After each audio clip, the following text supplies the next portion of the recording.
Spent last night watching the Dallas Stars and Minnesota Wild get early prep, if you will, on what will be coming up for the Avs. And I'm really surprised at how this series has gone. You know, between putting a couple of kids to bed and trying to watch that game in the middle of it, it was pretty shocking to me how much it felt like Minnesota controls the pace of play in that game. And remember, in this series, which is now Minnesota led 3-2, the way they've been able to do it on Dallas's home ice, the second win in 3 games, has been pretty remarkable. And Matt Boldy gets on the board and Kaprizov does, but it was more, I think at one point in that game, they were out shooting Dallas 19-8. And the only reason Dallas felt like they had a chance, and it's the exact reason why, despite Minnesota playing a good brand of hockey right now, I'm happy with these results. Dallas can do one thing. They can do multiple things well, but one thing really, really well. If you give them a power play opportunity, it's like hold on to your cheeks for 2 straight minutes because there's going to be a good chance that team comes away with a goal. And as good as the Avs are in the PK, I am a little bit leery of how many penalties they've taken post-Olympic break and in that first round, albeit 4 games, against LA. And I'm a little bit leery of what happened last year when you played against Dallas. You dominated them for, 2/3 of a game, 3/4 of a game, whatever you want to call it. But because Dallas is so good on the power play, you got eaten up there. So I just don't want any part of that. And I will take my chances. Moser has mentioned this multiple times on how much better the Avs are up the middle. Big time win. Than what Minnesota is. And I think I'd rather take my chances with that, so I was actively rooting for the Wild. Now, here's what's going to be weird. I'm going to be rooting for the Dallas Stars in Game 6 just because I want these teams to beat each other up as much as humanly possible. So I want Dallas to win 6 and Minnesota to win 7. But overall, if Minnesota just takes it in Game 6, I think I'm cool with that too. Because I think you get the the better end of the matchup for you. And we all get to point and laugh at Dallas, which is always fun. Yeah, for all the beefs that we've had between us and Minnesota over the last couple of days, we can all agree together. The Stars suck, and we hate them. So at least we have that. But again, if the Avs play against whoever comes out of this after 7 games, it will be a minimum of 8 games off. Or 8 days off, before they play Game 1 of the second round. Now, news from yesterday that I don't think this is a big deal, but it is one of those, okay, got it. From Ian Rappaport, the Broncos quarterback, Bo Nix, is having a follow-up cleanup procedure after a fractured ankle. It's not rare or unexpected, and he's still expected to be ready for the season. That said, don't be surprised if the team takes it very easy with him this spring. So he followed up with another tweet here saying, during his rescheduled recheck with Dr. Norman Waldrop last week, Bo Nix had a successful and anticipated follow-up cleanup procedure on his ankle.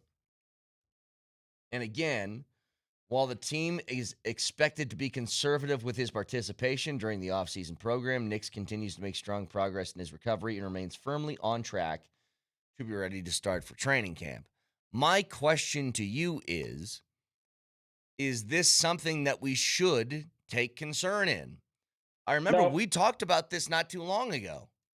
And on those sleepy days, let's crack one of these. Ah. Oh, it looks like you were making a stank face there, Nelly. It's just a Celsius.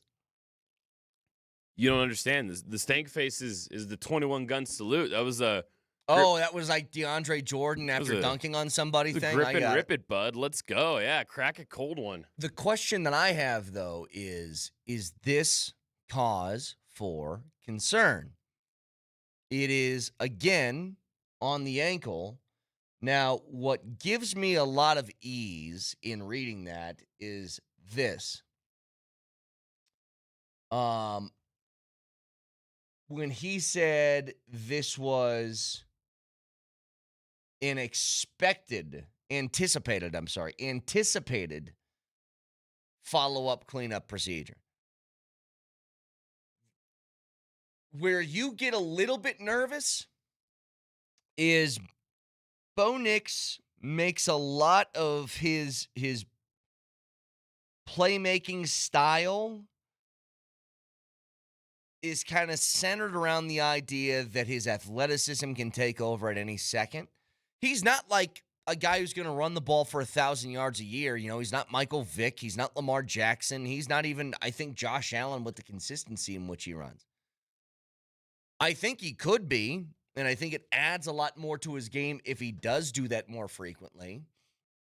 But the point is, he gets this follow-up cleanup procedure on his ankle.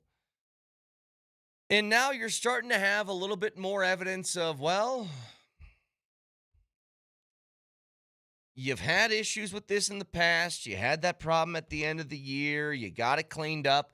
I heard Jim Nantz talking about he saw him at the Masters. He was walking the undulation of Augusta, seemingly without issue. And then having a cleanup, okay, fine. But guys who rely on quick movement, having issues in the lower half is a little bit nerve-wracking. And I'll give you an example. There was a team that found ankle injuries so damning that they were looking for avenues to trade this one player. Well, who would that be? Before the, pardon the pun, golden era of the Golden State Warriors, they had Steph Curry in the lineup. They wanted to deal Steph Curry to Minnesota because they did not trust him to stay healthy with his constant ankle issues. The only reason that, actually, was it Minnesota or Milwaukee? Maybe it was Milwaukee. It was one of those two teams up north. I don't know. The reason the deal didn't go down was Milwaukee, because it was for Andrew Bogut, is because the team doctor of the Bucks was like, I don't trust it either. Don't do this move. And God, how things could have been different had that trade gone down. But Golden State's dynasty that they've had since, the mid-2000s is completely built off a trade that they intended to make that got shut down by the other team's doctor. But when you have issues with ankles and knees and things that are in the lower half for a guy that relies on some athleticism and quick movement and quick burst, it is cause for concern. Now, I am not overly concerned about it. I think they're going to be just fine. Whatever you think of Bo Nix, and we tallied this up before, that since college, Bo Nix has missed like 4 games his entire career, and this is a guy who started every single day. So going back to his college stats, hang on, let me verify that I'm not a robot first. There we go. 13 games his freshman year at Auburn, 11 his sophomore year, 10 his junior year, 13 his senior year at Oregon, and 14 his super senior year at Oregon as well. So that is a grand total of 61 games, or I'm sorry, 61 games played through 5 years. You're averaging a little over 12 a year. This guy isn't always hurt or anything like that. And then he's missed one game in his professional career. I am not overly concerned by this because he has always played. And you can give me the history of ankle problems that he's had. I will give you the history of putting on the pads and going out there every week. Texture says, I don't think Bo Nix is going to ruin the NFL like Curry did the NBA, so easy on the comparisons. I'm just telling you. An example of somebody, not that they're the same type of player, but for a guy who had ankle issues and how concerning it was to the team.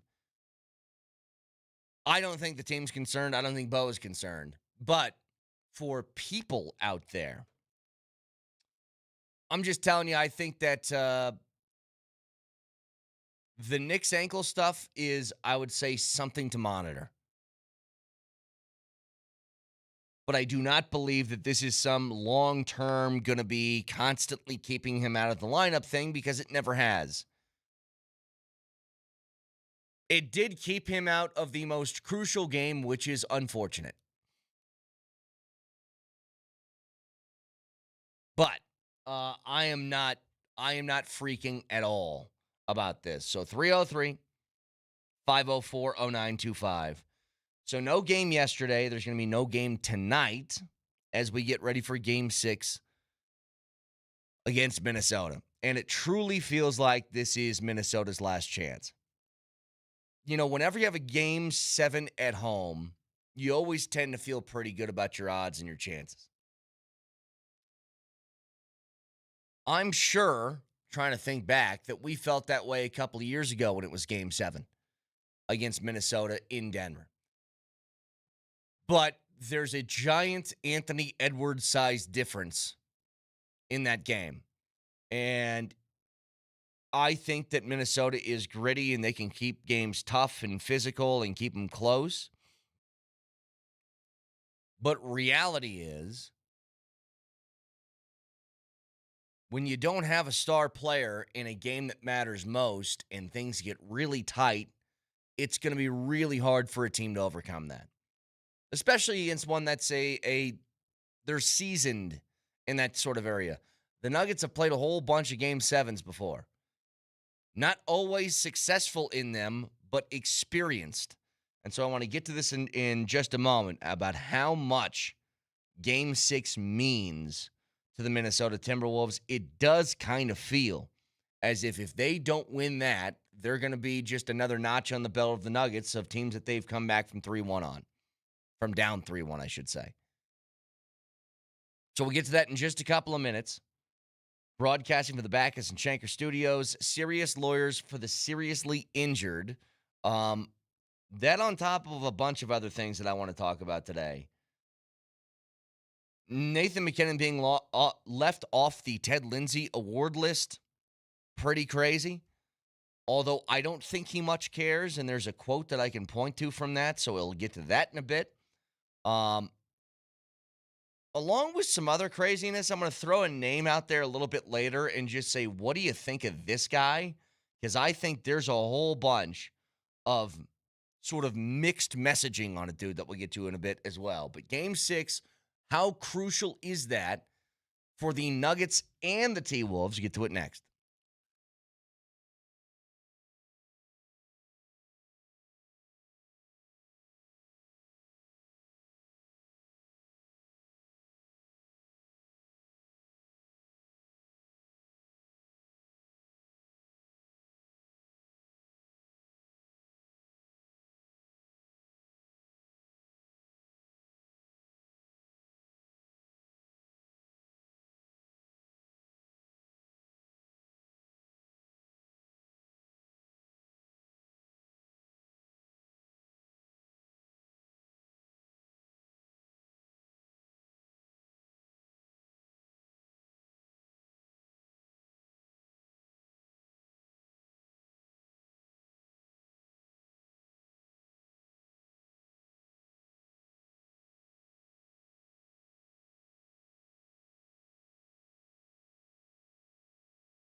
What are you giving me, like a Hall & Oates remix here, Nelly? What is this? Yeah, this is the remix by Pomo. I love this remix. I mean, you know me. I'm a huge Hall & Oates guy. Huge. One of my favorites ever. But yeah, you throw a little, like, dub bass in there. I like this. Send it to me. Make me a Spotify playlist that you can delete 4 years from now. Yeah, Do that for me. I'll call it Bounce Back. I'll send it to you after you lose 4 games in a row. Oh, God. So here's what I want to say about Game 6 that's coming up tomorrow. And I think, if nothing else, I mean, of course, this is big for the Nuggets. They're facing elimination again. But this is even bigger for the T-Wolves, and here's why. When you lose Anthony Edwards and Dante DiVincenzo and you're starting a completely new backcourt, you know, they're lucky enough that they have Mike Conley there, who is not, like, good anymore, but he is a veteran guy that's not going to make mistakes, and that is important. But you have thrust Mike Conley and Ayo Dosunmu into starting roles, which brings in guys like Bones Highland has to play more, and Terrence Shannon, who actually didn't play all that bad when he came in the other day, but he has to actually play in this series. And then you have, like, Kyle Anderson's probably got to pick up some slack. Whole bunch of different people got to play that they weren't planning on. You're going to get a home crowd pop from Minnesota, unlike one you've probably heard in a long time, because they're pissed off at everything that has to do with the state of Colorado, including this show. They are going to be very, very loud. And if the T-Wolves can't feed off that and get a win, then there is going to be a gigantic problem heading into Game 7 for them. The Nuggets own the 2 best players in this series, and it's not even close. Those 2, in Jamal Murray and Nikola Jokic, are in tiers above the next better guys in this series. And Julius Randle is a good player, don't get me wrong. But this is kind of the point. Julius Randle isn't of the caliber of what I would consider a go-to guy when the season's on the line. You get to a Game 7, you need to have a dude you know is going to produce. And Julius Randle, the quote the dude in Walgreens or CVS, wherever that was, you're just not that guy, pal. You're not that guy. And he looks at Jokic and Jamal. He goes, "Are you that guy?" And they say, "Absolutely." You're not that guy, pal. Still one of my favorite things. That You're not that guy. And the dude on the plane that goes, "I want to shake your hand. I want to shake his hand." Those 2 guys are my favorite dudes. Because those guys give off huge vibes of divorced dad who's now got a boat. And those guys are funny. So listen, the point in all of this is their best shot, their best opportunity is this feels like this is the end of a heavyweight fight. And this boxer's down. They might have been dominating. They might have won rounds, 5 of the first 7 rounds. But in these latter rounds, the Nuggets have knocked them down twice. They've hit the mat. Now they got to pick themselves back up. They know their only way to win is with a haymaker. Because if this goes to the judges, this is going to be done. If this goes the distance, it's going to be done. Game 6 is their haymaker. And I think it will be one of the tougher games the Nuggets have played in a long, long time.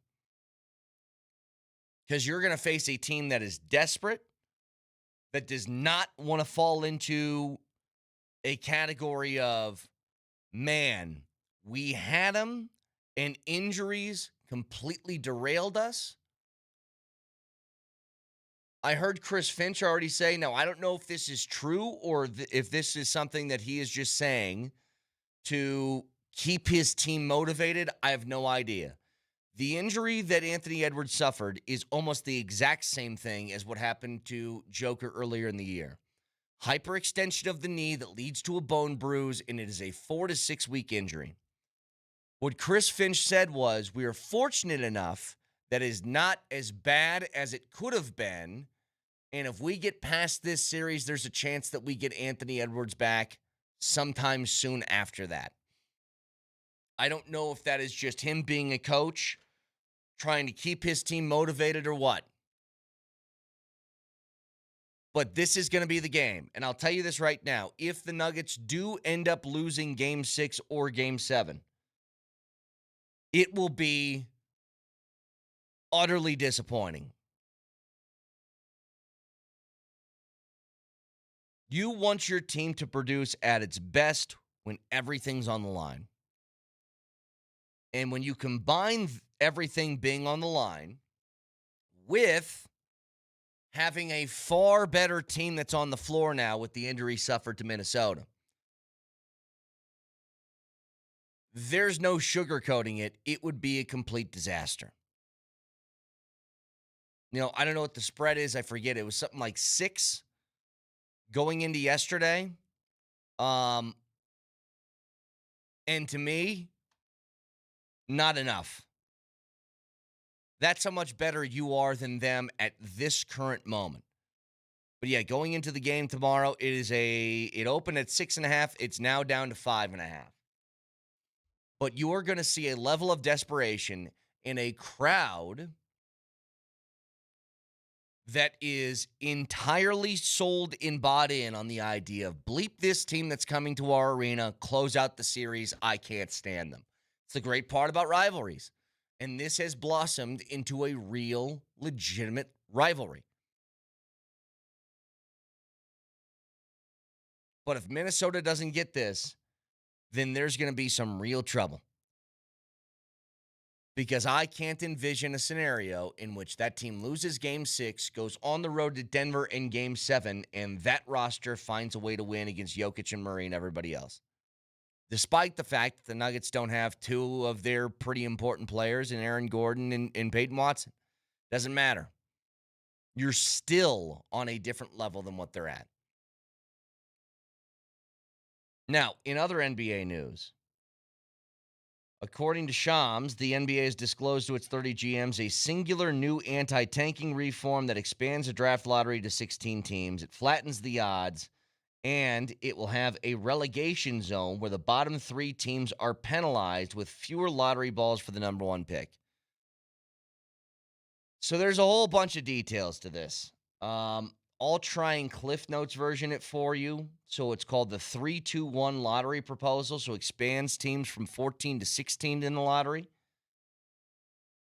Teams that do not qualify for the playoffs or play-in tournaments stay out of the relegation zone, spots 4 through 10, but would receive 3 lottery balls each.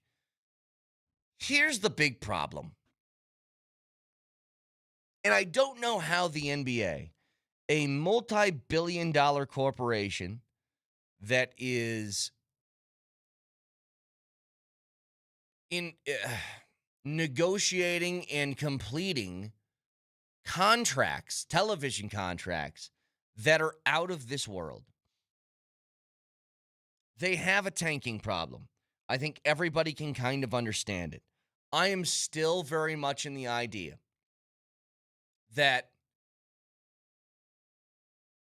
the NFL does not have a tanking problem because the way that they go about it is the worst team in the league gets the number 1 pick. The number 1 pick is typically a really good player that can change your franchise, and then you aren't that bad anymore. It's kind of how it works. But the NBA isn't 17 games. It's 82, and it's a lot of months and a lot of games of teams just being ass. So how do we fix that? And I've said from the very beginning, with all of the different ideas for tanking out there, you have to answer the most important singular question about why tanking exists. And in none of their proposals did I see it. And this thing, I think, does more harm than good when it comes to tanking. Here's the main question that must be answered, and this is where you come up with a solution.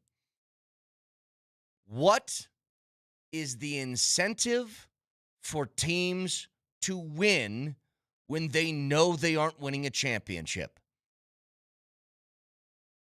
How do you incentivize winning as opposed to losing?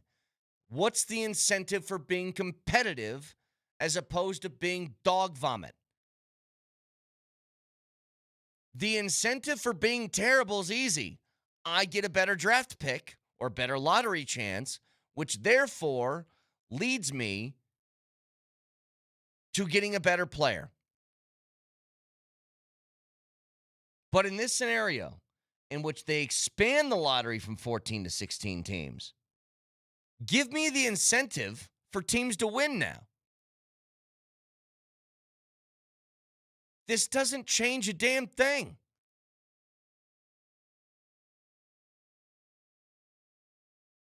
And here's what's funny. In the NFL, it's a lot more difficult. You have 53-man rosters. Guys have to play. Yes, you can bring up practice squad guys, but they have very, very intense rules about benching guys due to injury if they are not injured. There is incentives for players to play the final games of the season because they don't have fully guaranteed contracts. They have to go out and perform and produce. In the NBA, you're dealing with guys who have 5-year deals. Like, think about Christian Brown for a second. He's got a 5-year, fully guaranteed $125 million coming his way that hasn't even started yet. If the Nuggets, just for whatever reason, were a 17-win team as opposed to a 54-win team this year, and it's the month of March or April, and he goes like this, yeah, I got to tell you guys, can't really play today. My back hurts. What are they going to say? I'm going to cut you? No chance. And I think it's easier for the NFL to get away with it because of that. But you need to give the teams a reason to win. And in this scenario, if I'm reading this correctly, that if you are a bottom 3 team, that you have less lottery balls, which means less of a chance to get a top pick or at least less of a chance from the previous years. Okay, fine. Maybe that incentivizes the worst team in the league to play a little bit better. It doesn't incentivize the 5th worst team. It doesn't incentivize the 7th worst team. It doesn't do that. It now gives teams 15 and 16 worst reasons to lose more. And I don't know how of all of this big brain, multi-billion dollar, and look, I'm an idiot, okay? I say that all the time. I am not some genius. I'm good at crossword puzzles. That's the extent of my knowledge. But I got an IQ above room temperature, and I can tell you this. This fixes nothing. What reason? And let's just go through what this season would have been. So you look at the entire league, worst teams in the NBA, teams that are outside the play-in, right? The Milwaukee Bucks were the 10th worst team in the league. How does this change whether they want to win or lose? How does this change whether they want to play Giannis at the end of the year or not? It changes nothing. Zero. Nothing.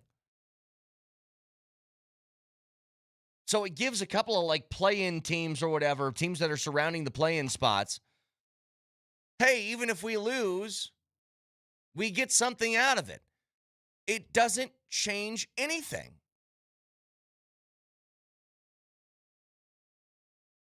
I just don't get it. And I'll repeat, like, I know the NFL is different. I know it's a different length of the season. It's a different way that player contracts work. But let me ask you this. Nelly, you answer this question for me. The Chiefs last year were battling to stay in it. You know, they had incentives middle of the year. They beat decent teams to try and stay in the race when it looked like Kansas City was dead. Remember what happened last year with the Chiefs? They had that rough start to the year where they were 2-3.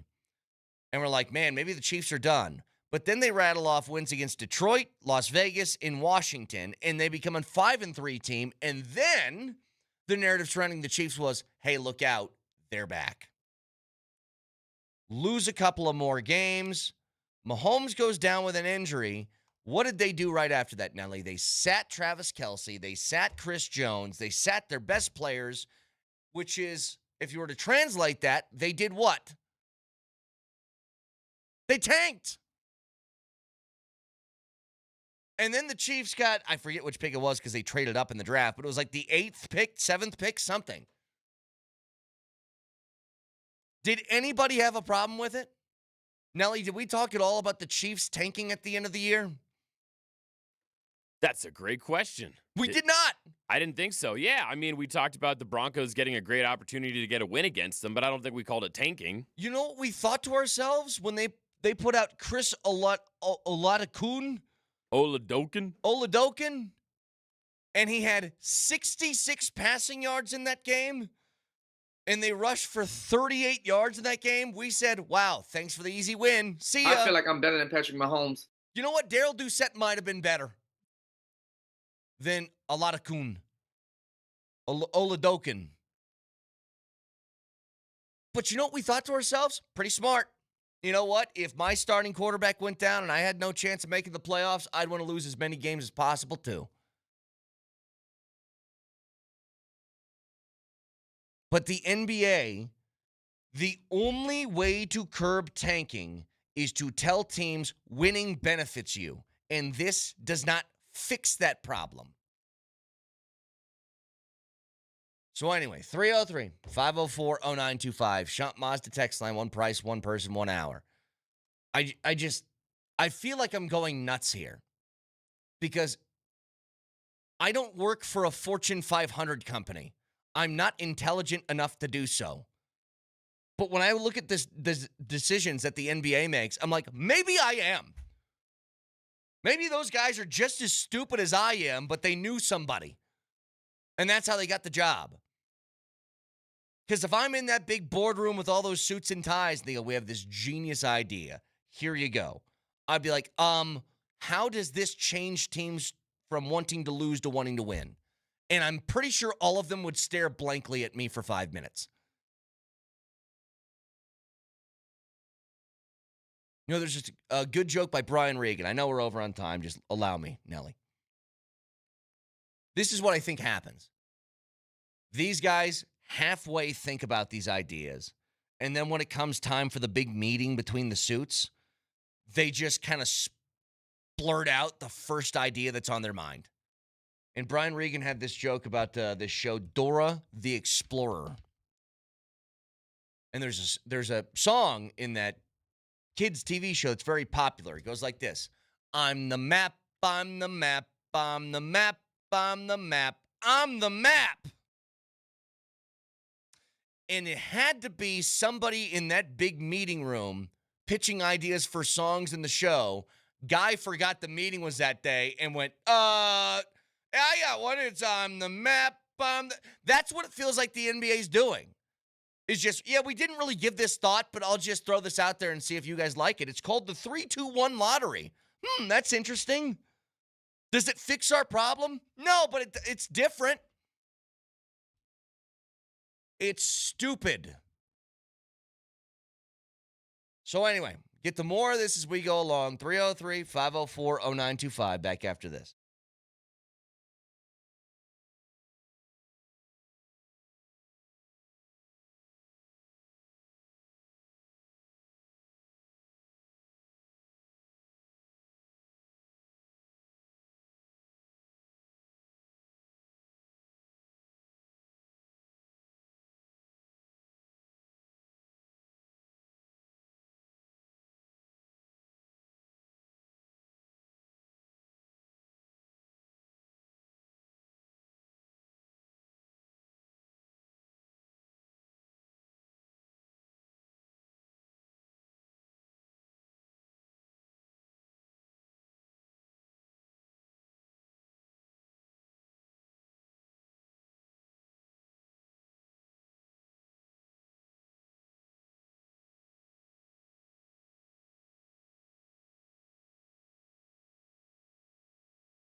I saw this from Luca Evans this morning, and it is a very interesting place to be. Here's the story from the Denver Post. At least I'll read his little summary of it that he threw out on a post on Twitter, linking the article. And I would tell you, go read Luca's stuff. I think Luca is excellent. Evan. Luca's been on the show multiple times with us. He is a very, very intelligent guy. My name's Luca. Also. Okay, perfect. And that, I got respect for him. He's not afraid to go up and, if he's challenged, then push back a little bit. Here's the story, or at least this is what he said on Twitter. Von Miller wants to be with the Broncos again eventually, and maybe not as an outside linebacker. Here's the quote. If I don't go back to Denver and play, I would like to go back to Denver and be in the front office. So that article is about talking with Miller about his dream of being an NFL GM. And look, I wasn't here for the Von years, at least not the glory years. I was here for the beginning of the tail end, we'll say. Because he got traded to the Rams in, was it 2021, right? Or was it 2020? Yeah, whatever it was. I know that Von Miller is one of the greatest players at his position in the history of the league. He is one of the greatest Broncos of all time. He is still somebody, by the way, that has been able, even at his advanced age, to produce in a pass rush specialist kind of role. He has been hinting and pining at the idea of coming back to the Broncos repeatedly over the years. But you look at what he did in Washington, he is currently, he's my age.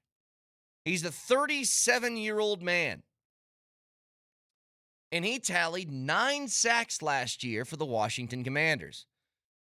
He is somebody that I think would come pretty cheap given his age. And he has said out loud for multiple seasons, I want to come back to the Broncos.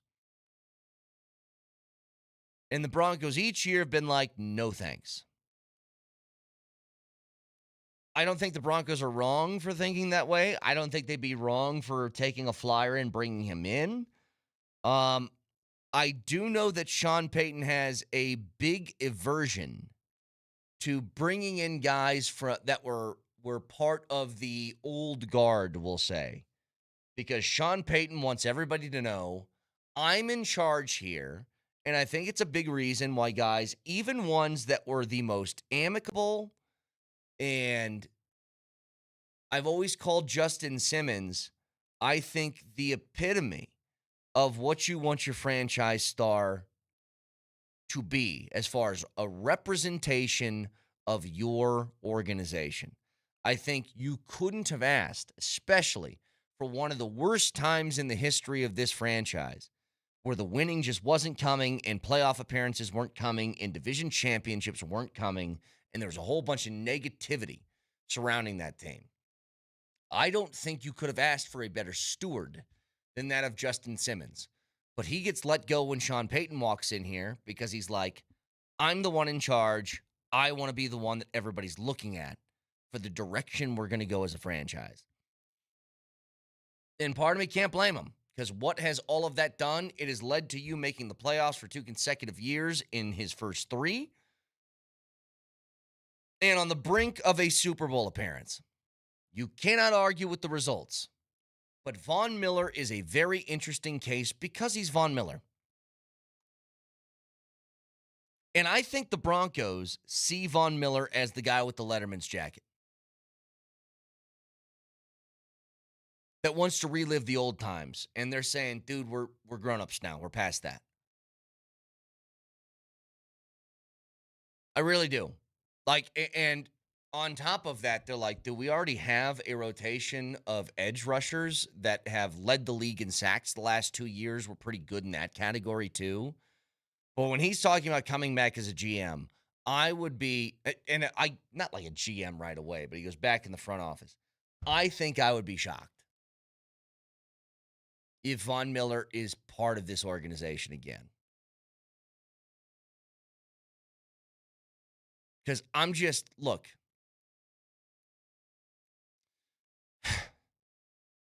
I don't think that they trust the judgment of Von Miller. I think that's one part of it. I also think that they don't want the distraction of somebody it's the same story that we've seen in the NFL over and over again. And you take your pick on who you want to talk about, but Tim Tebow was certainly part of this. Tebow was ushered out of the league in part because he didn't have the talent to be a quarterback. But when he decided to change positions, you don't think that Tim Tebow could have found a role as like a Taysom Hill type? Like he totally could have, I think. But who's going to take the distraction that comes with Tim Tebow for a guy who's not part of your upper echelon of your team? And I don't see a scenario in which Von Miller comes back, but he is kind of like John Cusack in Say Anything, where he's got the big boombox over his head and he's standing outside in a trench coat outside the window of Dove Valley playing Careless Whisper and being like, bring me back. And they're like, no. I don't know how many times I've had to say no to you, but no is the answer. And trust me, I've gotten a lot of no's when I'm trying to woo a woman in my life. I know when the answer is absolutely not. And I think that Von Miller should kind of take the hint a little bit. Texture says Von Miller is the greatest locker room guy ever. I'm not disputing that. I watched Von Miller say to our faces that an incompletion thrown by Drew Lock in training camp was the greatest pass he's ever seen. I know that Von Miller is a good teammate. I never said he wasn't. Von Miller brings a distraction, though, and that's what I'm getting at. The distraction is he's Von Miller. And he's super popular around here, and he's one of the greatest all time in this organization. Sean Payton wants to be in charge. And maybe I'm wrong on this. Moshe, can you turn on your mic for 1 second? Just answer a question for me. Typically, I'm kicked off the appetizer. Does Von Miller strike you as a front office guy? God, when I read that, I thought, this is no. Yeah, thank you. And so, again, I think it's cool. He says, I'd love to be a GM. Well, I'd love to be a fighter pilot. I mean, you want to be a Blue Angel, Moshe? I'd love to be a Blue Angel, right? I want to drive Formula One cars. I mean, Anyway, we'll get back to this later. You can watch the show live on Twitch, twitch.tv. Search Altitude SR on the search bar. The Altitude TV simulcast can also watch on YouTube. Subscribe to the channel and don't miss anything from Denver's #1 sports station, Altitude Sports Radio 92.5. Moser, Lombardi, and Kane starts next.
No game last night, no game tonight, but I was interested in.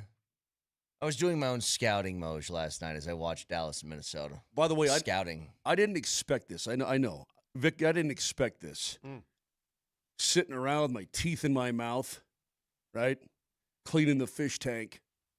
Although I didn't do that last night. I should have cleaned the fish tank. I'll clean the fish tank today. But you're waiting for the Nuggets to play again, waiting for the Avs to find out their opponent. It was night, late. Come on, baby. I want to get it on every night with something. And now it's 2 days off in a row. Now, I'm watching Dallas and Minnesota, and here's what's really surprising. I did not expect, first of all, 2 of the first 3 games in Dallas's barn for Minnesota to go in there and work them. And make no mistake, I know the game was close last night score-wise. Minnesota was dominating. Like, they were up, 19-8 on shots on goal at one point. Like, 5-on-5 was all Minnesota. But when you give Dallas the extra guy, Dallas can make that close in a hurry. It's really, I don't even know how to describe it. It's a combination of 2 things, Vic.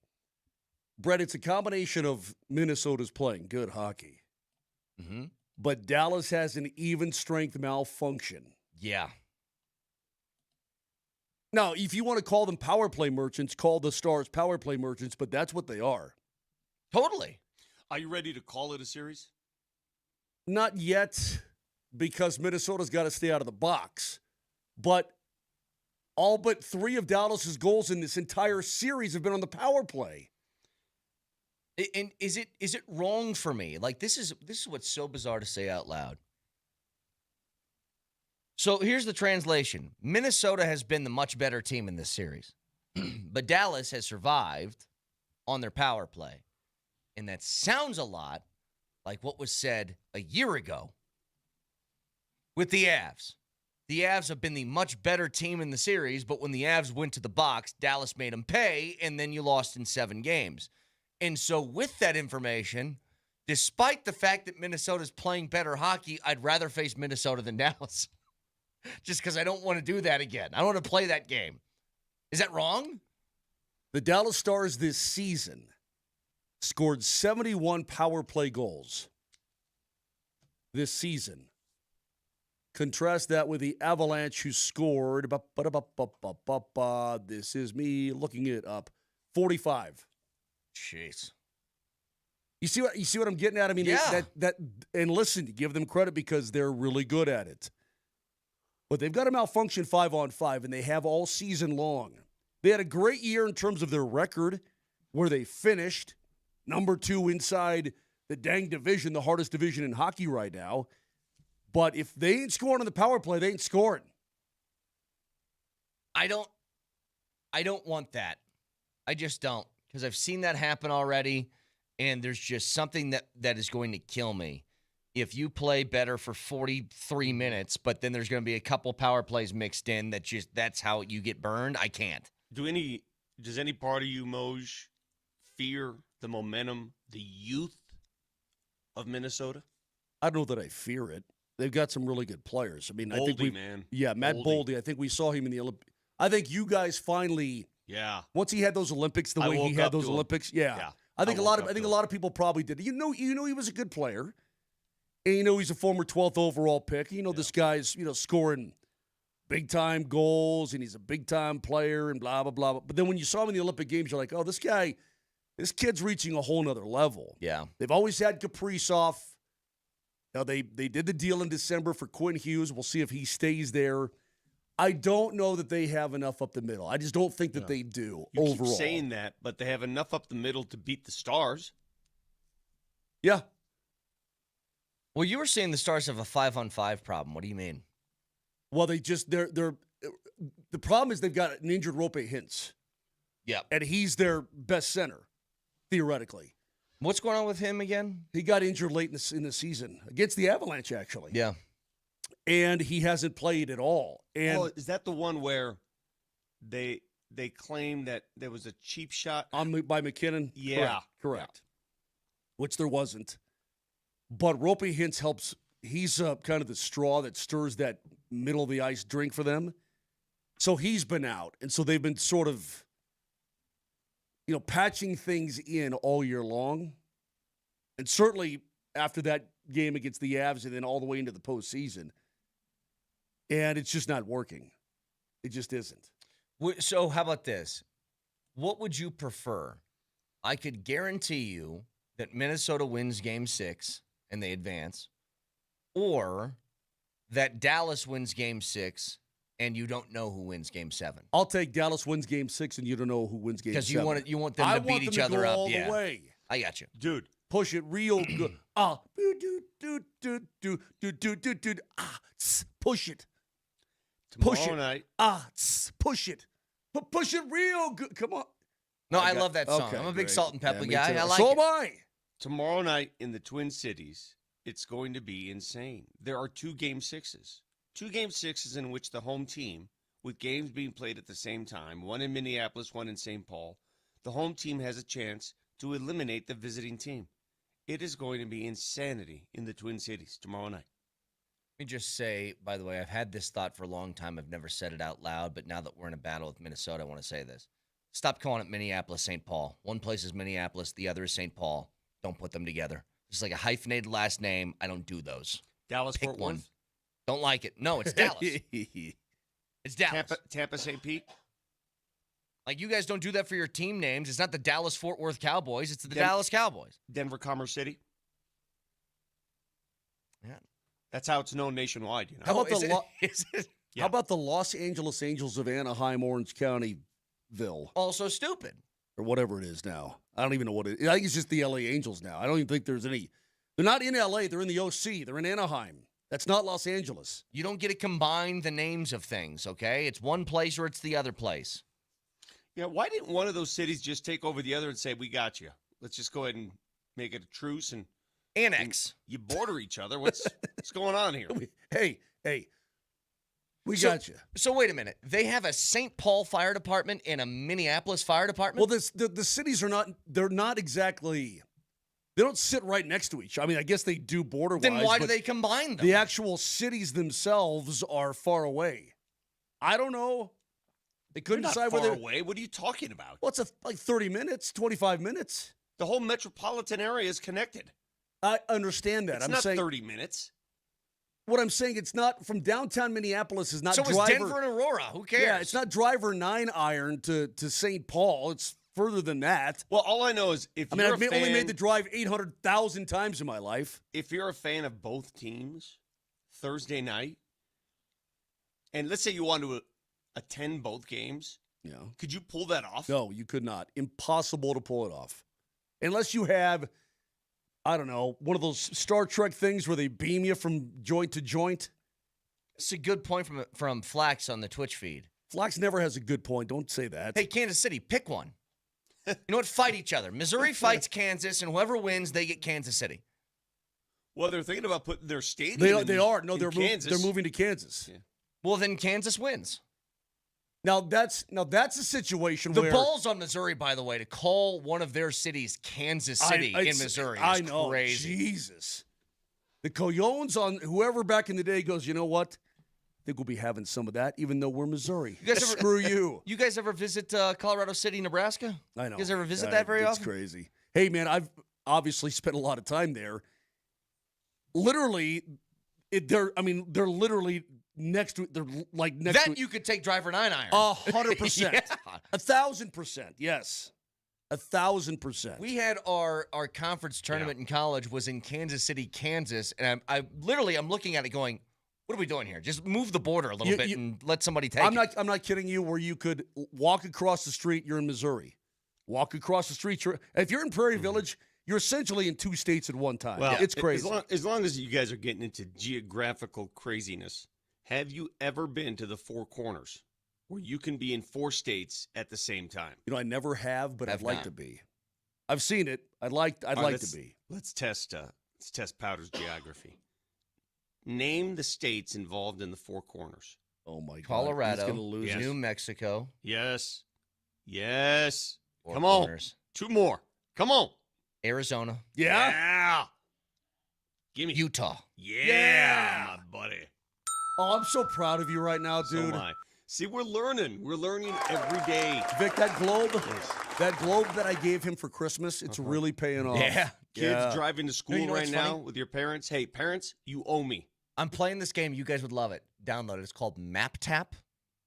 So it has a globe on your phone, and it gives you like a city and a state or a city and a country. Mhm. And you have to tap on the globe where you think it is. Oh, yeah. And it's like how close or how far do you get? But the Yeah. last one is always like, show me Tahiti. And you're like zooming in the Pacific Ocean. Like, I don't know where this tiny island is. See, I don't need the map tap appy wap.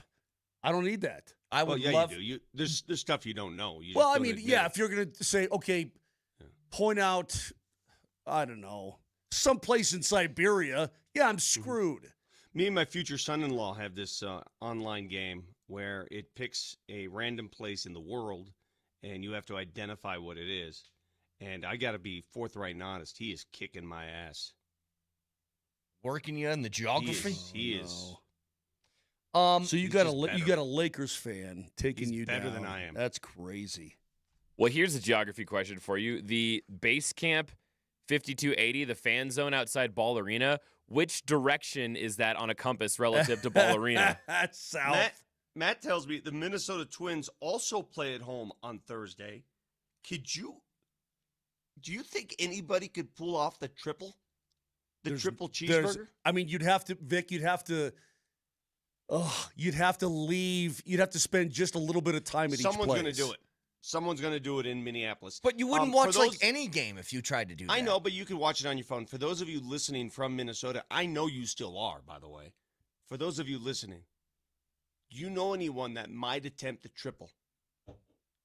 Should I call Fall? Let me get a hold of Fallness. Let's find out.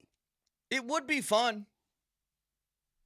But it would also, like, you aren't watching any game while you're trying to watch all three. Now,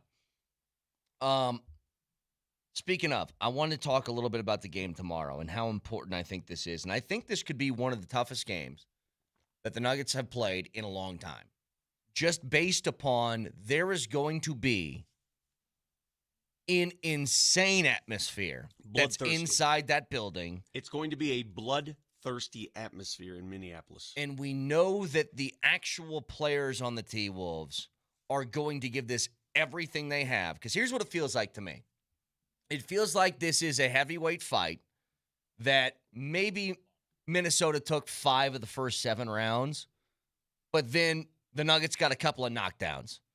And that was aided by Anthony Edwards and DiVincenzo being hurt. Yeah. But that's the feeling right now. It's like Minnesota knows they got to go for the haymaker because if this thing goes the distance and they go to the judges, they are not winning this fight. Translation, this goes 7 games. You aren't going to win in Denver with that roster. Sorry, it's just not happening. This is their last shot to do this. This is it. They know it. And so you are going to get, I think, one of the biggest pushes that you've seen, one of the most desperate teams that you've faced in a long time in Minnesota tomorrow. I You know, agree. sometimes it's good and bad, though. Sometimes you could be overly desperate. Sure. Vic, you have your NBA hat on today. Mhm. I think it says NBA Finals, but I can't tell because the script is in black. Yeah, it's hard to see unless you're in person. Mhm. Hard to see on the screen. Your boy Powder here during the appetizer hour was actually very smart. You're on a roll today. Thank you. You were smart in the appetizer hour. Then you I got picked at the 4 corners. Then you got the 4 corners. Like you're on a winning streak right now. I would ride this as long as I can. You know what? But since you represent the league, Mhm. I'm coming at your ass next segment. Good. And I want to say one last thing about the game tomorrow night in Minneapolis, the Nuggets and the T-Wolves. And I've come to this conclusion, and I'm at peace with this. As difficult as it might be to win there, even with them missing their entire backcourt, I get it. As difficult as the scene will be, the atmosphere, the climate, haven't won there, all of this stuff. If the Nuggets cannot win that game, I'm at peace. Then I know they're just not good enough. No excuses. Nothing. Right? We're not making excuses, right? No. We're not making excuses, right? No excuses. No, there can be no excuses made. Look, man, I know that you're missing AG, and I don't know what Peyton Watson's story. I just have no idea. Maybe his leg's going to fall off. I don't know. but he's nowhere to be found. He re-injured the hamstring. I hate that. I mean, I hate it for him. I hate it for the team. Well, let's get more into this in a second. Good news for you guys. Not only do we have Jared Bednar at 9 o'clock this morning to recap. 8, I thought. Is it 8 o'clock, Nelly? I got 9 on this sheet here. Well, he told me. 8 o'clock, okay. I mean, he told me on the airplane on the way home, let's do 8. Okay, well, I got the sheet. 8 o'clock this morning, we'll talk to Jared Bednar. At 9:20, though, because we had nothing going on last night or tonight, the feud's back. Oh, God. We're doing the feud at 9:20 this morning. Are you serious? Yeah. Oh, man, I was going to surprise you guys. I still have the feud questions the night that I hosted the Nuggets feud. I was going to Maybe a ask bonus you- round? I was going to ask you guys the Nuggets feud questions. Okay, maybe we could do that. We'll do that instead then. Can I host it this time? Because I'm so bad at it. Yeah, but that's what makes it. No, Vic, you can't host it. You're not hosting Jack. Yeah, man. No. Bednar's going to join us at 8 o'clock in 45 minutes. Stick around.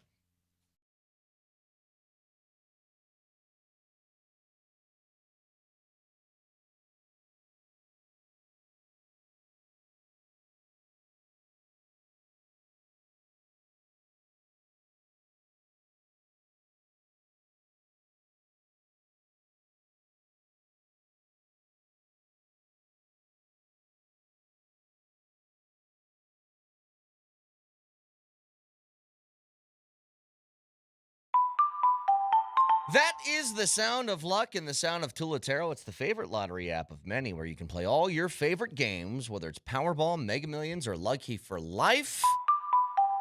And on Wednesdays, you guys should know the drill by now. It's Powerball.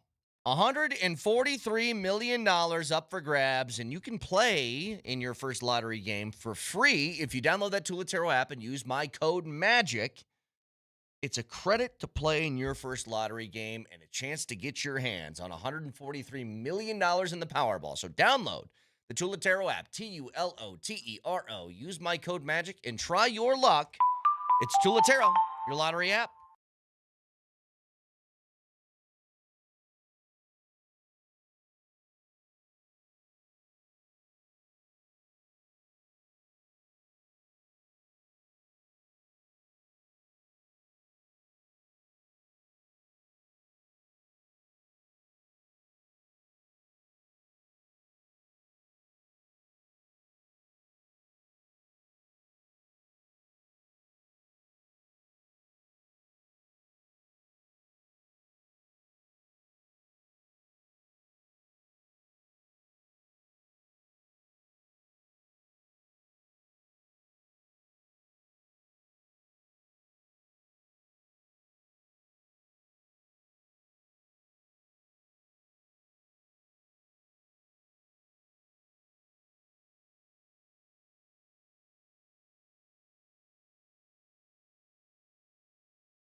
All right.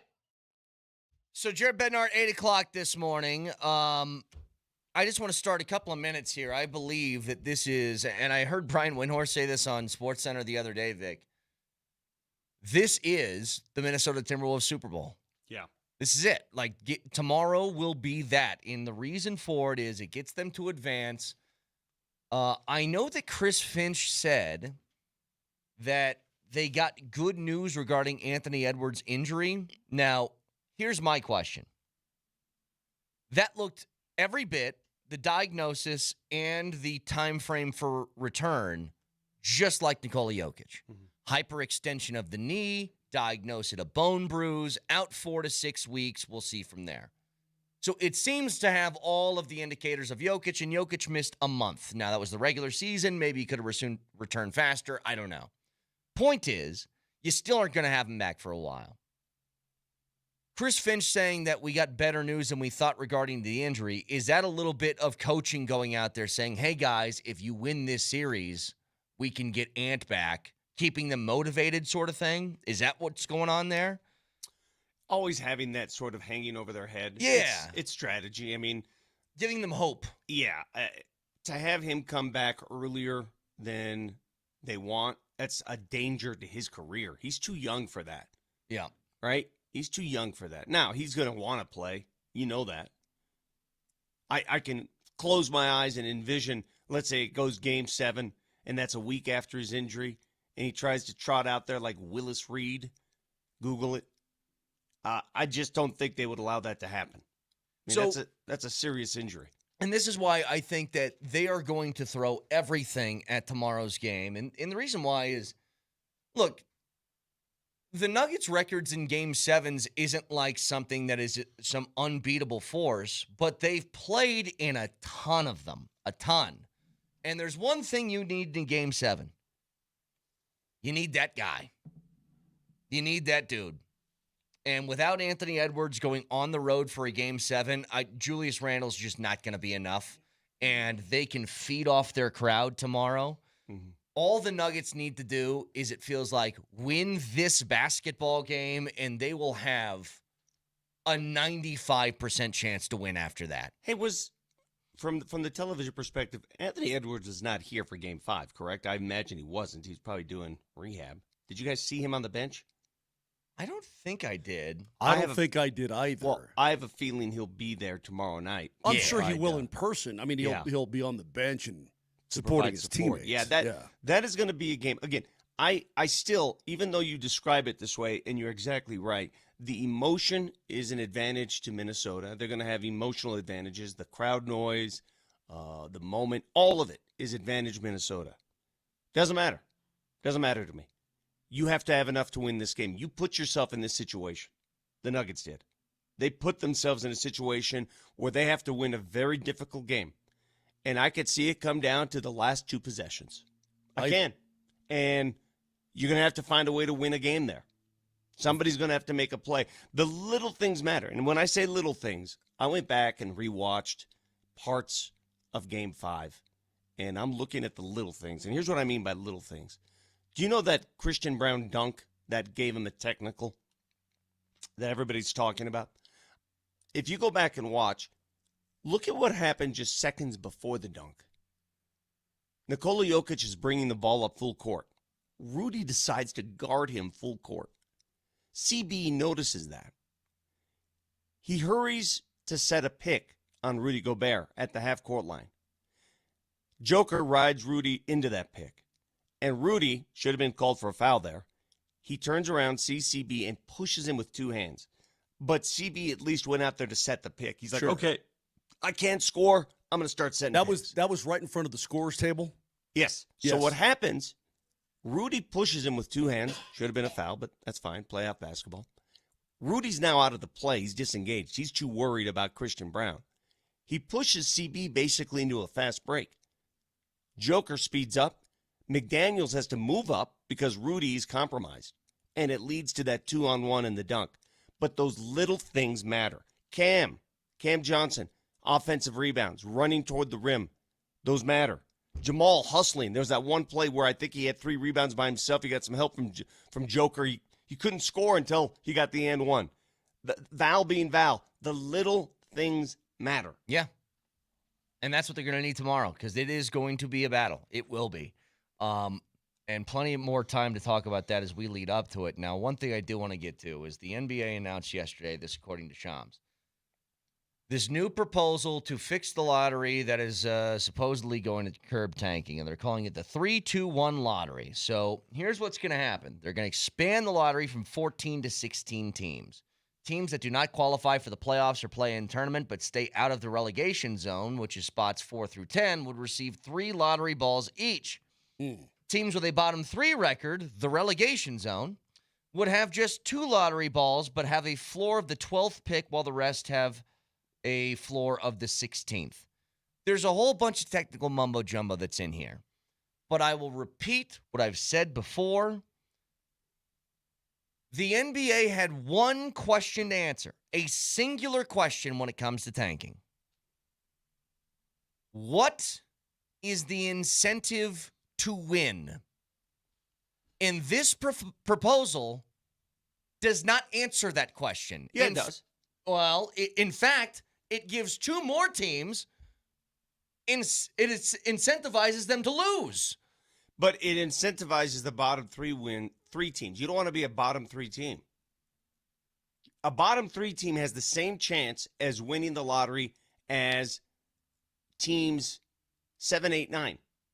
See, but here's the problem, Vic. The bottom 3 teams aren't competitive anyway. That's why they're the bottom 3. You want teams 12 through 16 to be competitive because when we looked at the standings at the end of the year, here's the problem, is that when you looked at teams that were either in the top 6 seeds or in the play-in, the drop-off between the 10 seed and the 11, the cutoff for the play-in, was 11 games in the Western Conference.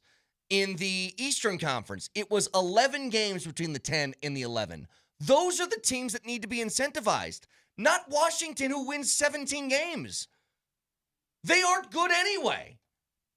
Vic, and this fixes zero. Zero. Vic, I'm trying to tell you. The teams nowadays... And Moser, sorry, just real quick. Yeah. What it does is it has the teams that are 9 and 10 now saying, well, why don't we lose to try and get a lottery ball? 100%. Vic, the way the league is constructed and the way it gets so top-heavy, you know it, I know it, it's been top-heavy for years and years and years and years. The teams that are 9 and 10, they don't even want to be in. They don't want to be there. The hell, I would bet the teams that are 8 and 7, unless it's a young, scrappy team that's up and coming, they know they can't win. They know they aren't going to go all the way, Vic. They know it. Do you understand what I'm saying to you, Vittorio? I do. There's so much money now in the NBA for these owners. Everybody's getting such a fat piece of the pie that having even 2 extra home games doesn't really do anything for them anymore. Yeah. Do you understand what I'm saying? Yep. The incentive by far is to actually get in the damn lottery with more balls now than it would be to be a 9 or a 10 in the play-in or even a 7 or an 8. I'm telling you, Vic, these teams that are in that middle of the pack, almost making it to the dance. I'm telling you, Vic, the incentive for them would be to lose and try to get a lottery ball and try to become one of the top heavies. That's You're all going there to is have to to it. dial it up, though, at certain times. You're going to have to, the manipulation is going to have to be so precise. I think this is a good move. I don't think it's ever going to cure tanking. Nothing will ever cure tanking. But I think this is a move in the right space. I really do. You can't let the bottom 3 teams see what the NBA is saying. Let me tell you, in a roundabout way, what they're saying is, we're not going to make the lottery and the draft your safety net. Your front office has to be able to do that. There are enough draft picks in a draft at 5 and 6. Hell, Nikola Jokic came in the 2nd round. There are enough ways to get better. You don't always have to be one of the worst teams and win the lottery every year. Figure it out. That's what the league is saying. Figure it out. This doesn't fix it, though. And this is just a waste of everybody's time, and it was a waste of meetings. Again, you have to be able to incentivize a team to win. Now, The NFL, this is what's interesting, and this is something I just kind of stumbled across, I think, in just talking about this in the appetizer. The biggest separation between the NFL and the NBA is this. It's really hard to go full in on tanking in the NFL because you need guys to play. And here's the main difference. The non-fully guaranteed contract, that's an incentivizer for everybody that's on the field. If you don't want to perform because our team sucks, well, guess what? I'll cut you then. Yeah, you're gone. And you don't have money anymore. The lack of guaranteed contract is a big incentive. But let's say this. Let's say that the Nuggets, instead of winning 54 games, won 18 this year. Christian Brown's got a 5-year, $125 million fully guaranteed contract that hasn't even started yet. If they're an 18-win team on April 2nd, what's to stop CB from being like, ow, my back hurts? You have nothing you can do. Nothing to punish him. At least in the NFL, they have to earn their contract every single year, essentially. And you just don't have that in the NBA, so it makes it a lot easier. So you think it's just a lever and all the levers? Listen, you still got to win. I mean, you got to win the lottery. Yeah. What hurts, when this stuff hurts, is when teams that shouldn't be winning lotteries, the year that San Antonio won, when they shouldn't have, the year that Dallas won, it's those teams. Hell, guys, you know what makes you sick to your stomach? The LA Clippers. I know. They gave OKC their lottery pick, essentially. I know. You know what makes you even... Moser, look it up. I want you to look it up. I want you to do it. Google. Who owns the Denver Nuggets 2000, 27, and 28 first-round draft picks? All right. Nuggets 2027 and 2028 first round draft picks. Words per minute need help. Hey, man. Do you have the answer? Well, yeah, it's OKC. Whatever. How? I don't... How? See, but... I mean, is there some rule? Does every team... what's happening? When did this happen? Can I ask you a question? Do you guys have a problem? Because the draft this year had a team that is a dynastic team that has essentially made the AFC Championship game every year since Patrick Mahomes has started. Patrick Mahomes goes down with the knee injury. What did the Chiefs do? They started resting guys. Yeah. And they picked 6th overall in the draft. Well, they moved up to 6. They were like 7th, though. They're 7th or 8th to start. Nobody cares. In fact, people looked at the Chiefs and goes, pretty smart. Pretty smart. And I get that the NFL and the NBA are different. But the entire idea of this lottery, I think, only incentivizes teams to lose more, especially now, because you've added 2 more teams to get lotto balls. Again, Vic, I'm going to go back and say I think the prospect, however low it may be, but the odds of getting into the lottery and actually getting a top 3 pick outweigh getting your ass kicked in a play-in. I'm telling you, Vic, that's the way these owners are going to view it. And I believe the NBA is telling teams right now, you're trying so hard to prop up your lottery chances. You're trying so hard to win the golden ticket. What they're saying in return is be better as a front office. If Sam Presti and the Oklahoma City Thunder can figure it out in that market, you figure it out. They kind of did that through tanking, though. They got rid of Russell Westbrook after Kevin Durant left. They got rid of all their players and were like, I'm not running with Russell. They got rid of KD. They got rid of Russ. Well, KD left. KD left, sorry. They got rid of Harden early. That was the early going. That was just a dumb decision by Correct, them. I guess it but was. Once they found out it's just Russell Westbrook on this team, we aren't going to win, they shipped him off. They're like, okay, fine, then we're done.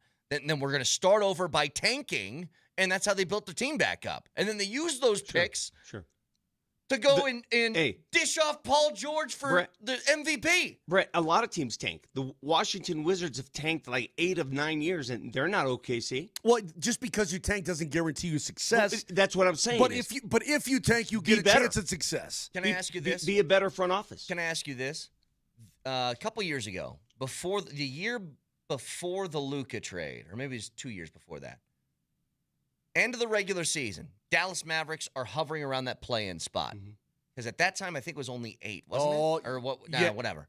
And Mark Cuban shut down Luka Doncic the last couple of games of the year intentionally to lose, to miss the play-in and get in the lottery. Yep.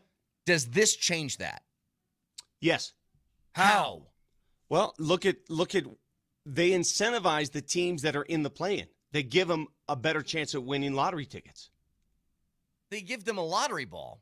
They give them a better chance if you get into the play-in. Look at the way it works. It's not better than if you finish out. Yes, it is. Look, the 9th and 10th play-in seeds in each conference receive 2 lottery balls each, while the losers of the 7-8 play-in games receive 1 lottery ball. It still doesn't incentivize you to win those games. But you get a better chance Than you had before, but not a better chance than the teams that are suckholes. I just think this is a big to-do about nothing because they just want to say, hey, we did something. And it's like, does it fix it? No. Vic, what I'm arguing to you is that I think the NBA is in a very unenviable position. Uniquely to the NBA because it's so top-heavy and the fewest amount of players affect the biggest outcome. And so if you if you win the damn lottery and you get a generational, you can, it's worth a pile of gold to these owners. I guess, you know what else the league is saying? You don't have to win the lottery to get a generational. You don't have to.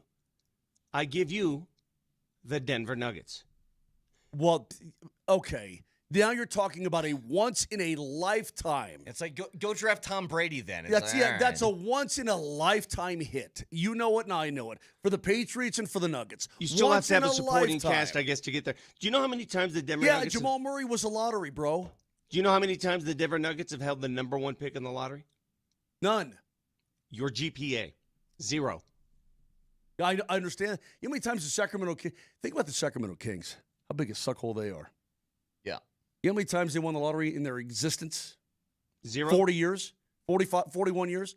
Once. You know who they draft? You know the best player... This is what's so sick about it. The very best player in the lottery they drafted. In the draft. Oh, let me think. What year was this? 1986, I want to say. 1986. Who was the best player? Vlade? It's going to blow your... No, he played for the Lakers. Pre-Vlade. It's going to blow your mind. I'll tell you who the second best player in the draft was. Michael as well. Redd. I don't know. Wait, who was 1986? Who was the second best player? The second best player was Billy Owens. All right, who was it? Quick. Never nervous Purvis Ellison. Oh my God. Jeez. That was the crap, dude. To win the lottery in a crap hole. That year. Like, the best player is Steve Nelson at 5'2" and flute blowing. Jared Bednar. Hey, Nelly, no offense. Jared Bednar is going to join us in 20 minutes. Stick around.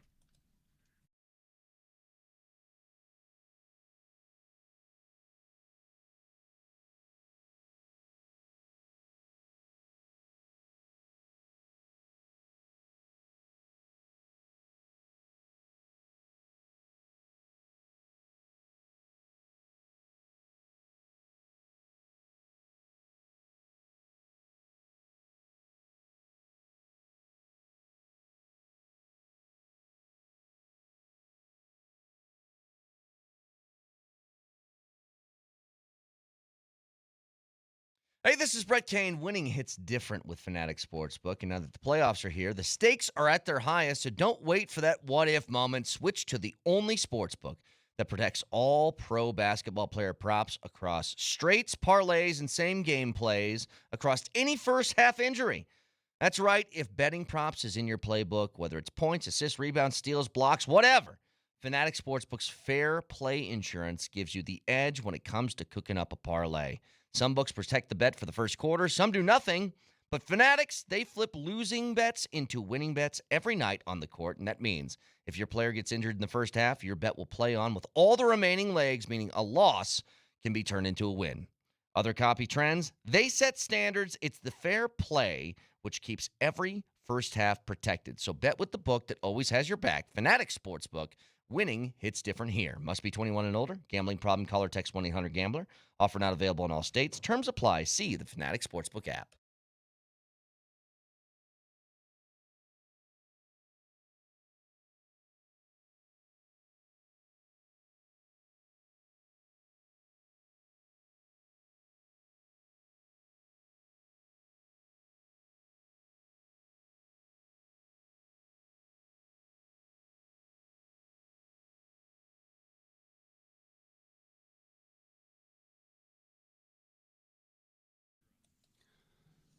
If you pull up the archives of the North Denver Tribune in the late 70s and 80s, you will find that the Yard of the Year for 7 consecutive years, that title as the nicest yard in North Denver, that belonged to my grandfather, Vittorio.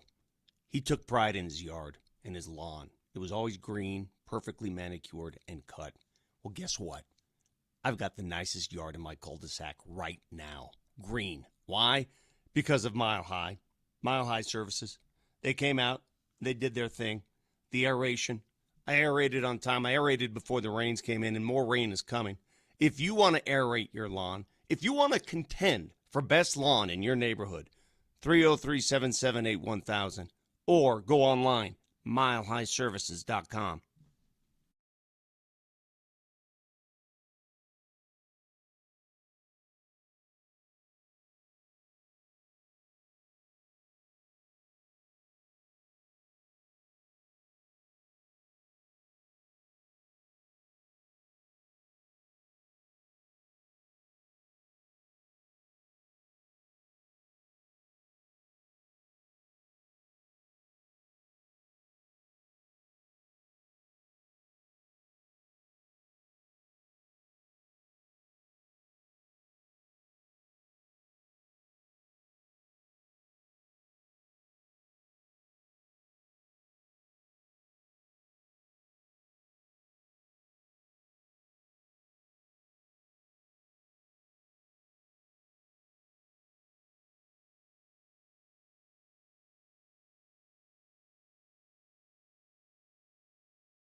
Jared Bednar is going to join us in 15 minutes. Yes, Moj. Just 1 second, please. It ain't the way you move. That's all I had to say. I don't know what the hell you're talking about. Hey, the knives are coming out in Dallas right now. Has Miko scored in the series? Oh, baby. That's exactly what I was talking about. From The Athletic and the, quote, New York Times. Miko Rantanen. They're all over him. They're asking where the guy was from last year. Where's that guy gone? Because he's nowhere to be found. He scored 3 goals since March 28th. I'm way over here, Brett. I'm sorry. I'm out of the. Could you repeat that, please? He scored 3 goals since March 28th. How many of those were even strength? Of course, he also missed time. 1 power play goal here. That would be 1 even strength goal since then. 1 even strength goal in a month. All right. Hey, man, we've got our own things to worry about here. I'm just saying that if you've got a team, and it's the way it should be, and it's really, to me, again, a bummer for the league to have 2 of your best teams in the entire league have to meet in the first round of the playoffs. I could argue to you, Vic, the way it's set up, look at me. Look at this face of mine. Mm-hmm. Were the Avs, the Stars, and the Minnesota Wild, you can throw Carolina in there too, but were they three of the top four, maybe three of the top three, certainly three of the top five teams in the league going into the postseason? Would you agree? Yes, of course. Then you're mandated to knock one of them out in the first round, and you're mandated to knock another one out in the second round. Yeah. Mandated by the structure of the postseason. Sure. That makes no sense to me at all. We've talked about this. I know, but it just doesn't make any sense. Why do you want to mandate that and I know... You want to mandate? Go get some brewskis? Pizza shrapnel. The league will say, look, when you get more eyeballs in the first round, everybody watched that game last night. My wife wanted to watch that game last night. She's like, I'm in. And we went to a place, and we watched not only that, but we watched the end of the Buffalo and Boston game. Mm-hmm. So, I mean, I get it. I get that. You want eyeballs on the first round. And things are cyclical. It won't always be that way. The Pacific's going to come back sometime. The Metro's going to do this and blah, blah, blah, blah, blah, blah, blah. But right now, I don't like any scenario where two of the top five teams in the league, one has to be bounced in the first round no matter what, and one has to be bounced in the second round. I don't care if it's cyclical. I don't want it in any year. Well, I want to jump back into this in a bit. We'll talk to Bednar at 8 o'clock. There was something else I wanted to mention to you. And I just want to see, are you not concerned, mildly concerned, or very concerned? Those are your options.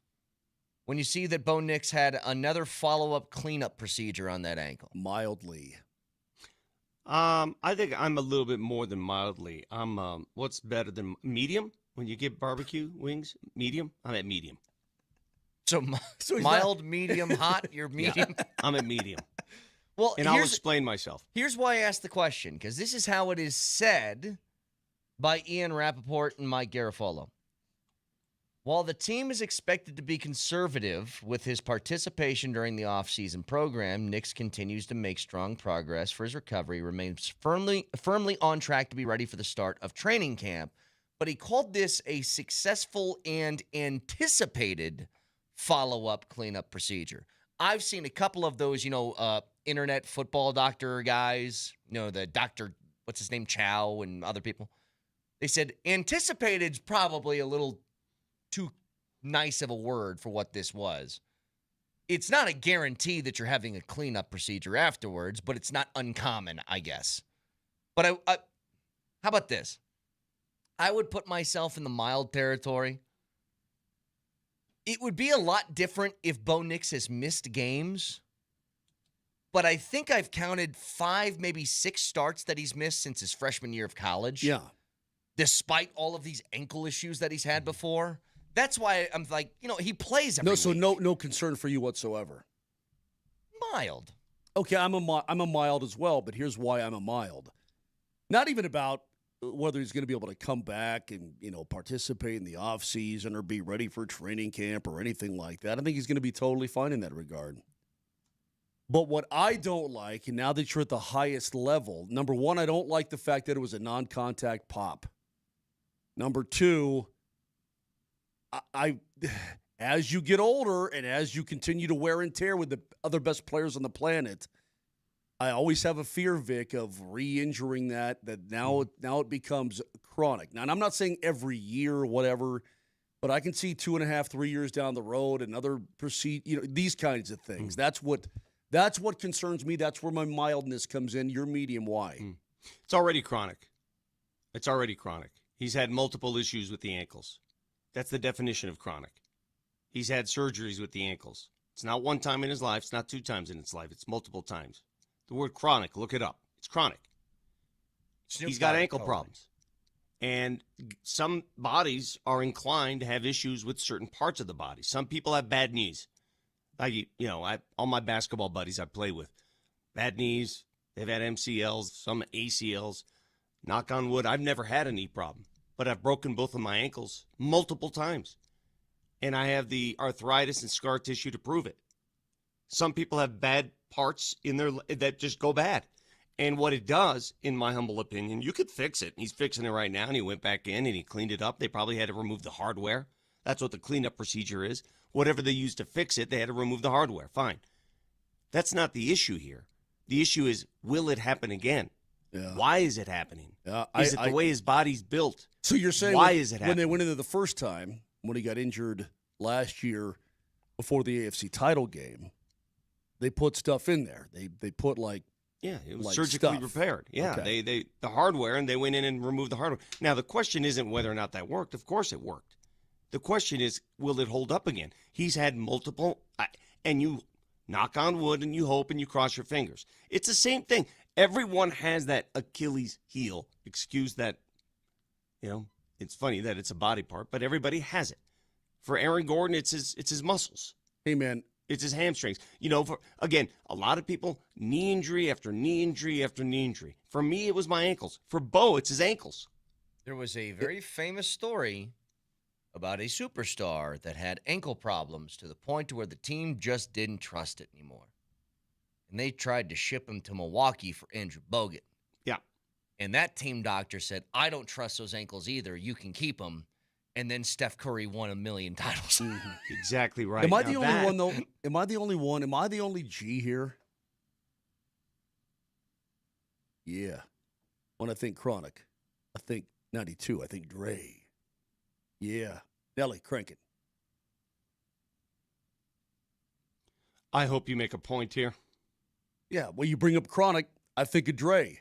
His 1992 debut called The Chronic. You did ask. You said Chronic. What do you know about Chronic? Is this going to be one of those mornings when if I say a word, you're going to have a song that it's attached to that word, and you're just going to have Nelly play of all DJ the all dudes morning? on the planet who's a self-proclaimed hip-hop expert, you don't get into The Chronic by Dre from 92?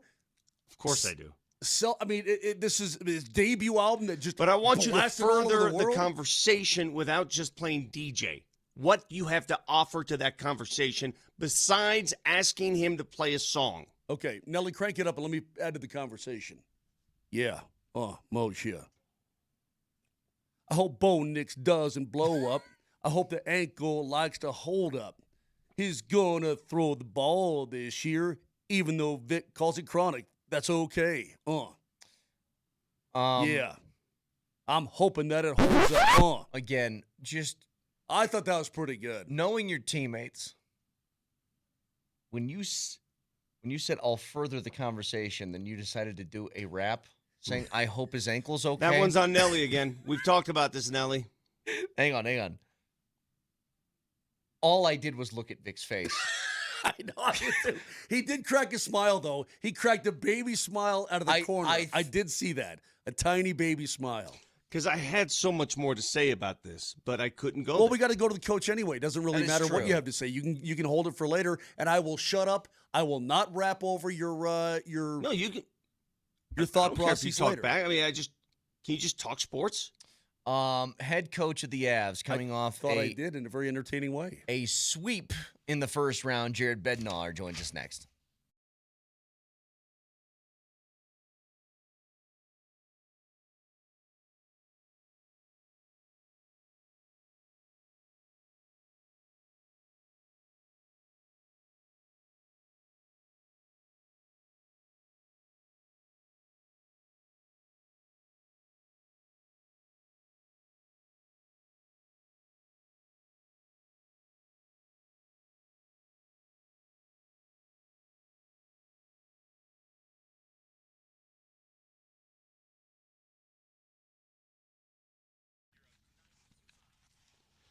Today at noon,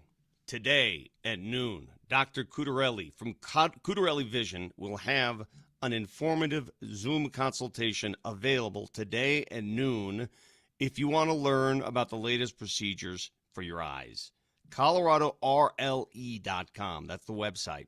If you wear glasses or contacts and you have trouble reading, we all do at some point in your life. You all have trouble reading, you need bifocals. Cudarelli Vision right now is telling you about a new procedure called refractive lens exchange. And not only does it fix that reading issue, but it removes all cataracts. So it's a perfect opportunity today at noon. Have him answer all your questions about Cutarelli Vision RLE. How is it different from LASIK? Who makes a good candidate? Why no cataracts? How much does it cost? Is there financing? Dr. Cutarelli is among the most experienced in the nation with this procedure. He's done over 90,000 vision correction procedures. You can tell right away, he'll tell you right away, if you're a fit for RLE. So today at noon, register. ColoradoRLE.com. No readers, no glasses, no cataracts.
All right, let's head out to the Ramos Law Hotline. Car accident, you need Ramos Law, medical doctor and attorney, ramoslaw.com. Head coach of the Avalanche, Jared Bednar, joining us, fresh off a sweep of the LA Kings in the first round. Coach, how you doing this morning? I'm doing good. Thanks. Yeah, especially coming off a sweep. I know that always feels good. Now, that was a different type of series. LA makes it very, very difficult. Games are tight. I have to imagine, and I don't want to speak for you, and tell me if I'm off here, but it felt through 4 games where LA was daring you to kind of break out of the game plan and get a little bit more aggressive and impatient offensively. Your guys stayed in tune with that and disciplined. Is that one of the things you're more proud of in that first round? Yeah, absolutely. Yeah, I think you can expect those games to be. I mean, they played 53 or 58 one-goal games this year, so that's their identity and how they play. And we knew that going in, and we knew we were going to have to be very disciplined and very good on the defensive side of things. And I think we were both. And we felt like if we just stuck with that plan, that we would be able to chip in enough offense to win hockey games, and that we should expect every one of those games, I mean, in the playoffs in general, against the LA Kings in general, to be close games, and that they weren't going to open up and they were going to stay disciplined. It's a veteran team with some good leaders over there, and we just had to, commit to it and do it longer and harder than the Kings were able to. And I thought it showed great discipline from our team, and we found a way to get it done in 4 and earn some rest here and watch a few other series and get prepared for our next one. And, it should set up for us for round 2. It's interesting as a coach, you're always picking up things. Even when you sweep a team, you're finding out about your own team. What did you learn about the Avs after those 4 games?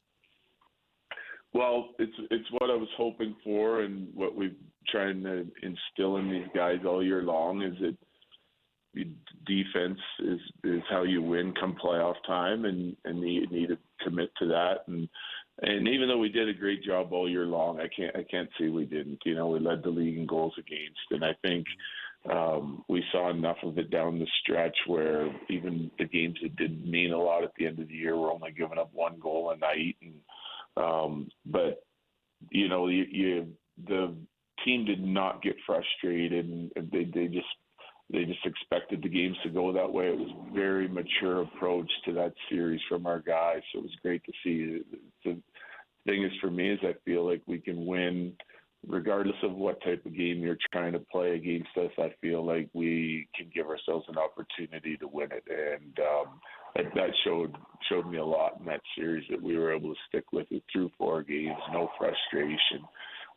Different lines chipping in every night and just playing the right way in order to get the job done. See, I told the guys that's what you'd be most proud of. And they didn't believe me, Coach. Look at your face. I believed you. Yeah. I believed Oh, you did believe me. I've been victim, and somebody didn't. I love the way you say that, though, Coach, because you're going to get into the thick of things again here. You're going to find yourself trailing. It's going to be hard to get through a trap or whatever it is. How much now that you guys stuck with the plan, and as you said, a very professional win in round number 1, how much are you going to be able to rely on those moments in that series to say, guys, look, let's go back to here because that team was hella good defensively.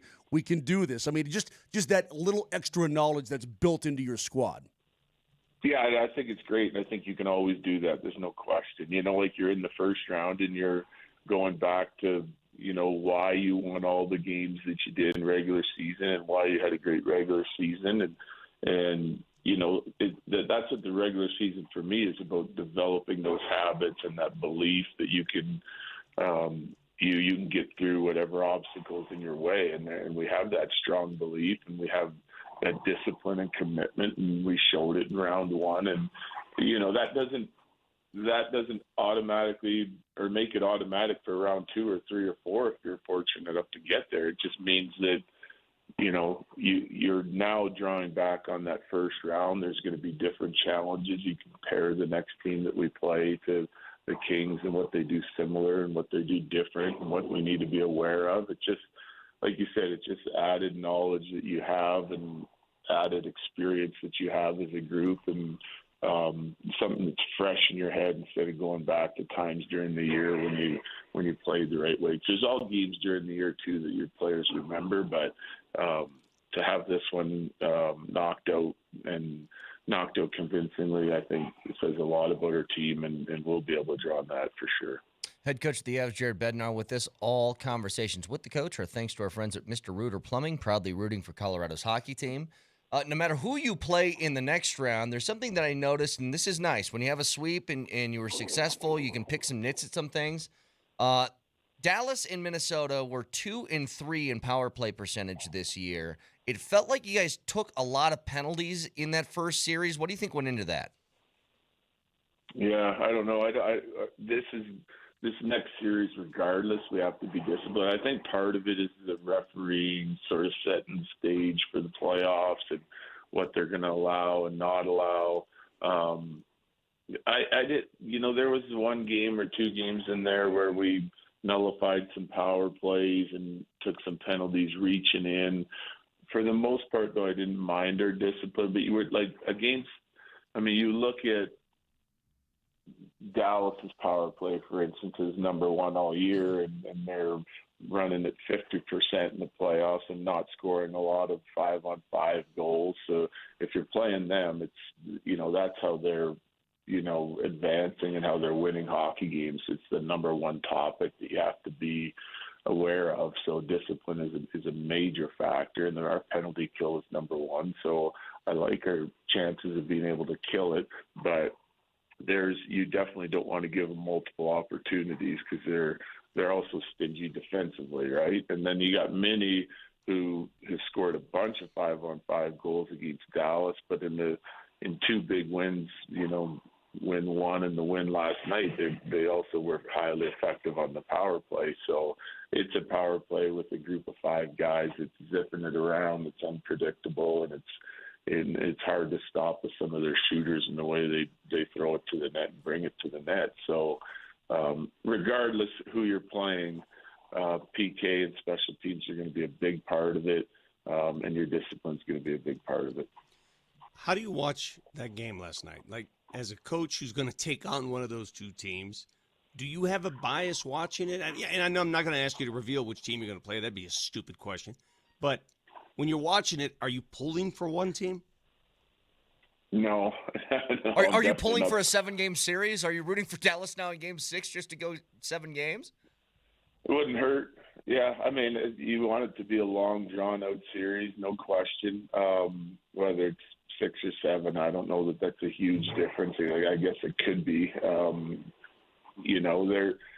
watching that game, kind of studying both teams, like what they do well, what some of the weaknesses are, like how's Dallas having success against Minnie and vice versa, and kind of looking at it that way. And definitely not as a fan. I'm just kind of watching it and sort of trying to pick up whatever I can on how they're deploying their guys. So it's all just really fresh and in my head going into this prep. And we're going to sit down and talk about a couple of these teams here today and, really start digging in on some prep work. So we're not in a cram session come the end of the week because it will come quickly now. Entering Game 6, it could be over tomorrow night. And if not, then it buys us a little bit more time to get prepared and get our guys prepared. Coach, we were talking about the favorite players in that first-round series, and I said to myself, I think I said to Brett, I'm like, you could really pick anybody in that series. Boy, I really like this guy. I thought everybody brought it.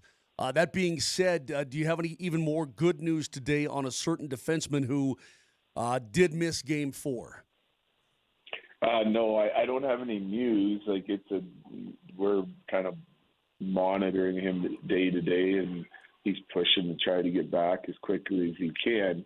But I'll say this though: this time certainly helps. A guy like that, if you're can't go today, and comes back in 2 days from now, he's feeling a little bit better. Long series can help him get back quickly. So the time off for some guys, I think, will be really good. We've handled time off pretty well this year. We don't practice a lot anyway. Guys are highly committed to what they're doing off the ice and their rest and recovery and their preparation. We will have a few good skates in here and still give them more time off yet before we start, is my guess, as we kind of monitor this series. And some of the time off for a few guys that get nicked up and dinged up during round one will benefit a lot from this extended series from Dallas and Minnie. Obviously, Moshe was talking about Josh Manson there, but on that subject, and maybe you just kind of answered the question, Coach, but I was going to ask you the rest-rust discussion, which is if this does go 7 games between Dallas and Minnie, that's a minimum of 8 days off that you're going to have in between games. Is there part of you that doesn't like that, or is it all just kind of like, hey, it's a better chance to get rested up? I think big picture, it's a better chance to get rested up. You again, I believe in our guys and what and how they handle themselves, like at and away from the rink, and the importance of what is to come. And then like we'll have a good chance to prepare them and give them information and, you know, in a timely fashion, and we'll go and have some good skates and hard skates and make sure that they're fresh and on the ice. There'll be ice from here till we start, and some players will use it on their own, even if it's a team day off, and they'll kind of individually get what they need to be at their best. And I trust that process for our team. It's worked for us in the past, and we've handled these breaks well, including coming out of like the Olympic break and things like that. So, yeah, I think we take the rest and we can get healthy, be energized. Like this game at this point in the year, it's such a battle that energy is the most, you know, determining factor for any team in trying to go get a win. If you can pick up a quarter step on a team, you know, it pays dividends in so many different areas. What did the boys do the last couple of days? I don't know. I haven't seen them yet. They're coming in this morning. What'd you do? Yeah. I went to the ranch and walked around the wilderness for a couple days. That's a good getaway. It is. I mean, that's just go listen to Mother Nature and hang out, chop a piece of wood or something. That's really good. Hey, Coach, real quick, though, my last one, watching that first-round series and seeing your captain, you know, Landeskog is flying around. He had a couple of big goals. Just everything that he's bringing to the table right now, on and off the ice, as a coach, does it just feel like normal to you now? Does it just feel like, okay, this is normal and this is good? Yes. It's the simple answer is yes. Yeah, it's like, and he was phenomenal. Like I had him on the Kadri line with Nick Waugh, and they scored some big goals and played really well. And you know, game 4, I'm moving to the MacKinnon line, and you know they have a big night. Like it's not a coincidence. You know, it's just trying to make sure we get all 4 lines going and contributing in one way or another. But in that series, it's like wherever I kind of moved Landy is where all the action was, right? So, and we had a lot of guys that have had great rounds, like Nick Wall being one of them. And our D played so well, and Wedge played so well. Like our defense in this series was, I thought they were exceptional in suppressing scoring chances and the way we defended and using our skating and sticks. It was fun to watch. But yeah, it definitely round 1. You watch wherever the action was the most dangerous we could possibly be, and it seemed like Landy was always a part of it. I have one last comment, not even a question, but a comment, because, you know, people have their favorite players, and sometimes the favorite players are the superstars. For me, though, I've come to this conclusion. I cannot get enough of Arturi Lehkonen and the way he plays, and just the dog in him, and the fight in him, and the feistiness in him, and the no-quit in him. How do you manufacture that? Where does that come from? And is it contagious at times? Do other players pick up on it? I think it is contagious. Yeah, you want as many of those type of guys you can possibly have, and I think guys on the ice see it. You know, prospects see it. Like we get guys in the draft, and we start developing guys, and it's, you know, like he's one of the guys that we show them video of, just how relentless he is, but a tremendous amount of detail in his game as well. Like he is an intelligent player, but he just always putting himself in the right spot to get the right touch on the puck to help his line move north and get on the attack. If we need to play defensively, he's there. He touches all areas of our game, both special teams and 5-on-5. And yeah, as you know, like he's one of those guys. The bigger the game, the more he shows up, kind of thing. So that I think how you manufacture it, I'm not really sure. Like you can encourage it, you can point it out, you can use it as an example, but I think a lot of that comes from just within. Like it's inside you, and you have it, and you've developed that over time. And I think it's something that you can develop as a player. Like what you take pride in. I think your habits and the detail and the competitiveness of your game. Which is what we're always working on with our guys. But lots of times that's a slow process, I think, to get him to the spot where MacKinnon is. I believe that he's probably a guy that's been developing those skills his whole entire life. Jared Bednar's weekly visit is brought to you by Chili One's Beer, one chili, one at a time. Just very quick, Coach. I got two things, and they'll be super fast. Number one, I saw a mic'd up episode. You guys going through the handshake line with Kopitar. Just what's it like playing against a guy like that, and what'd you say to him after the game? Yeah, I think I get so much respect for, all the guys in the league, but like a guy like Kopitar who's just done it for so long. The model of consistency through his career, you look at his numbers, it's just, top defensive player, high-end contributor offensively, captain, champion 2 times over. I like to be able to do it as consistently as he's done it is incredible. I just told him I hope he enjoys the heck out of retirement because he's earned it, and what a fabulous career. I'm sure like there'll be a similar message from every one of our guys that that went through and got to shake his hand. So yeah, it's hard to do it for a couple seasons in a row, never mind 20 or whatever he played. It's crazy. And then finally, I just want you to be aware, because I don't know if we're going to talk to you before the next series starts, but if it does happen to be Minnesota, I just want you to know that largely because of our show and specifically Vic, the entire state of Minnesota hates us, hates the state, hates all of our teams. If you play, and it's all due to this Nuggets and Wild series Nuggets and T-Wolf series that's going on right now. So if you guys do get Minnesota, I guarantee you, Ball Arena and in Minnesota, both of those buildings will be jacked up and fired up for you guys and against you guys. So be prepared. Yeah, I like that. Get the emotion in the series right away. Good job, Vic. I am your Lecky. Oh, jeez.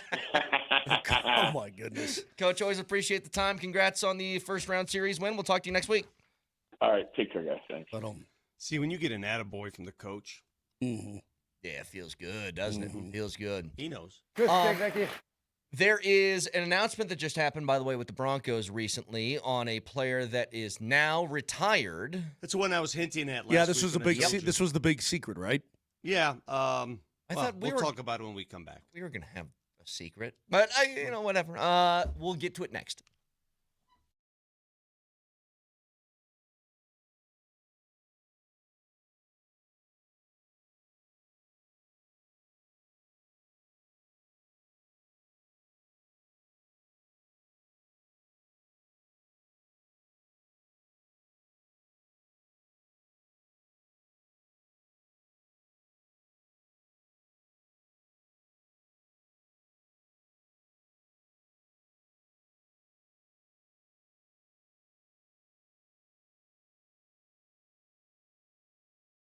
Some years ago, I had no idea that you could even be treated for low testosterone. I didn't even know what that was. I had a physical.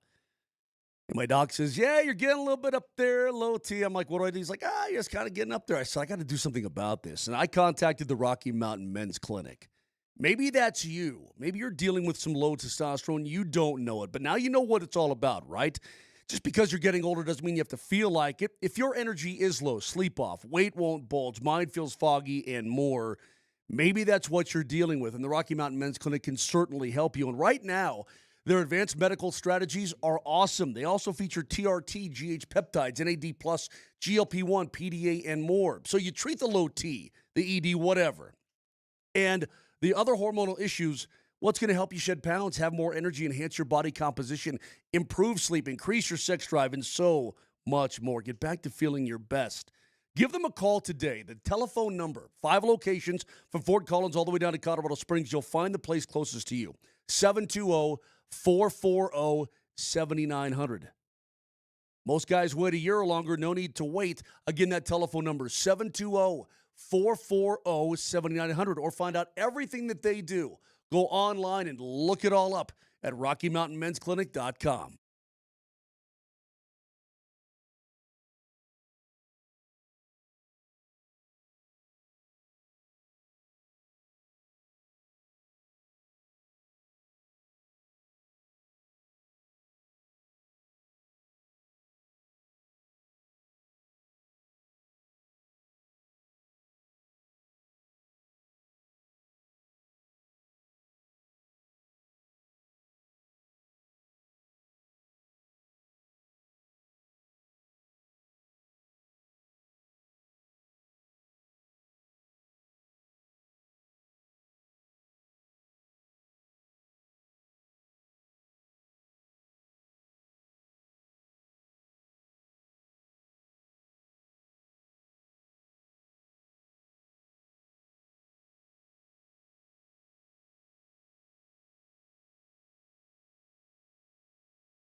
All right, Victor.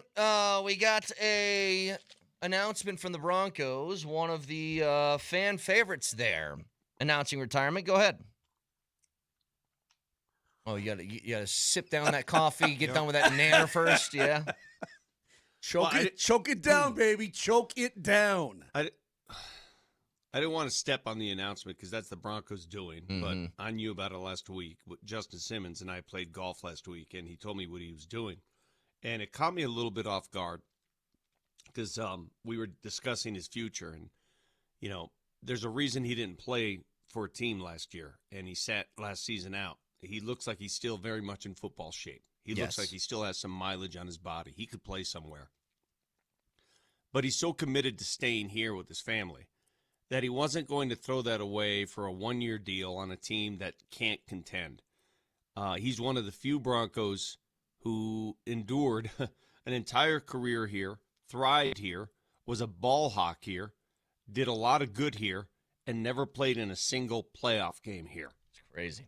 Today, at 10 a.m., they'll make it official with the jersey and all that business. He will retire as a Denver Bronco today. It'll be a little odd with him and Sean Payton. I assume Sean Payton is going to be there because the very reason Justin Simmons left the Broncos is because of Sean Payton.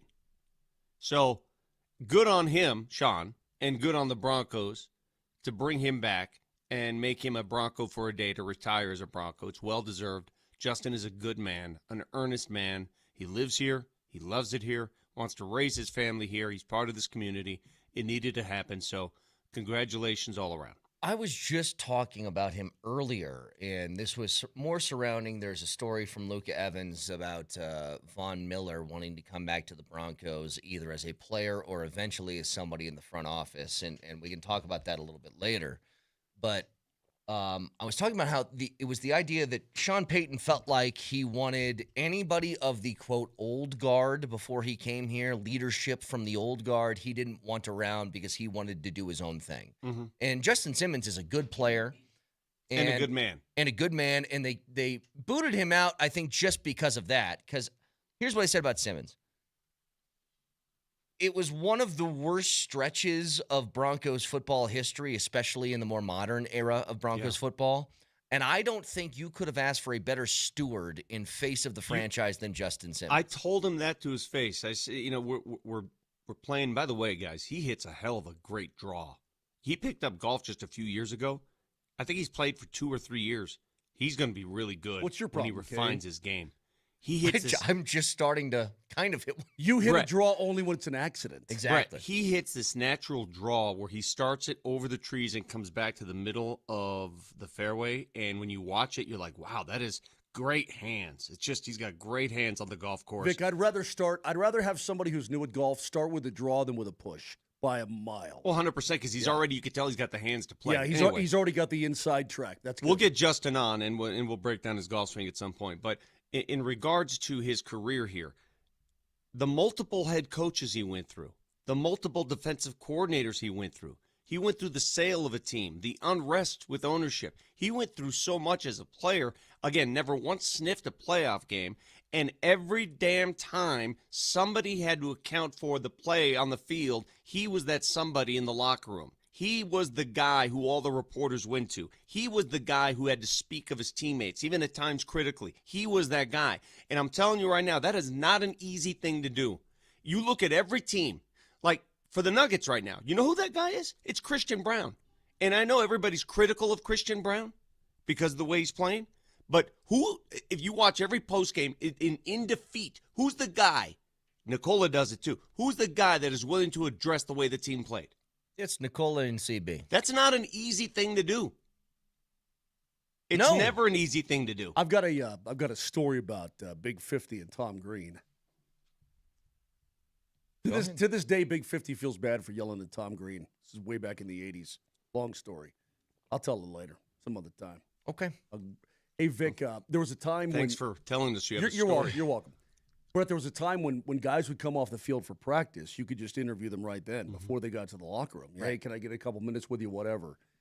So when Justin Simmons was a rookie, just out of Boston College, I'm like, I like this guy. So I asked him if I could shoot the breeze with him a little bit. He said, absolutely.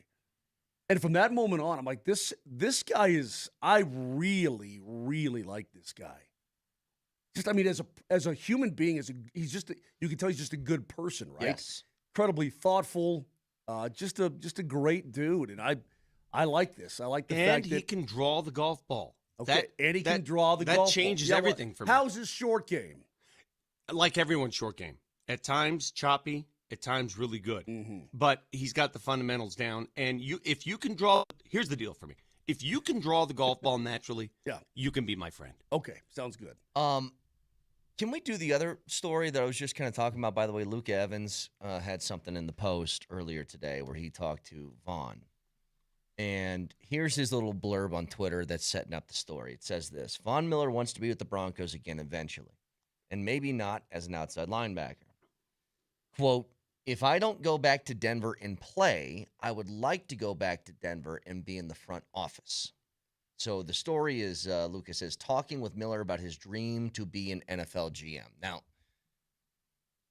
tell me if I'm wrong on this. And Vaughn is one of the greatest players at his position in the history of the league. He's obviously one of the greatest Broncos who's ever lived. Broncos. Vaughn has been standing outside the Broncos facility in Dove Valley like John Cusack from Say Anything with a giant boombox and a trench coat, begging them to take him back for about 3 years now. This has been happening. And the Broncos at each turn have said, no, thank you. Now, to his credit, Von Miller's a 37-year-old player. Do you know how many sacks he had in Washington last year? Take a guess. 11? He had 9. 9? That's a really good number. Pretty good. For a Pretty good. situational pass rusher at this point in his career. But the Broncos are just like, no thanks, I'm good. And I don't know how much longer Vaughn's going to keep doing this thing where he's standing outside in the rain in a trench coat asking to be let in. But it is just like every offseason, guys, we've had the same thing, haven't we? Vaughn's posting pictures of him saying, I want to be a Bronco again or whatever. And at some point, is Vaughn just like, they don't want me? You know what's interesting? And I had this conversation with Justin. You know why so many people out there want to come here? Do you know the number one reason why? Do you see it? The Walton Penner Group? Exactly right. Exactly right. They know it. Word gets around, right? Word gets around. That these people have the bread and they are got it committed. down. I mean, look at what they're doing already. Yeah. They want to be a part of this. Is it they have a good reputation of taking care of players? Or All what of it. is it? Okay. It's sort of all of it right now. Yeah, I think the new stadium coming online here in about, 6 years, 5 years, the whatever. new practice facility will be done here in a few days. I just drove by that a week ago. They're getting a move on. I mean, they haven't demolished anything on the other side yet, but they're still hauling butt, and it looks gorgeous. The whole rock on the outside looks pretty awesome. Vic, I'm going to ask you the same question I asked Moser earlier, and this is actually perfect with Justin Simmons. This news breaking right now. I don't want to cast aspersions on anybody, but I know what you're going to ask. If Justin Simmons says, "Gosh, I'd love to be part of a front office one day," I'd be like, "I get it, bro. Totally get it." Uh-huh. Is there any world where you see Von Miller the front office executive? I don't know. I don't know what. There are some players that have gone to front office roles that I never expected to and have thrived. I don't know. I don't know what he's like behind the scenes. I don't know if. Well, how do you go, Vic? Okay, let me pose the question this way. And I don't know what his skills are off the field, but how do you go from Club 58 to NFL GM? Did you? There was a video on. I'm not what. There was a video on social media where he's being interviewed, and he admitted that his house here was basically a frat house where he'd have everybody just. He said he had 400 to 500. 400 to 500 people in his basement at times. Yeah. Well, I mean, better to be there than out in the open invading people's homes. I'm member of Toy Story.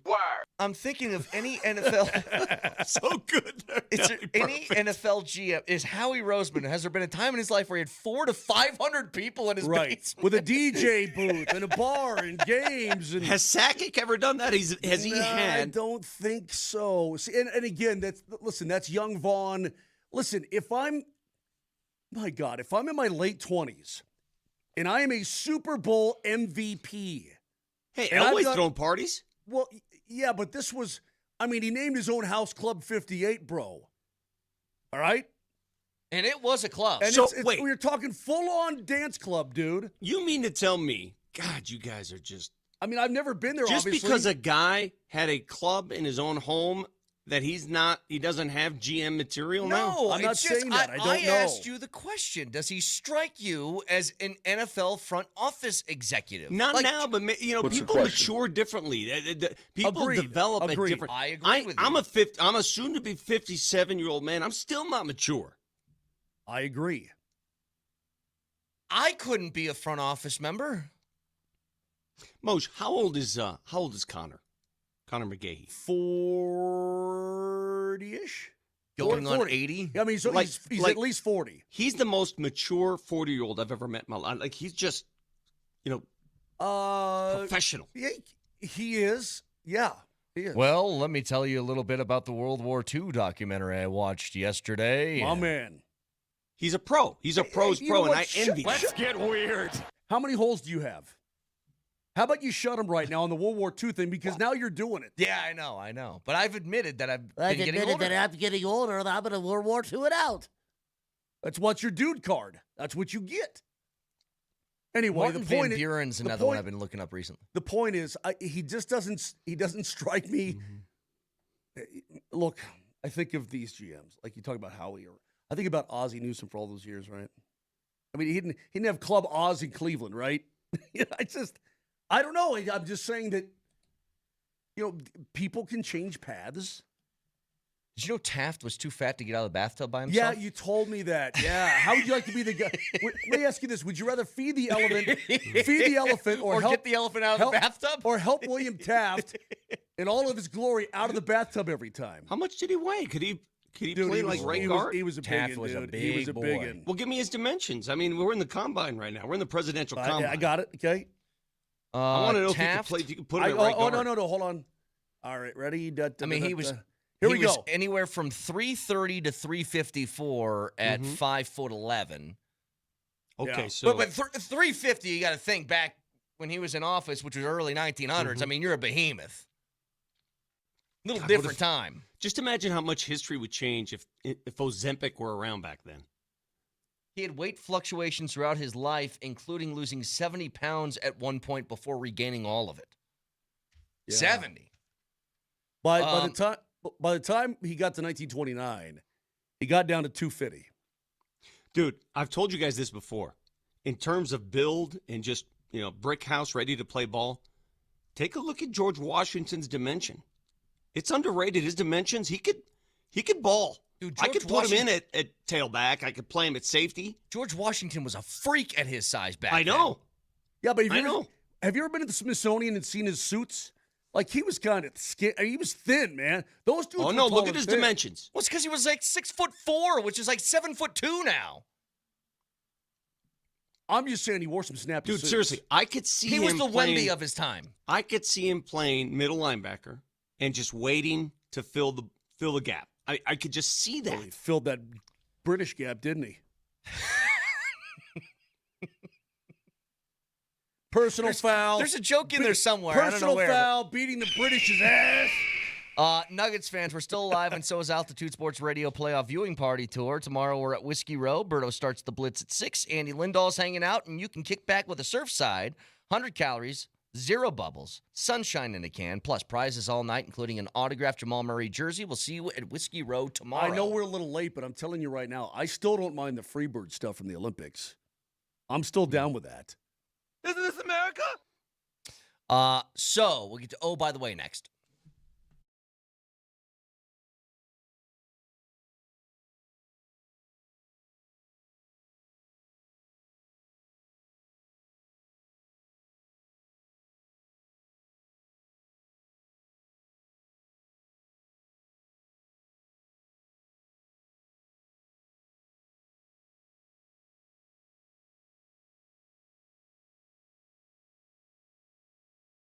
I got to think that William Taft would have been a Surfside guy, especially when he was trying to lose some of that weight because it's only 100 calories, no bubbles, easy to sip, easy to drink. You can do it in a bathtub even if you can't get out.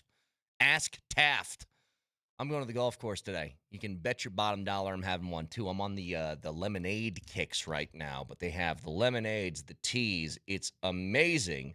Surfside, if you haven't tried it, go out and do it because they are official partner of the Colorado Avalanche and Denver Nuggets. It's sold in Ball Arena and at bars, restaurants, and stores near you.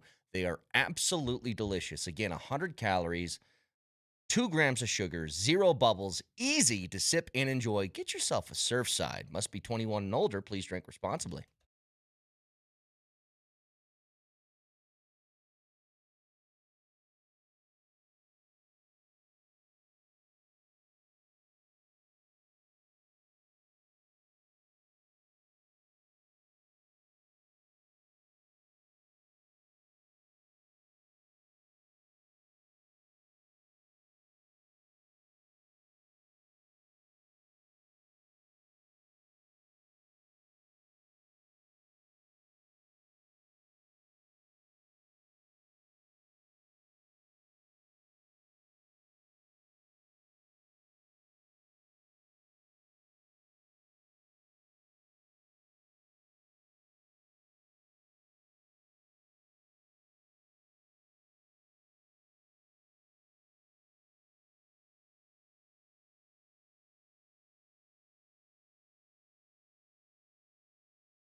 Oh, by the way, stories around sports in the world we feel like you should be aware of. Keep in mind, Family Feud is going to come your way at 9:20. That because seems crazy. We haven't played the Feud in forever. I've forgotten how to play. We've got a couple of nights off, so we're going to do that at 9:20. Here's one. I Hey, used to rock that game, Moj.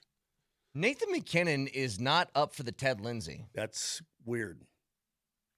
Thoughts? What is the Ted Lindsay again? You guys, there's so many awards in hockey, I lose That's true. track. It's the most outstanding player. You want an award, Bindle? It's the most outstanding players voted by the players. The finalists are McDavid, Kucherov, and Celebrini. There's only 3 spots. MacKinnon has been left off. So the players vote on this? Correct. They don't see Mac as one of the top 3? I'm sure they see him as top in the league, but look, Celebrini's the young kid. Do they think he's winning the Hart, and it's just like, we'll give this to somebody else sort of thing? I mean, he won the Richard. I don't know. I to be honest with you, I really have no idea. And by the way, I've seen this. Well, do players not like Nate? It has nothing to do with any of that. But it feels to me like... Because let me tell you, Kucherov ain't the most popular dude in the league. Well, it feels to me like in the NFL how, Josh Allen wins the MVP, but Saquon Barkley wins Offensive Player of the Year. And Right. I'm like, don't they both play on offense? Why would that be any different? And maybe that's the kind of vibe to this. I don't know. But it is weird. Know what else is weird? This doesn't happen very often. Undrafted free agents. NFL GMs, they love this because they can find their diamonds in the rough and they can do it for virtually no risk, right? How about Diego Pavia signing a 3-year deal with the Ravens as an undrafted free agent? 3 years. Yeah.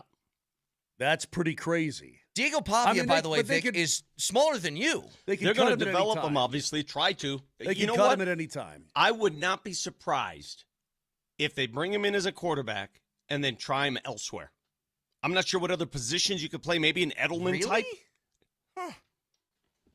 Specialized? I don't know. I have no idea. I got to know, by the way.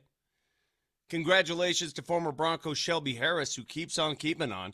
He just signed a deal with the New York Giants. Really? Yeah. Okay. Shelby's been around for a while. He has. I always liked Shelby. Shelby was a guest on our show once a week one year during the Broncos season. Another great. guy who lives here, loves it here. I have one. We're doing it. The NCAA tournament is going to 76 teams effective next year. The announcement will be made in May. 70. They're going from 68 to 76. How many of these little play-in? I don't even watch. Like, what is it? Like, it's like on a Tuesday night, right? Yeah, it's I leading up don't to it. even watch those games. I don't care. Well, I know now Texas you're going to open up Texas these games was to in higher as an profile. 11. You're going to open up these games to higher profile teams, perhaps, and you may watch. So let me say this: if they go to 76 and you don't get in, do not complain. Do not complain. You ain't going anywhere anyway. Do not complain, schools. Don't. How about this?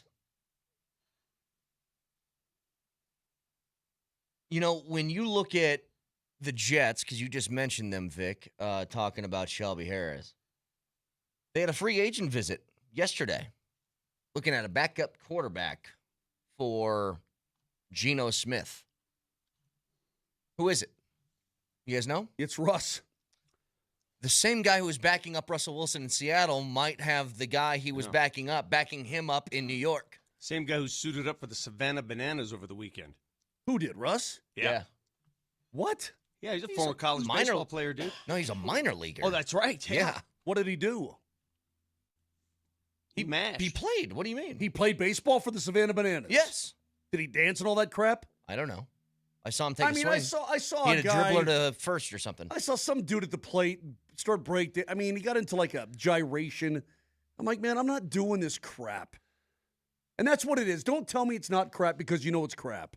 I'm going to say the same thing. I'm going to ask you the same question I ask you every time about the Bananas. Do you have the same feeling about the Globetrotters? That's what they are. And that's the response I get because you have no response. All right. Hey, this is a selfish one, Vic. Maybe you can help me out with this because Brett will hate this.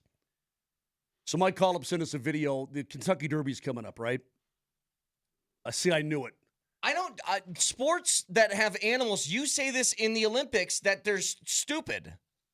Secretariat is one of the greatest athletes in the history of the world. It's an animal. I don't give a rat's butt. Vic, Secretariat in the Derby, broke last, won it, right? I also went back last night, and you know what I watched?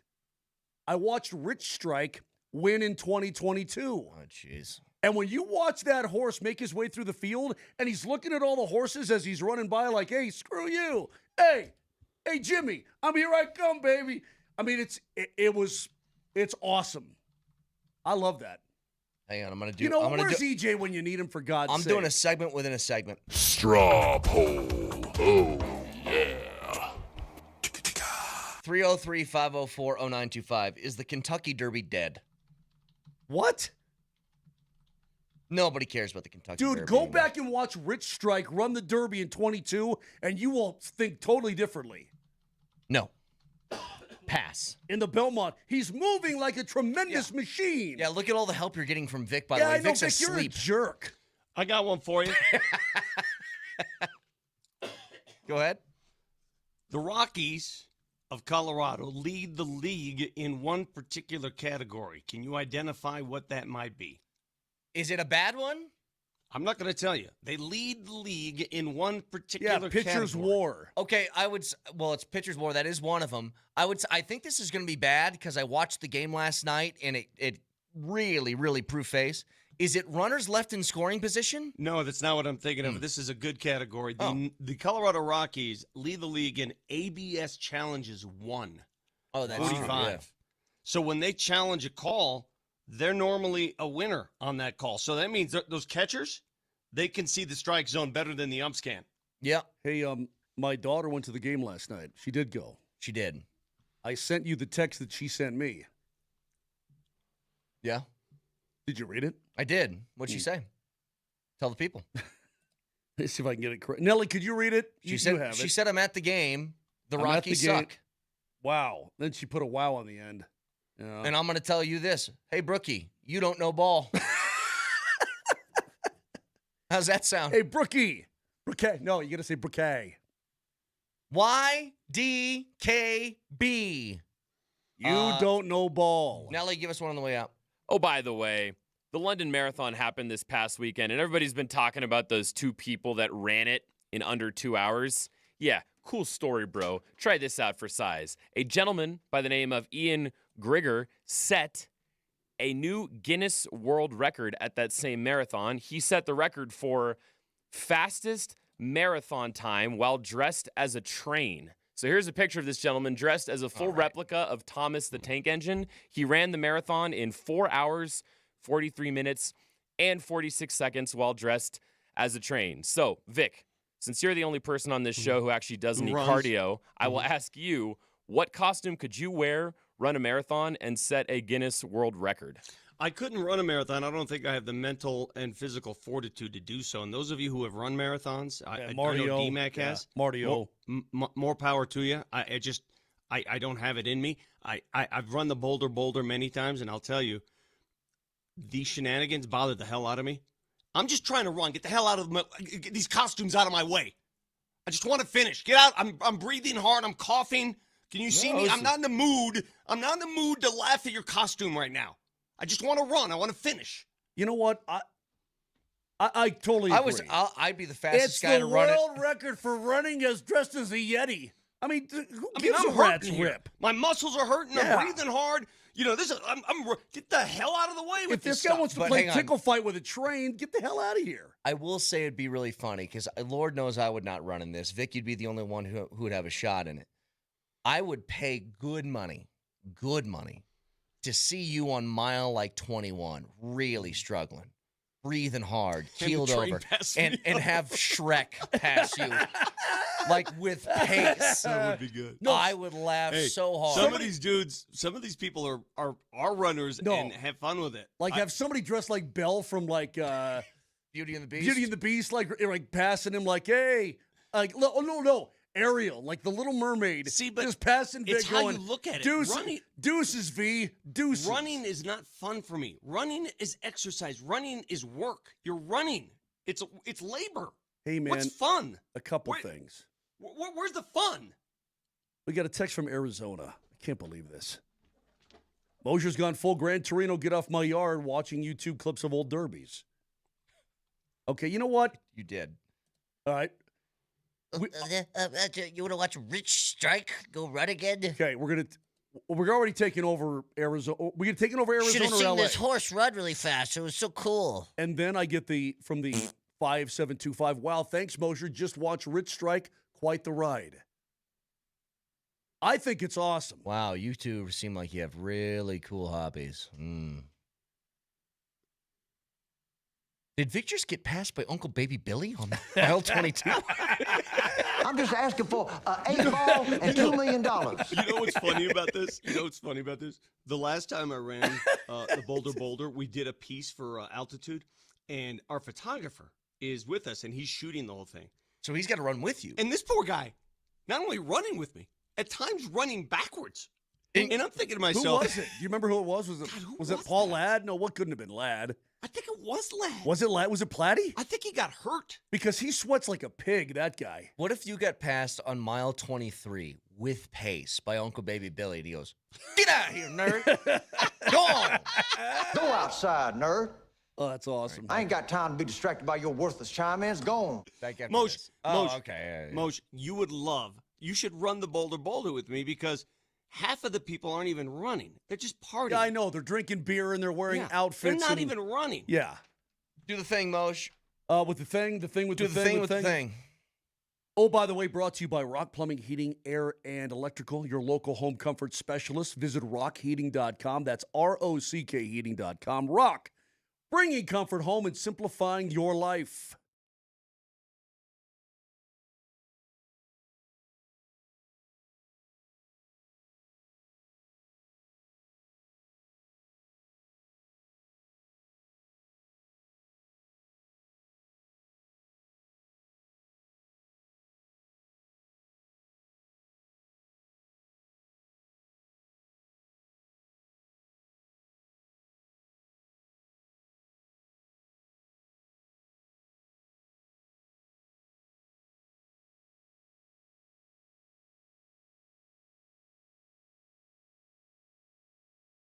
Hey, this is Brett Kane. Winning hits different with Fanatic Sportsbook. And now that the playoffs are here, the stakes are at their highest. So don't wait for the what-if moment. Switch to the only sportsbook that protects all pro basketball player props across straights, parlays, and same-game plays across any first-half injury. Because that's right. If betting player props is in your playbook, whether it's points, assists, rebounds, steals, blocks, whatever it is, Fanatic Sportsbook's Fair Play Insurance gives you the edge when it comes to cooking up a parlay. Some books, they protect the first quarter.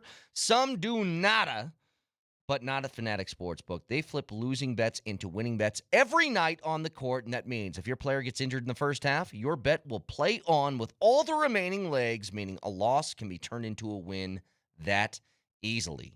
Others copy trends. They set standards. Fair play keeps every first half protected, so bet with the book that always has your back. It's Fanatic Sportsbook.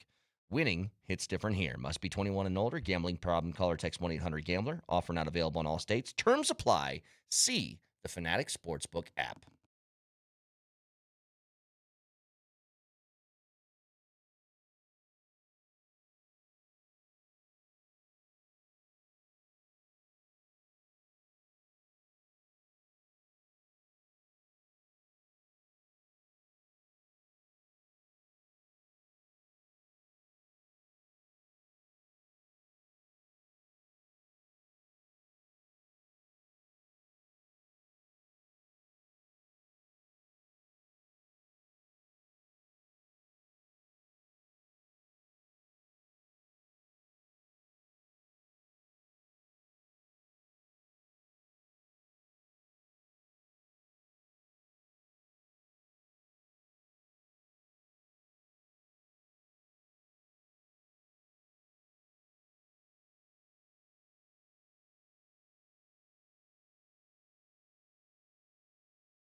We're going to do Family Feud at 9:20.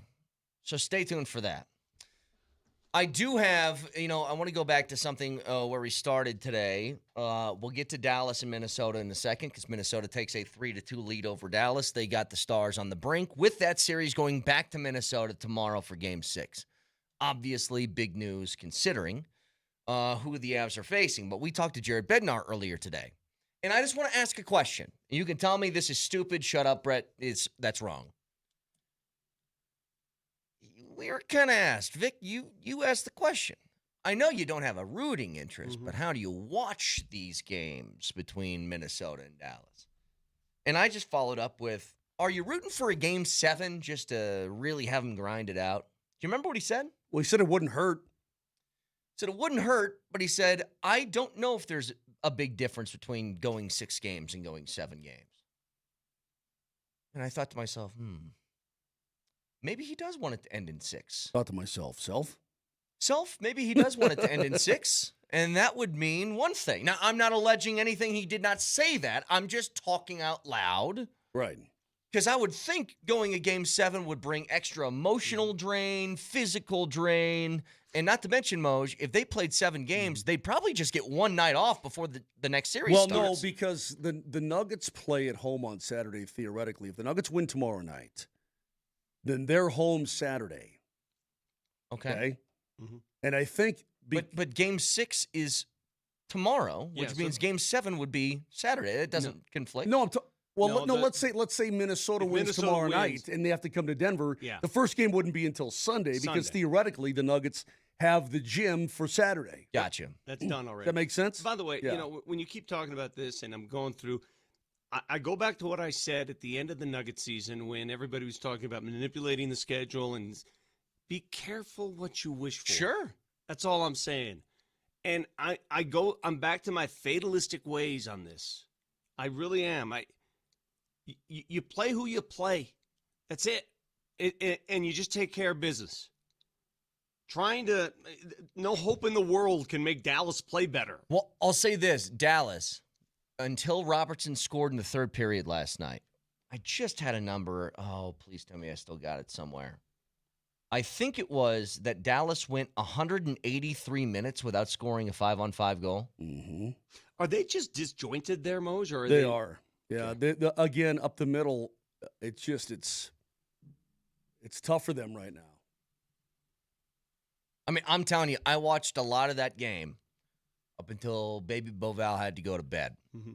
And I saw Minnesota controlling every second of that game with the exception of when Dallas was on the power play, in which they looked like they were panicked the whole time, which I think anybody would be because Dallas's power play is crazy good. Here's the way they are up the middle right now. It's Wyatt Johnston is your one. They'd love to have Rope Hintz there. Sure. He's out. Dutchie's the number 2. And then it's kind of a mismatch, kind of all the way down the line. Fox is in there. They've had to dump other guys in the middle. Dallas right now up the middle, they're missing Rope Hintz, and he is a big factor for that team. I don't want to underscore that. I guess I can't underscore that enough. How's that? Yeah. He's big for them. And so when he's out, they're going to I mean, listen, when you look at 5-on-5 this season anyway, even with Rope Hintz, the Stars buttered their bread on the power play, bro. Mm-hmm. That's what they did. They had 36 more power play goals this year than the Avs did. I take it back, by the way. Even when Robertson scored, it wasn't 5-on-5. It was 4-on-4, and they pulled the goalie. Yeah. So that wasn't even 5-on-5. That's because Jamie Benn did something dumb at the end of that game. You're kidding. Well, did you see it? Yeah, Actually, do you think I didn't. I was putting the kids to bed. So Hartman comes in and gives him a shot in the upper body. He acts like he got his head taken off, turns around, cross-checks him in the side, then cross-checks him in the neck. And they sent both of them. They sent Hartman off for interference. They sent Ben off for cross-checking. But he got him right in the neck. I saw Austin Matthews get suspended for that this year. We were so nervous as a fan base. We're so nervous about the idea of facing Dallas in that second round. Are you as nervous? Or has that changed a bit? I don't think for me, it's the same. I mean, certain teams match up against other teams, and the matchup changes the way they play for whatever reason. Like, I mean, we're living it. Minnesota against Denver turns into freaking Showtime Lakers or Bad Boy Pistons. I don't know what it is about the makeup of this team. Well, I know what it is. But when they play the Nuggets, it's a perfect matchup for them. It's right in their wheelhouse. So I have the same feeling about who the Avs play. And that's why I ask Mark Moser, who do they match up better against? Well, I want to say what Jared Bednar pointed it out. Their power play is clipping along, talking about Dallas in this series, 50%. It's pretty good. They've only won 2 games, but it's clipping along at 50%. And again, it's a small sample size, but it's clicking right now. I watched their entries last night, their zone entries. Pretty damn good. They're really creative, and they're really good at getting set up quickly on their power play. That being said, the matchup against Minnie, they're not exactly super strong up the gut either. And the Avs were 2-1-1 against Minnesota the regular season. They pulled points in 3 out of 4 games. 5 of 8 points the Avs pulled out of Minnesota. Minnie's scrappy. That McCarron goal? Yeah. Well, if you're Jake Ottinger and you've got a fourth liner coming at you, you're going to open up the 5-hole? I know. What do you think this guy's going to do? Stick handle and go top shelf on you? He's a gigantic fourth line plug. No offense.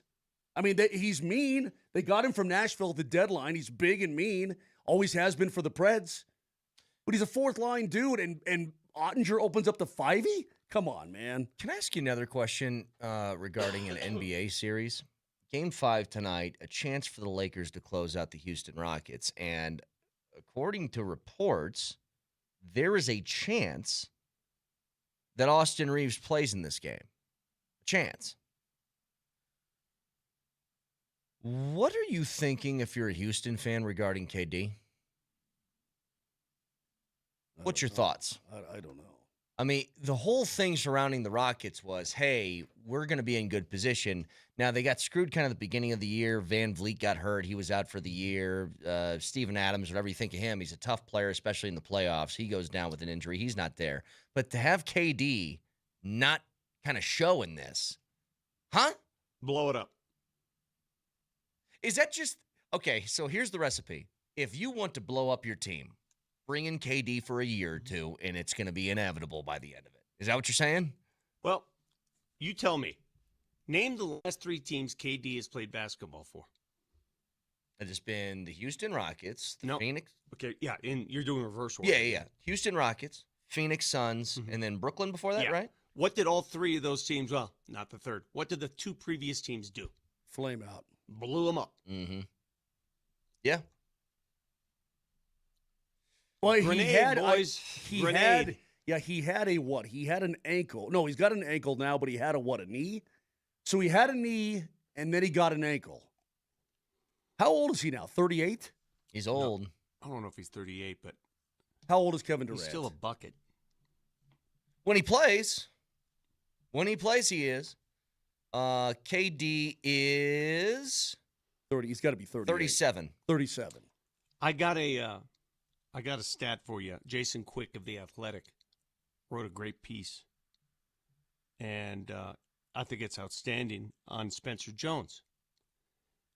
And I read this and I said, oh my God, this didn't hit. I did not know this.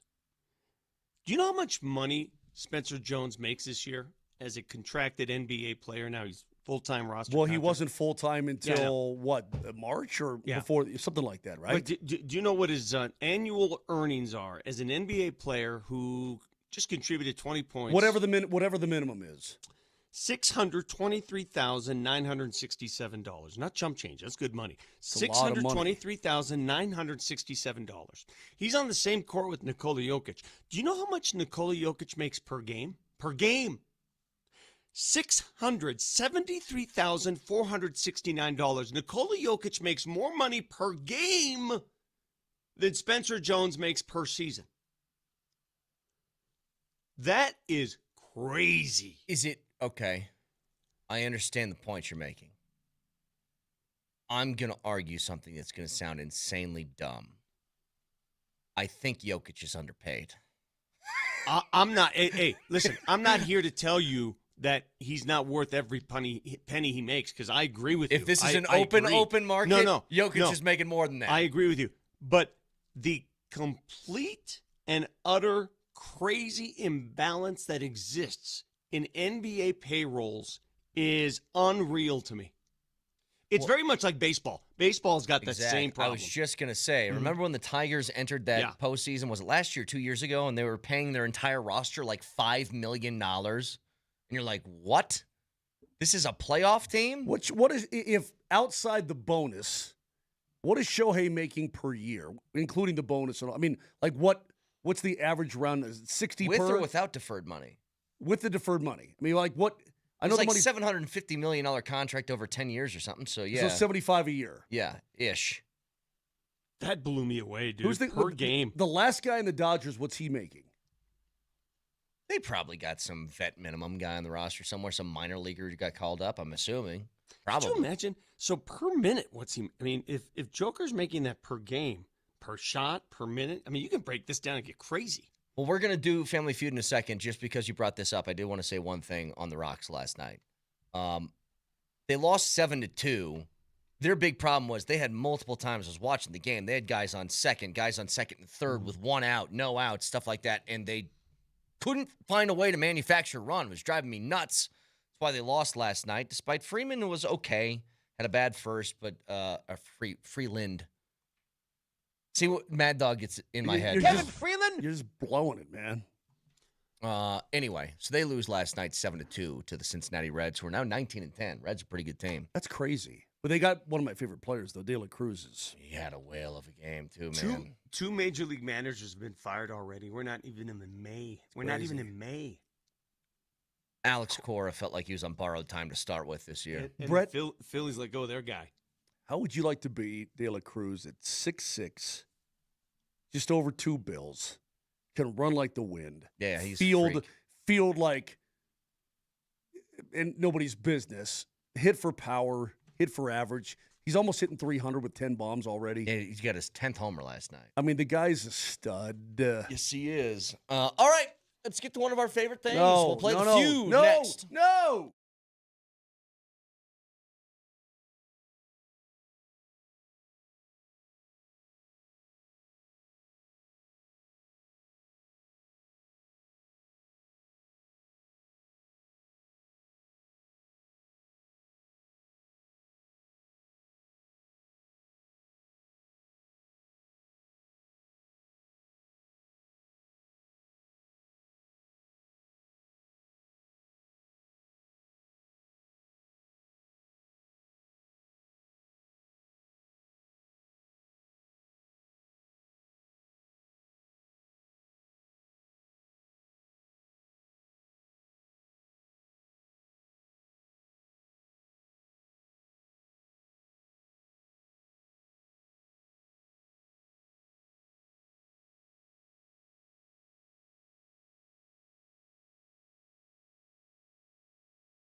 It's time to play the feud. I don't feel like it. Too bad. We're here and we're ready to play. You know what this is all about? I've figured it out over the years, Vic. I don't know how many years we've been playing this stupid game. But this game is the only design that you have on this game, Brett, is to humiliate both of us. Yeah. I see this as It's a humiliation tactic. And this is some you get off on this. I don't get it. This is humble pie day. It's not what I do. I will say Nelly had the idea that Vic plays the role of host and he reads the questions from the Nuggets one. And I said the point of this game does not exist without Vic. Vic is our game on the show. Do you want him to go first? It's up to you guys. You guys are the team. I'll go first because I don't feel like standing up right now. Moj, leave. And get away from Nelly's office because he can hear you. Nelly, make sure you turn down the studio sound in there. I'll go out here. Okay, then go. Okay. Go. And remember, it's a 30-second game, so don't take too long. Don't watch another, Rich Strike is coming around the bend, whatever. Let me clear my mind. Hold on a second. Let me just clear it. Go ahead, clear that mind. All right, let me get my magic. What's this called again?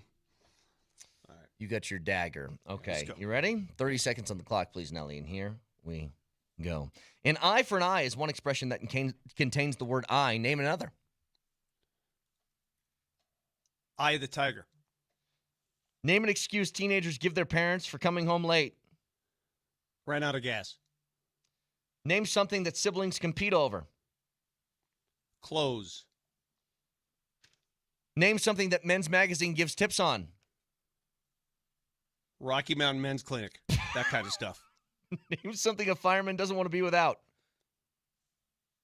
Water.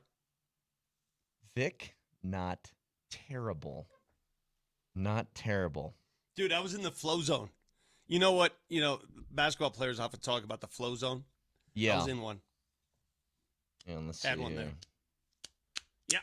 All right, Pretty there we confident go. with myself. Oh, you giving yourself a round of applause Yep, for that I one? am. Pretty damn good. All right, Moj. Moser, just so you know, if we're playing golf, I just drove 380 down the middle, so set you up real nice. It wasn't bad. It really wasn't bad. So now it's up to you to finish this off. All right, let me get my thinking cap on here. Hang on a second. All right, please. ready? 30 seconds on the clock. Mamma mia, 3, mama. 2, 1. An eye for an eye is one expression that contains the word I. Name another. iPhone. Name an excuse teenagers give their parents for coming home late. Car broke down. Another answer. Actually, that works. That's fine. Okay. Name something that siblings compete over. Food. Name something that Men's Magazine gives tips on. Muscle mass. Name something a fireman doesn't want to be without. That would be his axe. All right. Let's see where you guys stack up on this one. Damn it, what do you mean it's eye for an eye? Something with an eye. That's a stupid question, That's by so the way. dumb. That's so dumb. Who came up with that one? Dummies.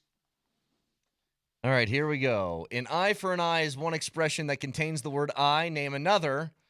Vic said eye of the tiger. That's got to be in there. No, see? All right. Stop this. Stop the music. Stop the music. No, don't stop it, Nelly. You turn it back up. These people who vote on this are dumb people. Agreed. If Eye of the Tiger is not one of the top 3 in here, A, they never watched the Rocky series. B, they're dumb. And C, they never watched the Rocky series. Agreed. Moser, you said iPhone. What I spy with my little eye? I mean, what? Beauty's in the eye of the beholder. Oh, Apple Jesus. of my eye. Cross my heart. Hope to Hope to die. Stick a needle in my eye. Shut up. Eyes on the back of my head. I got my eye on you. Dummies. Better than iPhone. Name an excuse teenagers give their parents for coming home late. Vic, you said ran out of gas. Yeah, 13 on that one. Number 3 answer. Moser, you said, what was it? Car trouble? broke down, yeah. Yeah, car trouble. Number 1 answer, 38. Yeah, boom. Could be Way to go, lost Moser. track of High five. time. Moser, high five. High five, bam. Lost track of time, traffic, didn't have a ride, that sort of thing. Name something siblings compete over. Vic, you said clothes. No, okay. That's again, a bunch of crap. Here's the thing. He's got Here's two the thing. Do you have daughters. daughters? Fight Do you all have the time. daughters? I'm Do gonna you have daughters? Hang on. I'm gonna give you some grace. I'm going to give you toys. I think clothes and toys are similar enough. I'll give you toys. You're being charitable. Oh, now. thank Again, you. whoever the voters are on this, I want to know their names. Send me their names. Send me the names of the voters. 100%. What's the number 2 answer if I'm giving you toys, by the way, is 19. Moser, you said food. Dude, if you got a lot of kids at a dinner table, you better, Vic, you know better than anybody. Again, you better reach in there and grab your food or you're not eating. From now on, I need you to reveal who the voters are, what part of the country they live in. I want demographics. I want to know who we're talking to here. Because if you don't think siblings argue over clothes, you're freaking insane. And food? Well, who comes home and eats all the Twinkies, right? I mean, and then it's a fight. Moser said food. That was not on the board. So it could be parents' affection is one of them. Crap. Who cares about How about that? Nobody cares. Screw my old man. My mom's dead. Sports, compete sports. That's No, obvious. that's dumb. Yeah, that's TV, stupid. use of car. Oh, Chip. All right. Name something that Men's Magazine helps give tips on. Vic, you said Rocky Mountains Men's Clinic. That kind of stuff, I mean, Yeah, man. do we say, all right, fine, health. you Men's get sexual health, yes. Yeah. So that's a number 2 answer. That's That's what I'm talking 17. about Mose, you said muscle. Yes, that's number 1. That is number 4. What's number 1? Money? Eyelashes? Chicks. Oh, come on. Those lead to chicks. If you're reading a magazine to get a chick, then you're a loser anyway. Hey, what are you reading? How to get a chick? How to get a chick because I'm a nerd? And then finally, name something a fireman doesn't want to be without. Vic, you said water. Yeah, that's a number 1 answer. It's 41 on that one, That's Vic. how Good we job. roll. That's how we do it on the west side, north side. Yes, sir. Mose, you said hose. No, I said axe. Or, sorry, axe. Hose would have been better. Axe. Axe was on the board. 1 answer for axe. 1. Uniform, true, dude. hose, Hey, you- oxygen, helmet, ladder. You probably didn't know this. You know that Dave Parker was a sideline fireman? Yeah, was he? So you guys were not even close to the realm of winning he that and one. Patrick Ewing were volunteer firemen. All right. For those listening, though, have some heart. Have a degree of sympathy here. You all know if you're listening, you know that Moj and I would have won that if normal people were voting. You know that. Look at Come Rodney. on. Here's Rodney. I'm the youngest of 10. Come on. Food was absolutely an issue. For the little ones, man, if they don't get in there with all 4s and grab a piece of bread, Dude, they ain't getting no bread. Vic, leave. My daughters battled on the daily over clothes. We had wars. I gave you one. I gave you clothes. All right. From the 970-367, these voters must be from Minnesota. Vic, take your headphones off. Leave the room. 30 seconds. Take them off. Go. Leave. Yeah, Nelly, shut the feet off to him, too. Yeah, so shut the feet Shut off. the feet off. All right. Mose, you ready? And here comes a rich strike. 30 seconds on the clock, and Right. here we go. Name something men think is manly. Working out. Name something that comes in chunks. In chunks? Yes, chunks. Jesus. Time. Brownies. Name something people press. Shirts. Name a vegetable you cannot eat in one bite. Zucchini. Wow. Wow. Name something that scares people even though they don't think it's real. Ghosts. Oh, boy. I can just tell this is going to be a nightmare round for Vic. 100%. An absolute nightmare round. All right, somebody better call him. He's probably Okay. taking a whiz. Got that. Where'd he go? He's gone. Okay. I mean, here's a. See, this is another one of those. I wouldn't give it to you, but I feel like being charitable today. But we'll see. We'll see what Okay. happens. Yeah, Nelly, you make the ruling on that one. You make the ruling. Because Right. that is not the intention of this. That's not the intention of the Oh, answer. there he is. Okay, he made it. All right, so now Vic's back. All right, Vic. Terry, I went downstairs and she agrees the clothes thing on the siblings big should have been time. number 1. Big time. Yeah, she's really mad at these voters. Boys don't have fights over clothes, though. It's a girl thing. I totally agree with Yeah, that. but But Boys don't. do. We were fashionable boys. Me and my brothers, we were very fashionable. We were You just fashionable. came? Oh, We you were were fashionable fancy boys, boys. were you? You're Yes. fancy boys. All right. You ready, Vic? Yeah. 30 seconds on the clock, please, and here we go. Name something men think is manly. Muscles. Another answer. Brains. What's something that comes in chunks? Cookies. Name something people press. Bench press. Name a vegetable you can't eat in one bite. Carrot. Name something that scares people even though they don't believe it's real. Aliens. Good answer. Good answer. Okay. Good answer.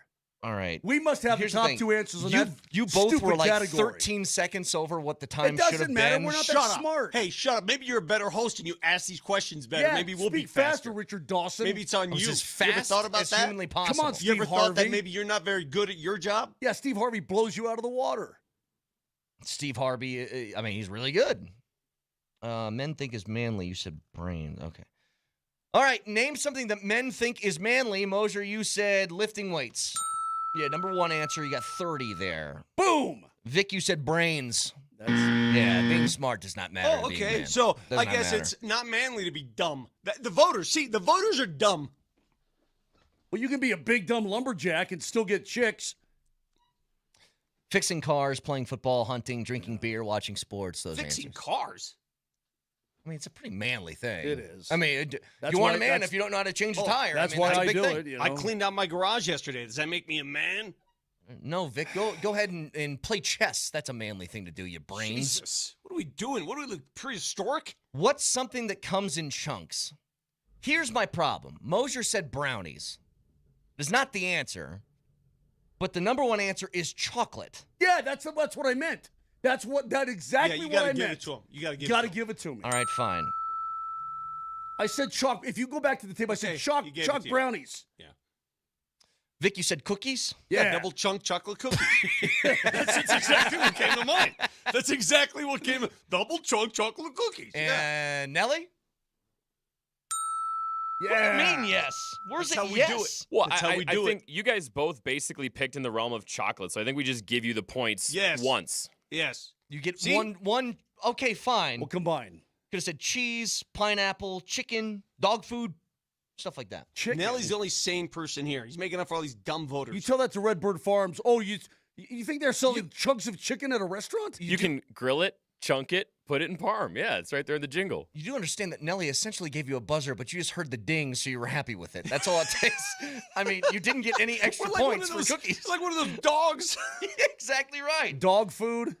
Name something that people press. Moser, you said shirts. Yeah, number one answer is clothes. Boom. I'm in. 32. Yeah. Vic, you said bench. Bench press. Lord. Bench press. Weights. Weights. What are you talking You about? can That's press manly people's too, right? buttons. All right, yeah. Name a vegetable you can't eat in one bite. Moser threw out zucchini.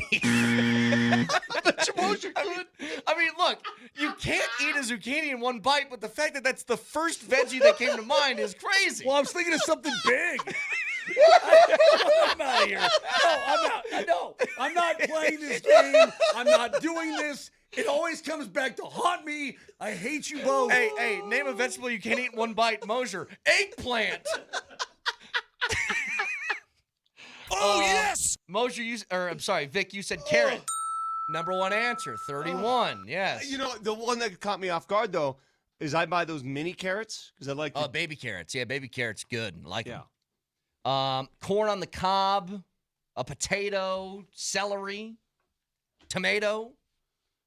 And then finally, name something that scares people even though they don't believe it's real. Boom. We Moser, gotta get you this said big. ghost. Yeah. Number one answer, 43. Damn right. Vic, you said alien. Boom. Number 5 answer at 11. Well, then what's number 2? Yeah, what the hell? Monsters. That's not Horror re- films. That's no Vampires. No. We gotta It's recalibrate ghosts this and game, aliens, dude. man. I guarantee you, people are a lot more afraid of possible aliens and ghosts than a friggin' vampire or Sasquatch. This game needs to be recalibrated. 157. You guys got to 183. Just missed. If it weren't for the damn zucchini, maybe you would have done it. As many people have said It's before, not if that it wasn't for funny. that damn zucchini, my life not. would be different. Yeah, Can and you by the imagine way- a restaurant? You don't want the zucchini? No, I can't eat it in one bite. Yeah. What you said that pretty loud for just I did? speaking to me. Hey, by the way, the 1061 is right. Tomatoes are fruit. So this whole game is bull crud anyway. Oh, blame the people. 303-504-0925. Shant Mazda text line. You guys have failed again. Although I will say, much better showing today than usual. Much better. I can't think of a super terrible answer. I mean, zucchini is like it works. iPhone was the worst. Yeah, that was just totally You given. agree when you said name something you press? Most guys who work out, what do they think of? Bench press. Exactly. Look, I get so, it. Yeah. So am I going to be? Why am I penalized for working out? That's what you're basically saying. I think that Vic had a good showing today. Like, way more impressive than usual. Maybe hosting the show made you better. The voters clearly do not work out. Nuggets fans, we're still alive, and so is the Altitude Sports Radio Playoff Viewing Party Tour. Tomorrow we're at Whiskey Row. Berto starts the Blitz at 6. Andy Lindahl's going to be hanging out, and you can kick back with a Surfside. 100 calories, no bubbles. It's sunshine in a can, plus prizes all night, including an autographed Jamal Murray jersey. So we'll see you at Whiskey Row tomorrow night. Fact checker next.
A little chilly this week, but I think the really cold days, if there were any, they're behind us, which means if you need a new fireplace, the sales are coming. The discounts are here. You got to go shop at Flatirons Fire. Flatirons Fire and Design off 53rd and Bannock. They have a huge showroom. Take I-25 north. You can see the showroom online at flatironsfire.com. And right now, if you're in the market to replace your fireplace, get it going just for next season. Gas, electric, modern, classic, you name it, they got it, and they do it the right way. They assemble it at your home. Altitude Sports listeners, you get a great deal, 10 to 15% off all fireplaces. Just mention Vic sent you. So when the cold comes back, and it will, Flatirons Fire, they got you. That's flatironsfire.com.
Hey, Vic, can I ask you a question? Because you were at the game for Game 5.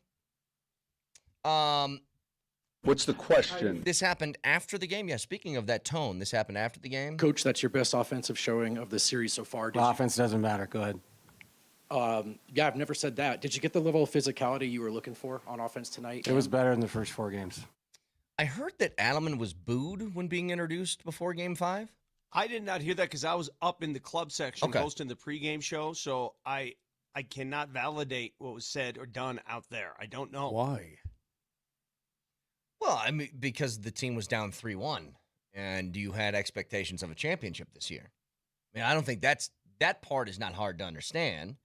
And who's the easiest guy you can point a finger at? It's always the head coach. I mean, I think they should win this series, but there are extenuating circumstances. I've seen people take exception to that sort of tone in the post-game press conference that he has the last couple. I'll say this.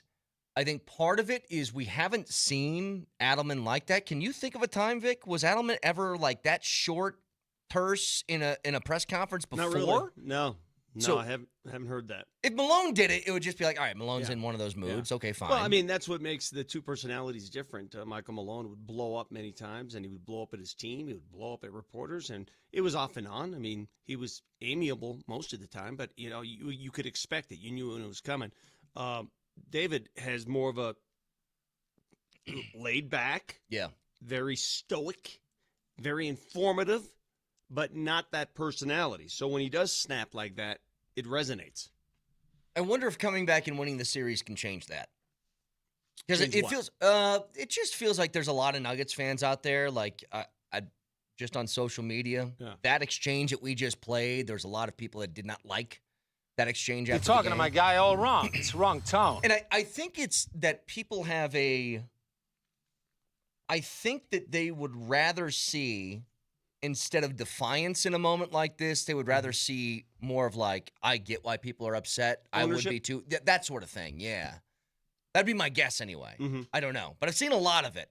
And I'm just wondering if coming back and winning the series can change perception I on just that. wonder, and this is me, again, speculating, I just wonder sometimes listening if there is more going on behind the scenes that we don't know about. And when I say going on, are there some injuries that we're unaware of that will develop? At the end of a hockey Stanley Cup run, you know what happens after the team is eliminated? What happens, Moj? This guy had 90% of the cracked roster gets this, surgery? this guy Yeah, had that. exactly. This guy was dealing with this. Yeah. And I'm not making excuses for the Nuggets, but I just wonder if he knows something we don't. Okay, well, how about this? Stephen A., of all people, came to the defense of Joker on First Take yesterday. He was talking to Kendrick Perkins. Perkins was saying that Jokic has not played well. Here's what he said. Jokic has owned Rudy Gobert. We've talked about that for years. This season, he averaged over 35, shooting 65%. It don't strike y'all as a tad bit odd that the brother was shooting 12.5% in the fourth quarter against Rudy Gobert all of a sudden? What the hell? Did Rudy Gobert go into some time machine and turn into the second coming of Bill Russell? Hell no. We know that. The difference is that Jokic is not 100%. Damn. The man has produced time and time again. We can't sit up here and question his greatness the way Kendrick Perkins is doing. So what do you think about that? He thinks he's clearly hurt. If you ask him, he'll say no. If you speculate anything, any question about him after the game, why he's wearing an elbow sleeve, wrist wrap, all that, he always, no, I'm fine. Would it surprise me at all if somehow the Nuggets are eliminated tomorrow night and then comes word a couple weeks later that Joker's got exploratory surgery on his wrist? Wouldn't surprise me one bit. I will say, and this is not to make excuses for him, because I always say if you're a guy and you're on the floor, especially in the playoffs, you're playing, I have to judge the way that you play. You might be dealing with injuries, but you know what? I can only judge the results because I don't know the extent of the injury. But for him in particular, who his entire career has been built around I could argue, the most efficient basketball player in history on the offensive side of the ball. Like, you could make a strong argument for it. Sure. for him to miss the little floaters at the rim He miss a lot of shots he doesn't short, miss those. He's been short, on those. Yeah. does raise a red flag Hey, to me. Vic, in today's day and age, we're in 2026. Is there really any such thing as exploratory surgery anymore? I mean, with the imaging technology we have? I like to go in and just have them explore on occasion. Just go ahead and explore. Because that used to be the thing. We know there's something in there. We don't have the technology. We're going to get in and we're going to see what's going on, right? So Vic, from sternum to belly button gets opened up, and they just put on a rubber glove and goes, let's see what's going on in there.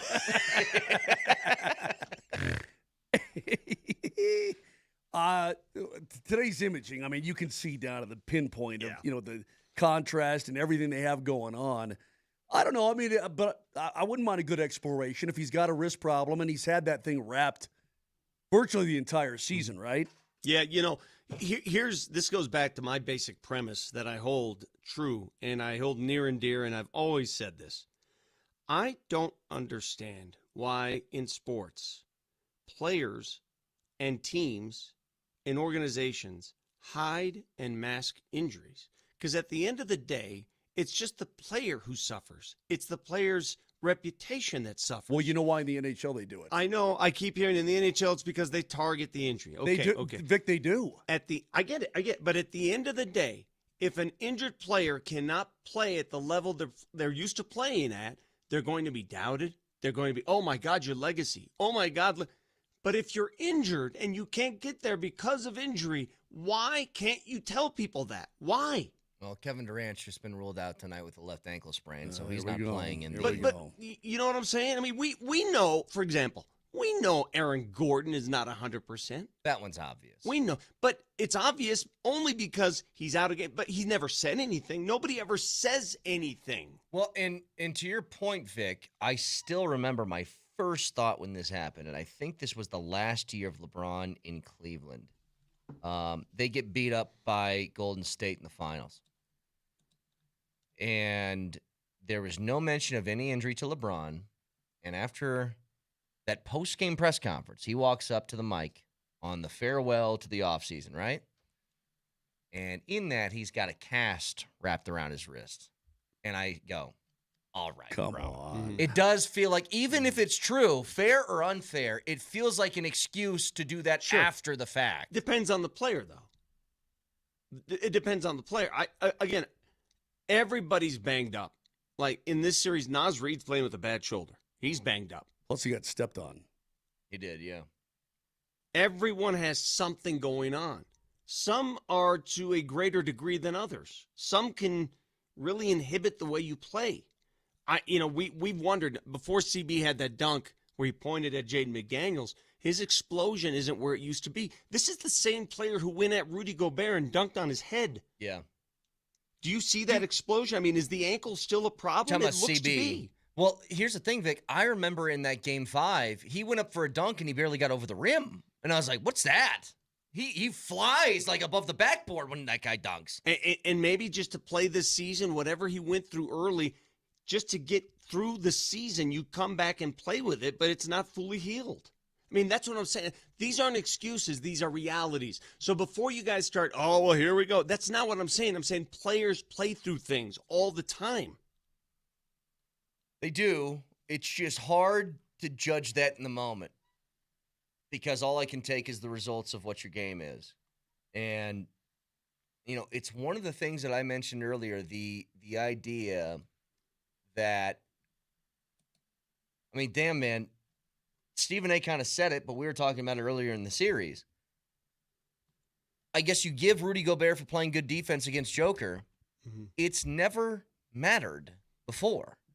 He has absolutely demolished Rudy when he was the reigning defensive player of the year multiple times. He played the guy who's probably going to win, 7 defensive player of the year awards in Victor Wembanyama?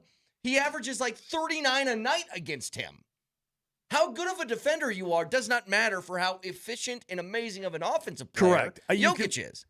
There are very few guys that really ever shut him down, even in a game, let alone for a series. Very few. He has a game where he shoots less than 50%. You're like, whoa. off night for Joker. 100%. And he was averaging 39% going into Game 5. Now, obviously, Game 5 was great for him. What was he, 9 of 15, I think it was? But still, just a weird sort of circumstance. Hey, reminder to you guys, 5 listeners are scoring a pair of tickets to Game 1 of Round 2 for the Avs during our special Avs Playoff Ticket Friday. But if you don't want to leave it to chance, lock in your seats now for Round 2 at coloradoavalanche.com/playoffs. Tickets are on sale for every possible game. Don't miss the most anticipated series of the year. I know you're going to get mad. What? But I've been looking at some of the names of these horses entered for the Kentucky Derby on Saturday. There's one called Right to Party. I like that. Moser, you got to fight. I want you to do something real quick. Here's- Hang on. No. Wait. You answer my question. The man who every year goes through the list of Olympic events that should not be allowed, and every year it's always ones that involve horses. You are 1,000% hypocritical on this. Should horse racing be allowed in the Olympics? No. Then why is it interesting to you? It's not the human, it's the horse. Because it is. Coming out of the 9 holes, the Puma. Ooh, I like that. My like horse's that, name too. is the Puma. I like that. That's bad. already my favorite name. Here's Give me one more. out of the 17 holes, 6-speed. Ooh, I like that too, 6-speed. Not 12-speed, not 10-speed, 6-speed. Right That's now, pretty a lot of badass. these- A lot of these cyclists just do these 1 speeds. Yeah. Just one gear. Yep. Is there one called Double Chin? Hey, one of the favorites, morning line favorite. Yeah. Out of the 1-hole Renegade. Cliche. The renegade who had is it made, cliche. retreat for the bounty. Brett, have you Dabba, gone to dabba, a dabba. derby party? Pretty fun. Yes, I have been to derby parties. Not for me. You don't wear the white clothes, white hat, and all that Do stuff? the clothes with the people. You talk to people you don't know. The whole day is surrounded by 90 seconds of a Hey, race. my wife and I went to a derby party a couple of years ago, and she looked fantastic. Not the point. I've done it like with my wife's coworkers before, and it's always that thing where you're like, it has the business. If she can put on a nice flower dress and a cool hat, why not do that? Okay. That's my response. Nelly, fact checker. Nelly monitors the mistakes in today's Fact Checker. Fact Checker. Presented by Backus and Shanker, serious lawyers for the seriously injured. Again, derby parties are another one of those. That's people like have to make an excuse to go out and have a couple of drinks. We can do that That's anyway. my Friday. All right, go ahead, Nelly. Well, Moser, earlier today, you gave us some reasons that you might be interested in attending the Rocky Mountain Men's Clinic, and there's one in here I hadn't heard of before. Just because you're getting older doesn't mean you have to feel like it. If your energy is low, sleep off, weight won't bulge, mind feels foggy, and more. Your weight won't bulge? Budge. Excuse me. If your energy is low, sleep off, weight won't bulge, Bledge, blodge, bulge. Bagged on. Good to know. If you missed our interview with Jared Bednar, go check it out. Very informative. Well, in the somebody 8 said o'clock to you, hour. Vic, you ready for this? Somebody said to Brett today on the text line, excellent live read. Yeah. Excellent. Because I do it right. I mean, dude. They wanted the visual of William Taft having a Surfside in the bathtub he can't get out of was a good visual for people. I don't know what to tell you. Dude, if I couldn't get out of the bathtub, I would definitely surround I'd have floating, Coolers of Surfsides? floating Surfsides in that. I'm like, well, while I'm stuck here, I might as well drink my Surfside. iTunes, Spotify, Moser, Lombardi, and Kane. Have a great Wednesday. We'll talk to you tomorrow. Love you. See you.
What up, people? Happy Wednesday. Welcome into the morning sprint. Alex Ryan alongside the head coach. That is Mike Sanford. KJ Granderson's behind the glass, just a day away from Game 6 of the Western Conference semifinals between the Minnesota Timberwolves and your Denver Nuggets. 7:30 tip, 7 p.m. pregame show right here on 92.5. And you guys who have listened to this show, you know that we're the truth sayers. We say things that are hard to hear, sometimes to the point where Nuggets fans and Jokic fans from here in the Mile High City want to kill me for maybe suggesting that losing a series to Minnesota when they don't have Anthony Edwards or Dante DiVincenzo might hurt the overall NBA legacy of Nikola Jokic. Maybe that was sacrilegious, but you know what? I think it's the truth.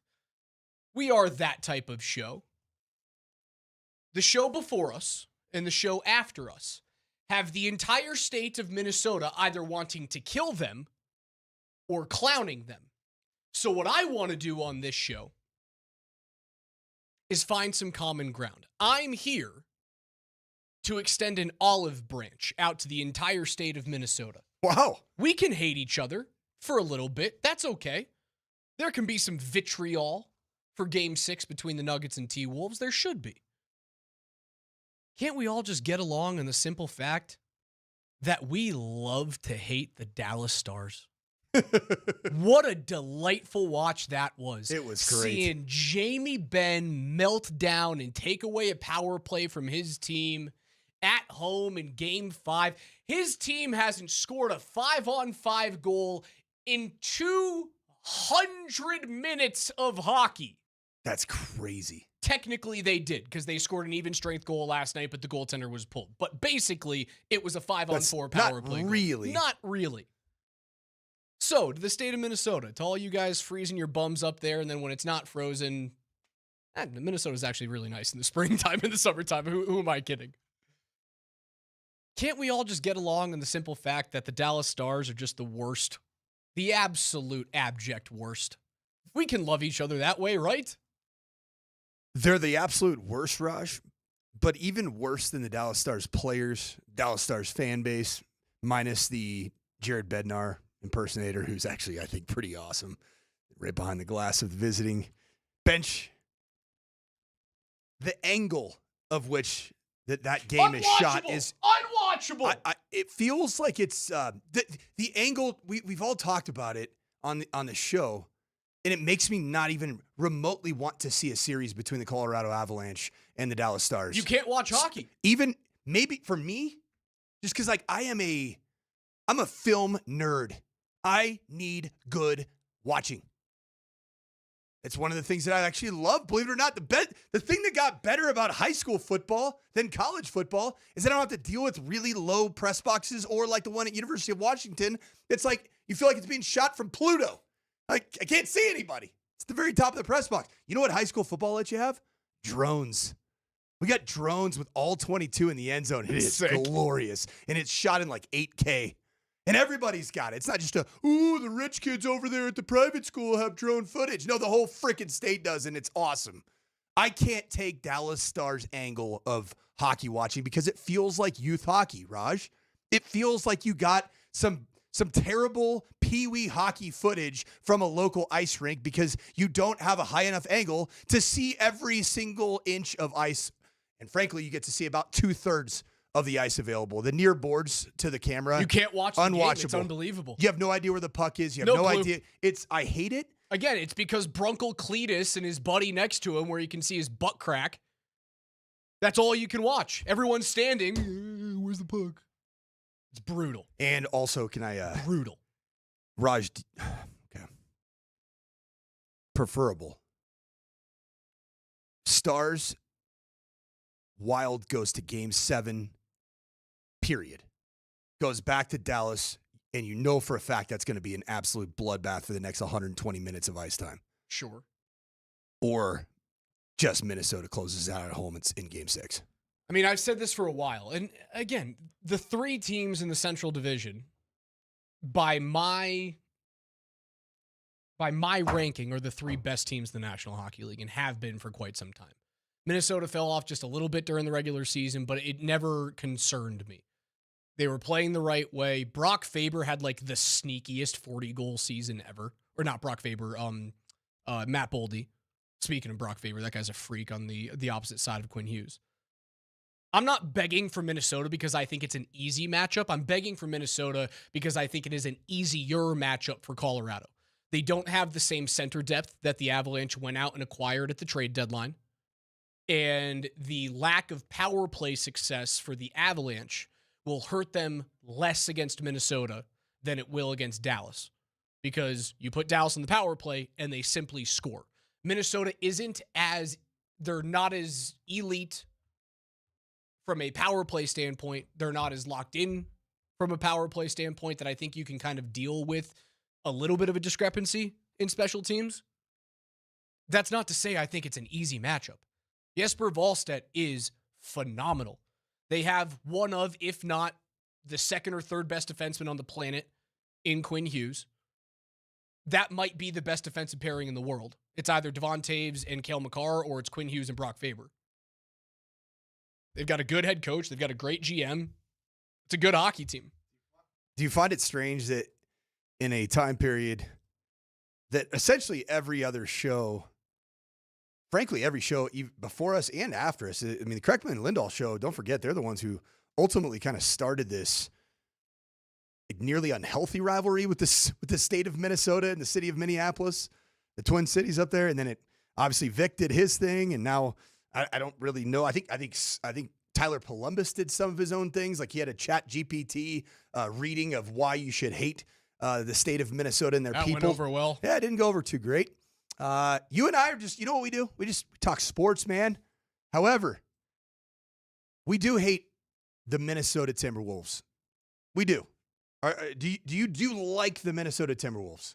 I wish the Nuggets played more like them. I do too.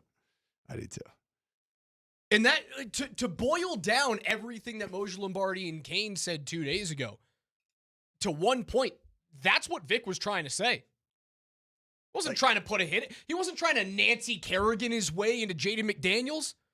What Vic was saying is, they got something that I wish the Nuggets had. And that's some cojones every single time that they play. Do I hate Jaden McDaniels' face? Yeah, a little bit.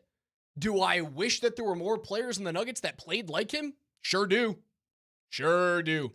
But do you find it a little bit strange that the Nuggets hate the matchup? All the fans do for sure. I don't know about the players, but it would appear that the players don't love the matchup against the Timberwolves.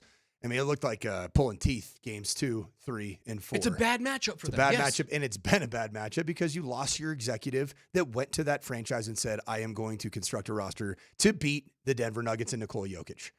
And they've done it once, right? Like that's the thing that we forget. They've done it one time in a series. But it's always been a slog. It's been gross. It's been hard.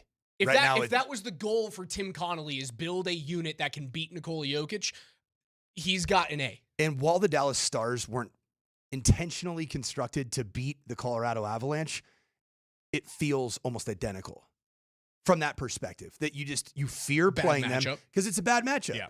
And the style that they play with, frankly, they're a team that they have enough class and enough high-level technical skill to be able to play almost that grimy, gritty LA Kings hockey, but they have enough bite at the other end on their ozone to be able to finish goals as well. Mm-hmm. So those two are similar, but yet we're in this Minnesota hatred era, and we're rooting for the Minnesota Wild. If the Minnesota Wild end up winning this series, whether it be in Game 6 at home or Game 7 in Dallas, don't you think that some of that same hatred is going to carry right over into that next series? Yeah. From the Timberwolves series? It will. Right into the Minnesota Wild series. And gosh, I hope it's with a 7-game series victory for the Denver Nuggets that were down 3-1 and went back out on the road in a 3-2 series. It's a weird dissonance right now, how I watched that game with the sports hatred that has been thrown back and forth between Nuggets and Timberwolves fans and Denver and Minnesota media, certainly here at this station.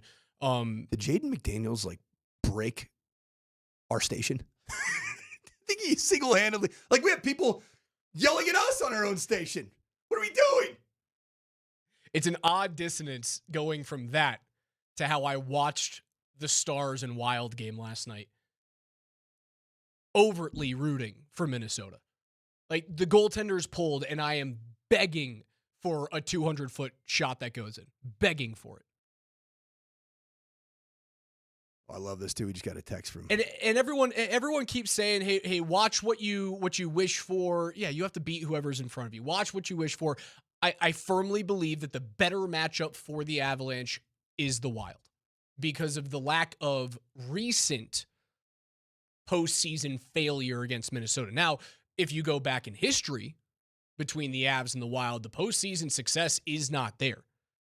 The final game played in Patrick Waugh's career, right? Overtime winner, Andrew Brunette, right on the doorstep. Game over. Patty hangs him up.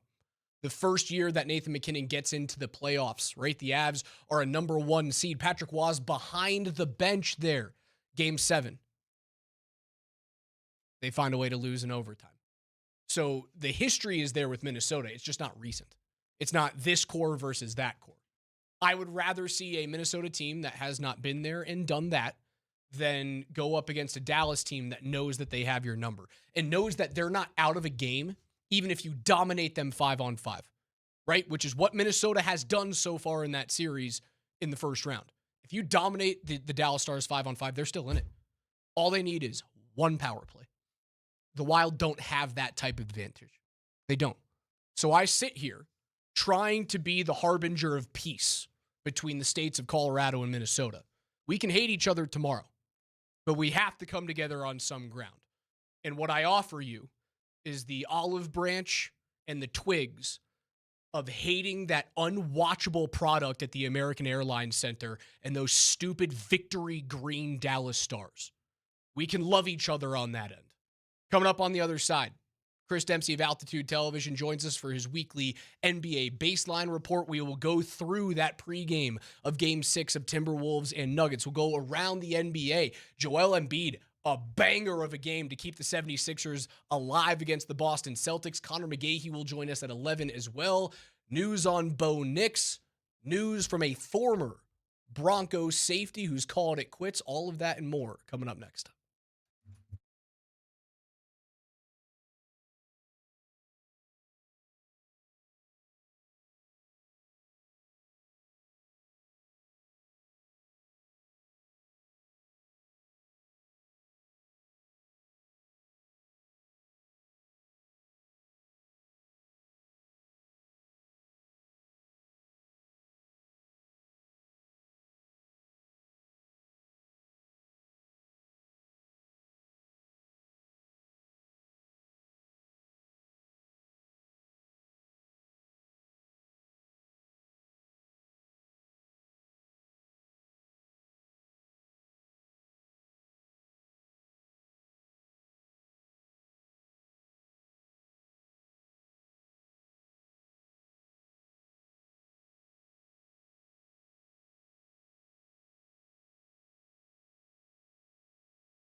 Nuggets fans, we are still alive, and so is the Altitude Sports Radio Playoff Viewing Party Tour. So tomorrow, we're going to be down at Dierks Bentley's Whiskey Row. Berto starts the Blitz at 6 p.m. Andy Lindahl is going to be hanging out, and you can kick back with a Surfside, 100 calories, no bubbles, sunshine in a can, plus prizes all night, including your ability to win an autographed Jamal Murray jersey. We're going to give that jersey away that evening, so it's not like you entered to win and then you win a couple of days later. No, you go to Dierks Bentley Whiskey Row, you watch the game at our viewing party, you walk away with the Jamal Murray jersey if you're so lucky. Had a chance to give out a Jokic one 2 days ago. It was awesome. See you guys tomorrow at Whiskey Row for Game 6 as we welcome in our friend from Altitude Television, Chris Dempsey, for his weekly NBA Baseline Report. No game tonight, no game yesterday. Obviously, a couple of days off as we get ready for a pivotal must-win Game 6 in Minnesota. Demps, how you doing, brother? Doing fantastic, guys. How are you? Doing well. Hey, let's just start right there. How do you replicate what happened in Game 5 on the road in Minnesota, which will assuredly be one of the most difficult playoff games that this version of the Nuggets has seen thus far? Yeah, well, you just bring that same energy. And, I think what we saw from that basketball team was, kind of the final stand, I think is the best kind of way to put it, is they did not want to go home. They did not want their season to be over, and they played like it. And I think that is what's required of them in Minnesota if they want to continue to have a season after tomorrow night. So I just think first and foremost, you just bring that same aggressiveness mindset to the basketball court. And that just means not just I know we talk, the physicality thing gets talked about a lot, and obviously setting hard screens, being very physical in terms of box outs and defense, all that matters for sure. But aggressiveness also from players like Cameron Johnson, who instead of turning the corner to pass a ball on a dribble handoff, turned the corner to shoot the ball off a dribble handoff. Or Spencer Jones stepping into three-point shots with a lot of confidence in himself. And so, that's what's required of the Nuggets. Now, if they do that, I think they'll be able to see their way through. This is going to be a difficult situation, obviously, given the venue, as you have said, Raj. But the talent gap between these two teams, now that there's no Anthony Edwards and Dante DiVincenzo, is starting. I thought I saw that show up in a real way in Game 5. Demps, am I wrong to have the feeling that a 75% Aaron Gordon is not better than playing 10 guys off in a rotation like you did in Game 5? Yeah, I mean, but he wasn't even 75%. You know what I'm saying? So but what about for Game 6? Like, where do you see that going? And like, my take is, if he's 75%, I don't think Aaron Gordon should be playing. Yeah, well, you know what? It's interesting because that's an interesting take. I think 75% of Aaron Gordon maybe would have been what he was last year on the hamstring against OKC. Yeah, and it was problematic, right? Yeah, and Coach, when I look at him in this one, I don't think I think he's 30%. Like I don't think he's close to 75%. I mean, you could just tell by the way the lack of movement, the lack of explosion, the hesitation to make explosive jumps, those kinds of things. He looks well below 50%, and of course, in that respect, yeah. What the Nuggets were able to do was kind of manufacture. They kind of manufactured an Aaron Gordon through like 3 or 4 other dudes, if that makes sense. So, so you heard David Adelman talk a little bit after the game about ball handling and like having extra guys out there who can handle. Well, that's the thing that Aaron Gordon can do, that they would put the ball in his hands. So you put Tyus Jones on the court. So now that alleviates Jamal Murray a lot of the responsibility from him when they are both on the court together. Now he can just kind of come off all kinds of screens and wreak havoc that way. And then you have Spencer Jones, who could recreate the defensive and defensive piece that Aaron Gordon puts on the court, and the physicality piece from the defensive standpoint that Aaron Gordon puts on the court. And then, a Jonas Valanciunas can mimic some of the rebounding that Aaron Gordon puts on the court.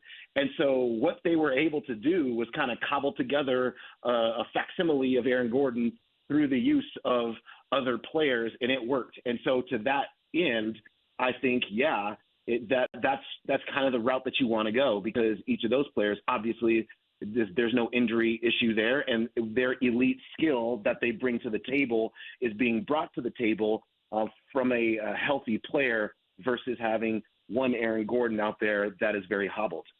Demps, I'm going to give you an opportunity to either support a fairly wild claim that's being made by some podcasters in this Denver metro area about Peyton Watson, or shoot it down vehemently. There's a lot of speculation that Peyton Watson's been given some advice by his representation that a business decision that he is not to risk if he is even on the cusp of any type of re-injury. Don't do that because of the importance of getting that next contract. Is there any truth to that, or do you think Peyton Watson will come back and play for the Denver Nuggets if this series extends and he is cleared to play? Yeah, see, I think he'll play if he's cleared to play. This has been brought to me multiple times, and I just don't see it that way. I think, though, look, I think this is very nuanced, though. Here, and I'm just gonna walk you through this. So I think that what the representation would be telling their client is, unless you are 100%, do not step on the court. But if you are 100%, step on the court. And so the reason why that's nuanced is because this kind of sounds like what people are saying is that he is 100% or he will be 100% and then is going to choose not to play given the contract that he's going to get in the summer. I don't believe that to be true. I don't think that's how it's being described to him. But I do believe that the representation would say to him, because you don't want to overcompensate for something. Now you injured something else, and maybe it's a very significant injury now that does start to cut into what you can make in your contract. So I just think that the issue with him really is he's probably not stepping on any basketball court until he's 100% ready to roll, whereas maybe in the past it'd be like, okay, I'm 90% and 90% is good enough, and I'm rolling out here to be able to play. So it's a little bit of the economics of basketball. It's a little bit of a preservation of his future, but also it's not a player that's 100% just choosing not to play. So I think there might be a little bit elements of both here going in. But I would say this, if you're scared of a catastrophic injury, I don't know that a hamstring injury leads to something that's like, now this guy's out for many months. Kind of like a calf injury sometimes leads to an Achilles injury, and now you might lose a whole season. So I don't know the danger in this one injury leading to something else that might be so severe that would put him out for many months and would absolutely impact his earning potential. And then on the flip side of this is also, he's already earned it. This is not a player that we're looking at and saying, well, I don't know. No, we've seen this the entirety of a season. He's got a body of work that he has put out there. We know what kind of player he is, and that contract is already earned. So unless you're trying to save yourself from a torn ACL or a torn Achilles, which this is not a thing that I think is happening with Peyton Watson, then that would be one thing. But I just think that this is a player that does not. If you'll recall, the first go around with this hamstring, he took longer to come back than was expected as well. So something about this hamstring is just not healing in the way that it probably should for him, is how I view this, and that he's not going to take any chances or put a lesser version of himself out there, which could be detrimental to the team. Chris Dempsey is our guest on the Ramos Law Hotline. Car accident, you need Ramos Law, medical doctor and attorney. Visit them at ramoslaw.com. Game 6 coming up tomorrow, 7 p.m. pregame show on 92.5. Demps will be on the Altitude TV pregame show starting at 6:30. Chris, the most dangerous Timberwolf in Game 6 is? I would say it should be Julius Randle. What about Ayo? Yeah. Okay. So I'm glad. Let's walk through Ayo actually, because it's an interesting evolution. So at the beginning of the series, as a matter of fact, on this radio program, I said that Ayo Dosunmu is, in fact, one of the X factor players in the series. So he plays a little bit in the first couple of games, 14 points first game, 9 points second game. Then all of a sudden, when Minnesota, after Jaden McDaniels just says, we can just go to the rim anytime we want, Ayo was the guy that really embodied that. And so he comes out, I believe it's 25 points in that game for him, and then obviously 43. And I think what we have seen with Ayo is he's gone from bit player, right? Bit player, support player, really good defender. They slap him on Jamal Murray all the time. As a matter of fact, he spent as much time on Jamal Murray as Jaden McDaniels has in this series in terms of defense. But then you score 43 in a game where two of your starters go down. So there's still a little bit of an element of surprise associated with Ayo Dosunmu from a scouting report standpoint. He was still way down the scouting report. Now that Ant and Dante DiVincenzo are gone, guess who rose to near the top of the scouting report was Ayo Dosunmu, and then he didn't. And then, he had a decent game, but he didn't have a impactful game in the way that it's 25 to 30. That's, I think, is not a part of his future anymore because the Nuggets are dialed in on him. They understand how they want to guard him in these in a lot of these circumstances. So what I would expect from him is something very similar to what he just did in this past game against the Nuggets, which was for him it was 17 points. It was 15 points. It was not that many points. It was 17 points. So I would expect that it would be in that area for Ayo Dosunmu because now they understand where to push him on the court to make him a lot less effective, which is not many areas because he's very talented. So I go back to Julius Randle because he is the second best player on that team. And if the Minnesota Timberwolves are going to do anything in terms of eliminating the Nuggets, he will have to be at the epicenter of that. And I mean in a way that he is scoring anywhere between 28 and 35 points to get the Timberwolves in a space that they can beat the Nuggets, that they can win a game against the Nuggets. Because outside of him, you are looking at a group of players that may score some points or may not score some points. The only real certainty lies with him. So Ayo could go for 25 or he could go for 15. Same thing with Bones. Same thing with Jaden McDaniels. There's just no more production certainty on that basketball team, which is why when the Nuggets were down 3-1, they still had pretty decent odds to still win the series if you were looking at some of the betting sites. Diminishing returns when you're losing players like that happens, and it happens over the course of a series. And so what Minnesota needs is him to be the man here tomorrow night to get the Nuggets eliminated for them to be able to move on. So, yeah, I will go with Julius Randle 1, and then the Minnesota three-point shooting, generally speaking, as an X factor as a collective X factor, because they can. The beginning of the last game, I think they were just 7 of 12 right off the top, and that was really the only thing that was keeping them in the game with the Nuggets, keeping them any kind of close. Was that three-point shooting. If that dries up, or if it just is normal, and the Nuggets are able to just to operate as they operate, then there's a universe, guys, where this game is another double-digit win for the Nuggets. And so, for Minnesota, they have to hope that Julius has a really big game for them and that three-point shooting comes through for them in a way that keeps the Nuggets honest and not just loading up on Julius Randle. And if that happens, then they have a chance. If that doesn't happen, despite the venue, it could get real dicey for Minnesota real quick. Demps, it's much has been made that somebody in the starting lineup outside of Nikola Jokic and outside of Jamal Murray has to step up, especially with the absence of Aaron Gordon. Did we see a corner turned in terms of the confidence offensively with some of those very aggressive drives through the middle of the paint, dunks between both Cam Johnson and Christian Brown? Do you think that those two have turned the corner in Game 5? Was that type of moment to get their confidence back? Yeah, it's a good question. I certainly hope so. And I really am going to just land right on Cam Johnson because I think he's the player that has the ability to put a big number on the board if he's just aggressive.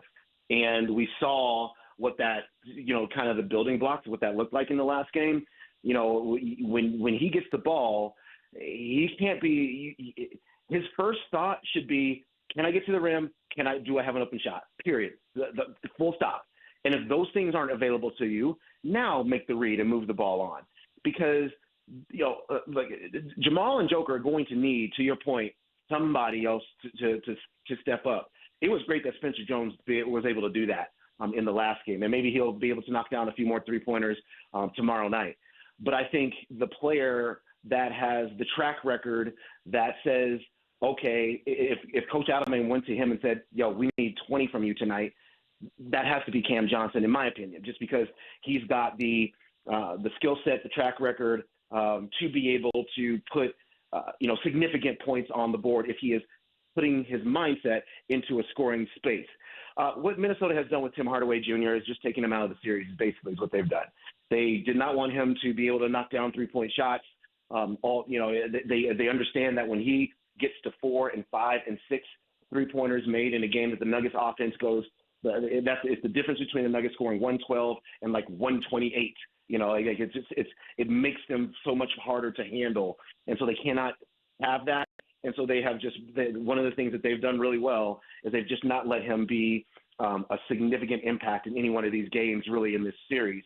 So that's why I'm going to remove Tim Hardaway from that at this point. And then Christian Brown, if he can kind of get steals out in the open court, that's still going to be his biggest level of contribution, is to help the Nuggets defense be very disruptive and then help their transition attack be, quite frankly, lethal. And if he can do that, get himself, and I was glad to see him dunk a few there late in the game because, even early in the game, there were a couple of instances where, he would get under the rim and then maybe he would hesitate a little bit and now he passed the ball back out. And you don't want that. That's not Christian Brown at his best. Christian Brown catches bodies. We've seen him do it in the past. In fact, we've seen him catch Rudy Gobert's body up at the rim. So, this is what he does.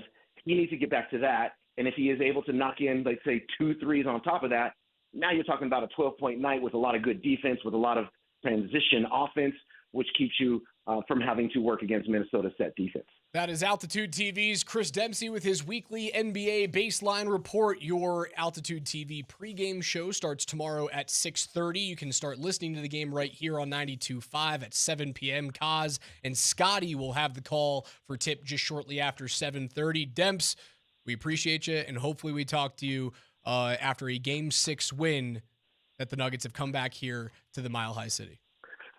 Absolutely. Hey, Coach, I got one question for you. I listen to you, as you guys, I listen to you guys every day. And it was hilarious when you said the sky was already on the ground. The sky wasn't falling; it was already on the ground. Now, is the sky back in the sky, or where are we with the sky? We're doing better. We're doing better. It's more of that 7 o'clock in the morning. It's kind of foggy at chest height level. It's not quite on the ground, but we're it's starting doing to better. move north. Demps, do you remember our segment for a while there, Overreaction Monday, or what was it, Exaggeration Monday? I have kept that tradition alive and well, Demps. You're knocking it out of the park, my guy. It gave me a good laugh. I just had to mention it to you. Thanks, brother. Chris, we love you, man. Watch him on Altitude tomorrow. Also follow him on Twitter at Chris A. Dempsey. He's got some great breakdowns after games there. It gets really into the weeds of especially the two-man game between Jamal Murray and Nikola Jokic. On the other side, does Bo Nix have a chronic ankle issue? And how terrified are you, Coach? We'll get onto it on the other side of the break.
I think when he had it most recently examined after the obviously fractured ankle, they thought, all right, maybe there's going to be another surgery just to make sure it's healing properly and to clean some stuff up. So that's what happened.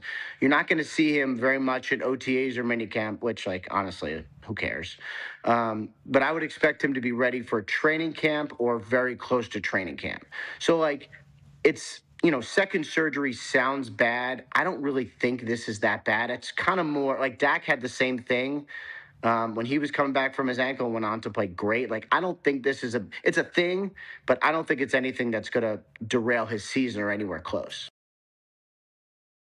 Welcome back to the morning sprint. Our special thanks to our buddy Chris Dempsey for going over the Nuggets and Minnesota Timberwolves Game 6 that comes up tomorrow evening right here on 92.5. That was Ian Rappaport talking about the latest from Bo Nix, who underwent an expected cleanup surgery on his surgically repaired ankle.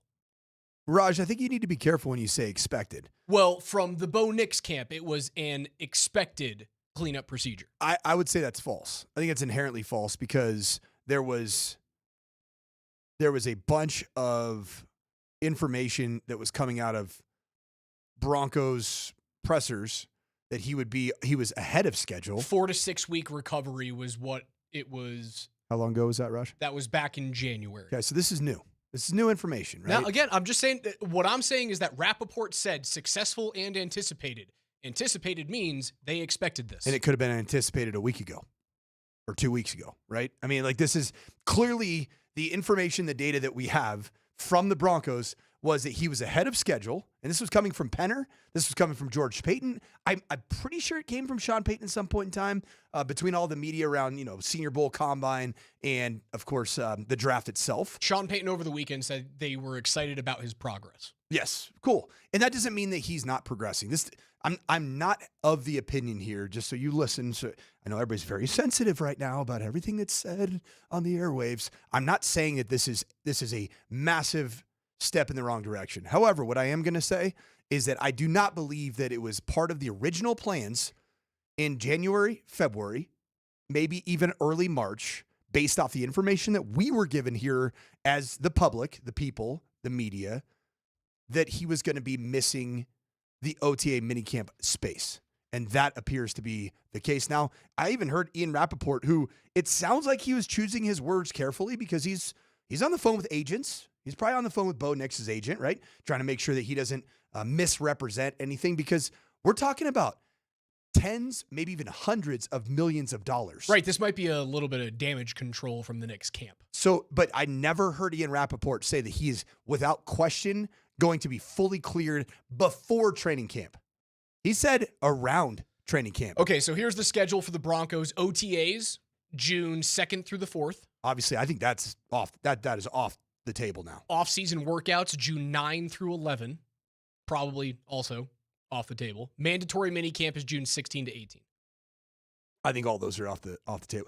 You know what? As a Broncos fan, who cares, right? I don't care. What do you care about? I care that this is not exactly what was communicated back in January, February, and March, that Bo Nix was clearly ahead of schedule. Here's my biggest takeaway from everything. There's smoke here. There's been smoke since Sean Payton in his morning after presser when the season ended. It might have been 2 days after, but essentially Sean Payton said he used the word chronic. Now that was predisposed, not chronic. You could throw chronic in there too. Yeah, chronic's probably unfair. Sean did not say that. I digress. There was a predisposition or predisposed that we almost anticipated at some point in time there was going to be an ankle surgery. That's what it sounded like, right? Raj, you and I have had some conversations back and forth about your take has been, if you had the opportunity to give Bo Nix his second contract right now on the current CBA, on the current salary cap, it doesn't even kick in until after year 5. I was like, it's not putting him on the number next year. I think you'd be dumb not to sign him to that deal. I was texted this morning by Broncos superfan and weather guru Chris Bianchi. On a scale of 1 to 10, how worried are you about Bo Nix's injury? And I said 0 as for the starting opening day starter, Bo Nix. He is absolutely going to be the opening day starter for the Denver Broncos this year. I would say I'm like 7 to 8 with regards to games 10 through 20 in 2026 and 27. Well, now you are into that mode with this rebuild, this retool, multiple years into the Sean Payton experience, that the only weeks that really matter now are weeks 15 through 20. And like, call me insensitive. No, just data. You have data. Unfortunately, you have data, and it's unfair. But well, you have data that he missed one game. A pretty important one, It's Raj. a pretty important one. If but you're outside available, of that, you're he in the just damn plays. Super Bowl. That is true. Which is the goal. And it's what Sean Payton has built this entire roster to become. And he was the missing piece to get this team just slightly over the hump. And then I also worry, man, I'm just going to be really honest, dude, and I freaking hate to say this. I still stand by some of the best things that Bo Nix does as a quarterback for the Denver Broncos is what made him the number one high school dual threat quarterback. Did you hear what I said? Dual threat. So what does that imply? You use your feet. You use your legs. You take off and run. You have some design quarterback run game. Where did Bo get hurt? It was on QB pin and pull. You sent the motion, the running back emptied out the backfield, and you ran pin and pull to the left. It was non-contact essentially, and it was a weird plant, and all of a sudden your Super Bowl hopes and dreams vanished like that. Non-contact, weird plant, this play. Can't we not agree that ankle was going, that ankle was probably already fractured before the plant? It wasn't like he was perfectly put together and that one play got him. Yeah. He was probably playing on an injured ankle for a while. I know that. And he was doing fine playing on that injured ankle for a while. He was, I mean, think about what he did the week before against Josh Allen and the Buffalo Bills. It was glorious. But that's data, man. Like, even the fact that you said that it felt like it was about ready to break, and now here we are. We're already 2 surgeries later. Now, the second surgery, and I've been around this my whole life, with players and return to play protocols. Oftentimes the second surgery, I would say 75% of the time, that second surgery is literally just to go in and take out some little bone spurs. It is a cleanup procedure. And the bone spurs, a screw. A lot of times the bone spurs that are there as a result of healing and as a result of new, frankly, like you have new hardware in there. And so your body sometimes rejects certain aspects, and there's bone spurs that lead to inflamación. One of my favorite words. I have a lot of that in my right knee right now. I need some surgery myself. The anti-inflammatories, man. Thanks, Jamal. I still have my concerns, and I don't know how you can convince me otherwise, Bronco fan, that I shouldn't be concerned. And here is my statute of limitations. If Bo Nix gets through the entirety of weeks 10 through 20 next year, like this coming fall, into the playoffs and postseason, I think this Broncos team's going to be right there again for the Super Bowl. And you're right there, and you do that for 2 years, I have zero fears about a, quote, predisposition in the ankle. But until then, I am going to be concerned. Some breaking news for the Avalanche regarding one of their goaltenders. Conor McGee will address what happened with the Vezina finalists on the other side of the break.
Hour number 2 of the morning sprint.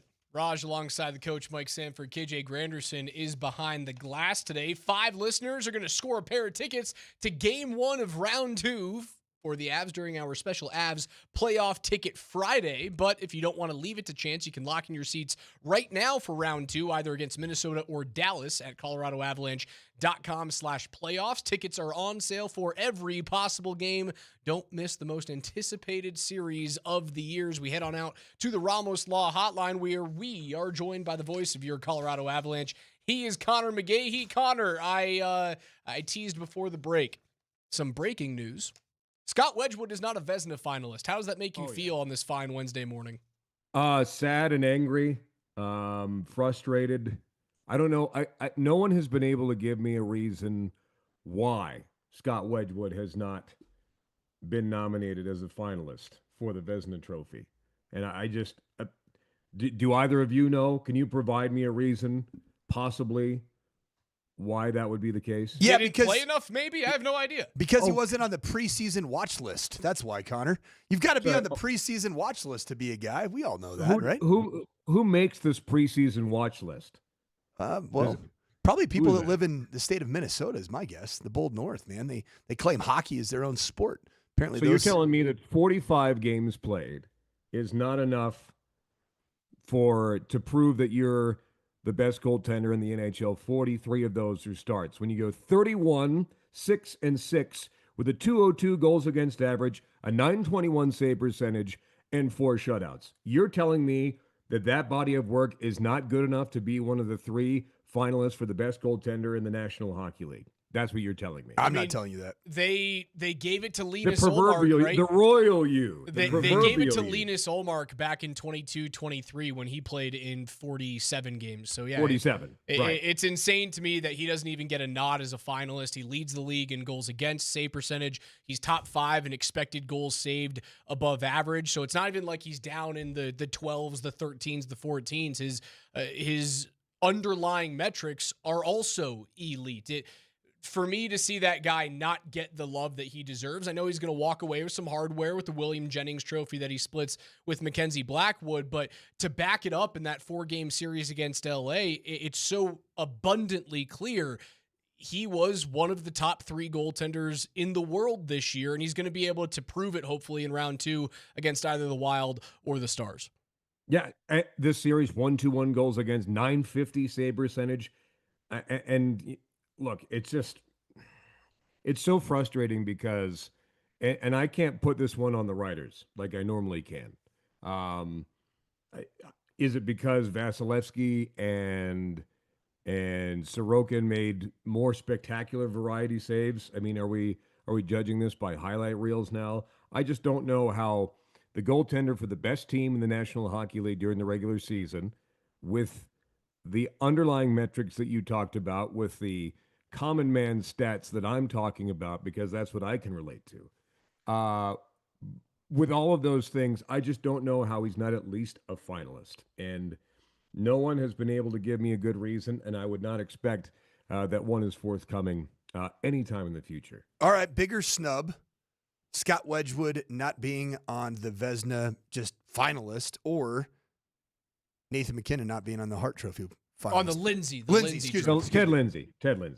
I would go with, boy, that's tough too, because Nathan MacKinnon had 97 even strength points this year. 97 even strength points. No playoff, no power play merchanting here. I think the bigger snub would be Wedgwood. And I don't know if the players didn't put MacKinnon on that list because he won it with the Hart the last time around. Again, I would be interested to see their reasons for putting Kucherov on there. I actually get Celebrini. Celebrini makes sense to me for the Ted Lindsay Award because he has started to earn the respect and raise the eyebrows of everybody on the ice around the National Hockey League. And I feel like players are always going to put McDavid on there no matter what kind of year that he has. So Kucherov is the interesting one to me. Why Kucherov and not Nathan MacKinnon? I'd love the compare and contrast it might be a what have you done for me lately, because Kucherov will lay in the weeds for the first 2.5, 3 months of the season, and then all of a sudden explode for, he'll have 8 points in 3 games as an average down the stretch. So maybe it's that. Who knows? But they're both snubs, and big-time snubs for sure. Speaking of power play merchants, the Dallas Stars, they technically got an even strength goal last night to make it 3-2, but it was Ottinger pulled, so kind of another power play at 5-on-4. They haven't scored an even strength 5-on-5 goal in nearly 200 minutes of hockey. What has Minnesota done thus far to be up 3-2 in that series? And it looks as though Colorado's going to be playing the Wild in round 2. Yeah, I mean, can Dallas win 2 games in a row? Yeah, absolutely. They can, if any team for whatever reason can pull a rabbit out of their hat, because apparently rules don't apply to them either. Whether it's the Hastings hook on Kaprizov on the empty net. And Raj, how does that even out to get to that 4-on-4 situation that you just described? Jamie Benn. So Jamie Benn started that whole sequence. If you zoom out, you see that Ben cross-checks Hartman first. Hartman with some retaliation, fine. But then the secondary retaliation from Jamie Benn to the side of the head is not... And look, Hartman's not exactly a saint. He's not everybody's favorite. The only player in NHL history from South Carolina, by the way, Hilton Head. But to the side of the head is just dangerous. It frankly is, and I don't know how Luxmore evens that out and gives Ryan Hartman an unsportsmanlike conduct penalty. That's beyond me. I have no idea how. So Dallas finds ways to get away with stuff like that. They find bounces like it went off of Spurgeon last night on that 5-on-4 instance. So if anyone can find a way, it's Dallas. But I just feel like with what Minnesota's been able to do and their depth has been the difference. Who had McCarron scoring 2 goals in this series?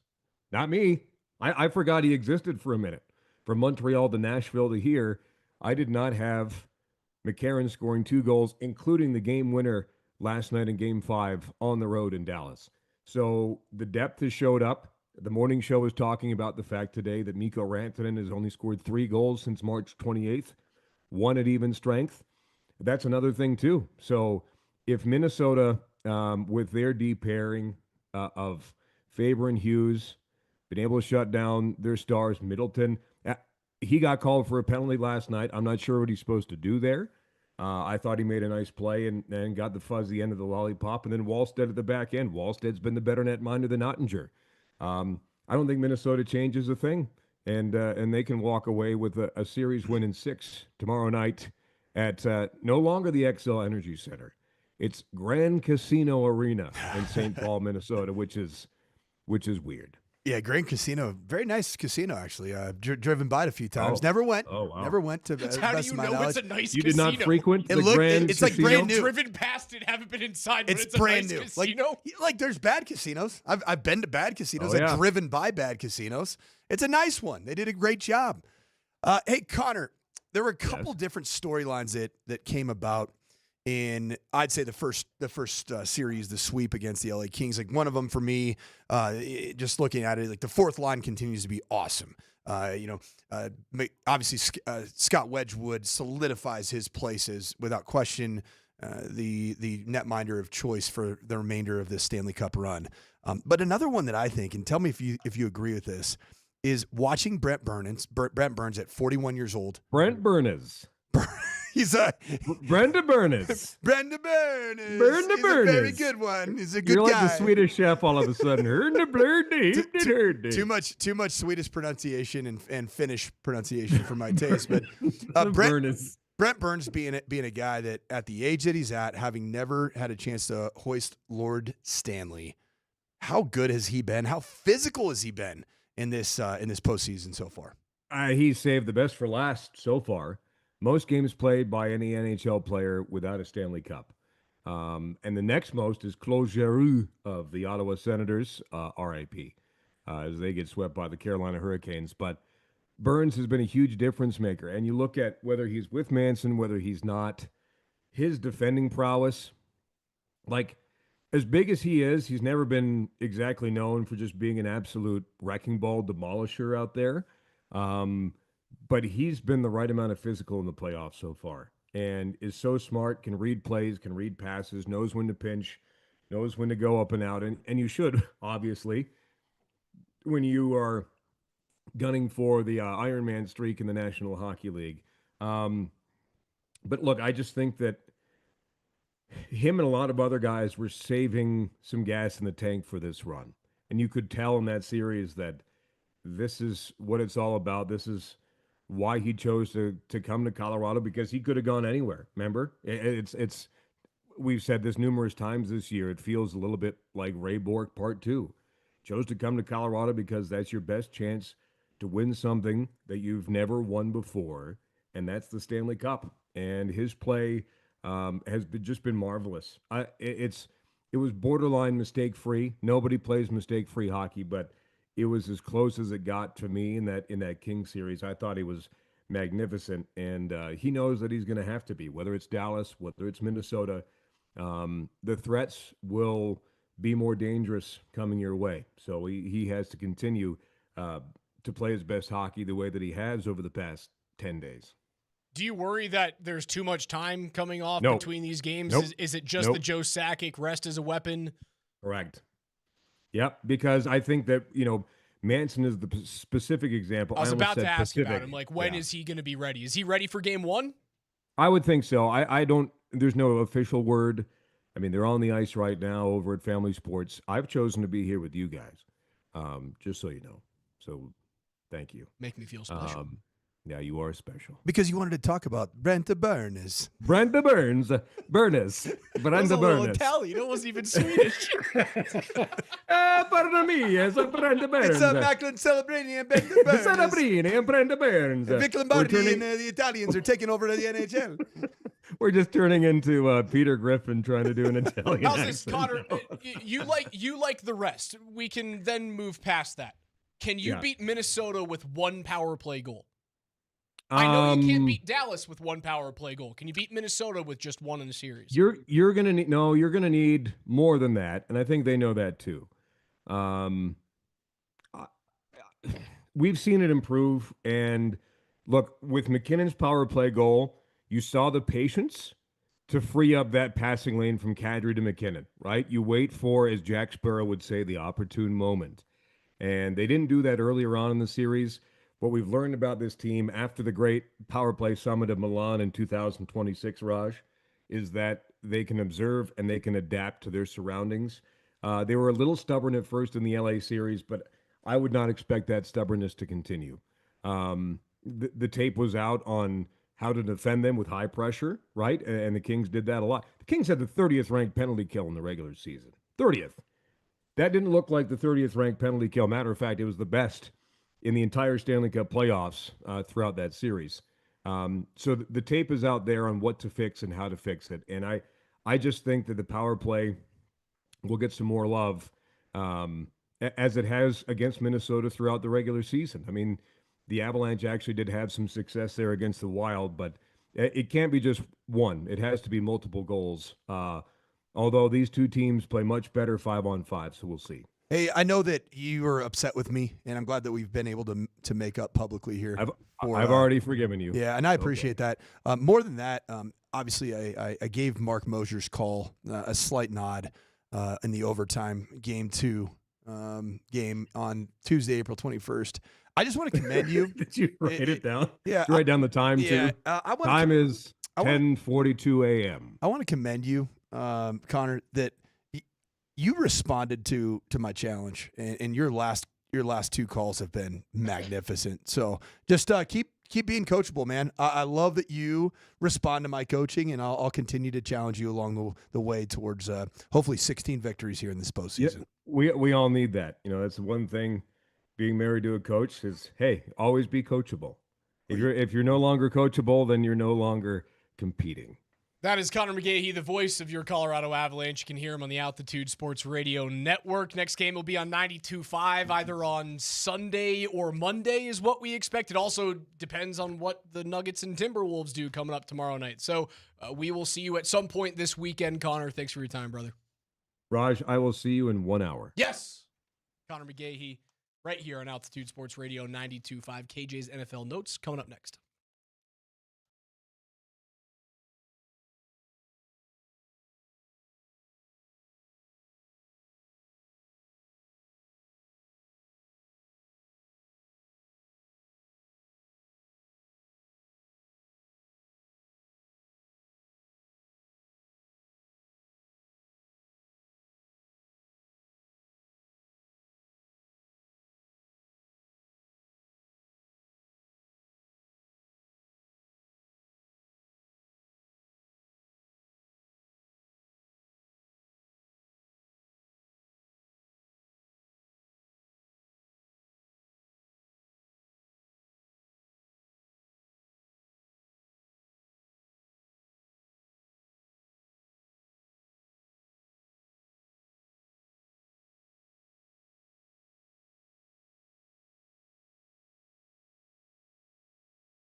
Every day here on the Morning Sprint, we go through the biggest stories on the gridiron with KJ's NFL notes. But before that, you guys know the Nuggets are still alive. Game 6 coming up tomorrow at 7:30, pregame at 7. And if they win that, which we expect them to win that game. We're going game 7! It's not must win, it should win. Oh, yeah. The Altitude Sports Radio Playoff Viewing Party Tour is a should-be-at event. Dierks Bentley's Whiskey Row.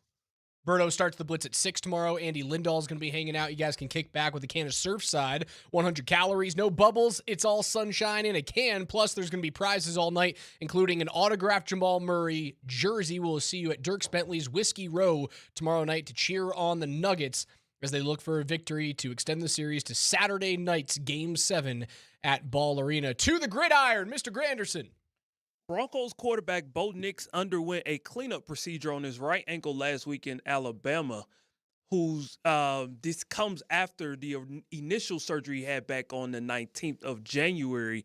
So this was, quote unquote, a recheck. And as Sean Payton was asked about this recheck, he said, quote, it was a scheduled recheck. We're excited about his progress. Nothing to report. These guys will be coming in here. He's here, and quote, this is what he said after the draft.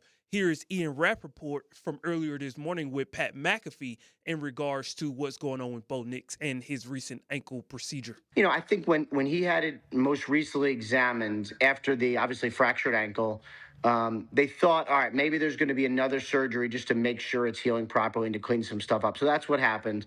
You're not going to see him very much at OTAs or minicamp, which, like, honestly, who cares? But I would expect him to be ready for training camp or very close to training camp. So, like, it's, you know, second surgery sounds bad. I don't really think this is that bad. It's kind of more like Dak had the same thing. When he was coming back from his ankle and went on to play great. Like, I don't think this is it's a thing, but I don't think it's anything that's going to derail his season or anywhere close. I agree. I agree with Ian Rappaport, who's clearly, he's got the inside skinny. He's got the scoop that's going on. He said it's not a thing. There's definitely something to it. Anytime there's a follow-up surgery, it is for one of two reasons. One, to remove hardware. And you have to go in there and remove that hardware. If that's the case, I think that's great news because it sounded like there was some hardware in there from a previous injury that might have essentially kind of gave way. That's a little bit of the conversation surrounding the predisposition of the timing of this ankle injury for Bo Nix. But you could also be in there because something has not gone as necessarily as well as planned. Therefore, you need to reduce inflammation. Typically, you end up taking something, whether it be floating, bone spurs, whether it be, some type of ligament that's inflamed that just needs to be shaved down, whatever it may be. I don't think this is great news, but I have zero doubt in my mind that Bo Nix is going to be starting game 1 of the regular season. Yeah, for the but Denver you're Broncos. nervous as to will he start game 14? Will he start the AFC divisional round or an AFC championship game? Would he be available for a Super Bowl? That's where you have to be thinking right now long-term for Bo. And if he's not, I do agree with you. Like you said, you have no concerns over his ability to start day 1 and start through game 10. You're very nervous. You said it was at a 7 is the highest number that you went. You are at a 7 on a scale of 1 to 10. And for the next 2 seasons, I'm very nervous after game 10. And I'm throwing that out like a bit of an arbitrary benchmark for the season. That's fine. Whatever. I mean, I want to see 2 years of data that he is going to be fully available. And this isn't going to be like DMac, I think, has used the term. He's got chalk ankles. Like his ankles are made out of chalk. And obviously, chalk breaks easily. I don't think that's the case. I hope it's not the case in any way, shape, or form. But unfortunately, like the magnitude of the timing of when Bo Nix. I mean, I don't want to talk about him like he's Brandon Roy. I know. Like he's had ankle issues, but he plays through them. The only time that we haven't seen him play through them, and honestly play well through them, was last year in the AFC Championship game. What do you have, a back fracture? Played in 2024 and 25? Fractured vertebrae. And the dude played through it and was fine. Again, yeah, you talk about chalk ankles, degenerative ankles. He's not Brandon Roy. The guy plays games and he's still elite. I think it's just too early to be talking about that. Come on. KJ, what's next? Both, I think, thinks he's kind of a quasi-GM sometimes. Former Broncos safety, 4-time second-team All-Pro, has officially retired today. Justin Simmons is officially retired. Simmons was obviously a frequent award winner with the Broncos, but he led the NFL with 30 interceptions during his 8 seasons with the Broncos. Unfortunately, during his time here, they had a combined record of 52-79. And Simmons, if you go all the way back to when he was drafted in 2016, he was obviously a special teams player. And then he goes on to become an official starter in 2017, taking over for TJ Ward. He played 66 consecutive games from the 2018 opener until the beginning of the 2022 season, spanning 3,363 consecutive defensive snaps between that time. Between 2018 and 2020, he registered 97, 93, and 96 tackles, respectively, in those years. What will Justin Simmons' legacy be in Denver, and does he have a case for the Ring of Fame? His legacy in Denver is fantastic, mainly because of how he shepherded the Broncos through, in my lifetime, the worst period of Broncos football, right? Obviously, there were times earlier that have been far worse, but they didn't sniff the postseason. The fact that this player, at 32 years old right now, being a third-round draft pick, playing all those games, he's a 4-time All-Pro. Never played a playoff game in his career is a travesty. You ask me if he can be a Ring of Famer? No. No. What he did off the field, I think, gives him a decent chance to be in that conversation. Dude, the Broncos, the bar to be a Ring of Famer, to be talked about as an all-time great with the Broncos, man, it's higher than that. Well, Raj, he might not be a Ring of Famer in your eyes, and clearly you are the individual who gets to determine legacies for professional athletes. There's nobody more capable of doing that than Alex Ryan-Emi is. I'll tell you this, and you can attest to it. When I saw the news that Justin Simmons was announcing his retirement, well, I invited him to be on my coaching staff. So you might not be a Ring of Famer, but sure as hell you could be my whatever you want. Justin, be my defensive backs coach. You come over here and I'd love to coach with you, man. I love Justin Simmons. I love the way he carried himself. Awesome player. I loved him as a heady player. I loved what he did in the community. He is everything that the Denver Broncos needed to represent themselves off the field in an era where they weren't representing themselves as a team all that well on the field. Justin Simmons, you're a hero in my book, and you're hired if you want to. He has intercepted Patrick Mahomes more than any player in the NFL. He's the ball He was hawk good, of all man. ball hawks, He was man. really freaking good. It just coincided with a time period where the Broncos sucked. And this is today. Did you know today is the 10-year anniversary to the day of when he was drafted as a Denver Bronco? It's really cool. Boston College Eagle. He's an Eagle. Yeah, he deserved better. He deserved better. He deserved a chance just to get into the playoffs, whether it was here in Denver or I know he only played that one season. He really hardly played in Atlanta back in 2024. That level of player deserved better. I think he's going to be in the conversation for it because of what he meant to the community off the field and the fact that he wants to be here. The fact that I think he wants to be in the front office one day. This is going to be his home. You know, KJ, I guess I take it back. He's got a chance. He's got a chance, but I think it's going to be more for what he did off the field and more for what he may do if he ends up getting into the front office. And for probably being the representative from the era, kind of the dark era of Denver Broncos football. Like he'd be the one representative of kind of the 2010 Denver Broncos to the obviously to the early 2020s. 2016 to 2020s. Right. 2010s. I mean, there were 2010s, I'm saying. Yeah, like right. that. The second half. The early 2010s. We're pretty there good. Are lots of very good players. Best offense in franchise history in a Super Bowl. I mean, how many times did he get nominated for Walter Payton Man of the Year? It had to be 3 or 4. A lot, man. Yeah, a lot. My case for him is if Garrett Bowles a guy he played with in the same era can resurrect his career, while Justin Simmons was darn near perfect during his time here, I don't understand why he doesn't have a case. All right, I can be convinced. I can be convinced certainly because of what he means to the team off the field. Did John Lynch never win a Super Bowl? No. As a player? Because that's a lot of the text thread here is coming in. The 862 and Big Mike are both talking about John Lynch being a Ring of Famer. I don't think he ever won with the Broncos. He won with Tampa, right? That was the Gruden Super Bowl? Yep, 02. He never won with the Broncos.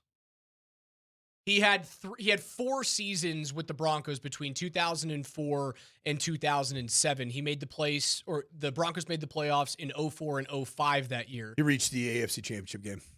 Right. Yeah, I mean, like, people are upset about that, but the Broncos were a better team, and John Lynch was one of the main reasons why they were a playoff team. And John Lynch, I don't know for sure about, I don't have it in front of me. You could probably look it up. Justin Simmons, how many Pro Bowls he was a representative for. John Lynch in his, 5 seasons? No. In his 4 seasons in Denver, he was a 4-time Pro Bowler. And he was in his mid-30s at that time. Like, he was very much past his prime. He was not in his all-pro years that happened between his age 28 and 32 seasons. Yeah, John Lynch is a better player. Sorry. Like, I don't think that's that crazy for me to say. I think Lynch has a better argument to be in the Ring of Fame as a player than Simmons does. Yeah, but Simmons can end up being a better high school defensive back coach than John Lynch is a general manager of the National Football League. I promise you that. KJ, what's next? Both. I think thinks he's kind of a quasi GM sometimes. After the 2023 NFL season, Bucs quarterback Baker Mayfield signed a 3-year, $100 million contract, and now he's on the last year of that deal. GM Jason Light recently appeared on WDAE radio in Tampa, and he was asked about a potential new deal for Baker Mayfield. He said, quote, "Baker is at the forefront of our minds at all times. All of our plans revolve around Baker, and that's something that we'll get to at some point. I have had a lot of discussions with Baker about the team. We text during the draft about some of the picks. I know he's excited about the players that we took. We have a great relationship. Listen, nobody here wants Baker playing for any other team, so I'll just leave it at that and quote." At this point in Baker's career, with what he's accomplished versus what he could have accomplished, what should a new deal for Baker Mayfield look like at this point? I can't believe we're already at the tail end of that deal for Baker Mayfield. Isn't it crazy how time flies? Like, in my mind, I still think of Baker Mayfield getting a massive contract in the last year or two. I know it's 2023, but I think Baker's been really good. I think that, he is taking a franchise that, frankly, I don't think has tremendous leadership at the top. Like, I don't just watch the Tampa Bay Buccaneers and see elite head coach and elite staffing. I think he's done a really good job of being a leader on the field and leading that team to multiple playoff performances and a couple of victories. In his last 3 years, do you know where Baker Mayfield sits on touchdown passes around the NFL? He's got to be in the top 3. Second. Yep. Behind Jared Goff's 101. Mayfield's got 95. Stafford at 90. Lamar Jackson, 86. Josh Allen with 82. He's also top 10 in throwing percentage. Now, he throws a lot of interceptions. He does. He deserves what's the deal he's on right now? 3 years. $100 million? $100. I'd give him that deal again and hope that he takes it. Now, he wouldn't. I think he's a $45 million quarterback. He is. He's 31 years old. It's not like he's 36. No. Dude, like, he's still got 5 really good years left in him. I'd sign him to a 5-year deal at $45 million with how heavily the cap's going to increase. He's a really good quarterback. Now, I will say this. I have always had a predisposition to Baker Mayfield. Like, going back to his days at Oklahoma, I have always loved him. He's a really exciting player. He is a creative player. He has major arm talent. I think it's hard. I would be hard pressed to say that Baker Mayfield isn't the answer at quarterback for the Tampa Bay Buccaneers for the next 3 years. KJ, give me one more. Both. I think thinks he's kind of a quasi GM sometimes. The New York Jets met late Monday afternoon with Russell Wilson. Yes, I said Russell Wilson. No contract is imminent at this point, but he is being considered as the backup. Coach Aaron Glenn made it clear when they traded for Geno Smith that he was going to be their starting quarterback. But the other quarterbacks on the roster right now are Bailey Zappi, Brady Cook, and rookie Cade Klubnik. So makes sense that they need a veteran to go behind Geno Smith. Smith did advocate for Wilson when the team officials solicited his input on potential backup. So wanted to ask you guys, and I promise Broncos country this is not to take a jab at Russ, but could this potentially be Russell Wilson's last stop? No way. We've already learned where his last stop's going to be. The Bananas. The Savannah Banana. Of Savannah.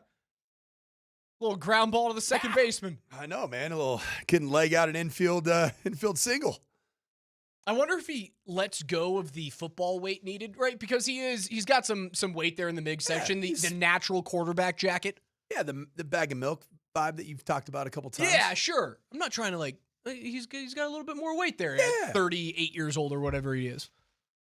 I think if he sheds the quarterback jacket weight, he legs out that single. I do too. Look, a little sneakier. He would be an awesome Savannah Banana. He is the perfect Savannah Ham Banana. it up. He loves the camera. He loves the fit. He'd be awesome. And he would give me personally even more reason to absolutely never attend a Savannah Banana event. Are you not a Savannah Banana guy? You wouldn't even go see him once? I think it is one of the most cringy products in the history of sport. How do you feel about the Harlem Globetrotters then? Cool. They have swagger, What's the difference? Man. Dude, they're not doing some of the TikTok dances that they do, man, with guys with cutoff shirts on. It's so cringe, man. I mean, would your kids want to go to one? I wouldn't even let them even consider it. Because they're expensive events too, man. And I see people walking around with their Savannah Banana jerseys and t-shirts. I'm like, gosh, I'm such a jerk. But I walk around like, you're lame. You're lame. Wow. Really? You're a grown adult and you're going to walk around with a Savannah Banana jersey? Get out of here with that shenanigans. KJ's NFL notes are brought to you by Colorado's most complete local appliance store. That is mountainhighappliance.com. They've got locations in Denver, Louisville, Littleton, Colorado Springs, and Glenwood Springs. They offer every major appliance line and brand, and you can find them at mountainhighappliance.com. Scott Wedgwood, not a Vezina Trophy finalist? Are you kidding me? More of that next.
Altitude Sports Radio 92.5. We are your home for all things Nuggets playoffs, and your online home for the Nuggets playoffs is nuggets.com/playoffs. All the info that you need about Basecamp 5280 playoff gear, tickets. Can you say Game 7 on Saturday night? And more is right there. Just go to nuggets.com/playoffs. That is nuggets.com/playoffs. The 100th career playoff game in Nikola Jokic's career will be tomorrow, 7:30 tip, 7 p.m. pregame show right here on Altitude Sports Radio 92.5. Make sure you guys go to Whiskey Row in Denver with Andy Lindahl.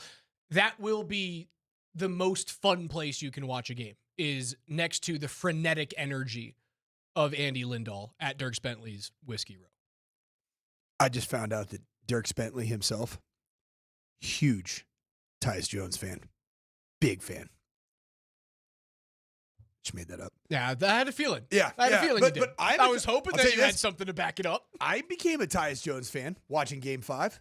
I don't think that any of us have talked about the impact of Tyus Jones and how David Adelman in his post-game comments said, we needed a guy that can bring the basketball up and spell Jamal Murray against what has been an assault from the time that he possesses the basketball on the opposite free throw line all the way until he gets the ball brought up past half court.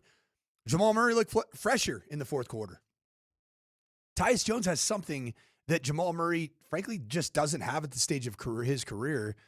He's got that fast acceleration first step, and he could beat Jaden McDaniels because he's kind of a matchup nightmare for Jaden McDaniels because McDaniels uses length and physicality, and he just beats him with kind of just pure quicks and even just being a little more compact and built low to the ground. Turns the corner, and all of a sudden, you've broken down what the Timberwolves are trying to do. Like, I liked what Tyus Jones did. I didn't even, if somebody had told me before Game 5, Tyus Jones is going to be a revelation for you, I'd be like, I would have laughed at you. After watching that game, I said, I want 15 minutes of Tyus Jones now in Game 6. Yeah, it's not about getting impact minutes and points from him. It's about taking something away from Jamal Murray's plate. Right? It's about taking certain minutes of Jamal just getting leaned on and hounded. Like, Tyus can play 7 to 10 minutes tomorrow night and not have a single point, and I think there will be some sort of positive benefit to it. That it just allows Jamal to be off ball just a little bit, or even simply off the court and resting and not having to worry about. Like, Jaden McDaniels is a delight to watch play defensive basketball. I hate to say it, right? Because he's a punchable face and he says punchable things. And he backs it up with want to. And he's a dog on a bone, dude, brother. He's white on rice, man. That's how he defends. And so I would say not only taking some off the plate of Jamal Murray in order to activate clutch Jamal, which you're probably, as much as it pains me to say this, in Game 6 and hopefully in Game 7, you're probably going to need Jamal Murray to have a clutch moment. Must. This game's not going to be. Must. You're not going to run away with this game, I don't think. I don't think it's going to be like you're up 19 and you're holding on for dear life, making sure the lead doesn't evaporate inside of 5 points. And then it goes back up to 13, then it goes down to 8, then it goes back up to 15, like Game 5 was. I mean, you are on the road, and the state of Minnesota, boy, they've got a huge day Thursday, do they not? They have the Twins playing at home. Great ballpark, by the way. When do the Twins play? Do the Twins play at the same time? Because I think they have a day game right now. When do the Twins play tomorrow? I hope that all three of these things are at the exact same time. Because they're screw over that double metropolitan. Also, 2 cities. Get real. I lived there, though, Raj. No offense to St. Paul. Nobody really just goes to St. Paul to go kick it. You go to a Wild game at the building formerly known as the Excel Center. And you go, I loved their MLS. They had the best stadium for the Minnesota Loons. Unbelievable. Allianz, great place to watch a soccer game. Arguably the best I've ever been to in my life. Felt like you were in Europe. But other than that, you don't go to St. Paul. I'm going to go kick it in St. Paul. You go to Minneapolis, you go to Edina, you go down on the lake. The Twins play at 5:40 Mountain. So that was that 6:40? 6:40 first pitch. 6:40 first pitch. At Target. At Target. Target Field. And then tomorrow night is a 7:30 tip. No, I think it's an 8:30 local tip, right? Oh, yeah, It's local, 7:30 local. tip here. Yes, it's 7:30 for And our eyes. there is game 6 between the Wild and the Stars. And that's going to be in St. Paul. So that's going to be in St. Paul at 6:30 local. So the first period and the first pitch are both at the same time. And then 2 hours after that is tip-off of Timberwolves and Nuggets.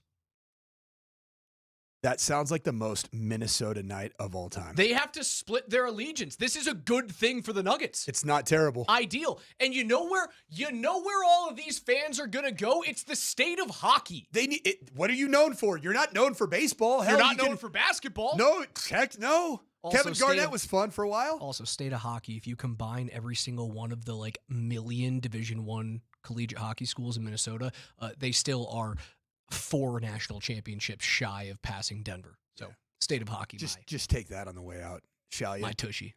Yeah, your tushy. I mean, what if there has ever been a city and a region of the country that is built for sports disappointment, it's the state of Minnesota. And I think Thursday is a great day to go 1-2. It's a great day to go 1-2. You know what? Twins, go ahead and lose. And about 3/4 of a mile away from Target Field is Target Center. Go ahead and lose. And then about 6.5 miles to your east, slightly up to the north, if I'm not mistaken, in Grand Casino Arena, formerly known as Excel Center, we'll let you take a W. Yeah, you guys can win. We'll be rooting for you. We will give you, the state of hockey, we'll give you a hockey win tomorrow. You just have to sacrifice the Timberwolves and the Twins. You take that deal? You take that deal, Udovich? 1-2 is that is the most Minnesota thing ever, to go 1-2 in 2 really big games. And then you know what happens after that? The Wild come to town on Sunday or on Monday night, and they have to see a guy who's pissed off because he doesn't get a Vezina Trophy nomination in Scott Wedgwood, which is an absolute travesty. The fact that that dude doesn't get a Vezina bump when Ilya Sorokin is a finalist and the Islanders didn't even make the playoffs? What are we doing here? Jeremy Swayman, I get it. Andrei Vasilevsky, I get it. Ilya Sorokin? He got his head coach. He got the greatest goaltender in NHL history fired because the Islanders couldn't make the playoffs. And he gets a nod? Screw you. Don't do that to me. You know what, Minnesota people? Go ahead and overconsume your Juicy Lucy's. Overconsume your Mick Golden Lights and go in with the appropriate pregame hangover to all of those contests. And go ahead and take those L's because that's what you're built to do as a sports city. It takes a lot for me to boycott a Michelob Golden Light. Yeah. Boycott! If you've got a Michelob Golden Light and you want to give it to me or Raj, guess what I'm going to do with it? I will smash it on the floor. Yes. I'll shed a tear, but I'll smash it on the floor. It'll be the hardest thing I've ever done. It was a Sophie's choice. But that Mick Golden Light's got no shot in my life right now. It's going to do it for us today. As for us, we drink Coors Light for the next 48 hours. For Coach Mike Sanford, for KJ Behind the Glass, I'm Alex Ryan. Emmy PhD is coming up next. More reaction to the feud between Colorado and Minnesota. The morning show, everyone in Minnesota hates them. The show that comes on after us, PhD, everyone in Minnesota is clowning them.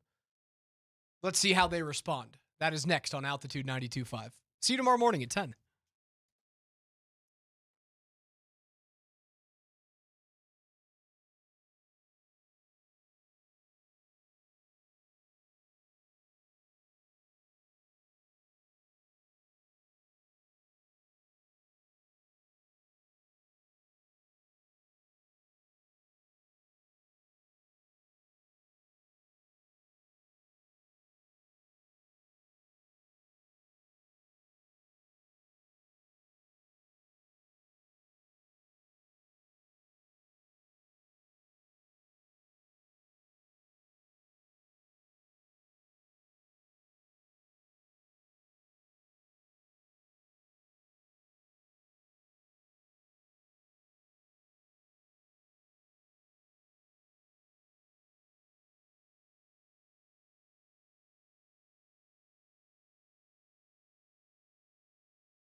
All right. Well, we do have some breaking news to kick off the show, and that is Justin Simmons is calling it a career. He is retiring as a Bronco.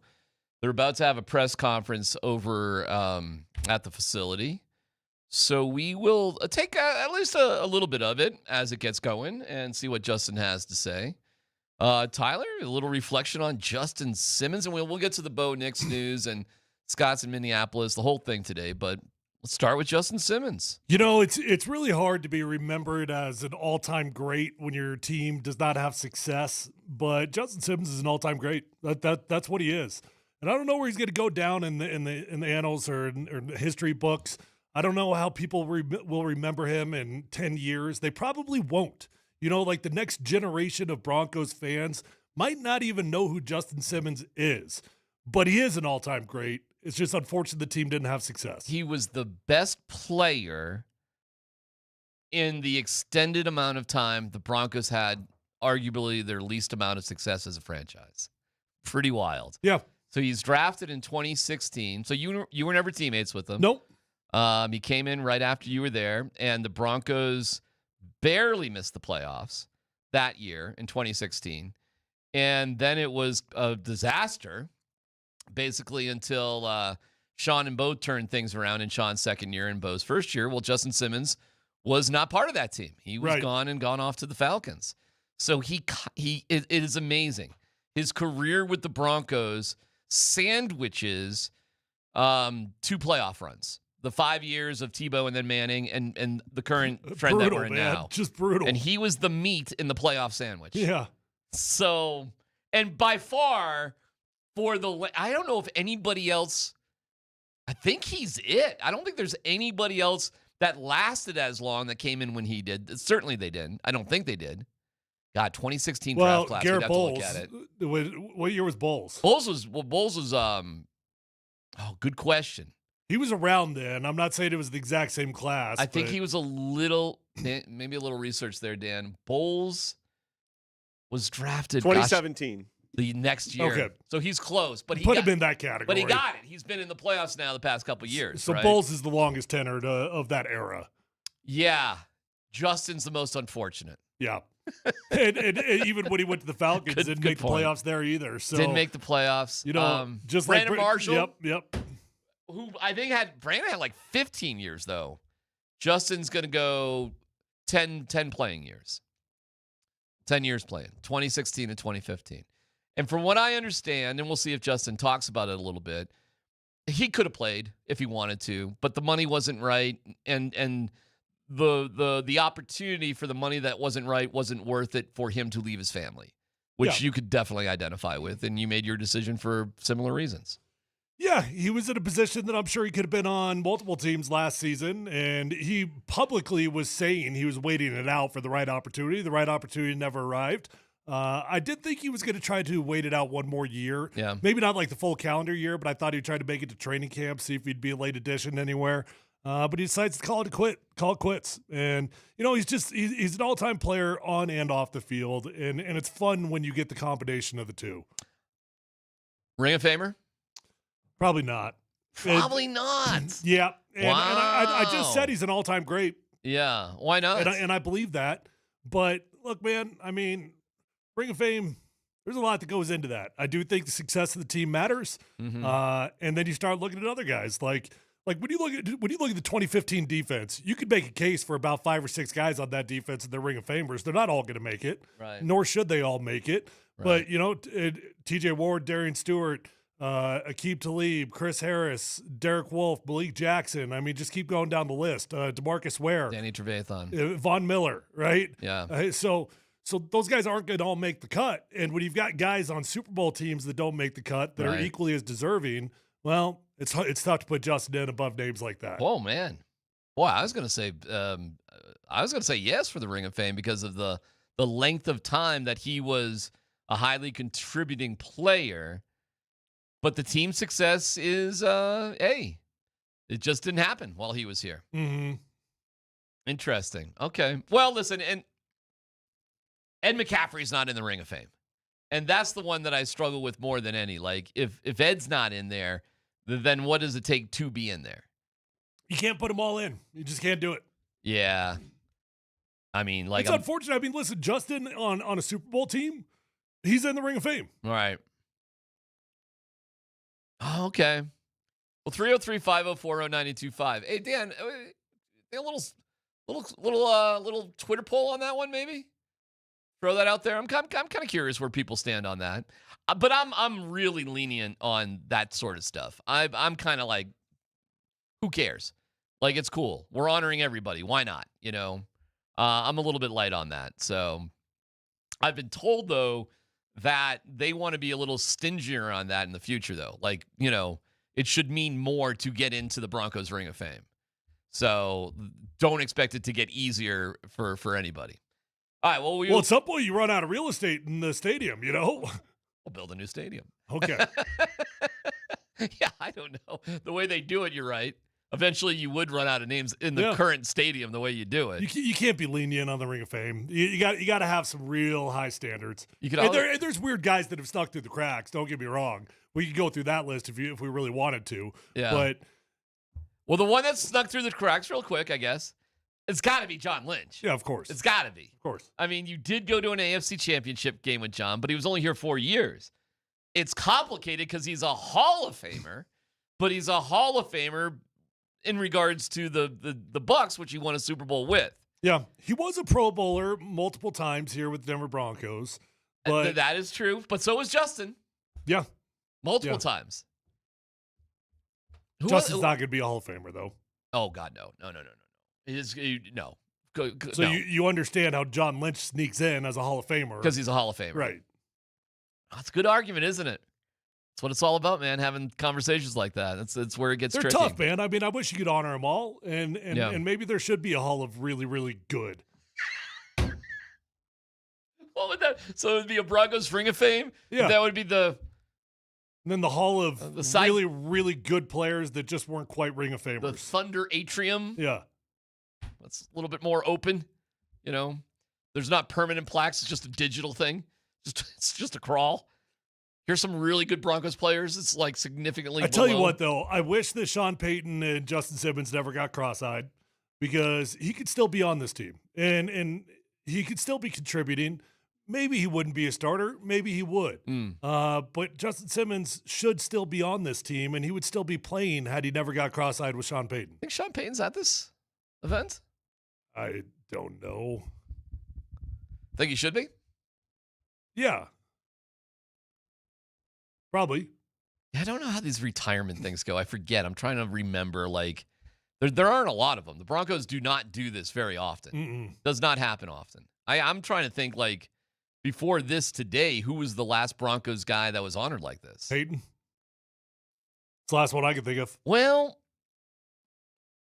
that had a presser in the facility.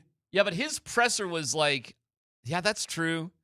That was, I'm retired from football. Like, he didn't go and play for another team. Justin went and played for another team, and now he's coming back to do this, you know. Yeah, but I mean, retirement presser.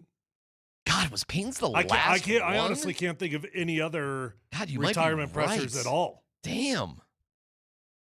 They do Ring of Fame pressers. Like, Nalen came back for his Ring of Fame thing, and others have done that.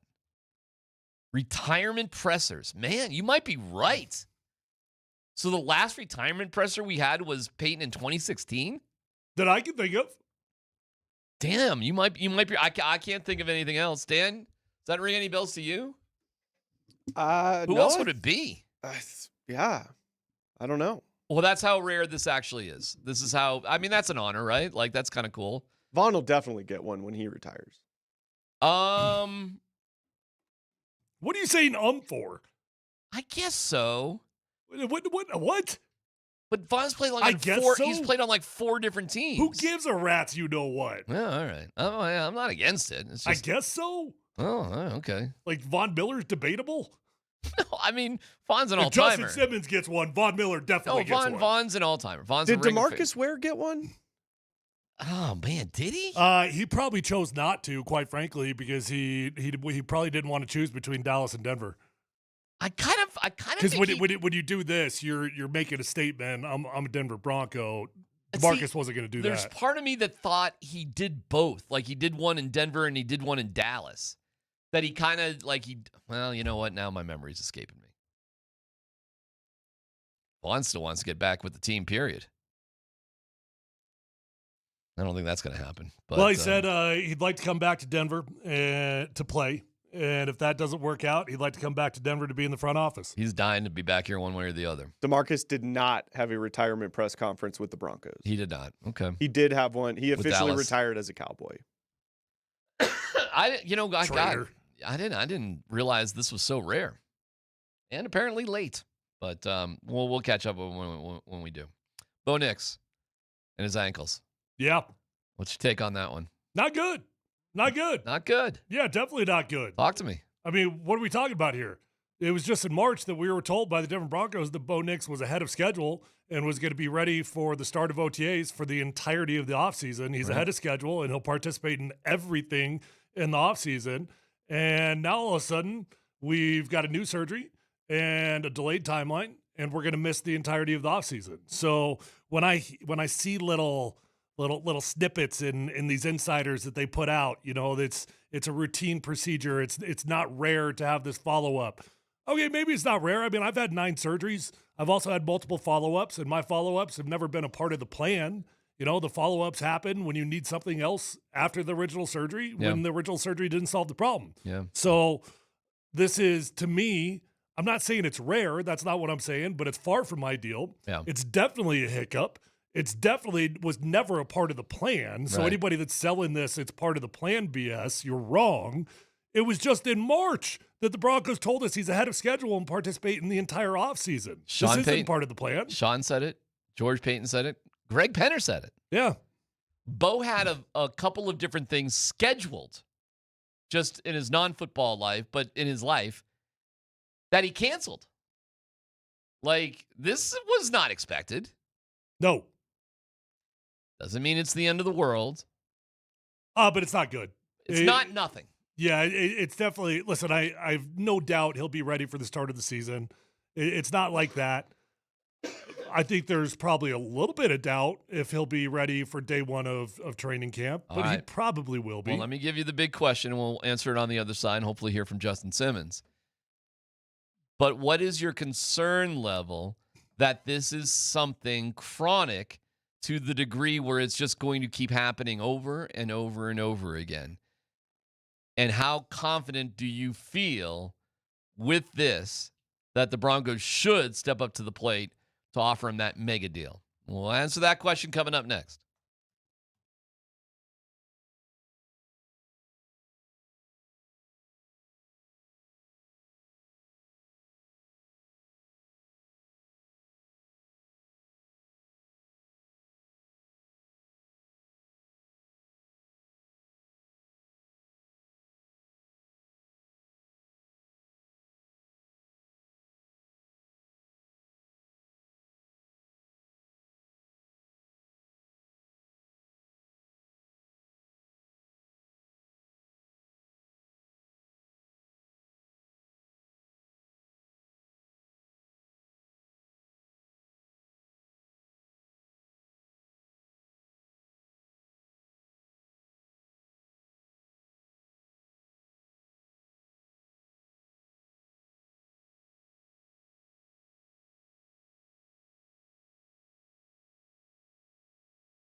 Hey, what's going on? It's DMac for the Rocky Mountain Men's Clinic. Just because you're getting older doesn't mean you have to feel like it. So if your energy is low, sleep's off, the weight's up, I don't know, all sort of stuff like that.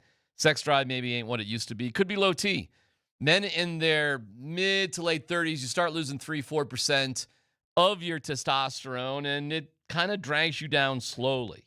At the Rocky Mountain Men's Clinic, they've been helping thousands of men for the past decade with these issues. At the Rocky Mountain Men's Clinic, there are advanced medical strategies featuring TRT, GH peptides, NAD+, GLP-1, PDA, and more. Treat low T and other hormonal issues to help you shed pounds, have more energy, enhance your body composition, improve sleep, increase your sex drive, so much more. They're going to help you get back to feeling your best. So don't be older. Take control. Stronger in the gym, at work, better in the bedroom. Every part of your life, just feels better with the Rocky Mountain Men's Clinic. Don't ignore the science. Call today and take the first step towards feeling better again. Call 720-440-7900, RockyMountainMen'sClinic.com.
All right. Hey, Nuggets fans, still alive, still there. So is the Altitude Sports Radio Playoff Viewing Party Tour. Tomorrow, Whiskey Row. Berto starts the Blitz at 6, and then Andy Lindahl is hanging out. You can kick back with a Surfside, 100 calories, no bubbles, sunshine in a can, plus prizes all night, including an autographed Jamal Murray jersey. We'll see you at Whiskey Row tomorrow night. We're just getting things set for Justin Simmons is talking, and we're trying to pick it up from the beginning so you can hear it. We're ready to roll. Let's hear a little bit of Justin Simmons, which is going on right now. Steve Atwater just talked for me. That's pretty crazy, first of all. I wish I could hit like you, by the way. That would have been fun. There is there's so many different emotions. There's so many different things I want to say. There's so many people to thank, and I'm not going to be able to name every single person. I do want to start by saying thank you to Patrick, Eric, the Denver Broncos. This is more than I deserve. This is truly one of one. I can't put into words how thankful I am for the generosity and the hospitality that you've shown my family and I. Like I said, this is beyond my wildest dreams. 10 years ago to the day, walking into the building, eyes like this, not knowing whose hands I'm shaking, but just wanting to make a difference on the field. And, like I said in the video, man, 10 years later, I wanted to leave the legacy of great safeties like Steve and so many others intact. And more importantly, I wanted to leave an impact that, kids could look up to. And I do want to say that, like I said, there are a lot of thank yous, and I do want to get to as many of them as I can. And you guys will have to just bear with me. This is important for me. I first want to start and say thank you to my wife, Taryn. And get emotional. 9 years of sacrifice to let me chase my dreams is something I could really never pay you back for. Thank you for helping raise 3 beautiful kids. Thank you for supporting me through all the ups and downs, probably more downs, but appreciate you supporting me through them. And you're a complete rock star. I'm not even anywhere close to where I am as a player, as a man, as a husband, as a father, without you, your help, your guidance, your prayers, your wisdom. So the biggest thank you I could give is to you. And Mom, thank you so much for the sacrifices to get me where I am today. You're a rock star. I can't thank you enough for the sacrifices you made on the practice fields and running me to my games and, even supporting me when I was at BC and traveling, to go to watch us when we were 2-10 and, we couldn't score and all that fun stuff. I know that's not easy. And thanks for supporting me even, I'll always be your little boy, I know, but I appreciate you supporting me. Even in this chapter of my life, and really thankful for you. Nate, Tristan, my brothers, love you guys. You guys have always been there for me too. Thank you guys for everything that you've done for me, supporting me, letting me call you guys when I need to. You guys mean the world to me. And I do want to get to also say thank you, and it's really important for me to address, most of the people in the football world that helped me get here. I couldn't do this today if I didn't say thank you to, I'm going to start by saying thank you to Landon Betzworth. He was my first NFL agent, and he took a chance on me, young kid out of Boston College. A few years down the road, things didn't work out and we went our separate ways, but I'm not here today without Landon, and I do want to thank him. I'm sure he's going to be watching, so I do want to thank you, Landon. And I do want to say thank you to my agent now, Todd France. There was that transition period for me, when I got franchise tagged, and there were so many questions and so much outside noise and what's right for me and what's right for the family. And there's a lot of conversations that go on behind the scenes, and I can't thank Todd enough. I had a chance to call him earlier, and I can't thank Todd enough for everything that he's done for my family, the conversations that we've had behind closed doors.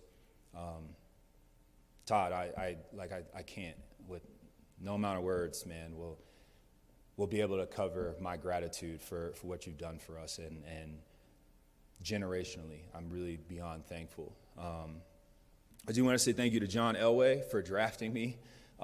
This is the craziest thing in the world. I lost hope. I was the last pick of the 3rd round in 2016, and I had lost hope. I didn't think I was going to go day 2. And the 303 area code popped up, and hey, Justin, on the other side of the phone. And I don't remember much after that conversation. But you guys know, Broncos fans, like Elway calling you, right? Like I said, more than I deserve. This is unbelievable. Thank you, John, for taking a shot on me. I want to say thank you to George Payton for allowing me to continue my career for another 3 years here in Denver when I got extended. Again, I can't imagine where I would be if it wasn't for like John and George taking a shot on me, having a chance to extend my career in Denver, making Denver home for us and our family. I'm beyond thankful for them. It's gonna take a while, but I do want to say thank you also to all the amazing staff that I had the chance to work with throughout my career in the building. And there's a lot of turnover in my 8 years, and so like I said, there's a lot of people to thank. But for anyone that I was ever involved with in the building, the equipment staff with Flip and his team, the training room staff with Vince. I was here a couple years with Greek. Greek is a legend, and the training room's named after him. And the cafeteria workers, the janitors, the turf crew. There's just so many people, man. There's so many things that go on behind the scenes, conversations you have, the relationships that are built that really help shape you into being the player that you guys saw on Sundays. So I'm extremely thankful for them. I'd be remiss, man. I wouldn't have made it if I didn't say thank you to Ray Jackson. He, part of player development, Ray was literally a shining light for me, and which were some not great moments here, just in terms of playing football, not like the organization itself. And so, Ray Jack, man, I love you, and I can't thank you enough. There's so many coaches that I could thank, man. I will thank a few, and any coach that I had a chance to play under and have a chance to take the field with. I don't make it here without you, but Joe Woods was my first defensive backs coach. If you actually think about it, I'm glad I had some success, because the coaches that I had, they'd be very disappointed if I didn't. I played for some really good coaches. Wade Phillips in my first year. Gary Kubiak was my head coach. So Joe Woods is my DB coach. I played with Vance. Obviously, Vance was our head coach the first time around. Then what a great way to close out my time here with him. Got to play under him again. Marcus Robertson was another defensive backs coach that I had. Unbelievable. G Money was another one. Thank you guys. They really showed me different aspects of what it meant to be a ball hawking safety, and I learned a lot from them. Christian Parker, DC over at Dallas now, he is, he really helped my game a lot, and it's a big shout out to CP, Ed Donatel, and Vic Fangio, where, we could argue like my career shifted in the best way when they came here, and I'm beyond thankful. I'm beyond thankful for them as well. And man, there's so many other coaches that I could thank, and I just want to take the time and make sure I do give a lot of them their flowers. I am where I am because of the people that I'm surrounded by. And the longer list would be the players, right? Like, so many guys, like I said, in 8 years, there's a lot of turnover. There's so many guys, man, that helped me become, the player that I was and the leader that I was. And I couldn't have done it, without any of them. I'll tell you what was really special for me. Like I said, I had to somewhat succeed. That no-fly zone group was special. TJ Ward was the first guy to reach out to me when I got drafted. Darian Stewart, Akib, Chris, Robe, Vaughn. Vaughn's part of the no-fly zone too, if you guys didn't know. Man, DeMarcus Ware, you talk about, like, those are the guys that I had. Derek Wolfe, these are the guys in the room, Brandon Marshall, that I had that I got to look up to for a few years before I had to step into that role. And that just helped set me up for my career. And small conversations that I had with them, I'll forever remember, and they helped me a lot. And you guys know how I feel about DT and what he's done for me and the trajectory there. I talk about it all the time. He was a difference maker, and not only as a player, as a person, and he helped me so much. He wouldn't even want me to tell you all the things that he helped me with, because he's that type of person, and I'm so thankful for him. And I could just keep going down the list. I do want to say, too, because I talked about in the video, the Walter Payton Man of the Year Awards were by far the most prestigious thing about playing. And it's a big, big, big thank you to Allie and Liz and the community team for all they did to help me off the field. Football is hard, and especially when you're not winning. And the community events, man, really helped bring me back to life, getting to hang out with those kids, invest into the community. You know, everyone always says, when you go and you are changing people's lives, but every event that I went to, they changed my life. So I'm so thankful. I apologize for the emotions.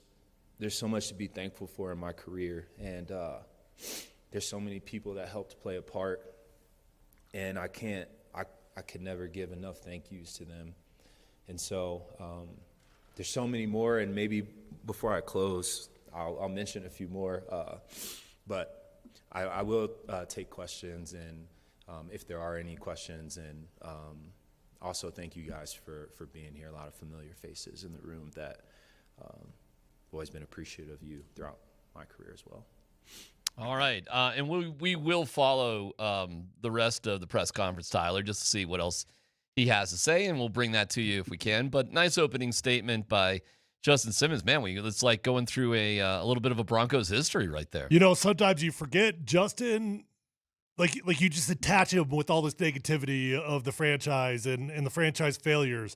You forget the front end, the first year. He was loaded with all-time greats. Yeah. Like those were the guys that he came in with. Yep. And that's what he thought his career was going to be. Why wouldn't you? No fly zone. Right. I got Chris, I got Akeem, I got Darian, I got TJ, I got Roby. I got Gary Kubiak as a coach. He just won a Super Bowl. I got, we don't have Peyton Manning, though. No. And we don't have Brock Osweiler. But we do have this guy over here, Paxton Lynch. No, that was Trev. But it looks like we're going to go with Trev. Well, Trev was there, too. That was before Paxton. Paxton was drafted in 2016. He was the first round pick. Okay. Like, that was the draft class. Okay. He was supposed to be the future. But, right. But Trevor was around. Trevor won the job, and he deserved it. And you won. You won. I mean, you were one game away. One game away. Stupid Chiefs game. That close. What you would never in a million years have seen, frankly, Tyler, because it never happened. There never was as big of a drop-off from a Super Bowl champion over the next 5 years than what happened to the Denver Broncos. Those are just facts. I mean, it didn't just sort of dropped off. It went to the bottom of the barrel. Yeah, it sure did. And that's when he stepped into a more prominent leadership role when that was happening. It wasn't his fault. But when he talks about coaches, I mean, how many head coaches did he have? Kubiak, VJ, Fangio, Nate, and Sean. So he had, I forgot it wasn't 10 years. I forgot he didn't play last year. So it was a 9-year career. He didn't play last year. My bad. Well, 8 of those with the Broncos. Okay, so it was 8 with Denver, 1 with Atlanta? Yes. Okay. And last year he didn't play. Because I still in my head, I thought I'm thinking he still played last year. He didn't. So he had a 9-year career. 8 years with the Broncos, 1 with the Falcons. Hell of a run, man. It's hard to play that long in the NFL and not make the playoffs. It's hard to make the playoffs, too. Shoot, I played 8 years. Let's see, I made the playoffs 1, 2, 3. I made it 4 out of my 8. Pretty good, right? So basically every other year of my career, I was in the playoffs, and I won a Super Bowl, So my 8-year career versus his 9-year career, I made it half the years I was in the league. Right? You probably took it for granted to a degree. Like the years you Well, didn't make the playoffs. the playoffs never felt like an impossibility on any team I was ever on. Right. You know, so Right. like I can't even capture what that would feel like Right. to be on a team that it was an impossibility. When he's going through his laundry list of thank yous and other things, what are you thinking in your head in terms of your own career? And did that list sort of resonate with you? Yeah, for sure, man. I mean, you know, he went down a different list of more personal to the Denver Broncos and the people that were there. I believe in the I made like a Facebook post or something. I think that's what I did. And yeah, your Facebook post was great. You know, in that I believe I chose a little bit of a different route, like more going from like youth up through college, up through NFL, like looking at the bigger picture life influences on me, you know. But when you get in that moment, it's really, really hard to not get emotional. And he did get emotional, but I just look at that guy and when you look at him, does he not just look like class? Like he just, like I just look at him and it just screams class to me. I can't get how him and Sean Payton got cross-eyed. Well, that's a good question, isn't it? By the way, I did reach out to a couple people there, and I can't say it's 100% because I'm not there. And the answer I got is Sean Payton there, not that I can see. So I just want to be clear. So he might be there, and maybe it's not obvious. Who knows? But he's not, like, right there. I'm not even sure who's right there, to be quite honest with you. You know, I guess it's not a big deal if Sean's there or not. Sean coached him 1 year of his career, and it wasn't his guy. Wasn't his guy. So, okay.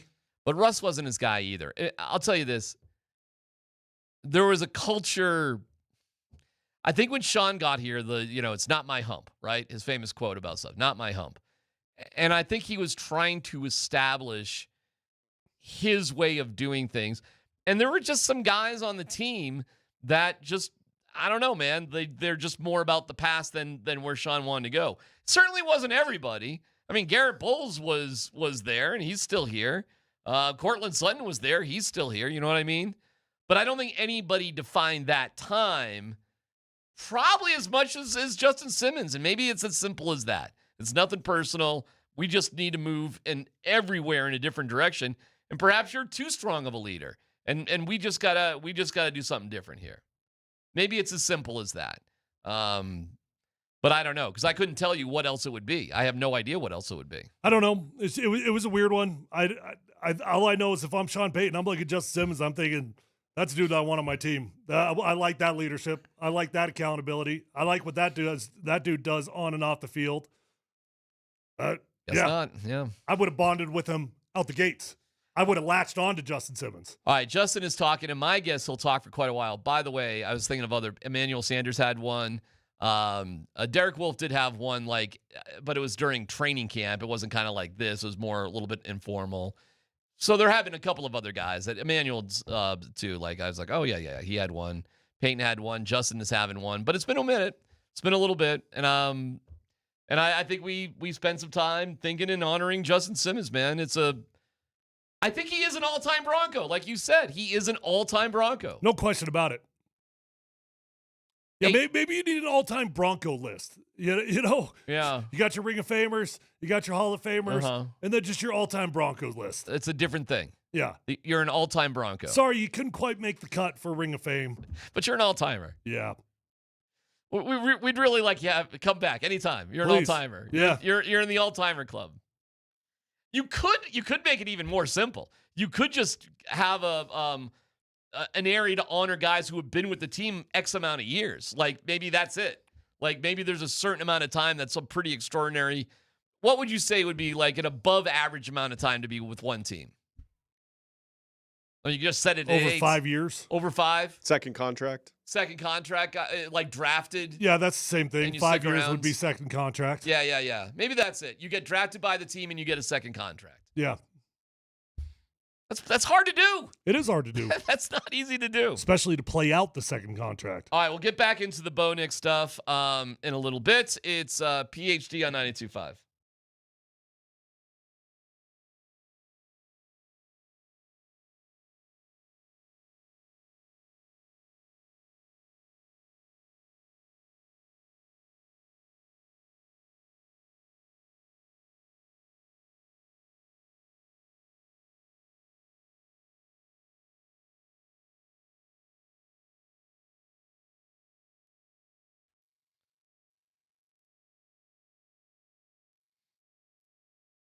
Hey, it's DMac for Fanatics. Winning hits different with Fanatics Sportsbook. Now that the playoffs are here, the stakes are at their highest. So don't wait for that what-if moment. Switch to the only sportsbook that protects all pro basketball player props across straights, parlays, and the same game plays across any first-half injury. So if betting player props is in your playbook, whether it's points, assists, rebounds, whatever it is, Fanatics Sportsbook's Fair Play Insurance gives you the edge when it comes to cooking up a parlay. Some books protect your bet for just the first quarter. Some do nothing. Not at Fanatics Sportsbook, where they flip losing bets into winning bets on every night on the court. It means if your player gets injured in the first half, your bet will play on with all the remaining legs, meaning a loss can be turned into a win. Others copy trends. What you get at Fanatics is different. They set standards. Fair play keeps every first half protected. So bet with the book that always has your back. That's Fanatics Sportsbook. Winning hits different here. Must be 21 plus. Gambling problem, call or text 1-800-GAMBLER. Offer not available in all states. Terms apply. See Fanatics Sportsbook app.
Playoffs are a marathon. How nice is it to be able to get some rest here?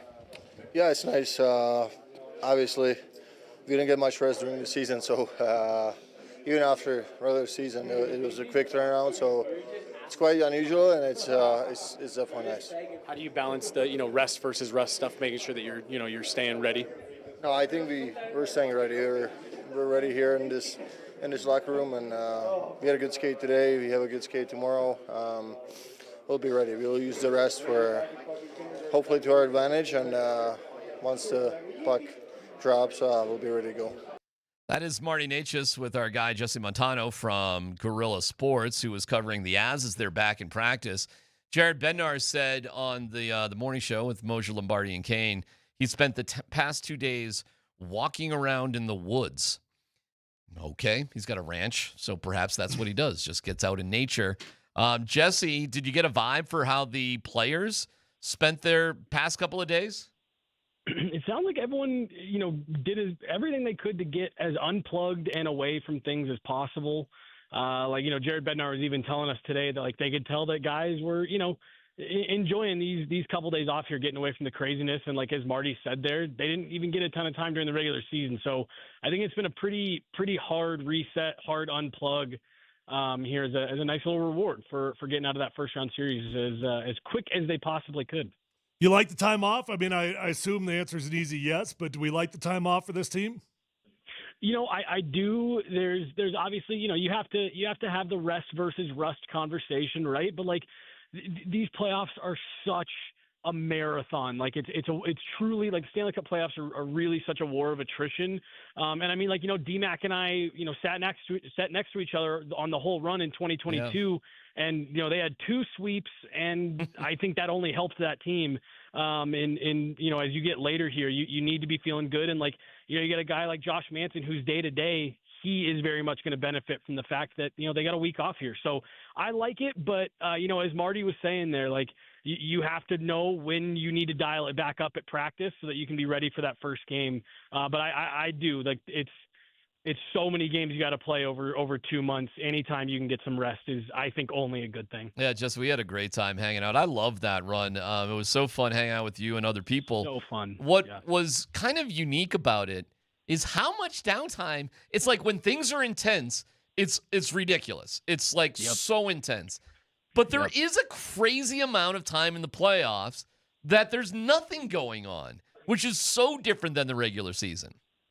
Well, I mean, so DMac, I was actually thinking back to 2022 when we went to Nashville and they went up 3-0. I mean, there was kind of this, exactly what you're saying, yeah, we got an off day tomorrow. You could just tell there was a lot of downtime. People felt good about it. That was, the least stressful championship run of all time because they were just in control from start to finish. Right. And I think having, obviously, a bunch of guys on this team still that have that experience, I think they remember what a weapon it was to have as much downtime like what you're referring to, and just to be able to get to the end of that run and feel as fresh as you possibly can, especially when you look at these games between Minnesota and Dallas have just been, it's just been a brawl. And I mean, there's a few series where you can say that. So any extra day where you can get to, rest, not put the mileage on the body is good. And again, it's nice to sweep every round, but I think they saw in 2022 what a weapon it can be if you can, wrap these series up, quicker. Do we think the time off is going to be enough for Manson? I do. So I saw him around the rink in LA and he looked, I'm going to use the word fine loosely here, but he wasn't, limping. He wasn't crazy bandaged up. He was, shooting around with the guys in the locker room and all that. So I think this week will be good to get him at least back close enough. They haven't told us exactly what the injury is, but knowing who Josh Manson is as a player, the veteran experience and leadership he's got, I would be pretty surprised if he missed game 1 and round 2. Just an easy practice, or were they getting after a little today? It was I would say an easier practice, and you could tell at the end they did some special teams work and they tried to ramp up the intensity a bit. But Jared Bednar told us that he wears a lot of the responsibility to manage the rest versus rust thing and making sure that they're getting what they need in terms of recovery and resting up, while making sure that he knows when to dial up the intensity. And he said that the end of practice today was more intense than the start of practice, and that practice tomorrow will be more intense than the entirety of practice today. So, it's about ramping it back up. But today was definitely guys are having fun, in good spirits, and definitely, nothing was overly serious, overly intense today at practice. All right, Jesse, I just want to let you know we have the entire state of Minnesota hating us. We have them primed, and now the Wild have won. They lead 3-2. I mean, we are this close to doubling it up on Minnesota. By the way, Yep. we are rooting for the Wild, right? I mean, look, the Dallas Stars, go back to the 90s. They have been the boogeyman for the Colorado Avalanche enough since of those guys. 1998. Yeah. I think the Avs are a better team than either Minnesota or Dallas, but it's not unlike the Timberwolves and the Nuggets, where there's just something about the matchup that it doesn't matter how outplayed Dallas is, they always find themselves still in it. Jake Ottinger, catches fire. There's every series between the Avs and Stars going back 25 years has had something weird happen in it. So I think if you're the Avs, you just like to avoid that. But so yeah, and then me personally, I'm tired of going to American Airlines Center.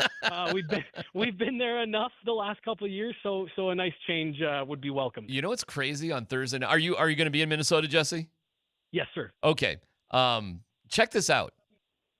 You have you're not going to be in Minnesota tomorrow, though. You're not just going up there for that game, no. But in Minnesota, because they play in St. Paul, they'll be playing Game 6 of the Wild and the Stars. At the same time, the Nuggets and Wolves will be playing, and the Twins will be playing as well. I don't think any other city could actually have that.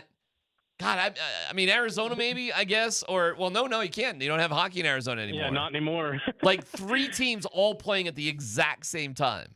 So, yeah, so there you go. I always forget about the fact that they don't share a building. Wow, that's going to be pretty crazy. But it's not even like you said, they play in different parts of Minnesota, so I guess it won't even be that crazy traffic wise and all that. But I guess not. wow, that is interesting though. That's got to be a rarity to host an NHL and NBA game simultaneously. Guys, has it ever happened before? Seriously. It could have happened in Arizona because the Suns and the Coyotes but the Coyotes usually stink. Where else could it be? There are not a lot of cities that have the NBA and NHL that don't share the same building. Maybe Los Angeles, LA. I was going to say LA, but that's only recently though. Within the last few years. Unless you want to count Anaheim, and LA is the same sort of thing, I suppose. Maybe something like that. All right, Jess, we'll let you go. Thank you. We appreciate the update.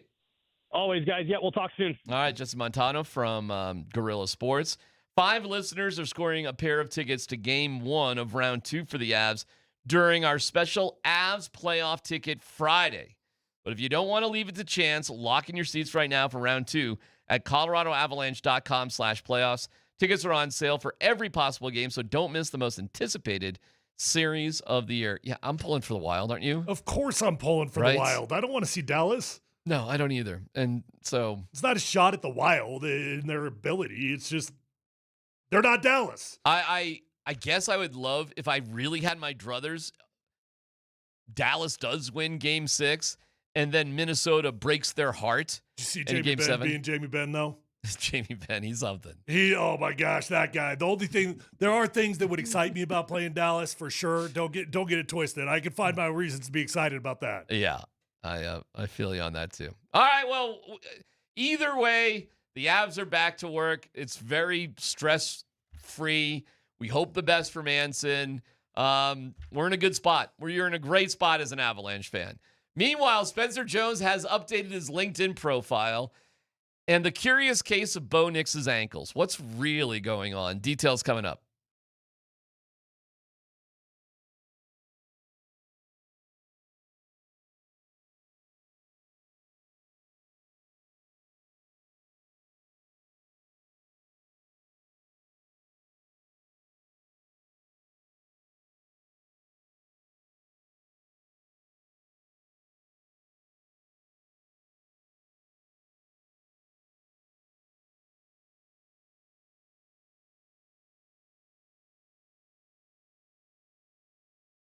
Hey, if you're in the market for a new or pre-owned vehicle, go to the best dealership in Colorado. It's Phil Long Ford. Guys, Phil Long Ford is a different kind of car dealership that I've been dealing with for a very long time because relationships matter to me. And if you're anything like me, you're going to become a customer for life. I know these guys, love these guys, trust these guys. They're going to respect you. They're going to respect your time, get you in, get you out. They're going to give you the best price, and you're going to find the vehicle of your dreams because at Phil Long Ford, it's one-stop shop. And don't drive all over the state.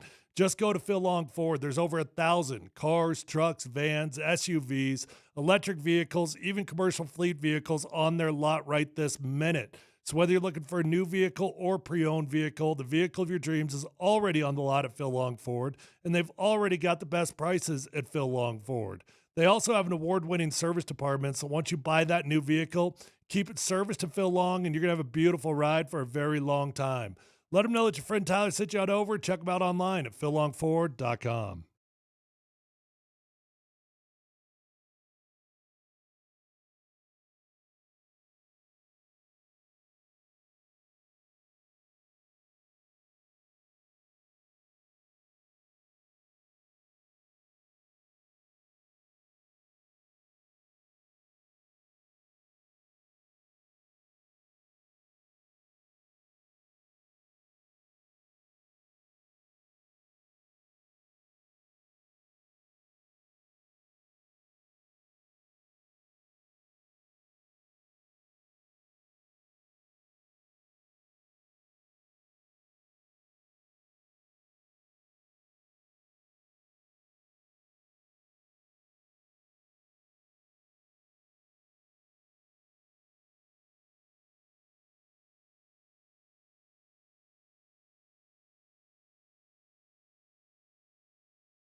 Hey, on that Jamie Benn thing real quick. Yeah. Cross-checking Hartman to the head.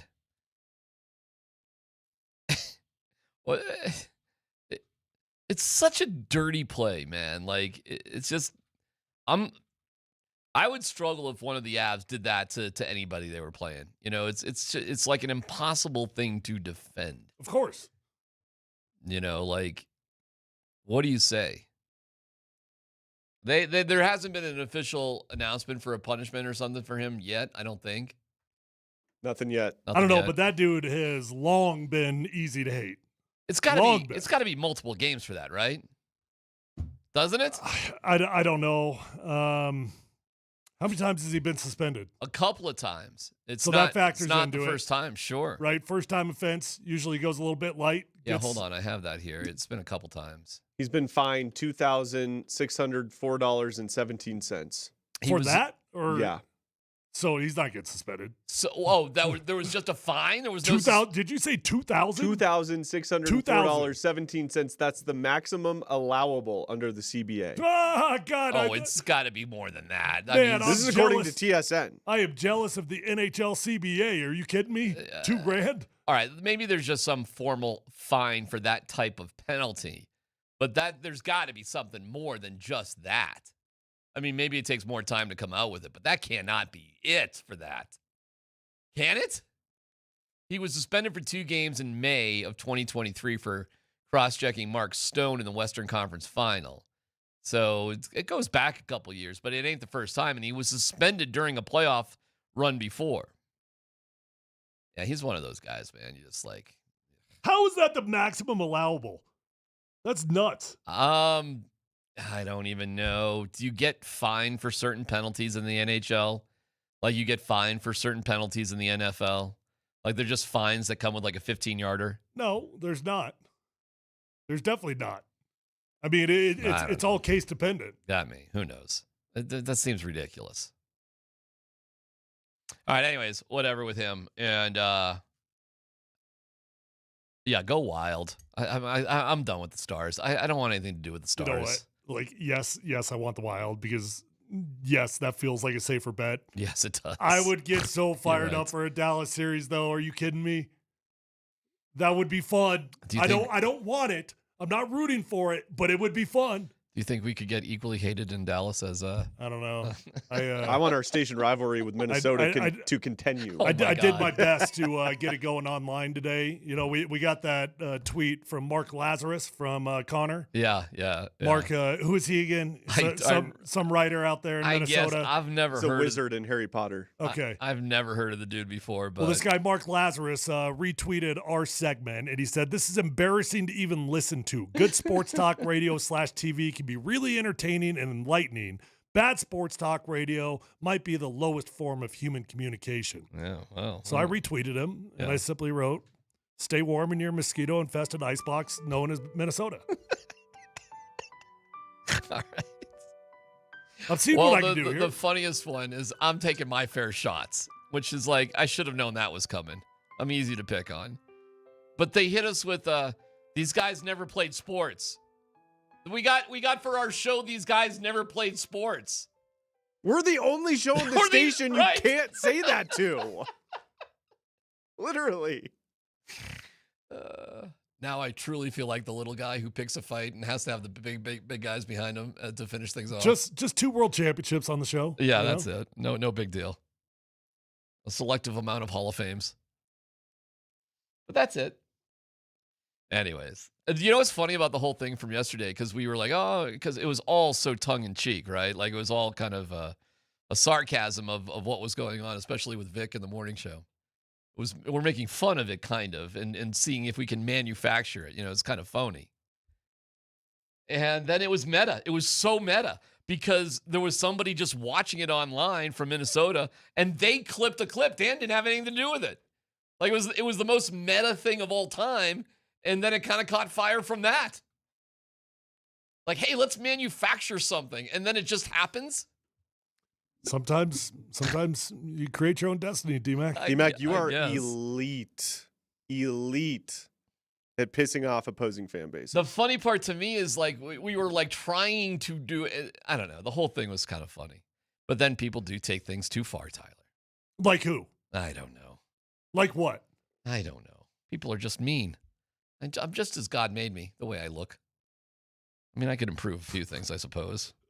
I was like, this isn't fun. I mean, you can improve the look also, just for the record. I don't know. I don't know if I've got the look energy. is something you can work on. I don't know if I have the energy. All right, Spencer Jones. And we're trying to track down Scott. He's in Minnesota. Poor Scott. Scott wanted like nothing to do with any of this at all. And he's the one that's in Minnesota. Oh, he's going to be okay. Well, of course, because he's 6'10" and he can carry his weight, no doubt about it. Scott, don't you worry about a thing. You walk up and down those streets, you're going to be just fine. I mean, as soon as somebody sees Scott, they're not going to say a damn word to him. Look at him. He's a giant. But I was like, oh, I kind of didn't think about the fact Scott is the one that has to go back there, not us. So I did feel a little bad about that. Kind of perfect. I mean, it's terrible. You talk the trash, you make somebody else go back it up. That's so bad. I didn't even take that into consideration, I got to admit. Hey, blah, blah, blah, blah, blah. Go fight our battles, Scott. Have fun with that. We'll just be here in Colorado. This would be so much more fun talking trash to Minnesotans if I felt confident that we were going to come back from 3-1 and win the whole thing. Vic Lombardi joining us now. Hi, Vic. Hi, Vic. I'm so sorry. I promised myself I'd stay out of this. What? You know what I was thinking of as you guys were talking about this is how few people in our medium, in the media space, don't understand how sports talk radio works. Oh, I know. They think they do. Don't understand. Yeah, they think that they understand how it works, because not everybody can be Sandy Clough and deliver great, intelligent content. And I love Sandy. Sandy's one of my role models, my idols, We can't do that. I'm incapable of doing that. Me too. I can't do it. Yeah. So what you do sometimes when you speak in front of a microphone for 3-4 hours a day, sometimes you drift into things that are just nonsensical, and you say things that you would say around your friends, your brothers, your family. And those are the things that are funny and lighthearted. And it's sports. Right. And it's not politics, it's sports. Right. And when people take snippets of that, like the stuff I said, and it's sent up north and they get all mad, I feel like, and not the fans, because a lot of fans, they'll take offense. You know what it is for me? And I'm gonna offend a lot of people I know, a lot of my friends. You know who it is for me? It's mostly writers. It's the writers. Most writers don't have a single sense of humor. No. They think what they do is so important. So important. So important. So important. Now, some do. Some get it. Some get it, and some are able to make the leap. But I'd say a fair share of them, they believe – this one guy up there for The Athletic, he thinks he's so important on how he covers stuff. Agreed. And it's just – it makes me laugh because all you're doing is the same thing I'm doing, but just in a different way. Yes. You're doing the same thing. You're delivering information to people the way we're delivering it. We choose to have fun with it. You choose to have something up your ass when you do it, and you think you're better than everybody. You're not. You're not smarter. No. You're not better. Right. You're not. Right. You're just a nerd, and that bothers me. It bothers me to the core that it's the writers more often than not that paint what we do for a living as sophomoric, comical, when you know what's funny about it? Most of those writers end up going into radio and television. That's what they do. You know why? Why? Because there's more money and it's more fun and it's more applicable. Vic, listen, I love the sophomoric humor and double down on it all the time. But right now, you're just sounding defensive. Like all we should be doing. Wait a second, I got Vic's back. What are you saying? All we should be doing right now is not complaining about them not getting it. Just keep going. That's it. Just keep going. Don't complain about them not getting it. Don't complain about how stupid they are. Just keep going. Hey, let's talk more about those nerdy, phony, intellectual writers, Vic. That can put. Thank you. Yeah, let's focus on them. Now we're getting somewhere. Just those. It's always bothered me. That's the one thing that writers for my entire career. It's always you're below us. You're on camera or you're not a writer. Right. What is that supposed to mean? What does that mean? No, I'm serious. I've read some of your stuff. You've written some stuff for Mile High Sports. I DMac, have. And I've told you before. I've said you should be a writer. I know. That's remarkable. But it's so boring and it doesn't pay anything. Well, the point is you're able to express your thoughts verbally, and you're able to do it without sitting there and hitting a delete button and an edit button. Yes. And what they don't understand is we don't have a delete button. We don't have an edit button. That's right. We don't have Chat GPT to fix it all up for us. Well, Tyler has Chat GPT. That's true. He uses it. No, I know what you're saying. I'm just gonna tell you both right now, though. If you're looking for help with roasting, go to Grok, not ChatGPT. There you go. That's a good point. Okay. Yes. So I'm not trying to start a war with anybody. I'm just trying to tell people, if you don't understand how this works, how different mediums approach the same thing differently, that's on you. That just means you're dumber than you look. Hey, That's it. By the way, Vic, you know who's even more, takes things more personal and gets more bugs up their butt? Hockey writers. Oh, they might be the worst. Right. And we are staring right down the barrel. It's close. Hey, man, there's some, again, the writers and the power trips, the power trips they possess sometimes cracks me up. Yeah. It makes me laugh. You You make me laugh. I have a vote on this. I vote for the Hall of Fame. I vote for, oh boy, big freaking deal. What do you want me to do? Throw a party because you have a vote? Thank you, Vic. That is a valuable contribution to the show, and we love you and appreciate you. Call it anytime, buddy. And let's hope it's Minnesota Wild against the Colorado Avalanche, right, Vic? We're right there with you, Minnesota. We're there. The land of 10,000 losses, Minnesota. Oh, Vic's gone. So, hi, Vic. Vic, by the way, he did sound a little bit sensitive there. Jeff Legwall will join us at 2:30. What do you want to say about Jeff? He's a writer. Well, what's Vic saying? Jeff, no humor. Cheeto dust. Yeah, what's he saying about Vic? About Jeff? What are you saying about Leggy? Mom's basement Cheeto dust. These are some of my favorite people personally, but you guys suck.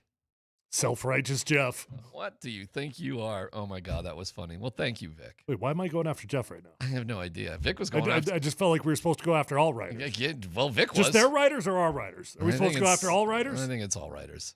Okay. Wait, are our writers different? Pretentious Jeff Lakewald. Thinks he knows it all. I'd like to see him sit here and do this job. Well, according to my big board... We will have Leggy on in a little bit. We'll have reaction to the Bo Nix stuff. That was great from Vic. And yeah, Spencer Jones. Do we have the Spencer Jones music ready, Dan? Okay, well, we'll have it all for you. We're just a bunch of non-writers here at Altitude Sports Radio 92.5.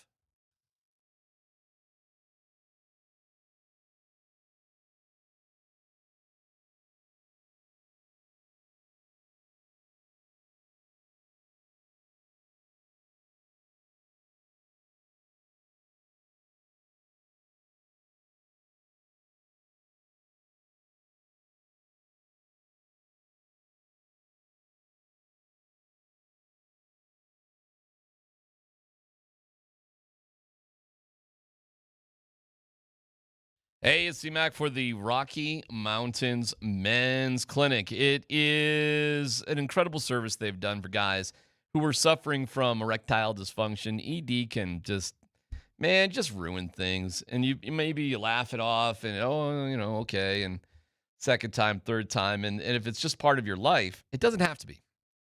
It doesn't have to be. The Rocky Mountain Men's Clinic delivers advanced medical science and proven therapies to treat ED. They have advanced medical science. And so call them today and find out why their advanced treatments offer so much more, especially therapies that go far beyond pills. It's an easy phone call to make. That initial visit's $99. You get a consult, a T and a PSA test, if advised, a test dose. If it doesn't work in the office, the visit is free. 5 locations to serve you, so hit them up today. 720-440-7900. That's 720-440-7900, RockyMountainMen'sClinic.com.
Nuggets fans, we are still alive and kicking. So is the Altitude Sports Radio Playoff Viewing Party Tour. Tomorrow, we're at Whiskey Row. Birdo starts the blitz at 6 o'clock. Andy Lindahl's hanging out, being Andy. Yeah. Kick back with a Surfside. 100 calories, no bubbles, sunshine in a can, plus prizes all night, including an autographed Jamal Murray jersey. See you at Whiskey Row tomorrow night. It's one of my favorite covers of all time, Lemonheads, doing Mrs. Robinson, originally done by Simon and Garfunkel. It's good. It's feel good. It's a great cover of a great song. And it's about a young guy with an older lady, Mrs. Robinson. Nothing illegal, though. It's just like a college kid with a 45-year-old. You know, I didn't really realize that's what it was about. Yeah, that's the whole movie, basically. Okay. Little Stacy's mom vibe. A little bit, but then he stays with the girl that's Mrs. Robinson's got it going on. She got it going on. Hey, come on, Dallas. Whoa, whoa, whoa. Whoa, whoa, whoa. Scotty! Robinson. Mrs. Robinson. Thanks for you to pray. Yay, yay, yay. Hey, hey, hey. You're alive and well in Minnesota, Scott. Oh, my God. Thank you. I was telling Ty. And Bancroft and Dustin Hoffman. Oh, there you go. There you go. There you go. There you go. Going all the way with that. Great movie. The Graduate. So there you are, Minnesota. You made it safely, of course. You're fine.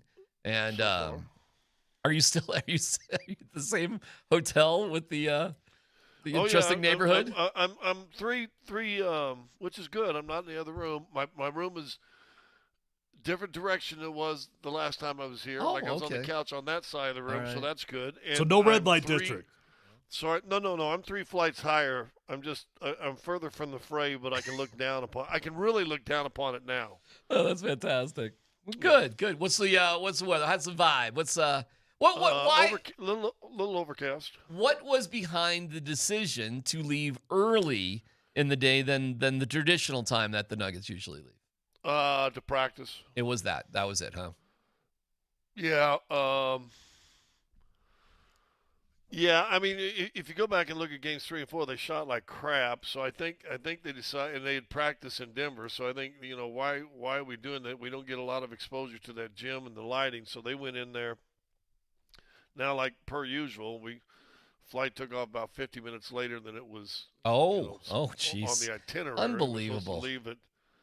Supposed to board at 9:30, close the doors at 9:50, get up at 10. And I think we end up leaving about 10:50. But whatever. Whatever. Yeah, whatever. Just used to that. But Yeah. anyway, yeah, we came in. They just, in fact, they dropped the buses off. They didn't even go there. They hadn't even been in their hotels yet. Just right to the arena for the team. They went straight Get to work, the arena. boys. Wow. Get to work. Get the practice gear off. So they're gonna. But I do think that's why they left early, just so they can get shots up in that gym because they are at the Target Center.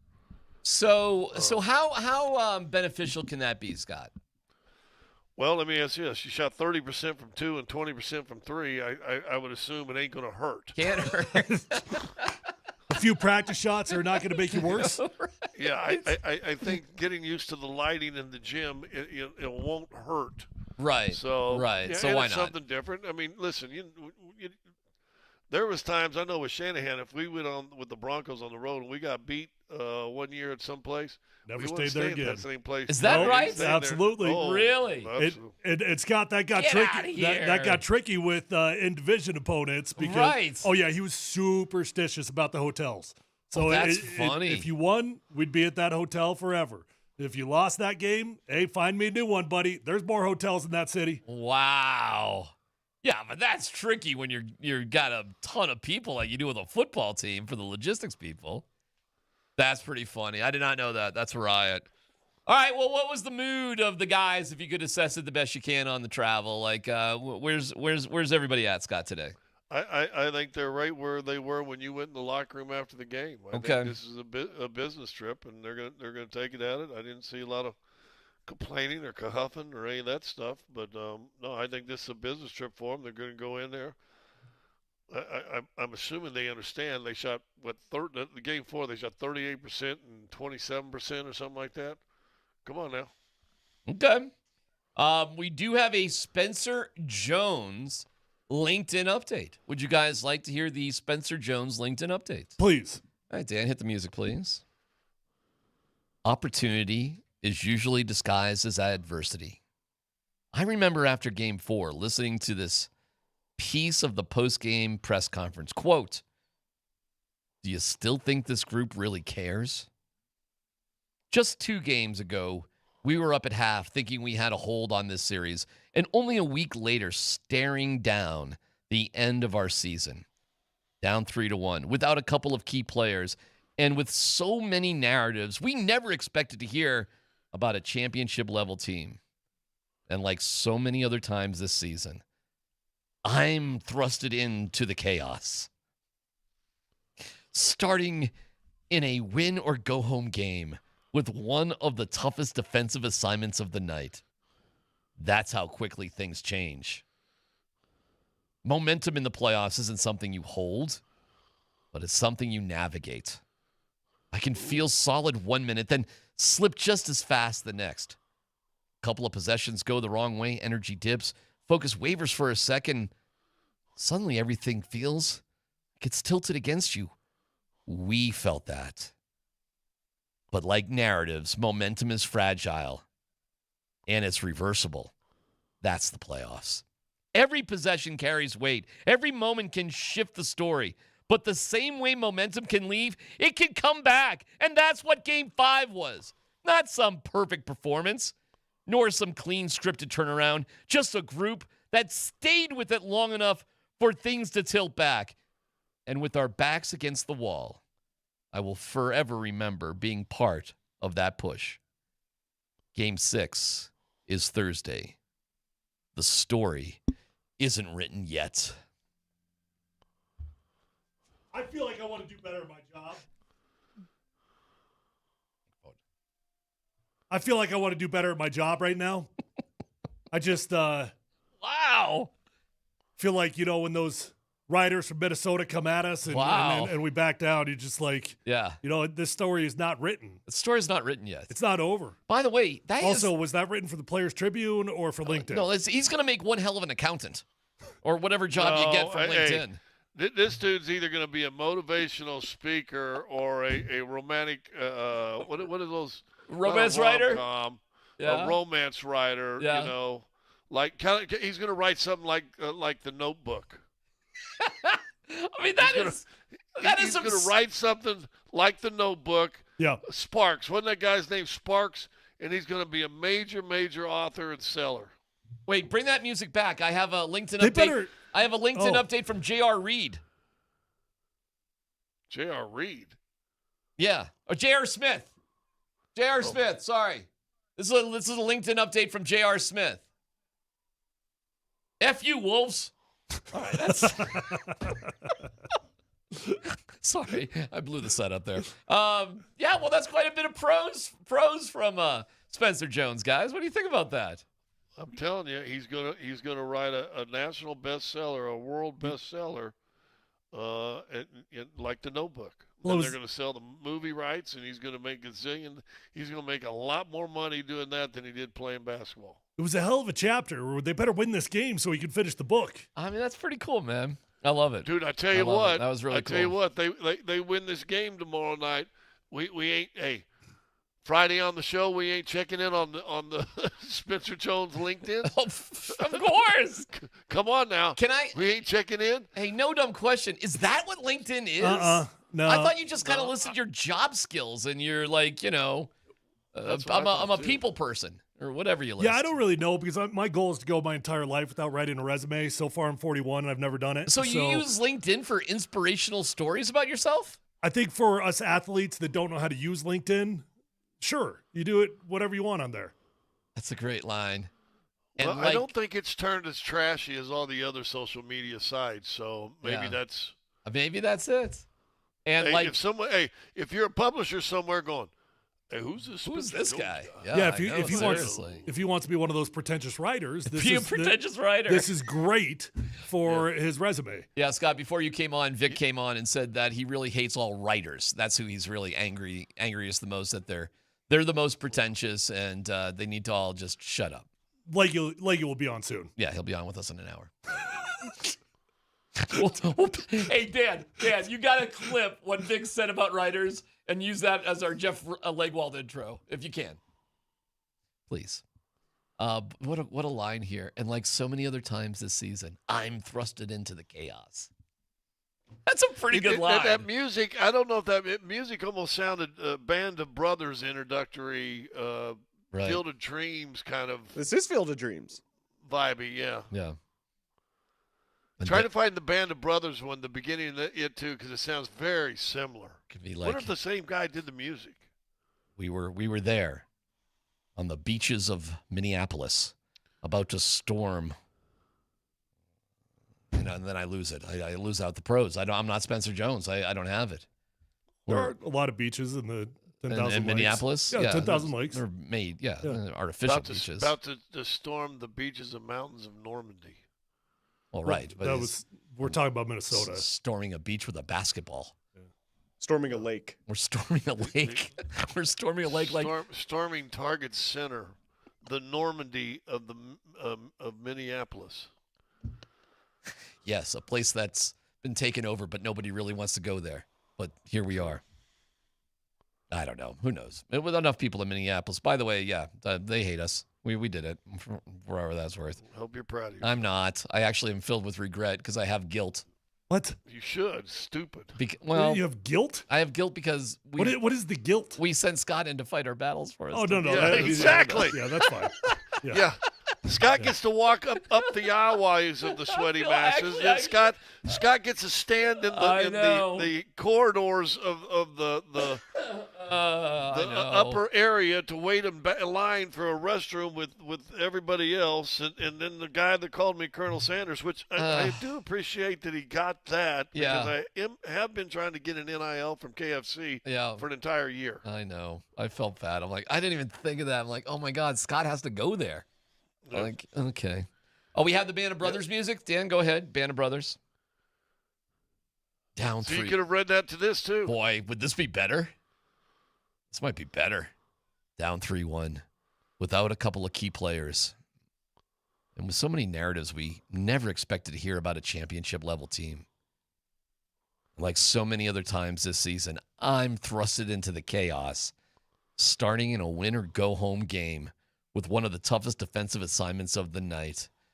And with our backs against the wall, I will forever remember being part of that push. That group of men. That band of brothers.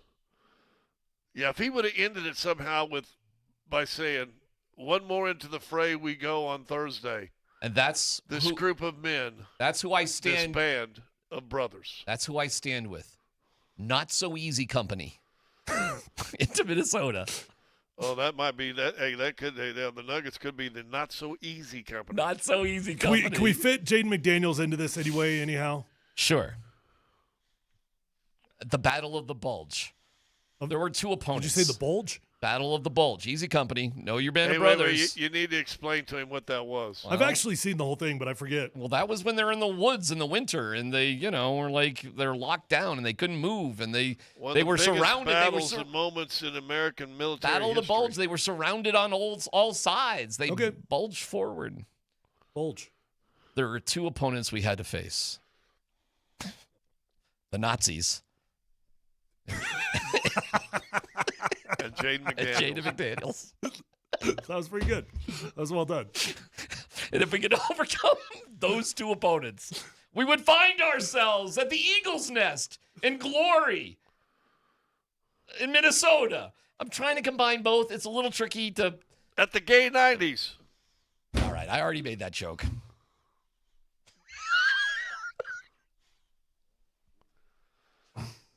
Does anybody else find this funny, or is it just us? It might be just us.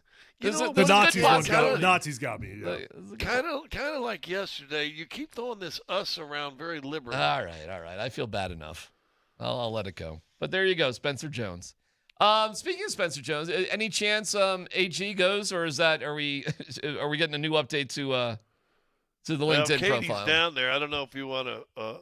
Should we reach out to Katie? Reach out and see if she could talk afterwards, maybe. But We will do that. We will do that. Listen, I'm going to stand by what we said yesterday, and he is a favored son, and he is loved, and he means a ton to this team. He probably means as much as the soul of this team as Ant does for theirs, but he's not the same player, right? He's not going to throw up 38 and 6 and all that stuff. No. But he is a soul of this team. Yeah. But saying all that, man, I would, I think Tyler said the other day, boy, I've been seeing a lot of injuries in 24 hours. Sure ain't a whole long period of time to get healthy. Not easy. Especially with the soft tissue. So I'm hoping they can win tomorrow without him. I hope they can win on Saturday without him. And now you've given him another, what did we figure out, Tyler, 9 days maybe? Yeah, I think we said 9 or 10 days. I mean, listen, there's no choice to be made here. You're better off with healthy guys. You're better off with Spencer. You're not better off with the healthy Aaron versus Spencer. That's not what I mean, but this is what it is. And there's no choice to be made. You have to figure out how to win the series without Aaron Gordon and then hope that enough time gets him healthy to win a championship. All right, well, we'll try to track down Katie to get the latest from practice. That is a really good idea. We'll effort that. Also, no dumb questions, the Bo Nix injury. My goodness. Or surgery. Who sent you that, huh, boys? Huh? Dude. Chalky white ankles. We'll get to that. We'll get to all that coming up next.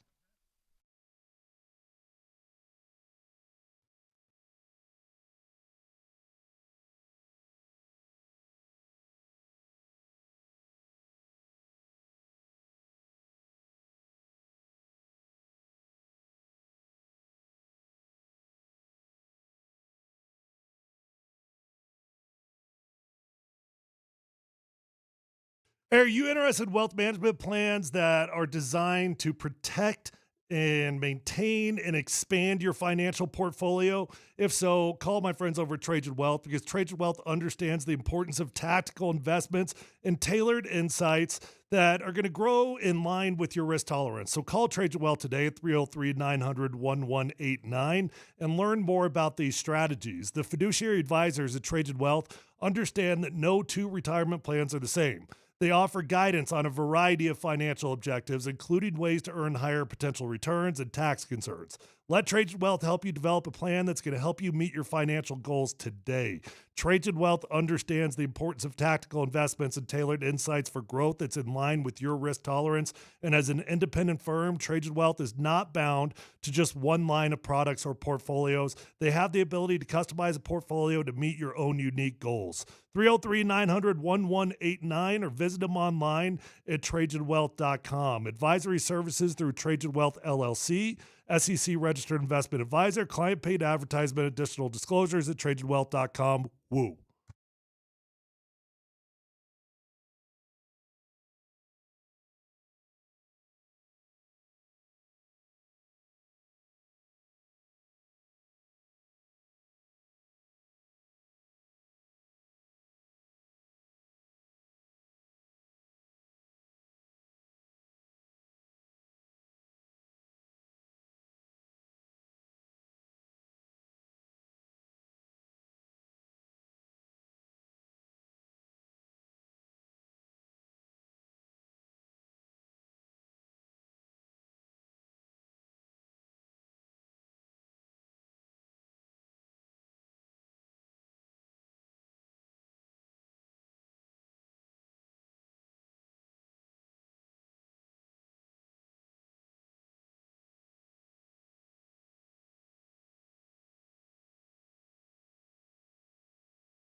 All right, you know what? When it comes to your retirements, there's no such thing as no dumb questions.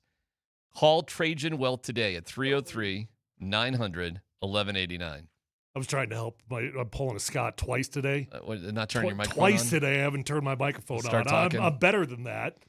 I'd like to think that that's only a Scott problem, but you're really not. No, but that's okay. Glad you're thinking that. The Bo Nix Positive news. The Bo Nix news with this ankle procedure. It's really interesting how this is being laid out.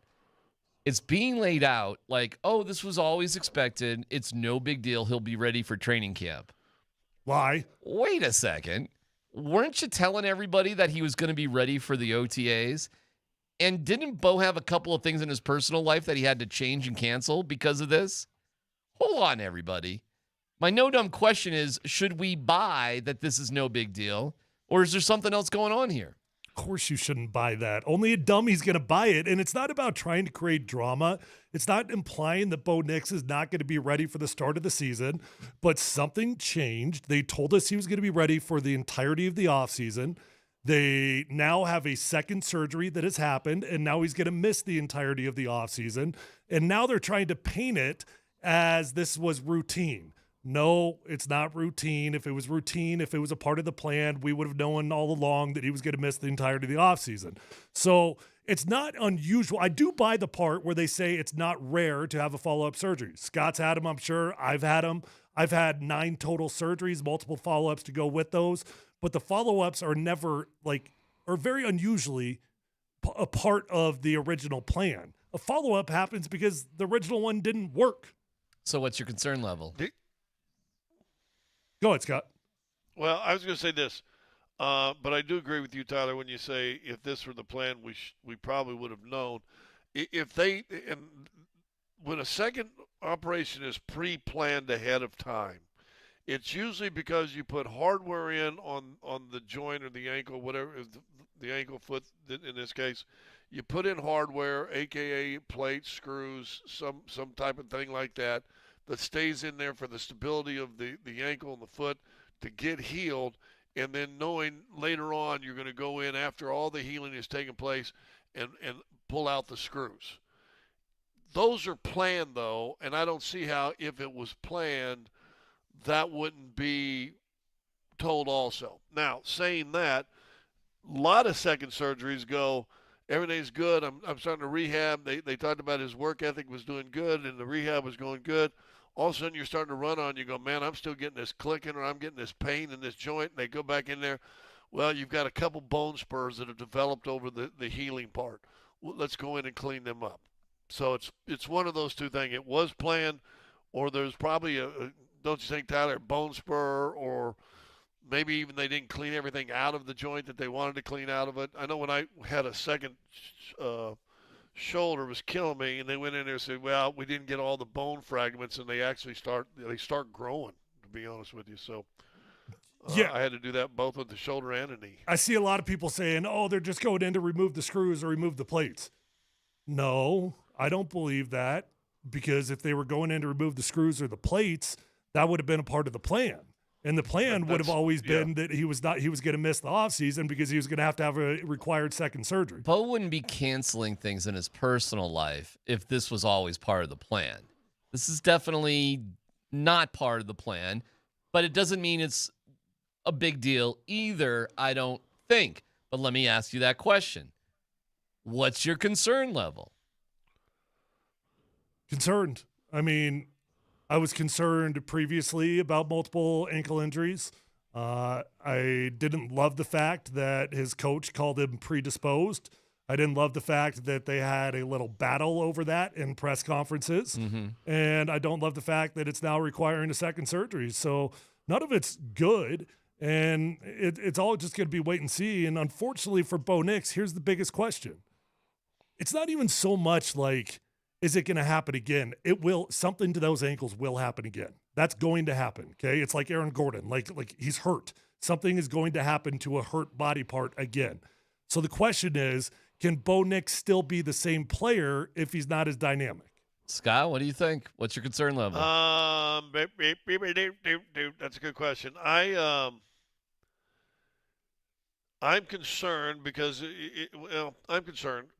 it's an ankle bone, and last time I looked, mobile quarterbacks needed ankle bones.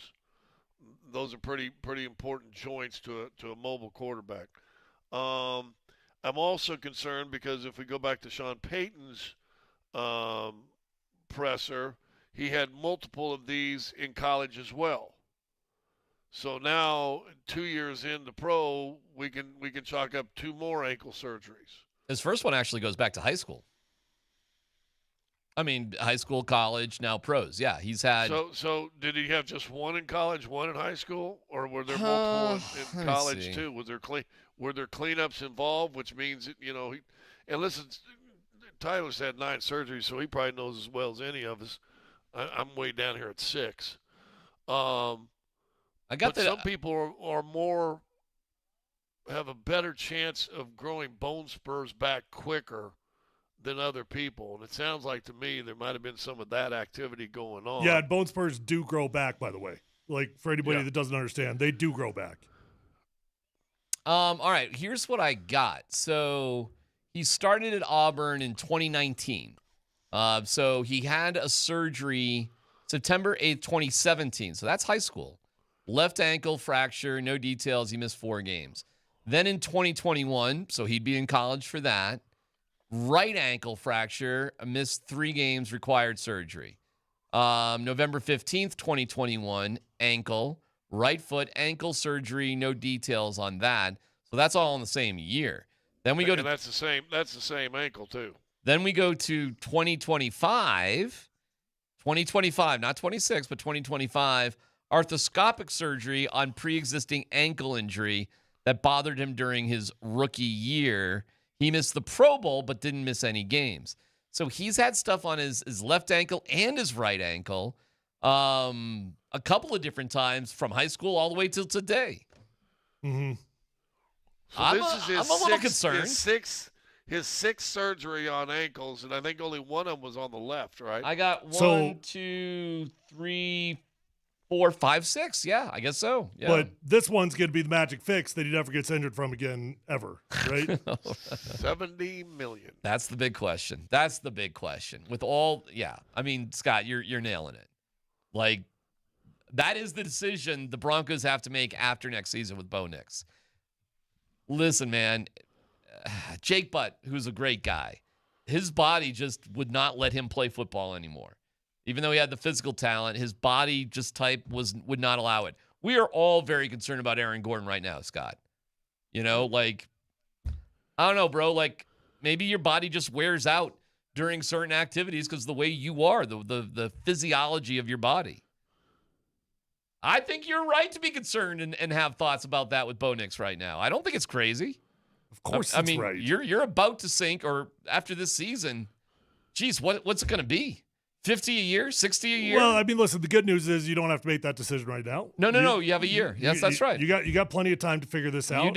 You do. In worst case scenario, you got a 5th year option. So that's and true. You're right about that. Worst case scenario after that, you franchise tag him. That's right. For 2 years. Okay. So if health is a concern, you've got now you got 7 years in. If the ankles keep blowing up, hasta la vista. See, baby. 5th year option does not get utilized on quarterbacks very often at all. Matter of fact, I think Lamar Jackson's like the only legit one I could think of that it happened to. Right.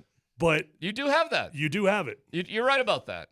He won't be happy about it, but he will be making, if you exercise a 5th year option, it's the average of the top 5 salaries.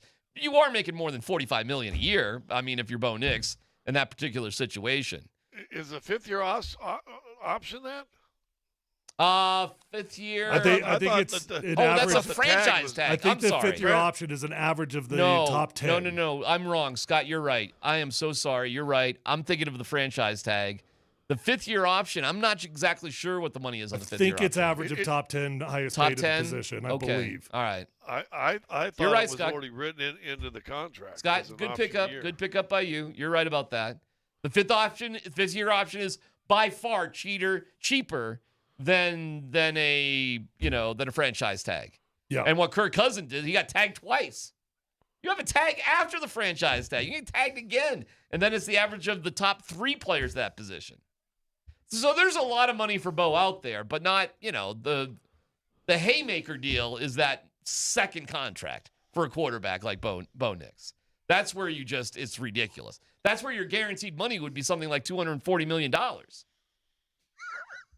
Sounds ridiculous, so right? It's interesting. There's actually tiers to the 5th-year option based off of how you've performed. Oh, interesting. If you've got multiple Pro Bowls, it's the highest. One Pro Bowl, it's lower. Playtime tier. So Bo would fit into the playtime tier. Yeah. Which the quarterback as of today would be 25.38. Okay.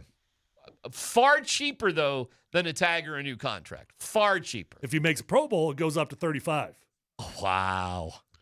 Wow. Again, probably more cheaper than a new contract. He did make it. Yeah. He turned it down. Yeah. Does that count? Yeah, I think so. Probably. It does count, though, huh? I would imagine. All right. But did he make it as an alternate? Does that matter? I don't know. Yeah. It's okay. Very, very interesting stuff. A lot of money on the line. The future of the Broncos on the line. And Bo Nix, his ankle. Hey, I'll tell you what. You can say what you want to say, and they can put all the PR they want to put out there. But when the news came down in that front office and ownership group and the head coaching room, there was a mighty sigh of the F word, very loud. It's PhD here on 92.5.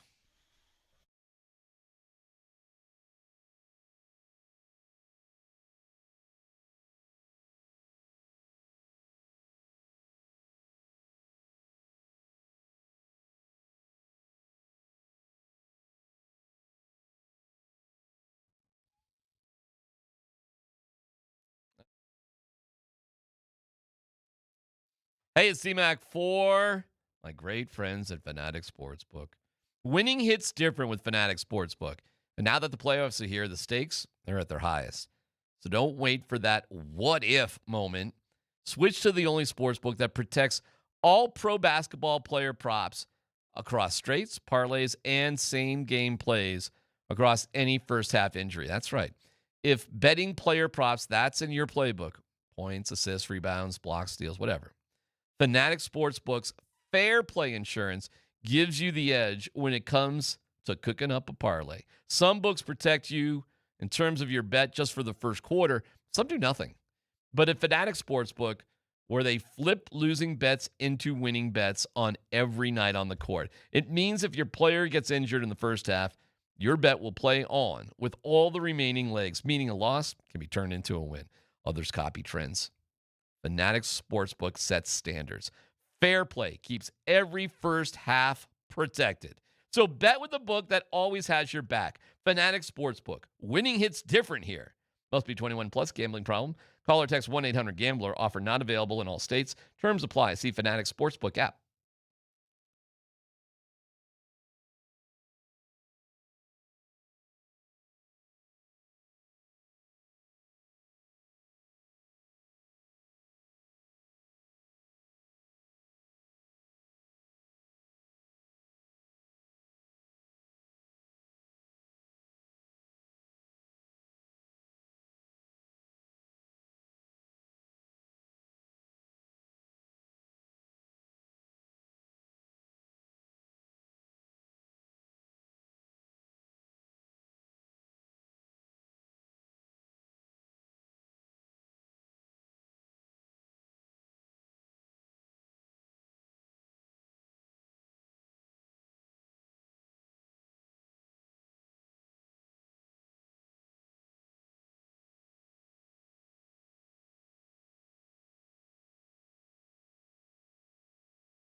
Okay.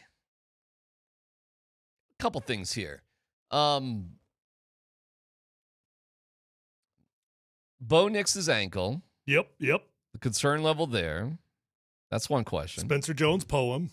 Spencer Jones' poem.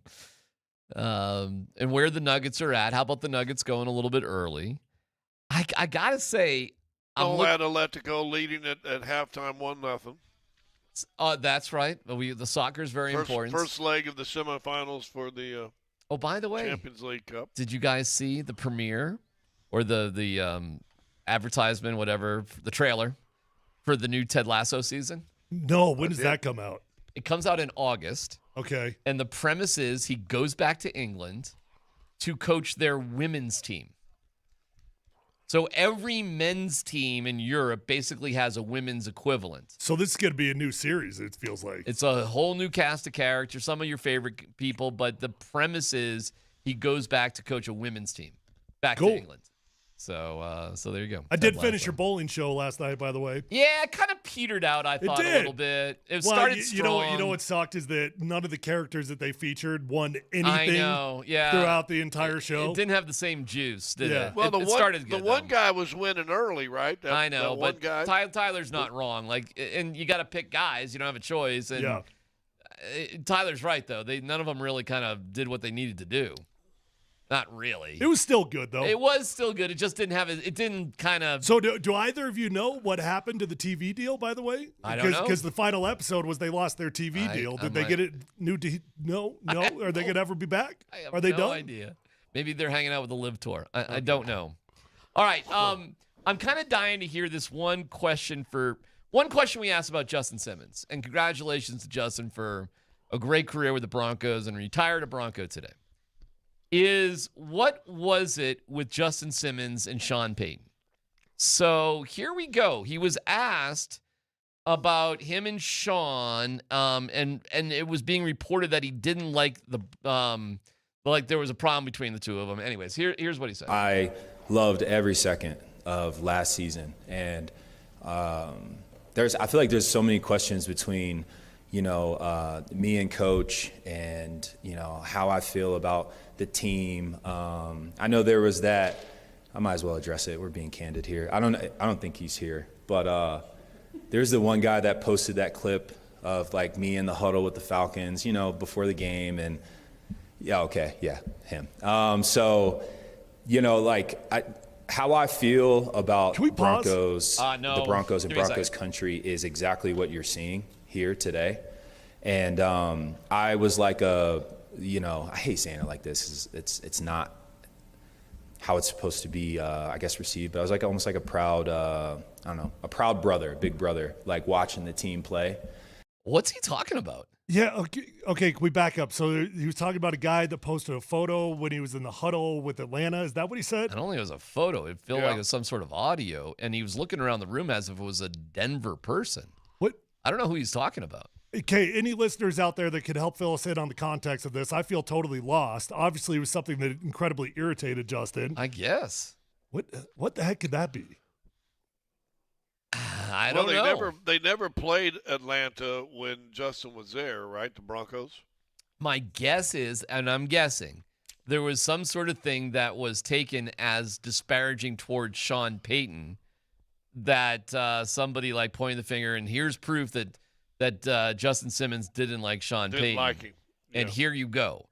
And I could absolutely see how that could be taken out of context, by the way, because you're mic'd up and who knows what you're talking about or how it's going. So, I mean, I'll give him the benefit of the doubt if that's where he's going. I'm not really sure what he's talking about, though. So if we can track that down somehow, Dan, that would be kind of interesting. He didn't really. So everything's cool with him and Sean? I mean, is that our big takeaway? Well, hold on.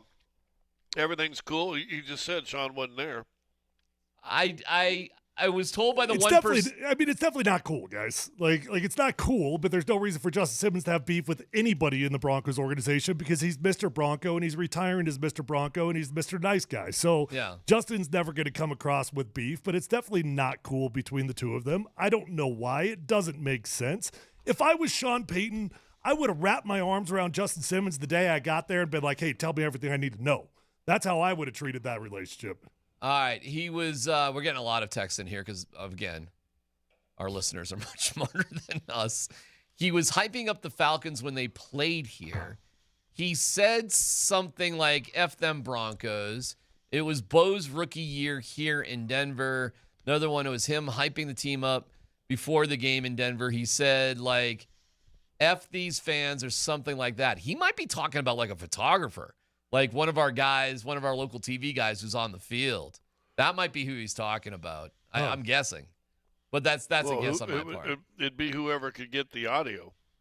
Well, there's a handful of guys who have access to the field. Okay, somebody sent a link to the exact video. Oh, 9 News? He says, want to go to the police? Hell yeah, that's what this blank is for.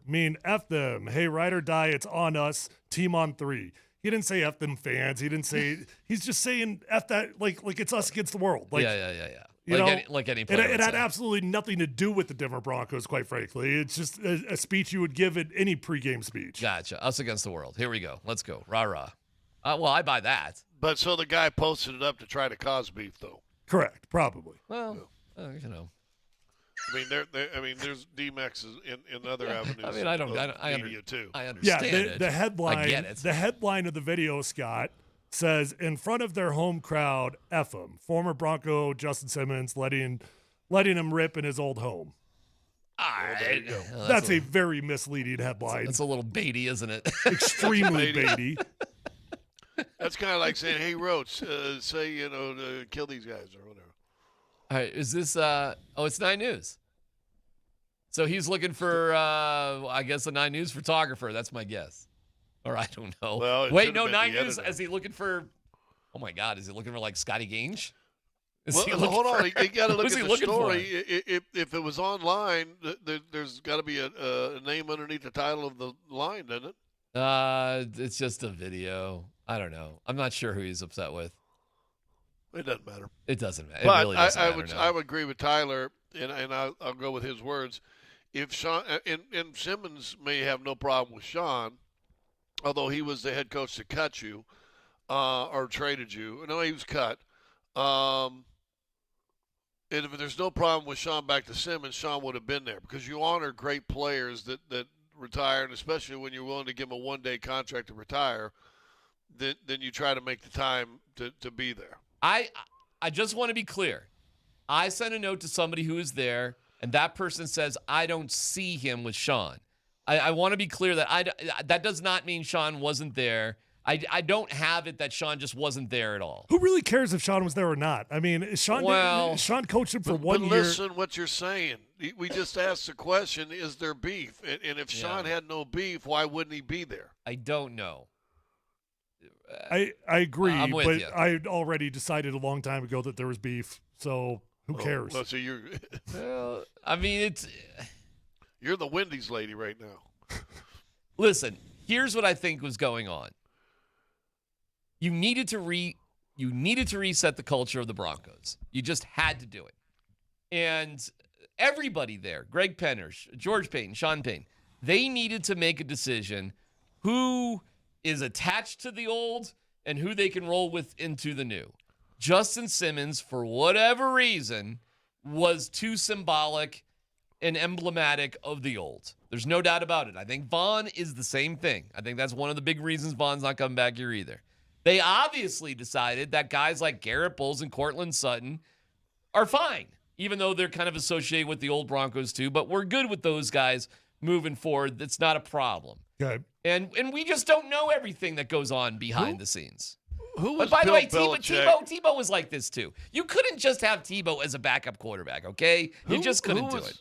Who was Bill Belichick's mentor, head coach, that he rode on his coattails? Parcells. Wasn't it? Who was Sean Payton's? Parcells. Yeah. Does anybody remember what Bill Belichick did when he got that Cleveland job that first time? He had a losing season. He didn't win he blew out Mr. Cleveland, Bernie Kosar. Oh, okay. All right. There you go. You know what I'm saying? And, sure. And what Sean did, and you're right, Darren, he's trying to change the culture. So what do? You get the loudest voices or the most influential voices in the locker room, and you get them out there. Correct. I think Cortland Sutton, and see if you disagree, Tyler, is one of the more respected guys in that locker room, but I wouldn't say at that time he was like a big voice. I don't think he was like the big voice. And Bowles would say whatever Bowles said, whatever cameras in front of him, but I don't think anybody in the locker room listened to him. I think he's just, what he is. But Simmons had a voice that carried weight in that locker room. So what do? You get him out of the locker room. I think you're probably right about all those things. I think Cortland is a leader, but I think he's a more supportive, quiet sort of leader. You're right about Bowles. He's a foxhole guy. He'll just go along with whatever is going on. Justin's different. He's more of a CEO type of leader. He's more hey man, you need guys like that, right? I mean, there are guys like that. Yeah, Justin carries his words carry that's like gravity, man. Yes. Like those words carry weight. Yes. In that locker room. Those other guys, it's a little bit different. I mean, they're liked, they're respected, but not like Justin. Justin's the icon. I agree. And Bowles is more like Blutarski. He's more like Blutarski. He's going to smash the guitar, and he'll be there for you. Did we quit when the Germans bombed Pearl Harbor? Hell no. Germans? No, he's on a roll. He's on a roll. That's Bowles. Bowles is Blutarski. But you need Blutarski. You need Blutarski. Blutarski's important. You need all sorts of different things. But it is true. If you're trying to change the culture of a locker room, those heavy voices. Those heavy voices are tough. Like DeMarcus Cousins, the voice was too heavy, man. Too heavy. Did not work. Okay. And then Justin's kind of like that. That's not a negative thing. You need leaders like Justin Simmons. It's way more positive than a negative. But if you do change a culture, you need to set your own standards, your own thing going on. You need Nick Bonito to be a leader, right? You need the new guys to rise up. True. All that can be true. Or you can wrap your arms around a guy that is a leader, teach him the ways. You could do that. Make a great relationship with him, establish that, make sure that the guy respects you, and then you've immediately got the locker room because Justin's already owns the locker room. Not if you're an insecure head coach that's afraid of challenges. There you go, too. And here we go. Like, nobody's really a bad guy here, okay? But all of that seems to make sense. Listen, guys, they had 1 year with each other, and you saw what Sean did. Look what they did to get rid of Russell Wilson. I mean, that was extreme. And getting rid of Justin wasn't nearly as extreme, but they got rid of Justin as well. But he did get rid of a guy. I would say this, I think you guys agree. Justin Simmons is a much more fan favorite than Russell Wilson. Oh, my God. Well, here's what's quirky. Justin Simmons is going to be a legend in this town forever. Like, I think he's going to live here forever. Justin Simmons will be one of the most entrenched ex-Broncos ever. Period. Mm-hmm. And how long Sean Payton will be here, I don't know. Got me. Who knows? So let me ask you this. But Justin will be here forever. With Justin Simmons, why then don't they grant Von Miller a year reprieve to come back and finish his career here? Von's got some history here, my friend, about all sorts of stuff. I don't know where that is with Von. What were you saying whom to? Justin's a weird one, man. Like when you're saying Justin's going to be here forever, you don't think so? Going to be remembered forever. I think this current generation fans will remember Justin Simmons forever. The next generation, Justin's teams didn't do anything. And when your teams don't do anything, the next generation doesn't know anything about the players that were there. In 35 years, all right, Tyler, I'll tell you, I'll go to the graveyard and I'll whisper this to you. In 35 years, who will be more remembered, Justin Simmons or Steve Atwater? Oh, there's no question, Steve Atwater. And that's 35 years, which is 20 plus years removed from when he played. Yeah. You know what I'm saying? So we're talking a half a century. Okay. And you'll still remember Atwater because of the gold jacket and the Super Bowl rings. I'm agreeing with you. Also, Steve is like the nicest human being in the world. But don't you think the reasons we will remember Steve more is because he did come back here to Colorado and make it his home and, started working for the Broncos and was very present and just sort of became the fabric of life here in Colorado in the sports scene? No. It didn't hurt, but Steve's legacy was gold no matter what. But he wasn't always. Steve had a more iconic career here. That being said, I don't think it hurt that he was back here, and I think there was a concerted effort by the Broncos to make him more visible and put him out in front of people and keep that name alive so that it would help his chances to get into the Hall of Fame. No doubt. And the funny thing is, for guys like me, maybe you two, I remember Steve the player. I remember that nasty-ass dude that was knocking people out and Christian Okoye and all that. I remember the player, Steve. And then when you get to go and meet Steve at an event or whatever, if you've never seen him play, you would have said, oh, he was probably just a real good finesse player. It wasn't no finesse in Steve Atwater's game. So the legacy of Justin Simmons is a little complicated then, isn't it? It's a little complicated. A really good player, maybe the best player in a decade of bad Bronco teams. All-time great Denver Bronco that is not going to be a Ring of Famer because the team did not have success. And unfortunately, his legacy will be attached to the generational fans. Yeah, he's and he's probably not even in the top 3 best safeties ever, is he? With the Broncos? Yeah. Well, Atwater's one. He's up there, man. I mean, is he above Darian? Smith is 2. Listen, Smith, yeah. Darian Stewart and TJ Ward, TJ probably more so. Both those guys have a better case at a Ring of Fame than Justin Simmons, but that doesn't necessarily imply that they were better football players than Justin. But hold on.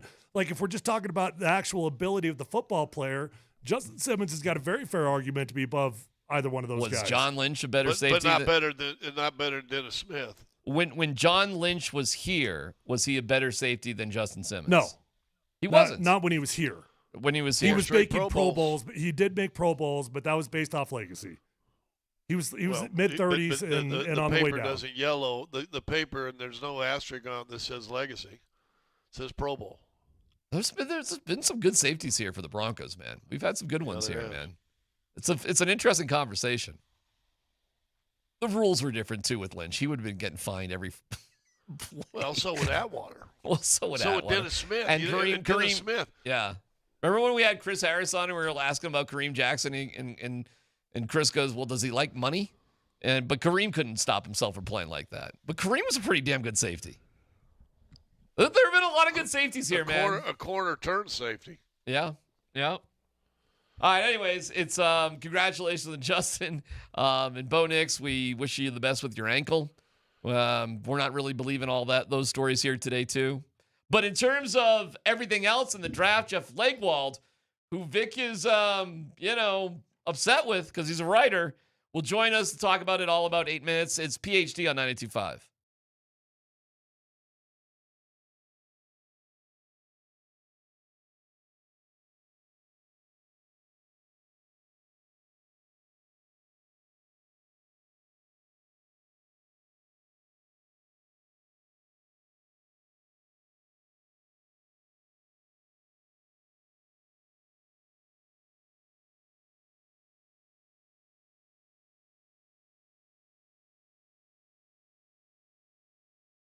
Hey, if you're out there struggling with hair loss, whether that's a bald spot, receding hairline, or thinning hair, do yourself a favor. Call Advanced Hair Restoration today at 720-459-HAIR. Call and ask about their Advanced FUE. Nobody can offer anything like the Advanced FUE found at Advanced Hair Restoration. They've already changed tens of thousands of lives. And guys, I want you to be the next one. When you go to Advanced Hair, you're going to be in a calm and relaxed environment with the best of the best. Dr. Tanya Pauls is legendary. The entire staff at Advanced Hair, fantastic at what they do. And they believe in what they do to the degree that they're going to guarantee your hair is going to grow for life. Lifetime guarantee with your own natural hair starting to regrow the very next day. So don't waste time. Call Advanced Hair Restoration at 720-459-HAIR. You're going to get 250 free hair grafts and $250 off.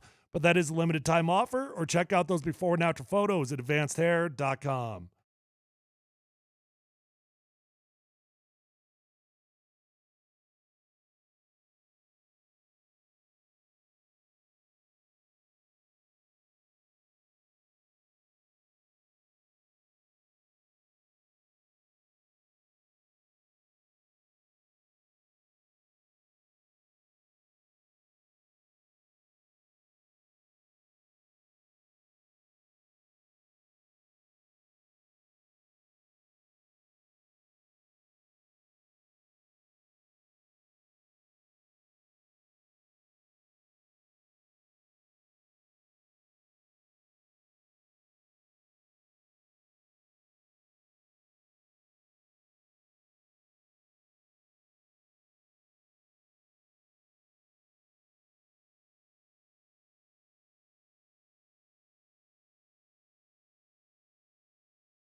All right, we'll have Jeff Legwold on here in a second. But before that, what do you got there, Dano? All right, guys, let's start in New York. The Jets have met late Monday afternoon at their facility with 10-time Pro Bowl selection Russell Wilson. Now, no contract is imminent, but Wilson is being considered, the source said.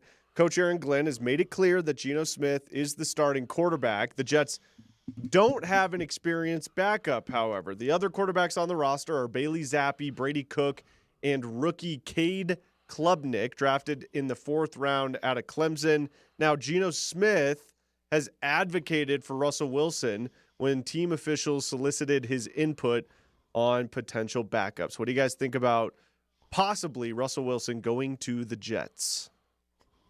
That's their plan, Geno Smith and Russ? Jeez. I mean, Can you believe that? I don't know what the available list is of free agent quarterbacks right now, but I could probably find at least 5 or 6 guys that I want. Let's play that game. You want to play that game? I actually have a list. Okay, let's play that game. That's so funny because there was speculation that Bo Nix, that one of these guys would be brought in because Bo Nix is not going to be able to throw during OTAs. I got a list for you. Okay. Taylor Heineke. Cooper Rush.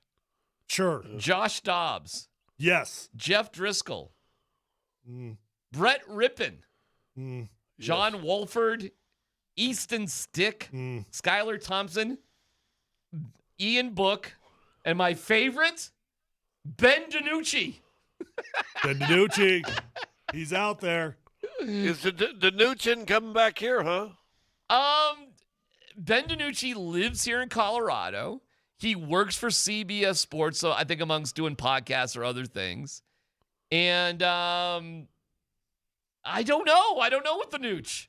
You know, the Nooch's got a good personality. He's playing flag football here in Colorado. He's making media appearances left and right. I don't know.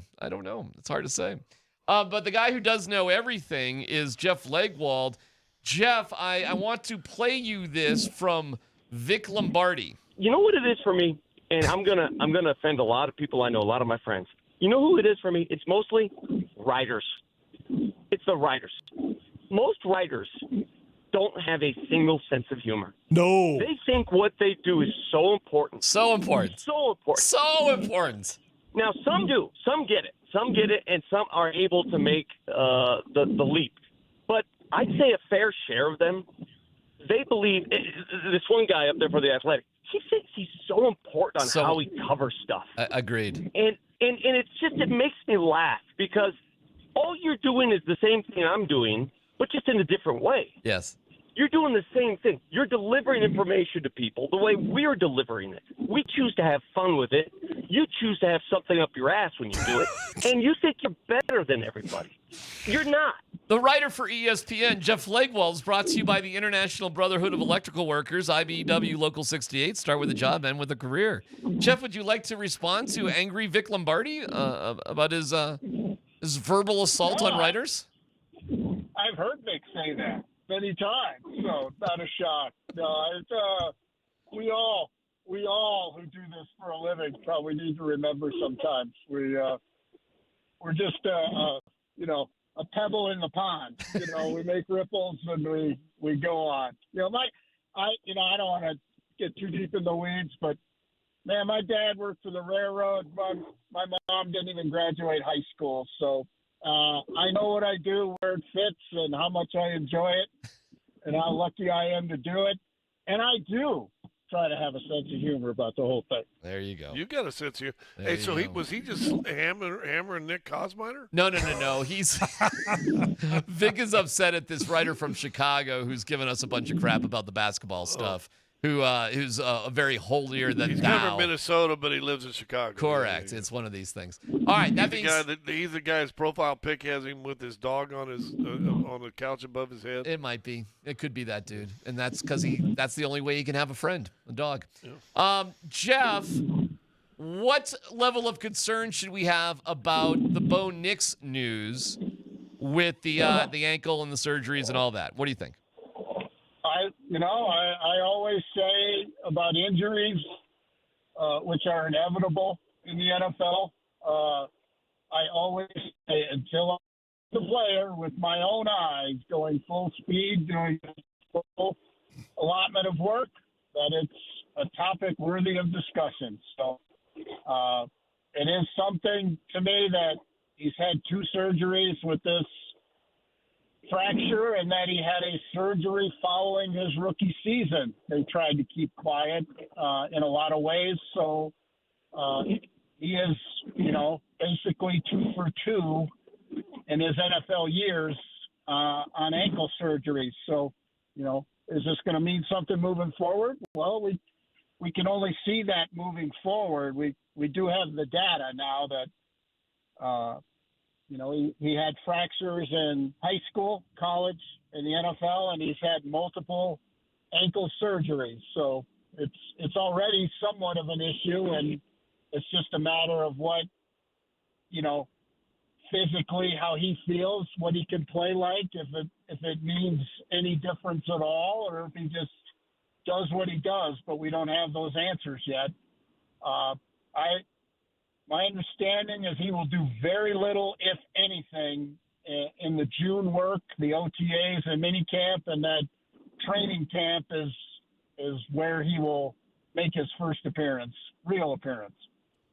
Well, it's going to be fascinating to see if he can stay healthy. That's for sure. It's a lot. It adds up, and we'll see if he can be the rare guy that gets healthy after the surgeries, right? Tyler, you've lived a life. Scotty both have lived the pro life. It's physically grueling. I will say that we may not know what the Broncos really, truly think until the time the time to decide about the 5th-year option for Bo Nix.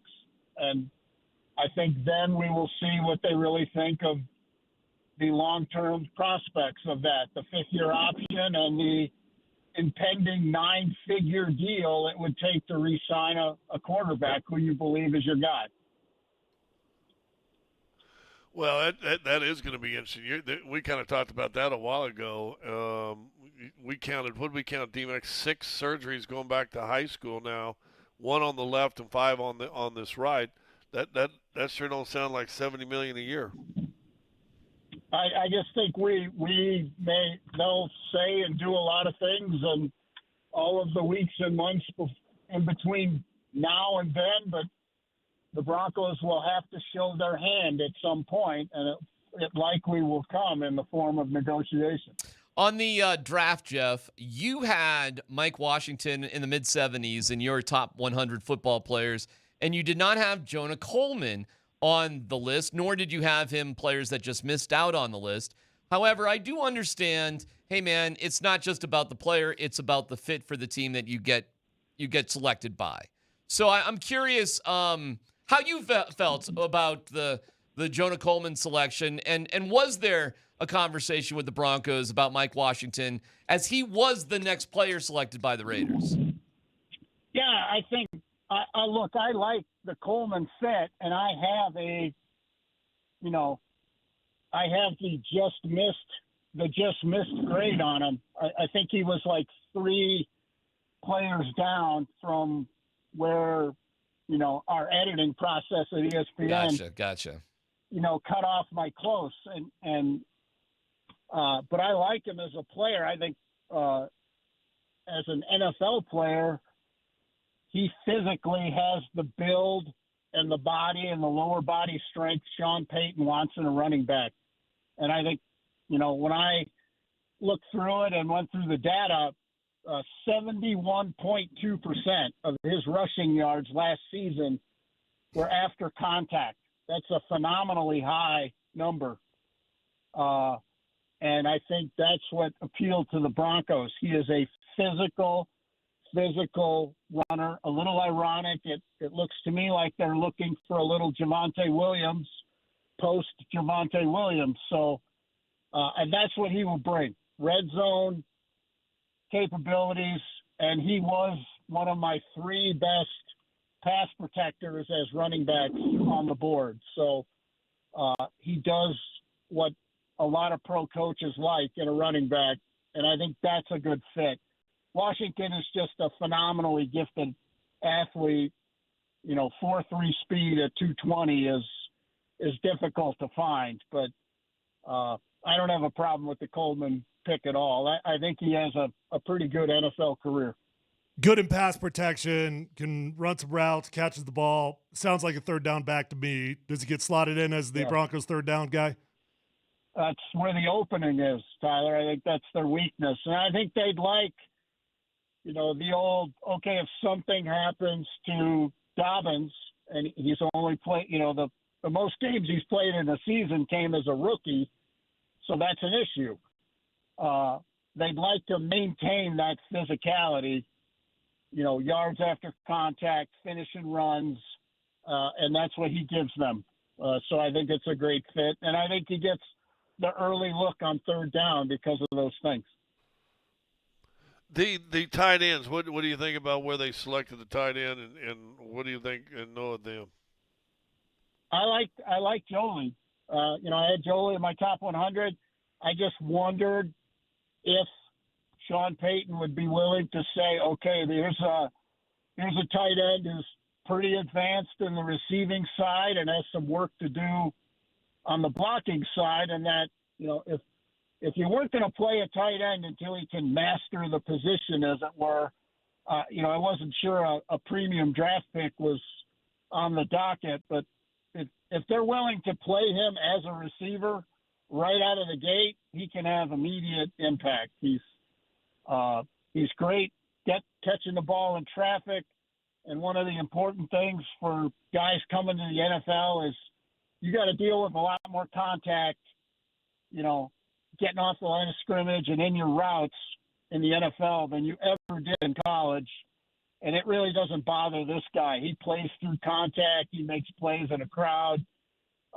He was one of the top options on a team that didn't have a lot of options in the passing game. So he got ganged up on pretty good, and he just still made plays in the red zone, on the boundary, down the hash. So I really liked him as a day 2 pick when I did my rankings. All right, last one for you, Jeff. You were at the Justin Simmons press conference, the retirement press conference. From what we understand, Sean Payton wasn't there. Now, I don't want to look too deep into that. He could be on vacation, might not be convenient. I have no idea. He's not in town. He wasn't in the He's not building. even here. So it's not an issue. He's just not here at all. No way he could be here. No, I can tell you guys. He touched base with Justin, congratulating him on his retirement. I think Sean even arranged a gift of some things that were in the facility that Justin liked, like some signs and some other things that were in the locker room during his career. Very cool. Is he a Ring of Famer? Is Justin Simmons a Ring of Famer? I think given what he had to be during that time period, I mean, the poor guy, his career is exact from year 1 to year 8 here. His career was exactly the longest playoff drought post AFL for the Broncos. So I think, yes, for what he did and how he carried himself and all of those things. And look, he was a 4-time second team All-Pro, 2-time Pro Bowler. I think it's all worthy of it. All right, great stuff. Thank you, Jeff. Go back to your profession as a horrible person, as a writer, like Vic Lombardi described, and we'll talk to you next week. Part of being a writer is you're not always everyone's high on everyone's list. Let's just leave it at that. Okay, thank you, Jeff. We'll talk to you You're later. high on mine, Jeff. I love you. It's Jeff Legwell, brought to you by the International Brotherhood of Electrical Workers, IBEW Local 68. Start with the job, end with the career. Yeah, let's preview what we're talking about with basketball and get the latest from the Nuggets as they flew early to get a little practice in. Details next.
I mean, we're gonna create our own energy, and we're gonna thrive off that, and that's our mindset. And we're not gonna let that noise affect us. And like I said, just create your own energy, and thrive of that.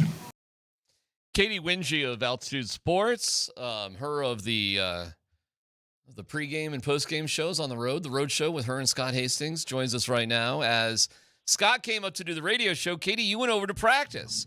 So tell us about it. And from what I understand, the team went right to the practice? Like they didn't even stop at the hotel? Is that right? No, that is right.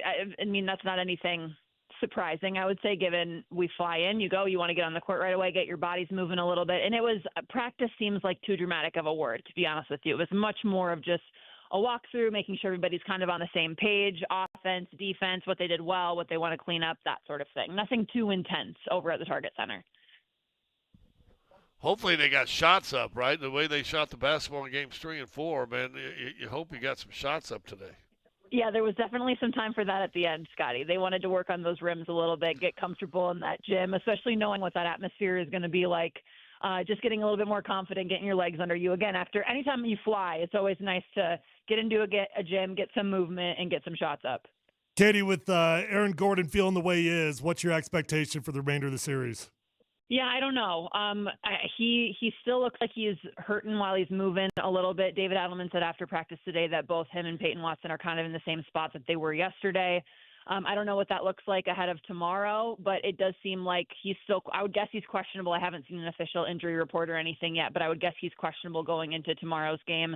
And with the way that Spencer Jones played, I mean, I think the Nuggets do have a lot of confidence that if Aaron's not feeling 100%, Spencer Jones can kind of slide into that starting position again and still be very active and confident for this Nuggets squad. What's your general sense of the mood of the team? It's an interesting question. Intense. I mean, and intense in a good way. Like they're focused. I think Game 5 allowed them to remember who they are, to get back to their identity, to learn how they can execute, what they can execute, and that's what things should look like when it goes well for the Nuggets. And I think just the physicality standpoint, what they were able to do in terms of setting great screens and really establishing an identity that way as well, and a tone that way in the game, I think they feel like that's replicable. And so there is just like this eye of the tiger focus, tunnel vision, not letting any noise in mentality right now. One game at a time, obviously, but it just feels like everybody is very locked in at the moment. Professional, right? You got a job. Yes.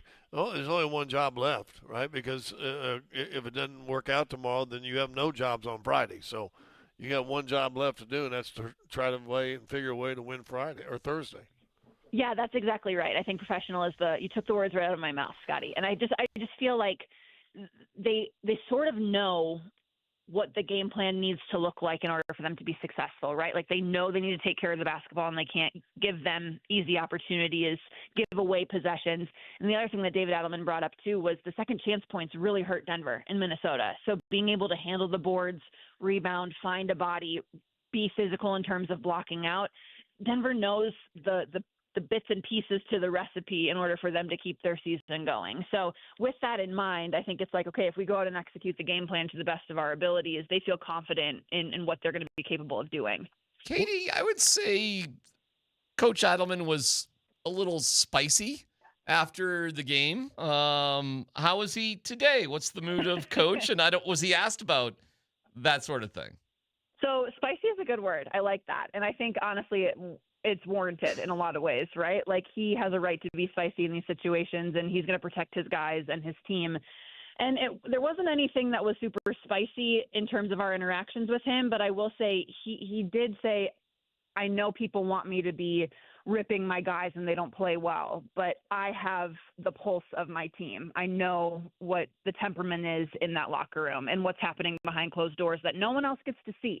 And I think people forget that, right? Like they want to see him publicly act one way or be super mad or fire up the guys in front of a microphone. But that's just not who David Adelman is, and that's not how he thinks he will get the best out of his team and his players. We don't know what's happening behind closed doors. We don't know what's happening behind the curtain in the locker room. Those conversations that people are asking for could very well be happening. and they're just not. Katie, he's not afraid to get on him. I think we know his personality, but he's also not the guy that's going to televise it and advertise it outside. And if he's going to pick a foil to be angry with, it's usually going to be one of us in the media. Yeah, I think that's right. So I do think there's this, but it's everyone, right? DMac, to your point, I think it's the players. I think it's David Adelman of like this chip on their shoulders with the way that kind of the fan base turned in a lot of ways after Game 4 and the way that they were revolting. Is that the right word? Dramatically speaking. And so I think this team knows what they're capable of. This team feels like the things that they haven't been doing well are somewhat easily correctable.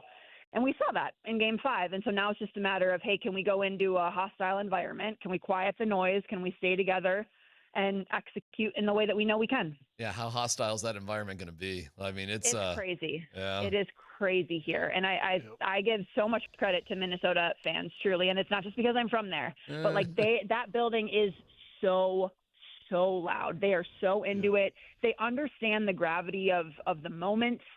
And what their team needs from them. And I think because of the way that this is a true rivalry now between fan bases, between media, between teams, whatever it might be, it does just feel like there is this extra edge in that building. Yep, and they do a good job of pumping extra volume up into they do. all it that is stuff. loud. Do they pick a Loud, nugget loud. to boo in retribution? Yeah, who's the most hated nugget? If Jaden McDaniels is the most hated Joker. Yeah. No. I disagree. It's Jamal Murray. Jamal? I think Timberwolves fans are still mad about him throwing a heat pack on the floor. I think that is what they go back to. I forgot about that's what they go back to every single time. And I do have a few Timberwolves fans that are in my world circulating, so I've had these conversations with them. And I do think that her brother. Yeah, well, that's okay. They're from Minnesota. I get it. I know. I know, but I think there's this respect of Nikola Jokic. Like there's almost this fear too, knowing what he's capable of. And I think when it comes to looking for a player to really take your anger out on, unfortunately, and maybe fortunately for Nuggets fans, that is Jamal Murray. I think Jamal Murray thrives in those situations. Hey, do we know what time the game starts yet? Is that 8:30? 8:30. Awesome. So 7:30 our time. Correct. 8:30 minutes, 7:30 our time. Oh, that is good. Yeah, that's fine. 7:30 is okay. Yeah, I'll take that. Yeah. All right, Katie. It's just 8:30 for us. That means I don't care about your life, Scott. That means Katie and I will be rolling home about 2:15, 2:20. Yep. 2:30 a.m. All right, Katie. We'll talk to you later. Thank you, Katie. Sounds good. Thanks, guys. Yeah. All right. Thanks, Kate. There you go. Oh, that's going to be intense tomorrow night. Oh, my God. Scotty, it's going to be something else, man. It's going to be fun. It's going to be a fun game. Professional attitude. That's a nice way to describe what's going on, right? A professional attitude. Yeah, I wouldn't mind a little blank you attitude at the same time. Well, I mean, what do you need to get over on the Wolves, right? Like, what does it take? I think a little bit of blank you. Yeah. Well, I mean, didn't you get that from Christian and from, okay. Well, I don't think that's, I don't know. Do you think there's going to be a letdown there, Scott? No, letdown? No. I hope fear doesn't come in. In fact, I'm wearing my sweatshirt today, faith over fear. Man, you got to have faith and belief in what you're capable of doing. And if you let fear creep in and doubt creep in, when fear creeps in, doubt creeps in, and doubt creeps in, then you're absolutely screwed as a team. Yeah, I don't think that's going to be a problem. I think they're going to be properly ready to roll. I think they know what they need to do. I think, Spencer Jones, not only on LinkedIn, but talked about a little bit of a wake-up call. I think Aaron Gordon, I'm ready to just put a wrap on it, in all honesty. I hate to say it, but 55% Aaron Gordon just ain't what we need right now.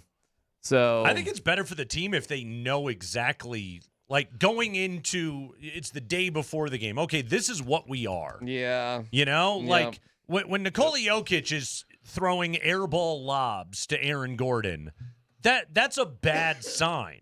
Yeah. Like, well, here's my guy, and this is always a guaranteed 2 points. I flip the ball up to him, and he doesn't leave his feet. Yeah. Like that screws your entire game plan. Can I tell you something else, too? When Gabe came back last year in the playoffs in Game 3, yeah, it was an awesome, moment. Sure. But also, there was a feeling of like confusion. Like, how do we do this with this guy all of a sudden, even though he's great? And it wasn't the same. I mean, it's nowhere close to what it is now that he's been with the team all year. You're more used to him. Like, if you don't know what kind of Aaron Gordon you're getting, what's the point? Yeah, you got to have a ramp up to it all. Like Tatum in Boston, like it's worked because they ramped into it. But the Nuggets have just like floated in the uncertainty. And with Aaron back, even he's played at, I mean, what'd you say, 55%? Well, I don't know. What do you think? There you go. That sounds about right to 55, me. Sure. There's no guarantee that 9 or 10 days of rest to the next series, whatever that is going to solve the problem. Because he's had plenty of periods of rest throughout the season that did not solve the problem. Right. But I do know this. Giving him a day or two here and there, that's not solving the problem. Yeah, it's not working. Well, also, and Tyler, you can speak to this. Like, you played a sport where you were hurt all the time. Yeah. But if you had a uniform on Sunday, well, you had to go play.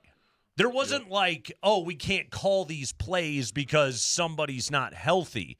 And, like, to a certain degree, if you suit up, I have to evaluate your play based upon you're out there.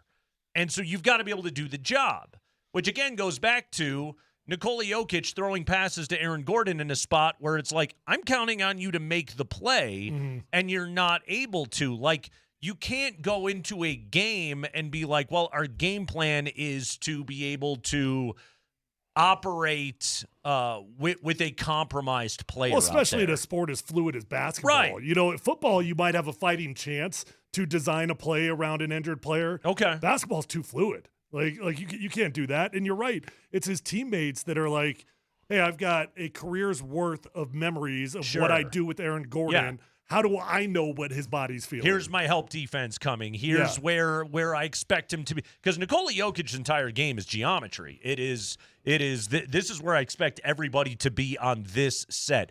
Based upon the ball getting delivered to me looking at the defense, I know where everybody is supposed to be.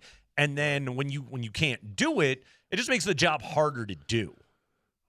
Well, and I also think with the injuries he's got, you mentioned the lob and stuff too, but if you go back and look at Game 4, his ability to push off and defend laterally wasn't there, non-existent. Right. They need him to be physical, and he can't be, right, Scotty? Well, he can be physical if you run into him. Sure. Well put. But if you come right at him, he's going to stand his ground. He's going to be able to be physical. But if you cross over and go, to his left, I mean, he was in cement, man, and it's tough to say, it's tough to see. But I think, and listen, there's no guarantee you're going to get from Spencer Jones what you got in Game 5. But I think you're going to get more energy, more speed, more, Let's put it this way, Scotty. I don't think he's shooting 4 or 5 from 3, but what he has been on the defensive end of the court and what he is at the rim, I expect Spencer to be that guy in Minnesota tomorrow. Yeah, keep doing that, right? Yeah. And they can go 2 of 5, 3 of 7 even. Make 2 of them. He's going to get his opportunities to make shots. Yeah. And just make 2 of them. He's still a young guy, and will the nerves take over in a loud building like Minnesota? Scott Hastings, excellent work. Tyler Polumbus, Darren McKee, everybody. PhD every day, noon to 3 right here on Altitude Sports Radio 92.5. Great work today, fellas. It is the Kreckman and Lindahl show. Nick Kosminer coming up this hour, 3:20. We'll talk to our dude about the, number one, the retirement of Justin Simmons as a Bronco. And but also, I would imagine a lot of the conversation will be about ankles, specifically one ankle. Not a cankle, an ankle.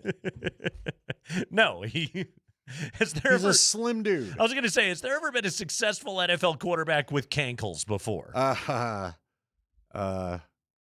Some of the old, I don't know, was Sam Adams running around with ankles? No, quarterback. No. Yeah. Did you say I thought you were going to say players at all, and I just immediately thought of Sam Adams. That dude. Like outside of like Jared Lorenzen, I can't think of a cankled quarterback. A cankled quarterback. Was Dante Culpepper A hefty man down below. By What about the end, maybe a bit cankled. maybe a little Ben Roethlisberger towards the end there? Maybe 2015 Peyton Manning had a slight some cankle nudging action. of cankle, but it's not typically something you would associate with an NFL quarterback. No, especially in today's day and age where they're all extremely health conscious. Good cankle discussion. No, the ankle of Bo Nix. I have questions about the ankle of Bo Nix because and we're gonna kind of do a little recap of everything we've been told about this ankle, starting with predisposed, right, evolving 24 hours later into not predisposed, moving to. I mean, what a rehab. What he's attacking rehab. Cue the eye of the tiger. Yeah. Rocky punching the side of beef and Ahead running the of hill schedule, and carrying a log and attacking rehab, ready for OTAs. Here we go. Well, remember there was a point I went into your point, and I'm sorry to interrupt you, but you brought up OTAs right there. Yeah. There was a point where Jeff told us he thought they maybe slid the start of OTAs by a week or two to make sure Bo could be out there. So that tells me again there was a more optimistic look because now we're talking about no OTAs. Yeah, Greg Penner. I hate to miss an OTA. Greg Penner at the meeting, at the owners' meeting, said no concerns at all for OTAs. Ahead of schedule, no concerns at all for OTAs. That was from the owner. Yeah. That is, I mean, you Who say you think is probably dialed into the thing. I mean, Andy, when you say the team, that's the team. Yeah, he's got the number one jerseys. Capital T, capital T, the team. Yeah. He has the checkbook. Yeah. So, anybody got a checkbook anymore? So he's the guy. I have. You think rich guy's got a checkbook? Does he need a checkbook, or is he just here? Just put it there. I don't know. I Somebody have will one. pay it later. Yeah, but you're not. Well, I have Listen, one. You said, does anybody have a checkbook? You're The not answer is buying yes, I do. You're not buying and moving water departments, okay? What are you talking about? Is that- I pay my water bill with my check Yeah? from my checkbook. Really? I do. Do you still old school send them a check? You better believe I do. While you read the Denver Post at your coffee table? In fact, I find it rather labor intensive because I have to make check payable to, and I got to write the whole thing in the line, Green Mountain Water and Sanitation District. And if you're not careful, Andy, if you don't watch that font size as you print it out, you run out of real estate on that check. Something to watch out for. You were just like, in some ways, you are on the cusp of technology.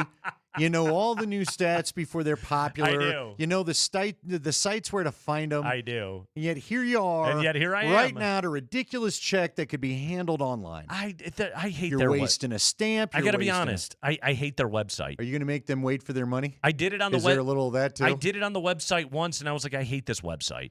It wasn't a good website. It wasn't user friendly. No, my check is more user friendly. Mm-hmm. Okay. Yeah. Yeah. How long does it take for that check to show up? Have you got that down? You ever been college broke where you're like, well, if I get him the check today and it's in the mail, post dated, I might get paid again before that check hits the bank. I mean, Andy, I don't want to brag about how well I'm doing as afternoon drive guy, right? But thus far, been able to cover the water bill every 3 months or whatever. Was there a time? Look, there was a time where maybe you did a little bit of dancing. That's all I'm saying. A little bit of dancing. I think Paul Brown does that when he pays the Bengals sometimes. Oh, I got no doubt. Cleveland guy too. Deshaun Watson has to send it back. Yeah, you got the wrong. Oh, I'm sorry about that. Don't send me the check back. I'll get you another one. Don't cash this one yet. Andy, like the ankle thing, and again, like, okay, some of this is certainly off-season fodder, and if Bo Nix is healthy and ready for week number 1, and ready to play like he did a year ago, coming off another ankle surgery a year ago, fully available to have called runs and everything else, like, no, who cares? Right. Again, who cares what the timeline for recovery is? Do I think Bo Nix requires OTAs in order to be effective this year? No, I think he's got a familiarity in the system, and I think he's ready to go. I don't worry about the preparation of Bo Nix, the football player, but what I got to be honest with you here is, and I don't mean to use a L.A. Dodgers word, but this whole thing's fishy. Okay. Great revisit of a week ago, right? Thank 2 weeks you. ago. Take that, Dalton Let's Rushing. pause there, though. Okay. So, yes, to answer your direct point, yes, the whole thing is fishy. Now let's go back to the point you made right before that. Uh-huh. If it is, in fact, not a big deal that he misses OTAs, then is that a suggestion they ain't changing much of this offense up to be a little more of what Davis Webb wants to see? Or maybe there isn't as much. I mean, again, and I'm not saying that I thought they'd be doing an overhaul of the Sean Payton offense. There's no Right. need. But I am curious, what tweaks would Davis Webb like to put in there as a guy that gets to call plays for the first time, and will that hinder it? How much of that will change? Maybe nothing. I don't know, because it's still the Payton playbook. No, but- yeah, I was gonna say, I hope beyond hope that there's wrinkles. Sure, but again, like, are you? You're not straying out of what you are. No, but again, schematically. but there are nuances you Of work course. on this time of year. Of- Like, if you're going to tweak something, the spring is when you do it, right? Not the week before whatever game. Pick your favorite. Not the week before the Vrabel suspended Patriots. Are you what? What are you suggesting? Anyway, I'm just saying this is the time of year to maybe put some tweaks in that maybe Davis would like, and he can watch and talk about it. It'd be cool if he's able to get out there, but I'm not saying the sky is not falling. I'm not going into panic mode. But there are some annoyances to you not being able to go through OTAs, even though you know the system. See, I guess for me, what piques my interest with this story is the rhetoric coming out of the team around it. I agree. Because, and let me just give you, here's a quick timeline. I don't read this from Mike Kliss's reporting. This is from 9news.com. Good job by Mikey. A source confirmed to 9 News on Tuesday, Broncos quarterback underwent a cleanup procedure on his right ankle last week in Alabama by Dr. Norman Waldrop III, who also surgically repaired the clean fracture in Nix's ankle on January 19th. Broncos head coach Sean Payton and general manager George Payton had said at the NFL owners' meetings in late March that Nix would be full go by the start of the team's offseason program, which begins Monday. That's true. We referenced those quotes. That timeline would now appear to be unlikely, although a source said this follow-up procedure was expected and Nix should be ready by the start of training camp.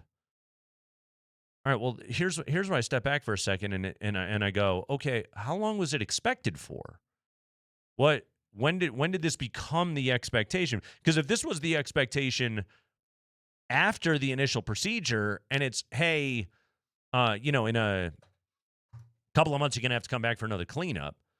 Well, then I don't think anybody from the organization would have been telling us he'd be ready for OTAs. Right. That doesn't add Right, up. because if you expected the cleanup, to your point, now we're finding out he's missing OTAs. So when did, like you said, when did the expectation, we're going to have to do something else pop up? It had to be within the last month. Now, Sean Payton did mention the recheck. I think recheck, by the way, is weird, but okay. Check up or recheck? Anyway. The recheck was presented to Payton at his post-draft press conference. Payton decided not to reveal the significance of his quarterback's doctor visit. Quote, it was a scheduled recheck. We're excited about his progress. Nothing to report. These guys will be coming in here. He's here. Okay, but if he's there, he can't participate is everything that we're hearing right now. So, yeah.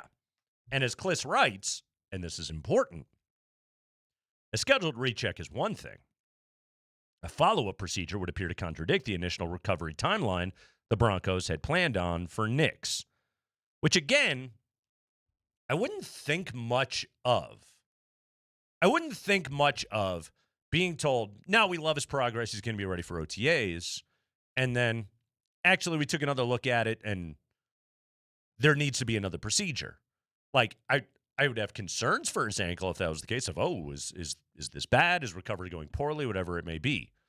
But where my antenna pops up, my BS meter pops up is, yeah, but this all started with Sean Payton telling us one thing and then the quarterback contradicting what his coach told us the very next day. Contradicting him to the point of, using his own words back against him in a hastily scheduled Zoom call. Right. Okay, well now we come out of that and it's greatest recovery ever. Andy, you and I joked about it. They kept talking about it and it was like, oh man, this. Okay, not only the team, but again, we were hearing reports of this. Yeah. People were parroting it. You know, Ian Rappaport had a tweet, if I'm not mistaken. I think Pelissero put something else out like that. Yeah. You know, Sean talked about it, I believe, at his draft. Whatever. I don't know that he went so extreme as that was, but certainly Penner mentioned it when he spoke of it at the owners' meetings. Sean Payton sounds like a guy who wants nothing to do with this story. Well, right now. yeah, I think he already got burned once at the end of the year, and he's just like, fine, I'm not. No. That's why, like when he said scheduled recheck, we're excited about his progress, nothing to report. That to me was Sean Payton going, I ain't saying a word about this. Yep. Okay. I said a word about it last time. And we got a phone call the next day. Yeah. For the media. Right. So Sean appears to be out on this, and the rest of the organization seems to be carrying the water for a good, healthy ankle that has now had another procedure on it this week. Yeah. Weird.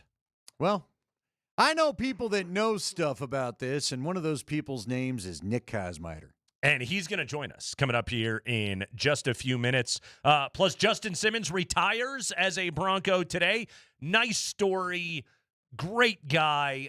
We want to talk about that today and talk. I want to, Andy, dive into a little bit of Justin Simmons' legacy as a Bronco and as a Denver athlete and where we kind of place him, because he kind of fits a kind of a unique archetype of beloved former pro athlete. So I want to get to that today here on the show. Nuggets, Timberwolves, good stuff in cross right there. We got much more on that. The Avalanche are getting a little bit closer to knowing their opponent. Sam Mayday Malinsky today at 4:30. We'll talk to big number 70 here on the program as he awaits either the Wild or the Stars, as the Wild took a 3-2 lead in that series last night. So it's all coming up. It's the Kreckman and Lindahl show, but we're talking Broncos stuff, ankles and retirements, and maybe cankles with Nick Kosmider coming up next.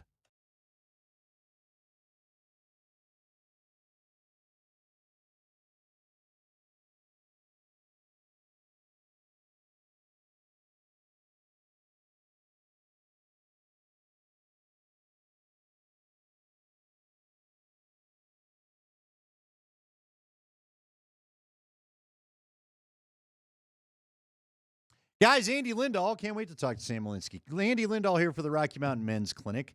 Let's talk about your, let's just talk about your sexual health. I'll just put it right on the table right away. Are you dealing with erectile dysfunction? If you're tired of dealing with erectile dysfunction, if it's causing problems in a current relationship, having you not seek a new relationship, whatever it may be, the place to go seek help is the Rocky Mountain Men's Clinic. Now, look, I've not been there for this situation, but I have gone and worked through them with the low testosterone treatments. I've done the GLP-1, as you well know.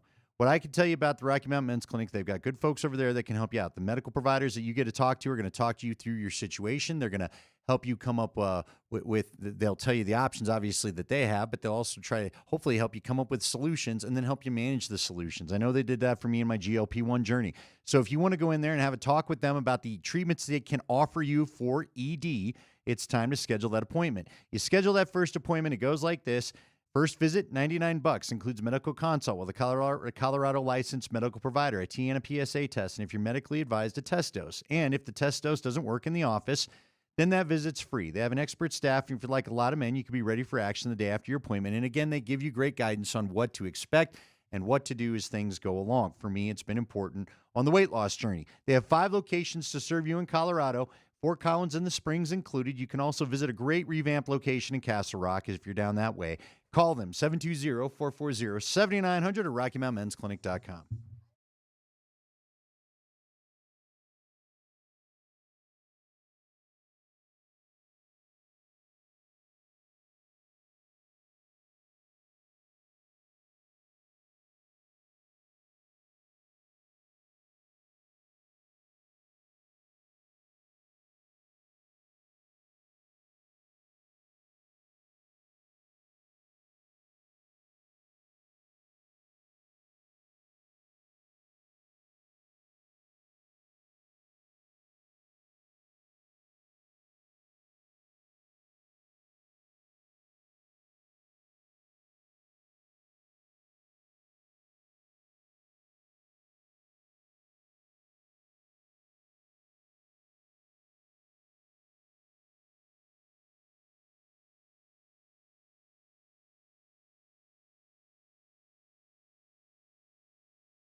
All right, let's jump into this stuff with our buddy Nick Kosmider of The Athletic. Nick wrote about the latest report of an ankle procedure on Bo Nix. Nick, let's start there. Tell us what is happening this week with Bo Nix's ankle. Yeah, I mean, I was certainly listening when to the last segment that you guys had in talking about this, and I think kind of you hit it spot on in terms of what has happened since the start of this thing in early January, and that kind of being connected to what's happening now. Not necessarily the surgery itself, but when you're talking about Sean Payton, kind of getting into hot water or however you want to describe it with how he described the surgery, and what had gone on with that, and then Bo Nix's response to that. It was a situation where there was clearly miscommunication going on there. And so now I think you're in a situation where, Sean Payton is really not trying to say much of anything at all about this. And so I really do think that when you look at it, it would be hard not to connect those two things. As for Bo Nix himself, though, like everything I understand is like he's doing really well with his recovery. That going back in there and having this follow-up appointment and then ultimately a procedure is sort of about kind of like heading anything off that could cause him to have to deal with this again, maybe next off season or in the future. And so it's not as if they went in there and anything that resulted from the first surgery was going poorly or anything like that. I think the opportunity arises to say, look, we can get some of this other things taken care of to make sure that we're not having to deal with something else down the road. So Bo Nix, by all accounts, is doing really well in his recovery. And again, you're talking about OTAs. The thing is, of course, when you had a situation where you're saying he's going to be completely ready, you heard that from basically every figurehead of the organization. And now it's a different story. That does raise antenna. But I think in the long-term big picture part of this thing, I think Bo Nix is kind of on track to where they expect him to be. And really the focus being that he gets there in late July, in training camp, ready to go. Nick, I ask you this question, and I don't expect you to be able to answer it, necessarily directly because, well, they should have to answer it directly. But you also cover this team every single day, and I trust your knowledge and expertise and opinion on the Broncos more than almost any other. So what I want your perspective on is why have they been so insistent upon putting a timeline on what seems to be a slightly nebulous phenomenon, which is his recovery from ankle surgery? Yeah, it's a good question because obviously you can come out of that, after having had that surgery in late January and kind of do the run-of-the-mill thing where you say the surgery, lo and behold, was a success. He's eager to get back on the field. We're gonna use all caution to make sure that he's fully healthy. We're not gonna put a firm timeline on it. Like that is typically a way these things get handled a lot. And then when you do have to maybe have a follow-up procedure or something changes, like you've not necessarily deviated from some very specifically laid out course. So, the thing that I think of it to answer your question, Nate, is look, Bo Nix was devastated to miss the AFC Championship game. And really, I think his wanting to get back and be there, to get back on the field as soon as possible. When we did talk to him on Zoom after the season, it was, hey, 4 to 6 weeks. This isn't going to be any different than how I normally recovered because I needed to take time off.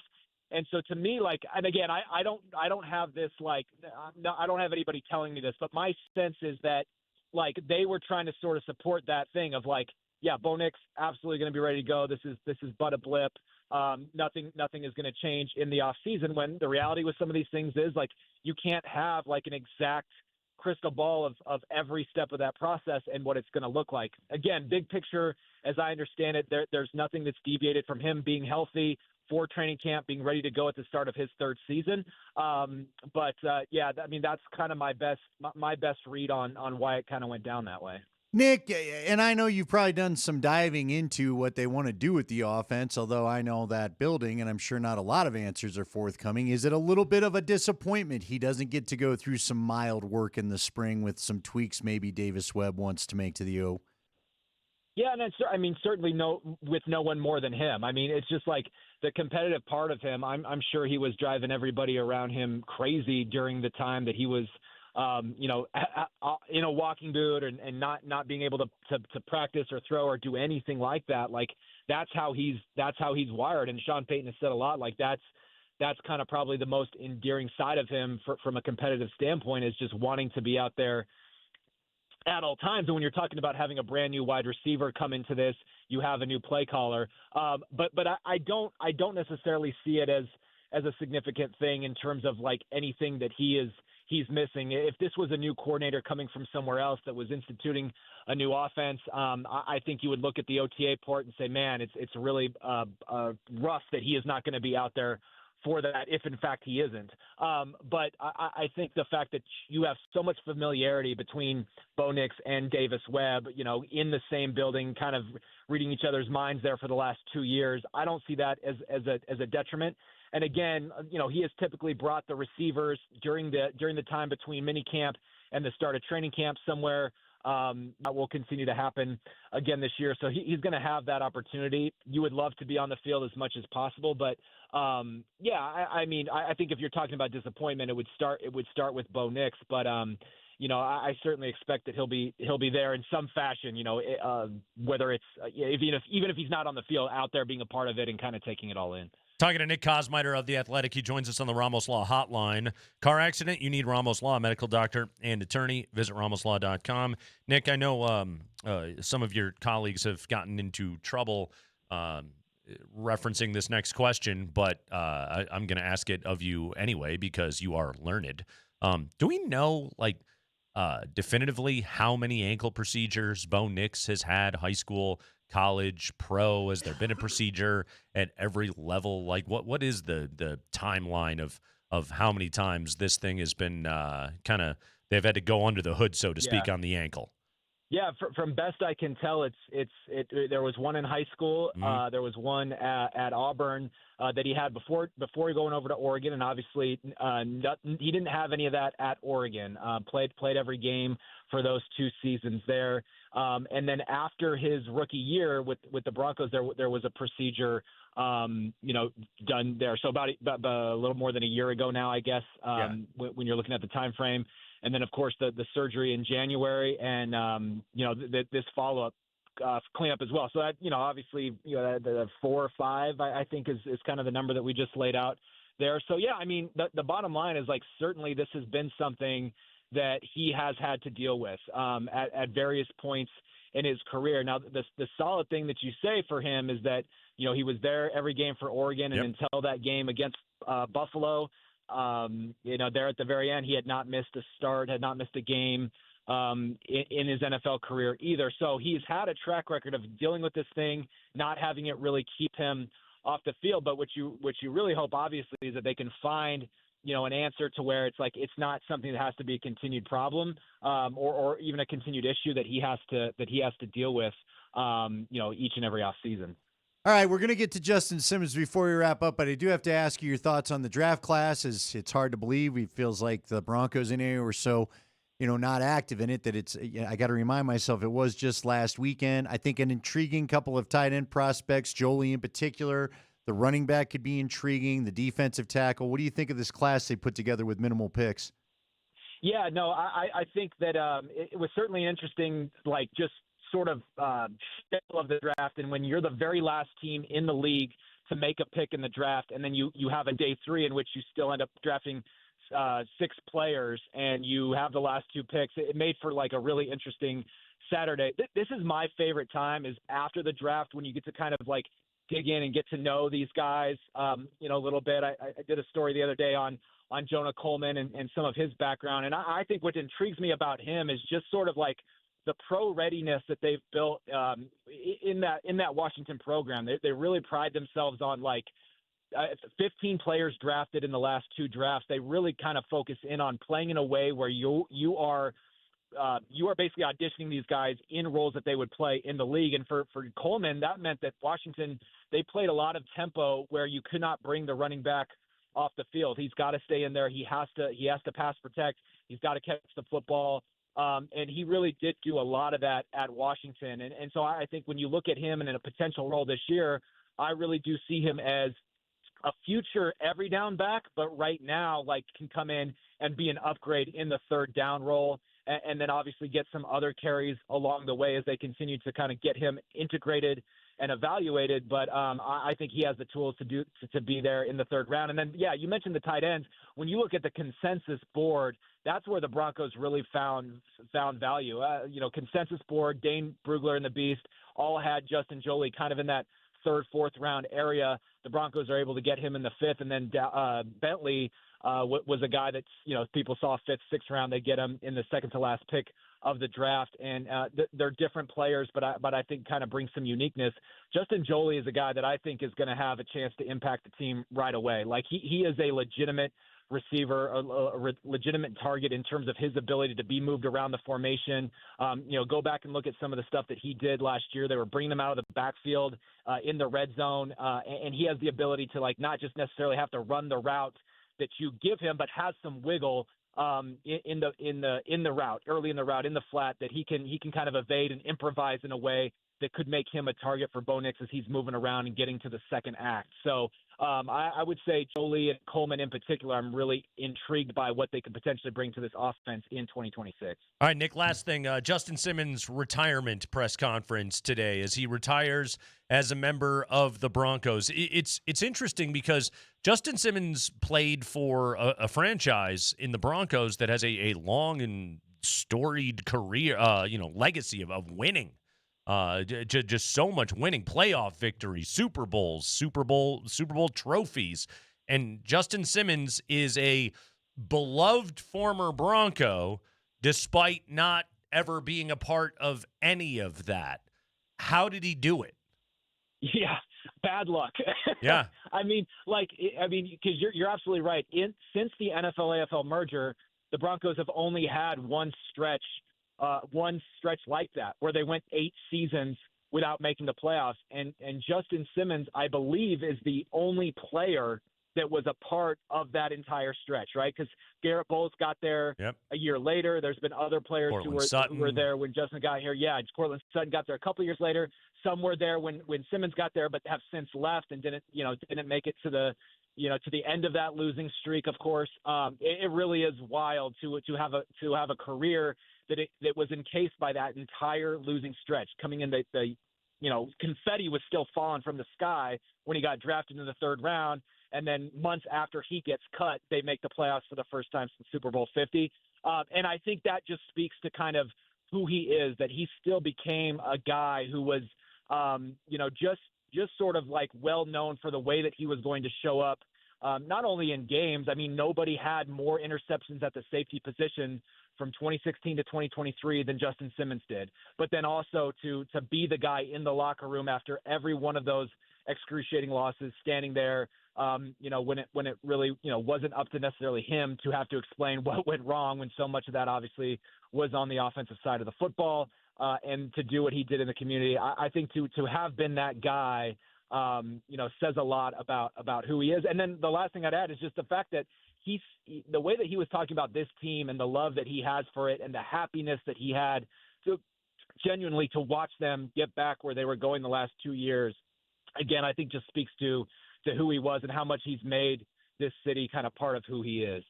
Well said right there, guys. Reading Nick's latest on Simmons at the Athletic, as well as his latest on Bo Nix's ankle procedure this week. But go to theathletic.com, subscribe, get Nick's work right there. Best in the biz, man. Nick, we appreciate it. Thanks, dude. Thanks. Yep, and I'll have a feature on Justin Joly on Friday that I think people are going to like too. So check that out as well. All right, we'll be talking about that next week when Nick appears on the show. Meanwhile, Nuggets fans still alive, and so is the Altitude Sports Radio Playoff Viewing Party Tour. Tomorrow, going to be out at Whiskey Row. Berto starts the Blitz at 6. Andy Lindahl's hanging out. Yesterday you were partying. Today you're hanging out. We've downgraded. As management decided, we don't need that guy partying. Who put that in there? You're going to hang out. You're going to behave. And you can kick back with a Surfside. 100 calories, no bubbles, sunshine in a can. Plus prizes all night, including an autographed Jamal Murray jersey. We will see you at Whiskey Row tomorrow night. Should I make you nervous?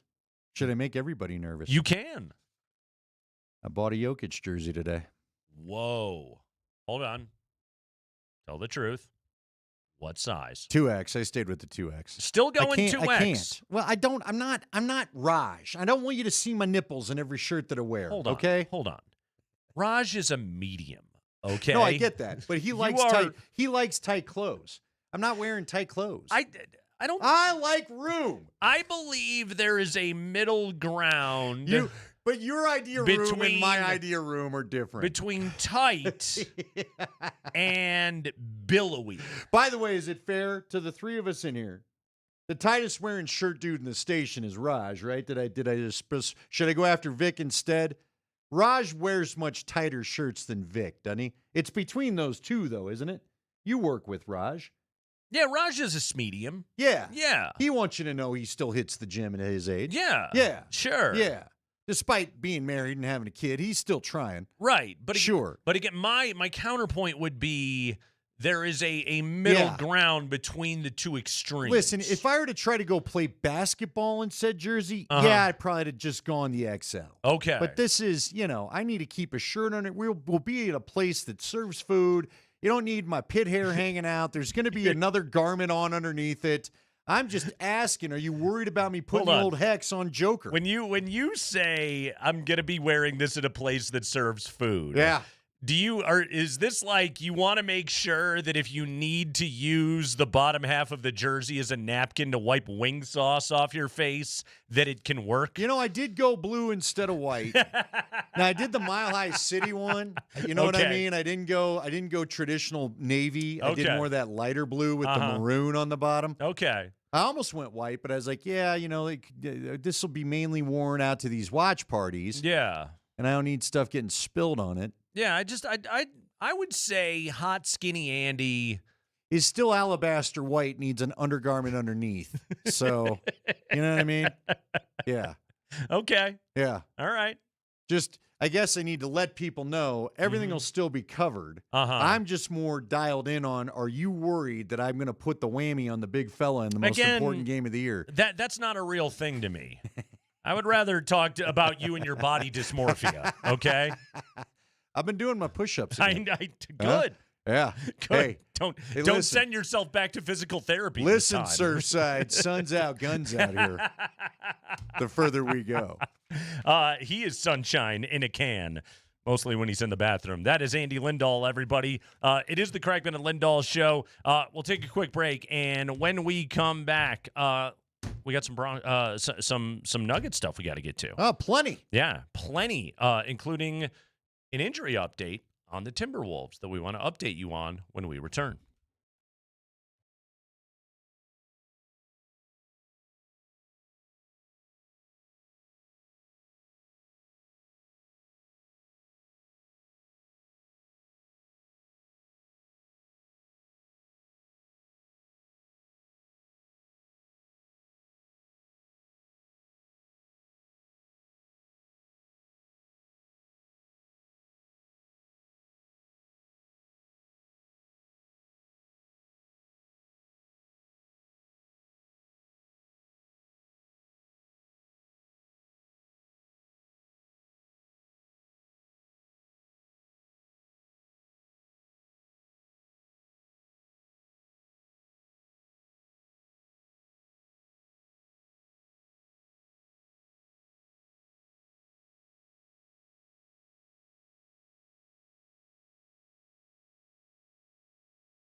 Kreckman and Lindahl, Altitude Sports Radio 92.5. Hey, 5 listeners are scoring a pair of tickets to Game 1 of Round 2 for the Avalanche during our special Avs Playoff Ticket Friday.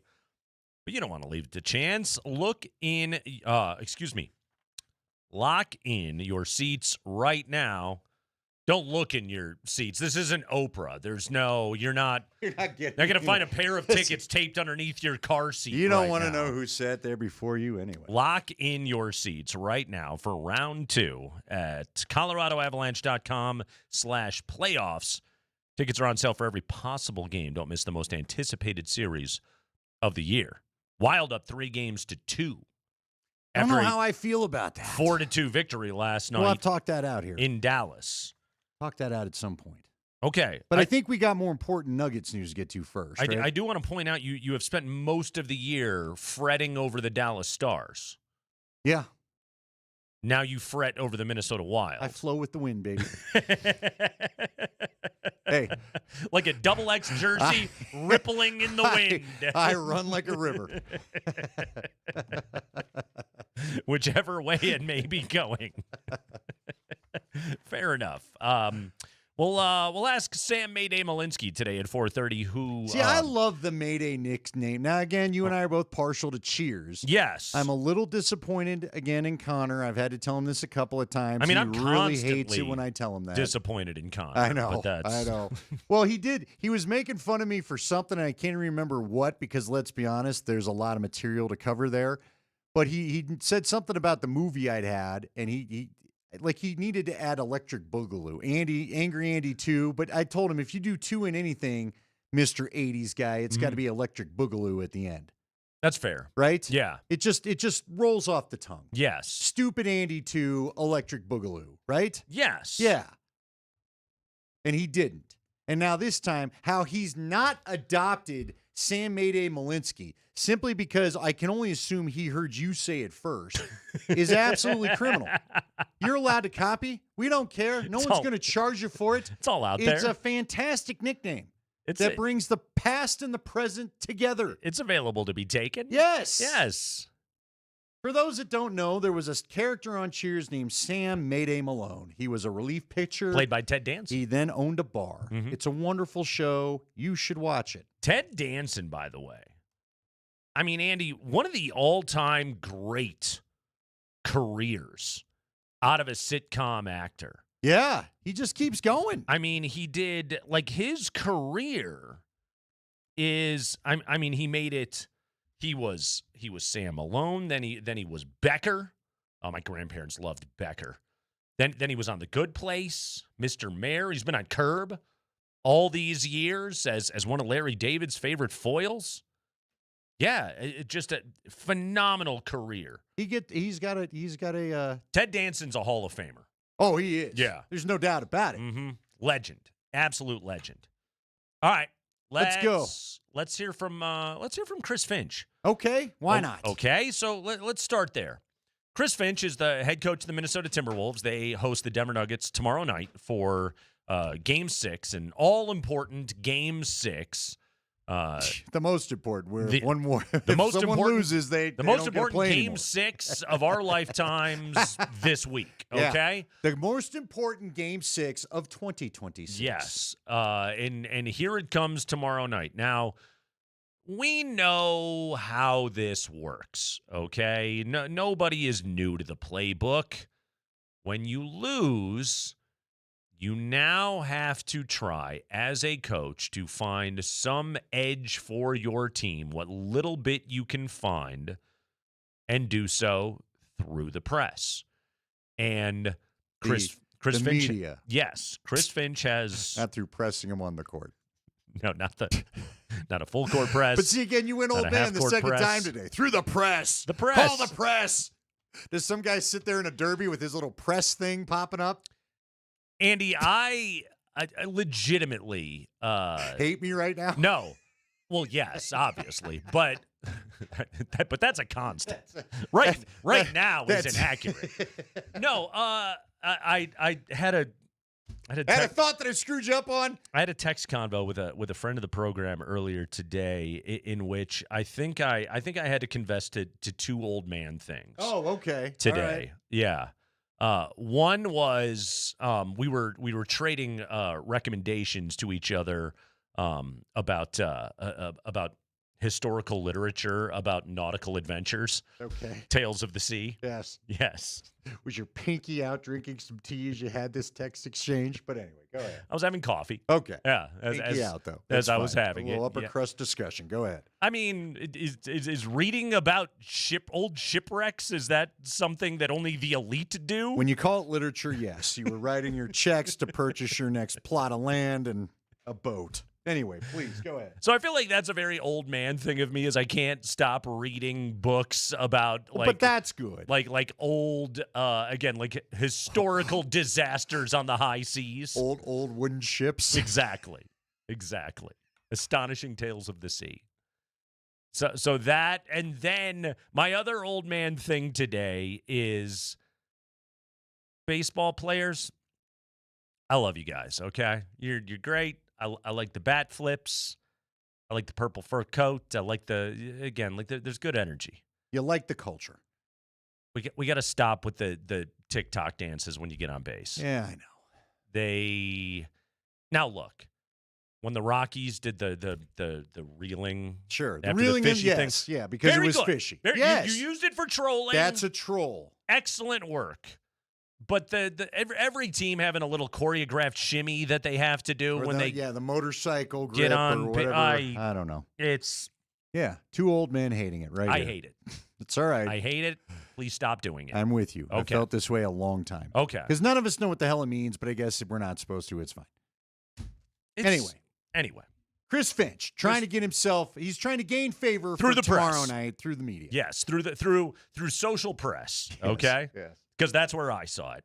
Here we go. Chris Finch trying to let the referees know, hey, I got something I need you to be looking for. Here you go. I thought one of the biggest things they did was they set a ton of illegal screens. They really came out to try to screen well and also separate Rudy in particular. I thought that there was a lot of illegal screens called in that game, and they could have called double the amount. They could also call twice as many fouls on you. They don't. They called a lot of illegal screens. They did. They got Jokic on some. I think they got CB on one. They got Val, I think, on two of them. Yeah. Yeah, they were more than happy to call the illegal screens. Yeah, Chris, like that is happening right now. But he wants double the illegal screen. So he's trying to inject his own point of emphasis into the Game 6 officiating now, and he would like to get, if he can steal a couple of extra whistles of illegal screens, then he's doing his job for his guys. Okay, well, I hope this doesn't work because, quite honestly, he complained about the number of what he thought was an uneven number of foul calls after Game 1, and it feels he's kind of got his way since then. You also, I find it interesting that he was commenting on this when you talked about the double screens they were using to free up Murray yesterday. Yeah. So yeah, no, he noticed really, them too. Without a doubt, like David Adelman made this a focus of, all right, if we can't get Jamal freed up from Jaden McDaniels or Ayo Dosunmu, if we can't get him off of running through one screen, we're going to run you through another one.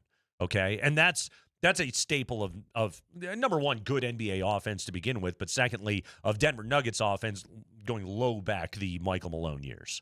So this is a part of what Denver wants to do, needs to do, and again, like he knows, when I don't have Dante DiVincenzo and Anthony Edwards out there to get over screens, my team is at a competitive disadvantage.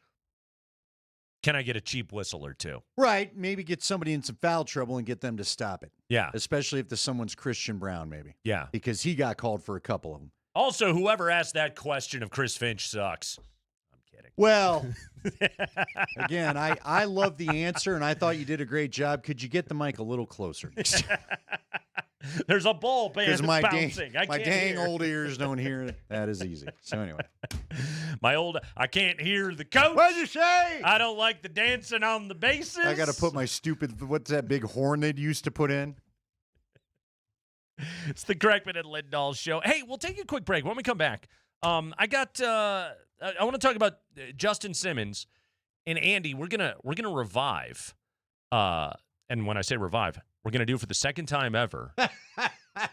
Yes. Possibly a top 46 bid. Okay. Here on the Kreckman and Lindahl show. I'm excited. Relative to. Yes. With Nate and Andy. Oh. When we come back.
like I said, this is beyond my wildest dreams.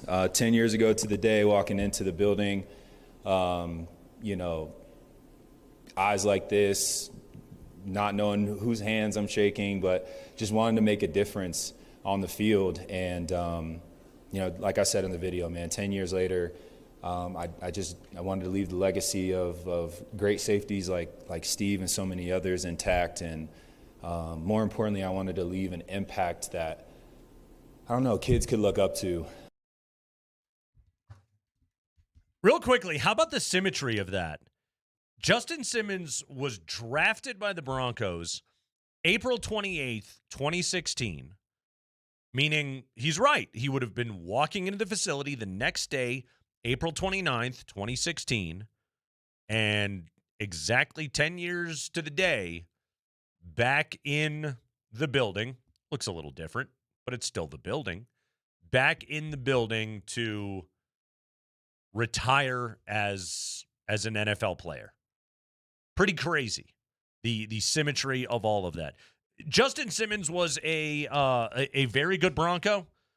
Andy's top 10 in franchise history in interceptions, top 15 in tackles. He's a 4-time second-team All-Pro as a member of the Broncos. I believe he's a Ring of Fame player. He once set the market for safeties in contract talks. I think whatever that's worth. He has earned that. He played 8 seasons with the Denver Broncos from 2016 to 2023. In those 8 years, just a small handful of missed games in there. But a really good run as a Bronco. Finished up as an Atlanta Falcon his last season in the NFL. Didn't make the playoffs there, and didn't in his 8 years with the Broncos. Was out of football all last year, and today he officially retires from the NFL. But Andy, old number 31, Justin Simmons, never played in a playoff game as a member of the Broncos. Insane. He was, in fact, only on one winning team, which was his rookie year when they were 9-7, but didn't make the playoffs. That was the only winning record that he was a part of. But Justin Simmons is, in many ways, like the face of a very bad era of Bronco football. Yeah, which it's terrible that he has to wear that because, again, he was the top at his position in a number of years. You know, but wasn't his fault. They had Trevor Siemian and Paxton Lynch and Drew Lock and Teddy Bridgewater and Brock Osweiler. Brandon Allen. A lot of bad quarterback play. A lot of aimless wandering, personnel wise, coaching wise, and everything else. Rudderless ship with ownership. They didn't have a solid footing to operate on as a franchise.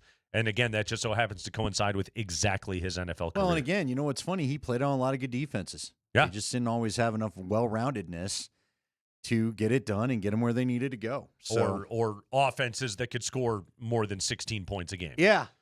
Sadly, as we chronicled way too often during the early years of this show. Really was the 16-point era is another way of calling it, or at least how we defined it. And it never went show. away. All the way through Nathaniel Hackett, it never went away. He had to live all the way through. Matter of fact, the first year Sean Payton, we were joking about that a little bit, and then ultimately those two parted company. Jeff Legwall did tell the guys on PhD that I guess Sean did set up some nice gifts for him when he returned to the facility. And some lovely signs. parting gifts. He gave him some love. Okay. You know, I mean, again, set of golf clubs. Trip to Tahiti. Yeah. A new kitchen. Jet ski. Try to think of the lame showcase showdown gifts you could get to. A new washer and dryer. They're stackable. A year's supply of Tide. By the way, as an old man. Sounds pretty good. I was going to say, I'll take it. Yeah. What do you got, a new water heater? I'll take that thing. That sounds awesome. That's where you're putting that in for me. All right. No, I think he's a Ring of Famer. I know Tyler disagreed when I heard him talk about it way earlier in their program. He thinks winning matters, and fair enough. But you and I have talked about this before. You and I got into what it. Do you want him to do? Right. Well, the two guys that are going to be Ring of Fame worthy now, Garrett Bowles is the other one from that period a long time ago.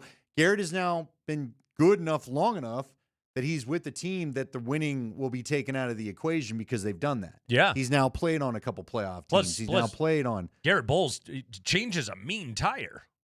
Well, good for him, by the way. Yeah. How about him just getting down and making it happen? My favorite part of that, though, was watching the video of it. Was like, for Garrett Bowles, he was like, it's a chance to get my grind on right now. Oh, man, like just spinning this tire iron right now. Like, ooh, yeah, this counts as an arm workout. If you know Garrett Bowles, he's not missing workouts. Well, and getting a look at the person he was helping, they needed the help with someone who got an arm workout. That's all I'm saying. Those things can be tough. Those things can get stuck. Someone just said oak bedroom with a desk. We got a lovely hutch but for that's you. like the main prize. That's when you're like, Yeah. I'm passing this showcase, Bob. Exactly. I want the schooner and the trip to Fiji, please. Yeah, the spa and the bed set can go. Although I'd take both. I don't know about the oak, but I'd take the spa and the bed set. Andy, you want to remember some guys really quickly that he played with? No. I have got a different sort of list here for you. Please, is this relative to? It is. It is time to revive. I don't remember this bit, so I'm happy we're doing it. K&L's. Maybe it's a top 50, 54 bit. If maybe 46 was too generous. Easily a top 54 bit. More than anything, I think Mark Springer's just excited because he did make an open for it, and we only did it once. And that makes me excited with him. Yes. Be honest with you. Here we go. This is what we got for you, Andy. I have got best Denver athletes relative to not having any postseason success. Relative to I'm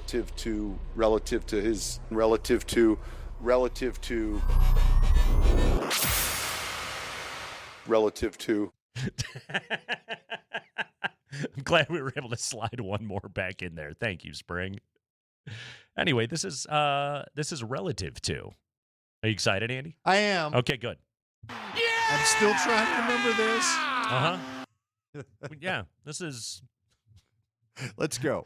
Top 63 bit. Keeps falling. It's plummeting, in fact. Remember, when you say top 63, that means 63. All right. Someone else wants to know if Sean Payton got Simmons a sweatshirt from the airport. Airport the Texters sweatshirt. are on their game today. Grandfather clock. Let's go. Relative to. There we go. Andy, the Rockies, and they're getting there, but the Rockies' longest postseason drought in their history, 96-06. Yes. Really? 95. Playoff, a wild card team. Okay. Oh, right. 96-06.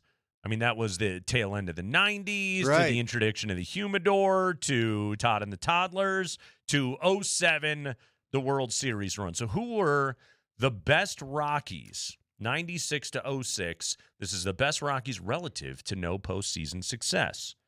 Because I'm just thinking of the Broncos not making the playoffs from 2016 to 2023, literally Justin Simmons' career. Here you go. Best Rocky 96-06, Andy. Never played in the playoffs, wasn't a part of the 95 team, was not a part of the 07 team. Pedro Estacio. Oh, Pedro. I liked him. Pedro Estacio and Jason Jennings actually were the top two. Estacio, 10.8 wins above replacement. Jason Jennings, 10.4. Jennings was gone in 06. He left a year early. Yeah, traded for our buddy Jason Hirsch. Mm-hmm. Yep. So those were the top two. By position players, your top three, Jeff Cirillo, 7.9 wins. Jay Payton and Juan Pierre. I like Jay Payton and Juan Pierre. I do not care for Jeff Cirillo. Okay. He made my life tough. First off, he could be a little bit cranky in the locker room. He was a prickly fellow? Yeah, that was neither here nor there. Yeah. We called him the human rain delay. Okay. And I talked to guys at the stadium that shared the same sentiment. I think even some of his teammates got it. Nobody. You know what? He Jeff wouldn't get in the box? Cirillo by himself should have started the pitch clock. Yeah. He wouldn't get in the box. He had 1,000 things to adjust, and after every damn pitch. Yeah. Like, there are nights where Full all I want Nomar. to go is get me a good little quesadilla. What is it? Mexi Melt? Quesarito? Whatever it was. Just let me go hit Taco Bell. Quit adjusting your stupid batting gloves. You're down 15-1. Stay in the box. Take your at bat. Let's go the hell home. You're delaying Andy's Taco Bell. My God. His at-bats were 5 minutes apiece. The Denver Nuggets didn't make the playoffs between 95-96 and 02-03. Okay? 2003, Carmelo showed up, and then they started ripping off playoff seasons. Prior to 95-96 was the tail end of the Mutombo era. So let me guess a couple of these guys. Okay? Antonio McDyess. Number 1 on the list. Nick Van Exel. Number 3 on the list. Who else did they have that played that was pretty good? You know, Mark Jackson, I think, popped up during that era. We were looking for Rafe LaFrentz. Ooh, Rafe. Now, Rafe, I kind of forgot. Antonio McDyess, Rafe LaFrentz, Nick Van Exel, best Nuggets of that era. Man, that team. Mm-hmm. They were not good. Okay, follow me on this Avalanche thing, okay? It's hard to find long droughts with the Avalanche not making the postseason because they're usually good. So this is what I did. I broke it down this way. 2010-11 to 16-17.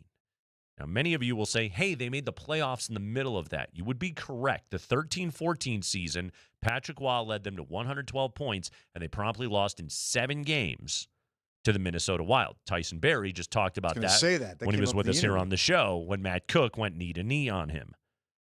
The 2 best Avs of that era, guys that did not make the playoffs, Jerome McGinley and friend of the program, John Mitchell. Ew. Yeah. Wonder if that changes his friend status. I feel like a lot of people Does he think not of want to talk to us anymore? Duchesne and O'Reilly, but they both at separate points were a part of playoff teams for the Avalanche. Well, and they were part of the solution, ultimately. Yes. So while they're kind of the face of it, Iginla and then John Mitchell were the guys that did not play in the postseason. Right. Iginla was wild. That was a good He was actually player. an Avalanche. Well, listen. Nothing at all. Nothing at all. It snuck by him. Uh-huh. It was that good. That was one of those. You know what that was? That was that breakaway shot the other night that just kind of slid in the crease. And Logan O'Connor gets credit for it. So you're now Logan O'Connor. Yeah, Iginla was one of those players. I hate to say it. After like the first year, like, why is the guy still on the team? He wasn't very good. You're not a good team. Well, not only that, but you're not a good team. Just go chase a cup, bro. Yeah. You know what I mean? Yeah. And it's not going to happen here. Yeah. Nice enough fellow, though. So there you go. Jerome Iginla, John Mitchell. Kind of the face of it. So those are the other athletes that you would comp to Justin Simmons here locally from the other teams. None of whom I would argue had near the impact on their franchise or their community, etc., that Simmons did for the Broncos. Hey, Jeff Cirillo update for you. Okay. From a texter. All right. So we're just going to assume there's no lies told because in this text, I don't know why you'd lie about this. Are you sure you want to do this? Yeah. Jeff Cirillo is my buddy Brandon's doubles pickleball player. Okay. Partner, I should say. They recently won a tournament. Apparently, he's a great pickleball player. Stays out of the kitchen? Yeah. Okay. But I got news for you. He owes me hours of my life back. I don't care how good he is at pickleball. He owes me hours of my life back. People also want to follow up to Skeeta on your list for the Nuggets. Skeeta didn't play well enough, I was going to He say. didn't play. Yeah, You're talking about guys that he played was and here contributed to winning games. Yeah. No, these guys were actually Skeeta on the team never and played. were important to those teams, albeit not winning Skeeta teams. was important when you came up with what's I'm the aware. reason why they're not any good. Well, Nicholas Skeetashvili at number 5. I'm very aware. Wasn't he number 5? He was ridiculously high. He was Like the he fifth was pick, 5 and Nene was 8 or something, right? Or 7. Remember, they were only a couple picks apart that year. Yeah. I think you're right. Not good. Wait, they were in the same draft? Yes. Oh, wow. Same draft class. Go back and look it up. They had 2 picks. Wow. Google it. So anyway, that is yet another thrilling edition Should we play the open for the close? of Relative To. Should we just hear it one more With time? Kreckman and Lindahl, best Denver athletes relative to not making the playoffs. Relative to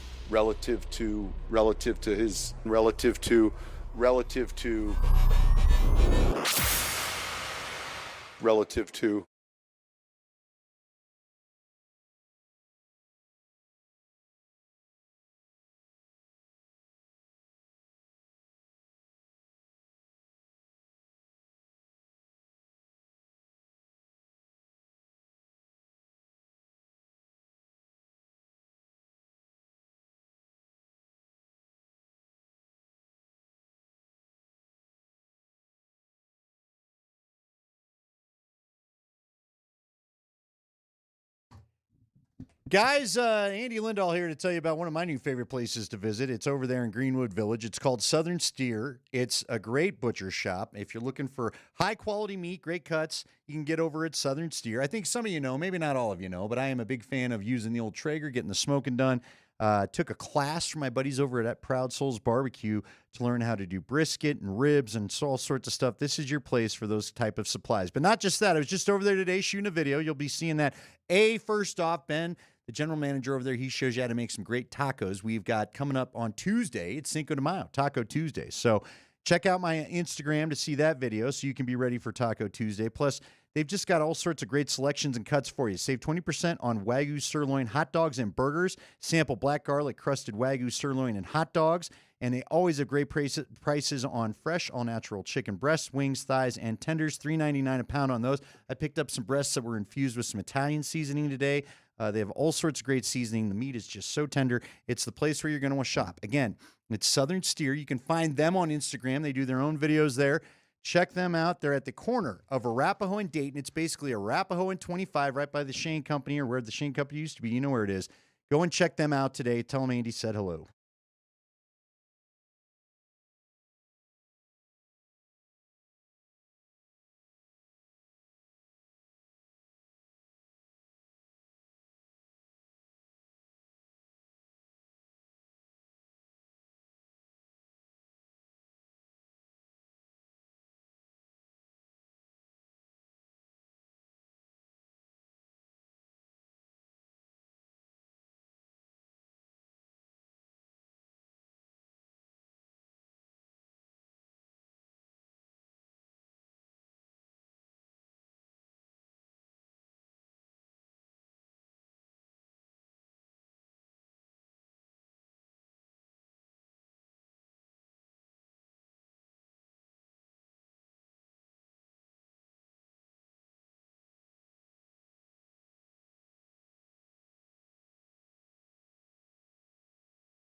All right, we're going to talk to Sam Malinsky coming up here shortly. May have a mild delay, but we'll get Sam on the program here. Talk to Big Number 70. Hey, Nuggets fans, they're still alive, and so is the Altitude Sports Radio Playoff Viewing Party Tour tomorrow out at Whiskey Row. Berto starts the Blitz at 6 o'clock. Andy's going to be there. He's hanging out in his oversized Jokic jersey. I do like how I'm going to be there now. We were partying yesterday. The copy said partying. Out. It may have been my my body shots riff that I did on the show. Yeah. That it then forced. We have a lot of departments here at Altitude Sports Radio 92.5, and sometimes clearly what we did is the copywriting department. We sent them into a feverish tizzy yesterday when we suggested people taking body shots off of Andy. Surfside probably did not want to fund that expedition. Fair enough. So yeah. They're like, you can just have a can with Andy. We're not pouring that on him. So now Andy's just going to be there. Yeah. But but here's the other thing. Hanging out, that can mean a lot of things. Yeah, could. So go out to Whiskey Row tomorrow night and watch the Nuggets and the Timberwolves. Kick back with a Surfside, 100 calories, no bubble, sunshine in a can. Prizes all night, including an autographed Jamal Murray jersey. We will see you at Whiskey Row tomorrow night. Surfside people are nervous. How you feeling about this? They just said we hope it's a good party. They tweeted back to me on the when I retweeted our promotion of said event tomorrow. Okay, so they didn't say should be a good party, will be a good party. They went for hope it's a good party. Yeah, I will read it right to you. Okay, go back to my mentions. All right, I want to get the. It says let me hear the crossed. verbiage. Now here, fingers crossed. It's a positive show. Okay. Oh, all right. Thanks for having me on, guys, and good luck. Maybe their concern's more with me after the body shots copy. Maybe that tweet is what led to the changing of the copy you have today. The amount of meetings that were probably held at KSE today. Because of your body shot comment. Because of what I consider to be a throwaway, offhand, just bit of silliness, bit of K&L hijinks, has instead... It has forced several people that wear nicer clothes to work than we do to rush to their computers and fire off emails, apparently. Yeah. Which, you know what? That's kind of our role at this company. Well, we come up with ideas and then we find out they're a little risky. That's why we're generally referred to as management's headache. The Kreckman and Lindahl Which, show. by the way, I just said one of my live reads to the texter that asked. The Shane Company is still there. I guess I haven't noticed it. Shane Company and Southern Steer. Still, I'm closed. See, this is why we get the meetings. Yeah. I'm closing shops that are open. Nobody, but I've looked at it every day. They just have a new look to the building. I bought my engagement ring there. What do you think of that? Andy, you've got a friend in the beef business. And it's Southern Steer. Apparently the diamond people. Don't need me swinging by anymore. Nah. But the beef guys are happy to see me. You've always been more of a beef person. I really have. They're like, I walk in, they're like, we got nothing for you. Nope. Hey, oversized Jokic jersey guy. Andy walks in there and they go, hey, delivery's in the back. No, they go, can we guide you over to our selection of brooches? You look like a guy on the search for some pearl earrings. Hey, the clogged toilet's back this way. We'll show it to you. Hey. I didn't cause any. Too far? I didn't cause that memo, buddy. Oh, yeah, I forgot about that. Let the video show. I was not there. We need a basketball game. Badly. We didn't even take a hockey game. We take a hockey game. But apparently, what do you think goes in that series? Jared Bednar. They going to 7? Jared Bednar today was asked by the Moser, Lombardi, and Kane fellas. They're suspects in the bathroom incident as well. Suspects in all sorts of things. But they asked Jared Bednar this morning here on Altitude Sports Radio about for the Wild Star series, which Minnesota now leads 3-2. Does Bedsy got a lean on this thing? Is there one he'd rather see versus another? What's he looking for? Here's Jared Bednar today. When you're watching it, are you pulling for one team? No. No, Are you definitely pulling not. for a 7-game series? Are you rooting for Dallas now in Game 6 just to go 7 games? It wouldn't hurt. Yeah, I mean, you want it to be a long, drawn-out series, no question. Whether it's 6 or 7, I don't know that that's a huge difference. I guess it could be. I'm watching that game, kind of studying both teams, like what they do well, what some of the weaknesses are, like how's Dallas having success against Minnie and vice versa, and kind of looking at it that way. And definitely not as a fan. I'm just kind of watching it and sort of trying to pick up whatever I can on how they're deploying their guys. So it's all just really fresh and in my head going into this prep.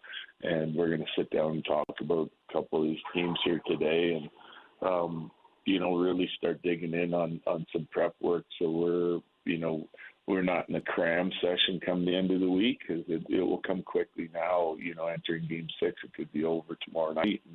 And if not, then it buys us a little bit more time to get prepared and get our guys prepared. Andy, what about a Game 7 with quadruple overtime? Yeah, I'd take that. Let's give me a full extra 80 minutes of hockey. Let's go longest game ever. Yeah. 6 overtimes. Yes. Basically, you play 3 games in one night. Exactly. And the game-winning goal is because off the face-off, the guy fell down and the goalie was too tired to move. I think that would make a difference. That's where between Game 6 or Game 7, that would make a difference. Yeah, I know. I did we the all thing. heard it. I did the we thing. Can't stop not doing it now. Uh-huh. How about the weirdness? I've not heard of this too often. Okay. But I thought about this the other night because we had Minnesota during the day and the Nuggets in the evening in Minnesota. You realize they don't play in the same building. You're going to have 2 Game 6s going on tomorrow night. The T-Wolves St. Paul. And the Wild are competing against each other. Yeah, because they different buildings. Yeah. Yeah. How about that? Okay, so because it's the Target Center for the Timberwolves, but it's the Excel Energy Hockey Emporium out there in St. Paul, whatever we call that thing? Yes. Okay, yeah. Twin Cities, that's a thing. I guess so. Yeah. They really took it seriously there. They didn't mess around. Yeah. You can have the basketball. We'll take the hockey. I've never been to a Wild game in St. Paul. I've been to a Timberwolves game at the Target Center. But man, when I went, God, that was probably 15 years ago. The Timberwolves were so bad that obviously nothing like it is now, but like it had like NBA tanking arena vibes, like the games this year. Right. I mean, we bought tickets, we walked up to the window and got great seats, and it was like no issue whatsoever. And it was just silence in that place.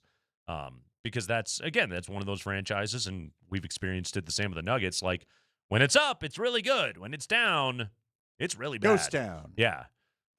Your monkeys from that continent could take it over. Exactly. Instead of the movie theater. Few things are more painful than really bad NBA basketball. Yeah, why do these leagues not talk to each other? You know what I mean? Especially this week, who am I to feel bad for any Minnesota fan? But seriously, what are you doing that for? Well, it makes zero sense to me. Well, the Avalanche and Nuggets played on the same night one night last week. That's why I feel like there's a broader topic to ask. Why are you doing this to people? Yeah. You know what I mean? I think they view it as more of a feature and not a bug of like, hey, look at all the good sports you get to watch. I think. Yeah, while you're at the other game? Right. You can stand on the concourse. You hate watching the Wolves. Let's watch the Watch it on TV. Minnesota, Dallas and Minnesota. Hey, let's have fun. Let's talk to that's not guaranteed. Let's talk to big number 70 for your Colorado Avalanche. Had an assist in the closeout game in Game 4. As the Avs finished off the Kings and got ready for the next round of the playoffs, we're pleased to be joined by defenseman Sam Malinsky. Sam, welcome to the show. How you doing, man? Doing good. Yeah, thanks for having me on. It's great to have you on the program. Thank you so much for doing this. Sam, what is this week like for you guys? You finish off the Kings, a high-intensity series, but you sweep them. Now you kind of sit around and wait for an opponent, and I'm sure the rest is good, but are you getting restless? Like, where are you at mentally right now? Yeah, maybe a little bit of both. I think we were playing every other day basically since February break. So it's been, I found myself getting a little bored maybe on that first day, but it's we're still enjoying it, and the rest has been really good. Look, you guys know, obviously you know the Dallas Stars, you know the Minnesota Wild. These are teams in your division. You know them very, very well. So, like, when you sit down to watch a game last night, what are you looking for? Or are you just merely taking it in as a fan? How do you watch other playoff series right now? I think I probably more so just take it in as a fan. It's kind of my downtime.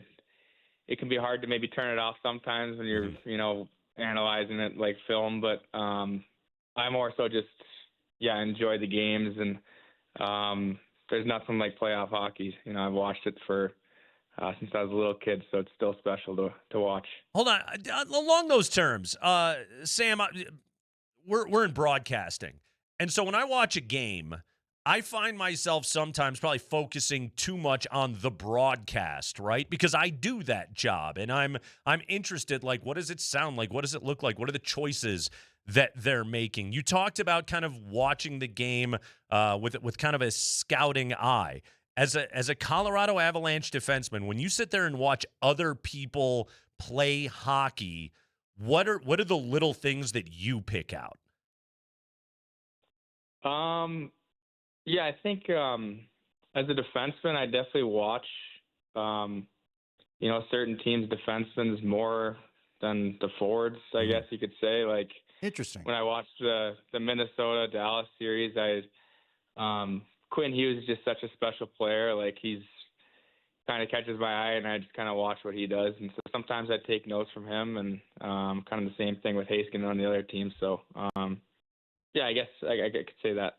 Really? So not to belabor the point, you're not really checking out the forwards or the shooters. You're more interested in what you could put into your game when you watch these guys? Yeah, pretty much. I mean, I'm still watching the guy with the puck most of the time, Sure. just like every other fan. But, just a guy like Quinn Hughes is he's probably the best guy on the ice, too. So makes it, fun to watch. All right, I am curious because I have your bio up. You can imagine that. You're from Minnesota. Now, we should let you know this show has become incredibly unpopular in Minnesota. Thank you to the Nuggets series. Lakeville, Minnesota. Yeah, by the way. Lakeville, Minnesota. Yes. So we're already hated in your homeland, Sam. What's it like for you? You talked about it as a kid. You've been a fan since a kid. I know a lot of former athletes or professional athletes. You kind of divorce yourself from what you knew in childhood. What's it like for you? Are you still, would you, is there a part of you that's pulling for the home state to, I guess, face you guys, or would you rather not maybe go through that headache and just deal with Dallas again? What's it like for you as far as who you get next? Maybe a little bit of both. I think, I definitely want that revenge with Dallas, and we know their game probably more so than Minnesota just from going through playoffs last year. But and then if we get Minnesota, so be it. But there's a lot of extra outside noise for me. Just going home to my home state, and phone will probably be blowing up a little bit more, and people asking for tickets or whatever. So I really don't care who we get, because there's a bunch of positives that would come from playing Minnesota too. Like, it'd just be really cool for me to play a playoff series there. Yeah, but if you get tickets, do you let them know you're wearing an Avs jersey? I mean, Sam, come on, man. We got to have a little loyalty, right?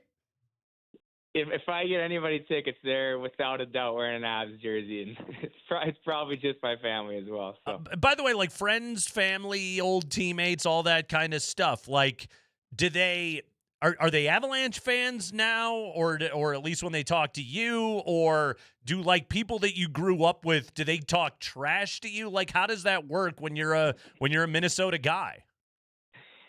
I haven't had any of my friends talking trash. I think that'd be crossing the line. But I think most of them have converted to Avs fans, and they're all kind of Minnesota or Wild fans too. But so I guess if our two teams kind of faced off in a playoff series, then they'd really have to decide. So I think we're kind of in the 1 and 2 spot, us in Minnesota, and I guess that I don't know for sure.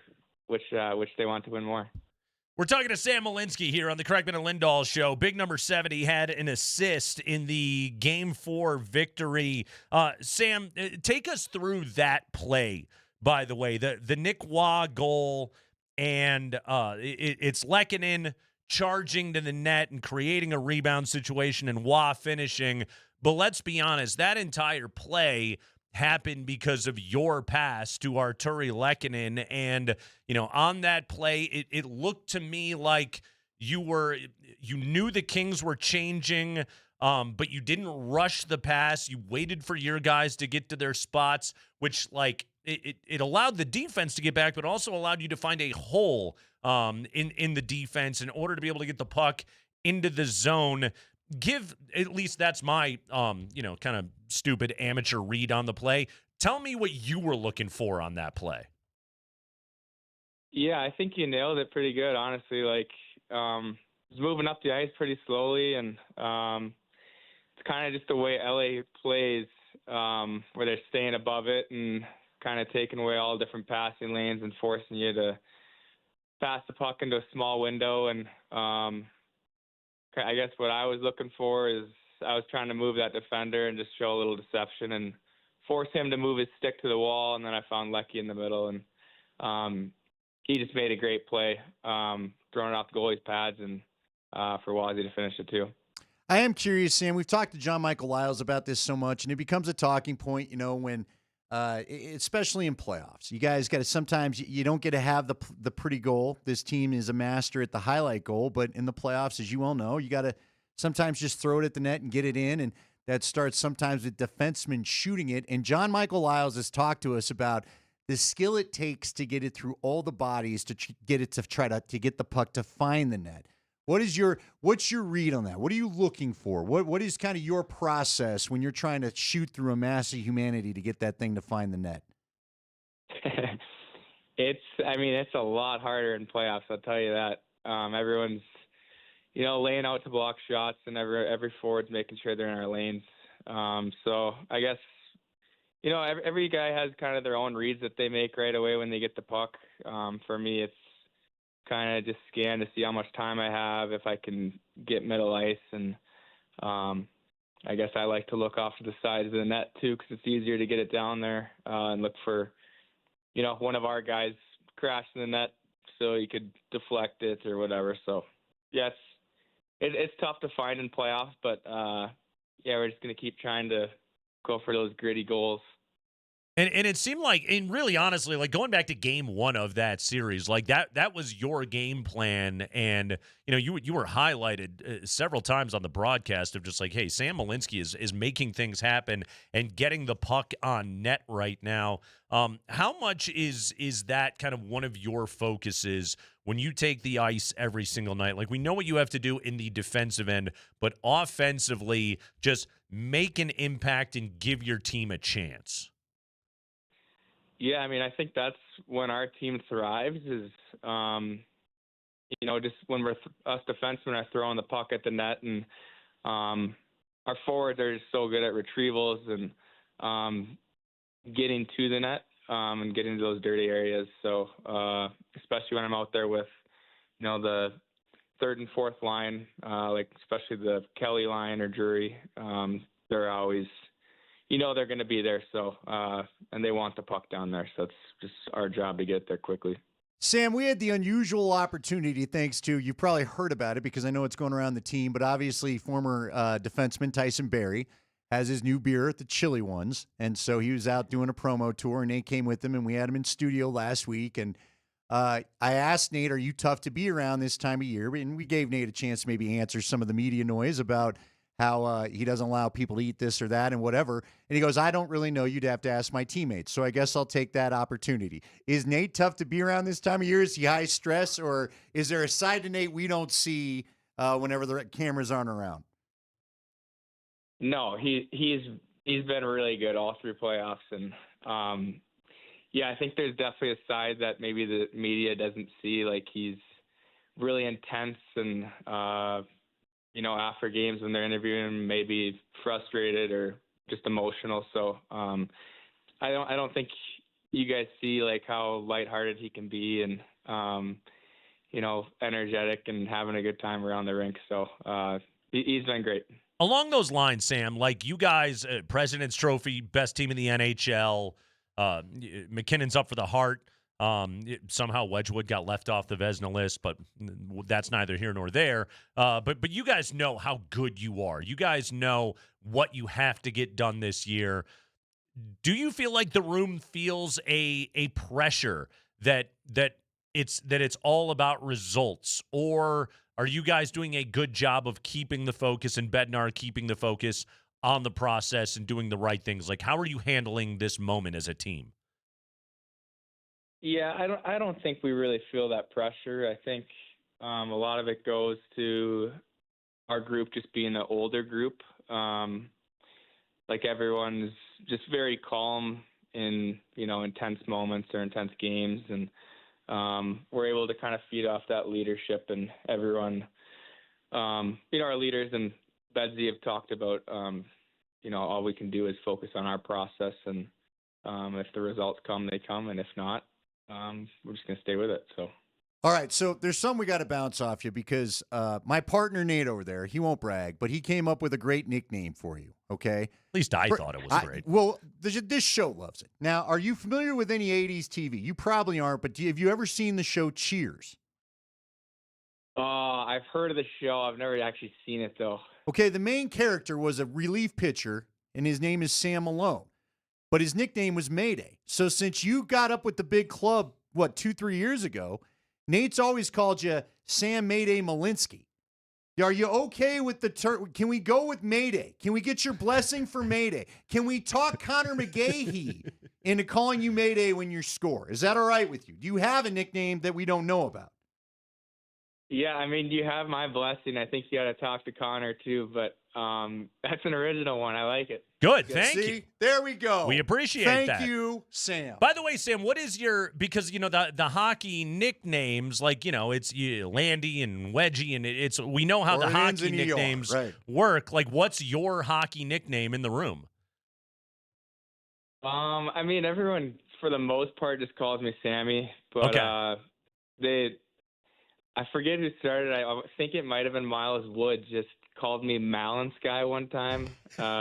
Just pronounced my last name horribly, and some of the guys thought it was pretty funny. So they've kind of ran with that one, and that's gotten a little more popular this year too. Malinsky. Well, yeah. I like that one. That's pretty good. Were you ever called that on a broadcast? Are you aware? We're pretty good at screwing that up as broadcasters. Exactly. Yeah, no, it's just been in room so far. Okay. Not the best nickname ever. But, all right, it's out there now. We're more than happy to spread that. I hate to tell you, Sam, you may regret that reveal. By the way, Sam, one of the questions I got to ask you about is, you're here in Denver, and you've been looking what's been happening here over the last couple of weeks. The DU Pioneers go on another incredible run and win the NCAA championship, and David Carl is the toast of the town, and everybody around Denver loves DU hockey. How did you feel about all of that as a Cornell alum? Were you a little bitter about the Pios and all the celebration that went on, seeing as how they knocked the Big Red out of the NCAA tournament this year? I mean, definitely not bitter. No. I did go to the game when they played Cornell up at Blue Arena in Loveland. So that was tough to see them, Cornell go down. But didn't even get a goal to celebrate, Sam. Yeah, I know. It was a tough game to watch. DU just looks better. But no, after that, I mean, I was probably cheering for DU. Like, I want the local team to win the Natty. So. Were you more annoyed with DU or Team USA? Would you say overall? Although I guess if you're from Minnesota, you love. Yeah, I guess I can't even ask you that. He didn't like the Canada. Yeah. Never mind, Sam. Never mind. No, he's Minnesota, now a part of the United States, Andy. Sam, not the strongest at geography back in the day. So. Hey, speaking of Cornell, though, and we were talking about TV shows before, are you a fan of Andy Bernard, Ed Helms from The Office? Yeah. And a good one. And the love for Cornell, is that something you guys take pride in? Yeah, I mean, I think when I first committed, that was a big joke that all my buddies were saying. They started calling me Andy for a little bit, and I guess I don't know if we necessarily take pride in it. Okay. If he can maybe be viewed as one of the annoying characters in the show, but So I take it Yeah, you are either way, not a it's member of any a cappella quintets or and anything you don't want like his that. nickname in this show. You didn't either, know so. Broccoli Rob or anything like that? no, no, but I'm used to the references. Okay, for good. sure, so. Yeah. Okay, good. You know, their lacrosse team won the national championship. See, a there couple you years go. ago, so there you go. They're and still a good hockey program. They produced Sam Malinsky, a.k.a. Malinsky. Hey, Sam, man, thank you so much for doing this today. What a year for you. You go from undrafted to a 4-year contract extension to now being a critical part of this team on the Stanley Cup run. Enjoy your week off. Thanks for giving us a few minutes, coming on the show and clowning around with us. We really appreciate it, man. Yeah, thanks for having me on, guys. It was fun. All right. Sam Malinsky. No. Hey, he gave you the blessing. Come on, big dog. Sam Mayday Malinsky. You hear that, Connor? A.K.A. Malinsky. That is funny. Now, that is funny. See, now we got to get Wedgwood on to see what – was he just reading the locker panel or something? You know what I mean? That's really funny. Because it's not like Wedgwood to be looking at the roster or something like a coach. You know what I mean? Right, He had to be looking at the nameplate above the locker or something. Did he say that was Miles Wood that gave him that one? Malinsky? Pretty good. Dude. Pretty good stuff. You definitely want to stay away from the Andy Bernard nickname from his a cappella group. I mean, he's the most he's probably the most famous Cornell alum, isn't he, Andy Bernard? God, is he now? You know, Jack Corrigan's a famous Cornell alum. There's another one he wore for his you. Cornell jersey on one of the trips. Did he really? Yeah, football jersey. Okay. He played football in college. All right. By the way, speaking of Corrigan, the Rockies are in action this afternoon in Cincinnati. No score. But a couple ducks on the pond, baby. Top of the first. In fact, the bases are full of Rockies here. Oh, that changed. Your app's better than mine. Yeah. So the bases are juiced in the top half Who's of up? the first. Come on now. Who's up, play-by-play guy? Let's see. It's, Malinsky. I believe Willie Castro just drove in some runs. There you go. Successful start for the Rocks tonight. Yeah. Okay. Yes, I have it up on the game day right now. They haven't told me how many runs scored yet, but I believe the Rockies are having some success after falling 7-2 last night in the series opener. That Ellie De La Cruz, I like that guy's chances. I think he's going to make it. He's doing all right. I think he's going to be all right. Brett Sullivan, 3-run triple, and the Rocks have taken a 3-0 lead. But did they do the TikTok dance? I promise you they did. I promise you. So Nate no longer wants the runs to count. Baseball players, stop doing the TikTok dances. I like the bat flips. I like the purple coat. No more TikTok dances. It's Kreckman and Lindahl. 5 biggest stories of the day from around the NBA and NHL playoffs when we come back.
5 biggest stories of the day from around the Nuggets and Avalanche playoff runs. No games yet again tonight. Mark Springer, what do you got for us today? If you are wondering what's for dinner tonight, I am. You should try Papa Murphy's Pizza. I will. They make delicious pizza. You bake it when you're ready. Order online at papamurphys.com. David Adelman talking out in Minneapolis today ahead of tomorrow's Game 6. David Adelman was asked, what changed in Game 5? Why did they win Game 5? More depth. I thought the guys that came in changed the game for us. And then not to mention, I just thought we played a much more comfortable game. Looked more like us. And you take, from that game, you just want to build off it. Like we said, I thought, like I said, in Game 4, we got beat. We saw some things that were better. Game 5, those things got even better. So you just have to build on stuff as you go through a series. It's not about the elimination game, it's just about us getting better day by day. Okay. In many ways, Andy, Game 6 is a litmus test on David Adelman. And it is for the obvious reasons because, well, this is his first playoff series that he has coached as a as the full-time, full-season head coach of the Nuggets. This is a back against the wall situation. You win or you're toast. Like, all of that exists right now for David Adelman. So that in and of itself, just the simple pass-fail of win the playoff game, don't get eliminated in 6 games, that's staring him in the face. But also, after Game 4, Adelman took a lot of arrows slung his way for pushing back on the competitive spirit questions, for being as combative with the media postgame as he was. But one of the things that Adelman said in there was, like, we're close to breaking this thing. Like, we see it. I liked the way we played tonight. It was a process thing that he was keeping it focused on. And then guess what? They went out in Game 5, and they did those things. Now, here's where the question comes in. Okay, is that merely just a home court desperation bump, or do you really have it right now? Have you found the edge in this series, and can your team go out and beat the Minnesota Timberwolves with all their energy and all of their intensity that they're going to get in their own building? Like, if you're going to say it after Game 4, okay, Game 5, you're going to get. Game 6, this is, Nate, this is the final exam. This is where real toughness now has to show up. And again, it is not just Adelman. Yeah. Adelman has to have the right buttons to push. He has to have the right answers to what Minnesota's going to do. He's got to know when to take a timeout to break their momentum, the way Finch has been kind of savvy about that in their wins. But I'm going to tell you right now, man, I need to see the same mental on-court toughness out of the Nuggets that I saw in the other game. Go ahead. Nothing. No, I agree. Next up, Spring. Oh, now you're going to. High five. Sorry. Jamal Murray talking today, and he was asked how the Nuggets upped their physicality in the Game 5 win. It was just on both ends. Screen setting, our box out, just putting 2 guys on Rudy. Rudy's such a good offensive rebounder. So just taking care of him down low, not giving extra possessions, come up with the loose balls. Like I said, just the fundamentals, not turn the ball over when we get a stop. Just simple stuff like that's going to win us the game tonight. So, not too many complicated X's and O's. Just back to the basics. If we can take care of the basics, we should win the game.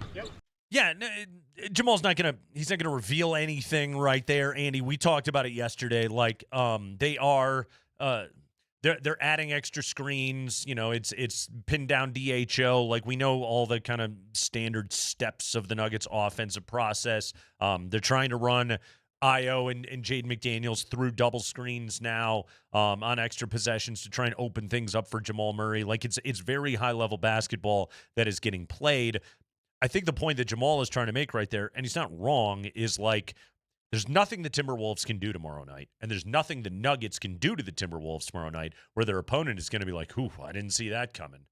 We're out of adjustments. Okay? Yeah. It flat out is execution and shot making. That's what decides the next 2 games. Yes, but I also think, and again, when I'm talking toughness on defense, this isn't the hacking. This isn't it. No. They got up in the kitchen of the people they were defending. They gave them no space like the Wolves like to give Jamal no space. And that also has to travel. You can't take defense off tomorrow night, okay? You can't, because now you've shown us then when you do kind of stick within arm's reach of your guy, it has an effect on them too, Yeah. especially without DiVincenzo and Ant. And so you got to do that again. Again, you've got to do what you did the other night in that building somehow without your crowd giving you the wave of emotion. You're going to have to feed off like Jade McDaniels has done, being booed and all that. You're going to feed off that. Well, and it's going to require for Minnesota to win this game when you don't have 2 of your 5 starters. And now Bones Highland has knee soreness, so he may not be whole. Bones has knee.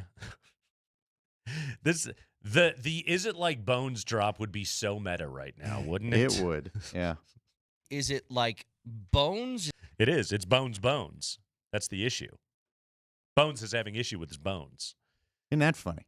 So, by the way, AG is questionable to play. Don't play him. What did Dave just say in that first cut he played? It was our depth. Yeah. Well, he didn't. Look, this in the NFL where if you decide to suit him up and put him out there, you don't have a guy available because of that. But I don't think he needs it. If you get 4 bad minutes that decide the game, and that's been this series sometimes because he's out there trying to force himself to move around, that could be the difference. Don't let that happen. And here's my other question on Aaron Gordon being listed questionable. Okay, is like, okay, is it like Bones and stuff? Is that the question? It's not Bones with him. I know that. The problem is like you can't blame starters minutes. No. Okay, but if you use Aaron Gordon in a reserve role, all right, if he comes in and he plays the 8-minute chunk of maybe last 4 of the first 4 of the second or whatever, by the time you got back to that part of the rotation at the end of the third quarter, it's rest of the second, all the way through the half, 8 minutes of the third quarter. I mean, what are we talking? 90 minutes of real time? Can a guy with soft tissue injuries warm it needs up? to keep it warm? Exactly. Great question. I mean, it's a lot of exercise bike work, and maybe that's what he would have to do. I think that'd be really challenging. Nate, you had great crosstalk with Scotty, though, where you brought it out, and with Tyler. Here's part of the problem. I've got to trust that you feel okay to be able to get to the spots. I got to know that you're going to have that burst every time. If we're trying to run a play on the offensive side, that you're going to be in the dunker spot when I want to pass it there. If I'm going to play defense, I need to know you're able to slide, that you're able to rotate over and do what you need to do. And I can't be, you slow things up if I've got to take a look back to make sure it's not bugging you yet and if you're actually there. So just listen, if you move on to the next round, you're going to want to still play this poker game of will he play or not. I would not risk it tomorrow. I just wouldn't. I know I made a lot about the one play where Jokic lobbed it to AG and he didn't jump. But also, do you remember in Game 5 when Jokic lobbed the ball for Jamal Murray going backdoor and he went up and caught it and made a reverse and it was a sick play? Like that's what Nuggets offense is supposed to look like, though. Just it is the slightest of quick eye contact and boom, you cut and there's the pass. Like Denver Nuggets offensive basketball, which is the best in the NBA, statistically speaking, when it is working absolutely correctly and it is operating off of the slightest of instincts that Nikola Jokic has and his teammates' ability to be able to reach it and beating a defense faster than they can think or adjust to anything, that's what it has to look like. It can't be, oh, I hope he gets to it. Yeah. Again, it slows you down. It screws up the flow. Yeah. You can't have it. Go ahead, Spring. High five. Let's hear from Timberwolves coach Chris Finch. He talked today, and he talked about the number of illegal screens that the Nuggets are apparently setting. I thought one of the biggest things they did was they set a ton of illegal screens. They really came out to try to screen well and also separate Rudy in particular. I thought that there was a lot of illegal screens called in that game, and they could have called double the amount. Okay. Begging for whistles. What does he have a point? I will ask you. Does he have a point? Did they get away with some illegal screens? Yeah, they did. Okay. They did. They got away with illegal screens. You know who else gets away with illegal screens? Every single NBA team in every single NBA game that has ever played. You cannot call all of them. Illegal screening is very much the pass interference on press coverage thing, you know? It is being handsy. It is those things that we see in sports where if you do them on every single play, you know, Shea pushing off, Ant pushing off, those little things, well, then you force the officials to say, am I going to call every single one of these? And I don't know what the average number of screens set in an NBA game is. I'm assuming it's in the hundreds or something like that. And so, Andy, like you're putting the onus on the officials to make the determination what's over the line and what is right at the line. And sometimes you have to go over the line in order to determine what is exactly at the line. And that's what's happening. And what Finch is trying to do is he is trying to beg his way into a few extra whistles. It is a strategy that, again, is as old as time in the NBA. That's the one that he is employing because he knows they can bang Valanciunas with a few of those calls, maybe get a cheapo foul or two on Nikola Jokic, and his team's got a better chance to be able to win. Yeah, that's fine. If we're going to play that game, this is where I hope David Adelman talks about the clutching and grabbing that was going on too, because there was one point after an illegal screen, they go down to the other end of the floor. Jamal Murray's trying to run and get a cut, and literally, I don't know if it was McDaniels or who, but whoever was guarding him grabbed both his elbows and his forearms and held him from actually continuing. So we can play it both ways. If that's how you want to do it. It is playoff physicality for days, and I would like to hope the officials will not be swayed by such cheap hijinks. I didn't know John Gruden was a huge Tampa Bay Lightning. I guess it makes sense. He's a Tampa Bay guy. Yeah, that's a good point. What are they doing? Is this a siren? I believe so. Oh, he flipped the switch? Yeah, let's do the hockey now, Spring. High five. Jared Bednar talking to The only Moser. reason why I brought it up, by the way, is because I was looking at the TV screen for a moment as we're getting ready for this game to start, and I was like, oh, that guy in the Lightning jersey really looks like John Gruden. Then I was like, oh, wait, it's John Gruden. Okay, go ahead, Spring. Jared Bednar on the morning show today was asked if he has a Josh Manson injury update. No, I don't have any news. We're kind of monitoring him day to day, and he's pushing to try to get back as quickly as he can. But I'll say this though: this time certainly helps. You know, a guy like that, if you're can't go today, and comes back in 2 days from now, he's feeling a little bit better. Long series can help him get back quickly. So the time off for some guys, I think, will be really good. We've handled time off pretty well this year. We don't practice a lot anyway. Guys are highly committed to what they're doing off the ice and their rest and recovery and their preparation. We will have a few good skates in here and still give them more time off yet before we start, is my guess, as we kind of monitor this series. And some of the time off for a few guys that get nicked up and dinged up during round one will benefit a lot from this extended series from Dallas and Minnie. All right, I want to delve further into the rest versus rust question when it comes to the Avalanche coming up at 5:45. We'll take a break right now. When we come back, Bo Nix, another ankle procedure. Is it bones?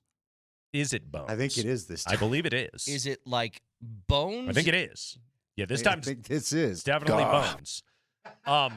When we come back, we are going to try and decode what we have been told by the Broncos since the injury to get a semi-accurate read on if something odd is going on with, is it Bo's ankle?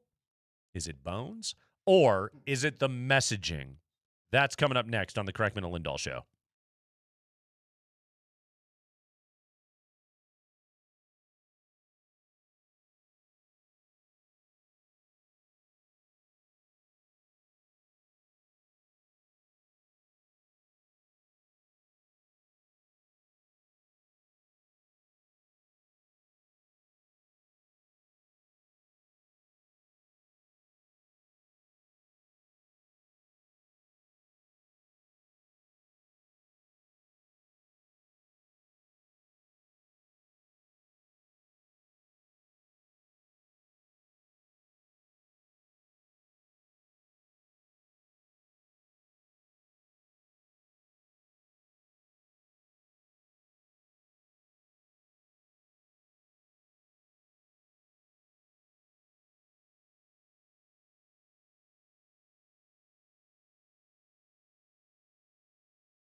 Kreckman and Lindahl. Hope you're having a great Wednesday afternoon. Hey, you're home for all things Nuggets playoff. Online is nuggets.com/playoffs. All the info you need about Base Camp 5280. Playoff gear, tickets, and more is right there. Check out nuggets.com/playoffs. Playoffs? We would really like a Game 7. Yes. So that there is a game to get tickets for. Yes. That I would take that. Please. Yes. I would like a whole other round of Nuggets playoff. Real quick before we get into the Bo Nix ankle situation. By the way, listen to me and Scotty tonight, 8:30 tonight. We're going to do a hot mic podcast. So he's in Minnesota, and we'll keep him in the room safe that way. What is your gut feel? And we'll get more into it tomorrow as we get close. Do you think they'll bring? And again, when I mean the toughness, I'm not talking hacks and fights on the court. I'm talking that we will not be denied tonight mentality. Is that where they're at? I expect the Nuggets to win the game. Okay. I do. I expect the Nuggets to win the game. I expect the Nuggets because of both the situation and who they are playing right now and who is available for their opponent. I expect the Nuggets to win the game. I think they're going to be down. I think they're going to have some rough shooting stretches at points in the game. But by the time you get to Game 6, I trust that Nikola Jokic and Jamal Murray have enough answers to go into Minnesota and beat that team. I trust that they do. They should win it. I expect them to win it. If they don't win it, and let me make this perfectly clear. While I expect Denver to win, I won't be shocked if they don't. No, I'm with you. Because this team has effed around all season long. Yeah. Yes. They frustrate the living hell out of me. You know, I joked after the first quarter of Game 2. There's no way you're going to blow a 14-point lead at the end of the first quarter. This team would never do something like that. And then we saw what happened. I cracked a joke about being up 19 in Game 5. And sure enough, Minnesota cut it to 10 and made it interesting for a minute because this team refuses to ever live well. Yes. They love to make it hard on themselves. You got to wait till the end. Yes. But I expect them because they are better, because they have better available players, because they have the best basketball player on the planet who has a thorough knowledge of what this opponent is doing to them and how they're playing them. I expect them to go win this game. Will they? I sure hope so. Please do. Please do. We'd love to continue the Nugget avalanche. Life the is Nuggalanche. Keep it going. A lot more fun when the Nuggets are in the postseason. It is. When there is a world where we get to watch Nikola Jokic and Jamal Murray play basketball together, it's a lot of fun. And look, we can peek over the horizon right now, and we can see what this might look like if they don't win tomorrow night. Yeah. Or if they were to win but then blow a Game 7 at home. And yet I can also peek over that said horizon and see just a little bit further what the next series would look like. Right. And I don't think it would be as physically demanding as what this one was. I hope not. So I hope not, although that guy in the middle for the Spurs, he's a problem. No, I'm not saying it'd be easy. He's pretty good. But let's be honest. If there's very different opponent. If there's a bully to the Nuggets, it's the Minnesota Timberwolves. Yeah, it's these guys. And they love to just physically punk them. They love to get away with as much as they can. I don't think the Spurs would necessarily play you the same way. Andy, think of, the 90s Bulls. Right. Were always more talented than the New York Knicks. Or the Pistons. Always. But the Knicks could make every series a war with them and drag them down into the mud. And that's what the Timberwolves are very good at. Now, I'm not taking away from the Timberwolves' skill at all. I think Julius Randle is outstanding. I think Rudy Gobert is he has earned his Defensive Player of the Year accolades that he has earned over the course of his career. He's one of the great defensive players in the history of the game. He'll be a Hall of Famer one day because of what he has been in his career. You don't win 4 Defensive Player of the Year awards just being a bum. He's not that at all. But these guys are not as good as the Nuggets. They flat out are not, okay? Jamal Murray and Nikola Jokic in that two-man game is championship stuff, and I expect them to win this game. I hope it happens. I don't know if they agree will. with you. I don't know if they will. Okay. Well, they should. Yes, they should. Okay. Let's talk about another team that was in the playoffs and had a guy missing for the most important game of the year. Nice segue. Mike Kliss reported this last night. A source confirming to Kliss and 9 News, Broncos quarterback Bo Nix underwent a cleanup procedure on his right ankle last week in Alabama by Dr. Norman Waldrop, who also surgically repaired the clean fracture in Nix's ankle on January 19th. Broncos head coach Sean Payton and general manager George Payton had said at the owners' meetings in late March that Nix would be full go by the start of the team's offseason program, which begins Monday. As Kliss writes, that timeline would now appear to be unlikely, although a source said this follow-up procedure was expected and Nix should be ready by the start of training camp. I don't know what to believe coming out of that place. And in order to be able to illustrate our skepticism of what is happening, let's just listen to all of them, okay? Let's start here. After the Broncos are eliminated in the AFC Championship game by the New England Patriots, it is now time for Sean Payton to talk to the media after they lose that game. Here was Sean Payton at his season-ending press conference talking about the ankle injury suffered by Bo Nix. What was found, though, what was a condition that was like predisposed right at that,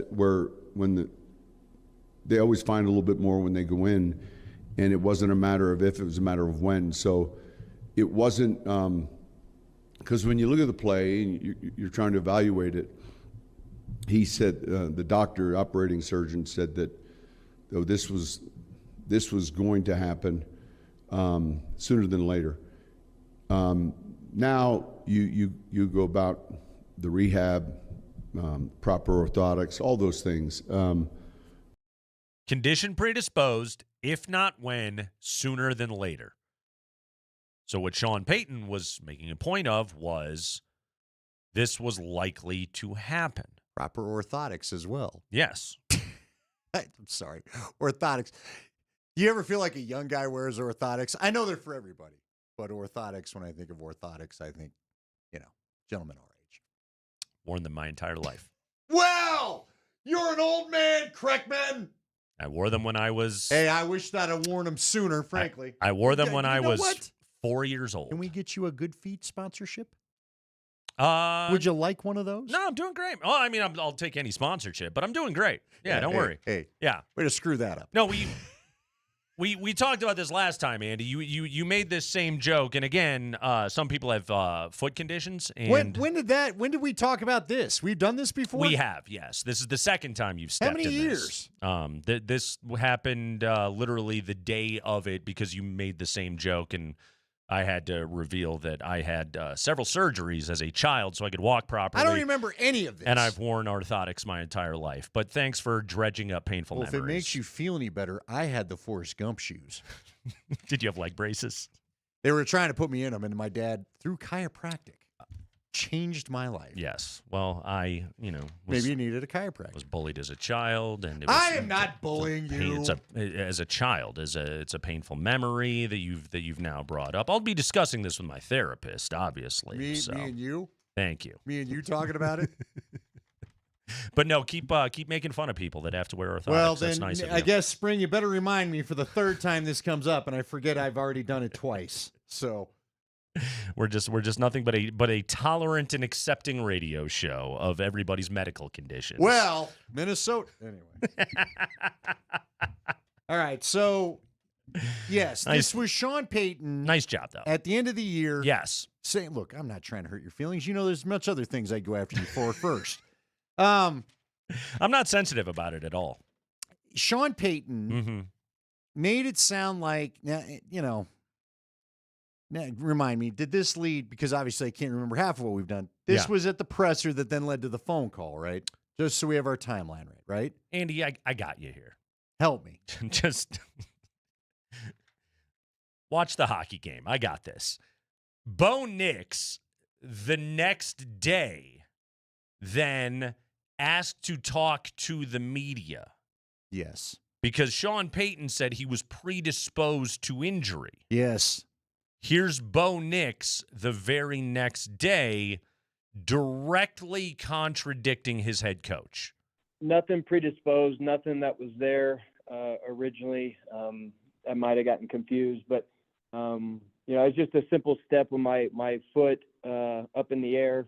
My body weight came down on it, and sort of got twisted up and got out of there pretty quick. I think that's the good part of being athletic. Sometimes your body gets out of worse situations, so could have been a worse landing, but I think all that force went into the only place it could, and was just one of those missteps. And didn't have any predisposed issues. Man, my ankles were feeling really good. I don't think he really should share how many surgeries I've had in the past, to be honest with you, but because I don't, he doesn't really even know that. All right. I do remember us talking about the athletic, and I got out of the way. Not predisposed. Right. Bo Nix is telling everybody this was a freak thing, and he shouldn't be talking about how many surgeries I've had, which right away speaks to, as soon as we heard it, it was like, oh, this is why he wanted to do this. Right. Well, because his coach revealed that he was predisposed for an ankle injury, and Bo Nix is like, I don't want the world thinking that. That is the answer that got us wondering what text messages maybe were exchanged over the last 24 hours. As far as anger between player and could have been coach. straight up angry phone calls or angry meetings. Yes. But yes, Bo Nix made it clear the next day he's full of crap. Which again, like you got to think about motivation and all of that. Bo Nix does not, and Bo Nix's agent certainly do not want to live in a world where the Denver Broncos are going, does this guy have a chronic ankle condition? Yes. They want to live in a world where Bo Nix is healthy as a horse and he should be getting $300 million guaranteed. That's what they want. Yeah. So the idea of this guy's got a chronic ankle condition is something that they want to squash immediately, and Bo Nix talked to the media to be able to do that. Okay. Last we heard for a bit of that. Yes, that was the last we heard for a bit, but it was weird. It was. We wondered. In so many words, shut up. The quarterback said he lied to you. And don't talk about my ankle. Okay. So now, this was at the Combine. Sean Payton was asked about the ankle gate thing and the contradiction. Sean Payton tried to use that opportunity to make it sound like it was Mike Kliss's fault. Sean, maybe there was a communication situation, but Bo told us there was. Why don't you ask Mike? No, I'm not going to answer the question about an injury. Right here. Ask him. Ask Mike. Next question. Next question. Okay. So that's when we're all not in a good mood at the Combine. So breakfast time. I mean, it's one way to deflect the question, Andy. Sure. Yeah. That's Mike Kliss's fault because he didn't quote the number of surgeries correctly to Bo Nix in a question, which it's like, Sean, that's not what this is about. Yeah. But that was his strategy for deflection in that moment, that it's Sean, that for Sean Payton, he's mad at Mike Kliss. Yep. Okay. Let's get to some of these quotes from the owners' meetings, okay? So this would have been, I believe, March 30th. Yes. Owners' meetings, so this is about a month ago. A few weeks ago, yeah. Let's start with, here was Sean Payton at the owners' meeting. This is when Sean Payton was, again, asked for an update on Bo Nix's recovery from ankle surgery. I think, man, we see him every day at the facility. He's ahead of schedule with his rehab. He likes being around football. So he just said ahead of schedule with his rehab. Yeah. Now that's going to be the most tame appraisal of the situation we're going to get. A notoriously verbose and rambly individual in Sean Payton. That's about as concise as it gets. Might have from him. been the shortest answer he gave in the press. Exactly. He's ahead of schedule. Okay. Sean clearly didn't want to say anything. Greg Penner is the owner of the Denver Broncos. Greg Penner spoke at the owners' meetings, and somebody asked him about Bo Nix's ankle surgery recovery. This is what the owner of the team said. Really, really good. He's attacked his recovery in the same way that he attacks, preparing for games, and just done a terrific job. He's ahead of schedule, no concerns at all for OTAs, and go forward from there. Really, really pleased with his progress and the support from Bo Lowry and everyone. Attacked recovery, ahead of schedule. Really pleased. No concerns for the OTAs. Yep. Okay. But this is the second ahead of schedule we got. Yes. George Payton, when he spoke, he talked to Mike Kliss, and Kliss had this quote from the owners' meeting. Quote, he's ahead of schedule. He's running, he's jumping, really proud of how he's attacked rehab. He's done a great job. He'll be ready for OTAs. So again, he's attacked it and he's ready.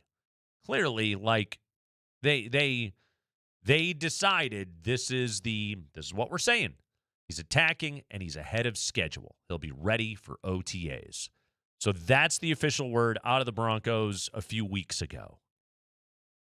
Which prompted us, Andy, we listened to all that, and we played that audio on the show, and we joked about it of this is the greatest ankle recovery ever. Right. Which, on the heels of the Peyton and Nick's public disagreement that played out back in January, it was they're clearly trying to put out the messaging is he's doing awesome. It's fantastic. This is the best. Yep. Okay. Don't think twice about it. Right. Now we go to Saturday. This is this week. At the draft presser. This post-draft is post-draft. We finish the 7th round. Again, Sean Payton gets the question about, hey, how's Bo Nix doing? Here was Sean Payton on Saturday. For either of you, I know you've been asked about Bo a lot. There was some reporting this afternoon that he had gone back and seen Dr. Waldrop and all of that. Just is he sort of he's on the same track to be ready to he had a recheck that was scheduled. He's doing great. Man, we're excited about his progress. Nothing to report. These guys will be coming in here. He's here. A number of these guys are coming in the building. Guys will be working out Monday, and then kind of probably more of a team meeting next week. And then certainly you've seen the schedule. Probably in the prior 2 years, we would have been out on the field, and you guys would have been out there with us, in May. And it's kicked back a little, so that'll take place in June. Okay. So there you go. He's in the building.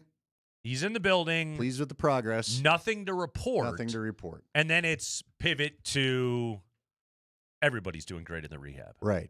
Okay. Well, and then he admits that they pushed back the schedule. We're not out as early as we used to be. Yeah. And then we go from nothing to report to it is reported that he underwent another ankle procedure. Last night, Mike Kliss is the first person I saw said. Yes. And a very important sentence, or I guess couple of sentences that Mike wrote. Because according to Sean Payton, scheduled recheck. Excited about his progress. Mike writes, a scheduled recheck is one thing. A follow-up procedure would appear to contradict the initial recovery timeline the Broncos had planned on for Nix. And yet, sources revealed to basically every reporter in town that the follow-up procedure was expected and Nix should be ready by the start of training camp. But see, this has pushed it off because we now just played you 4 cuts saying OTAs. OTAs. So, and I'm sure in their mind, maybe that's even mini camp. Right. But mini camp is June. Training camp is August. So how expected was all of this? Sure.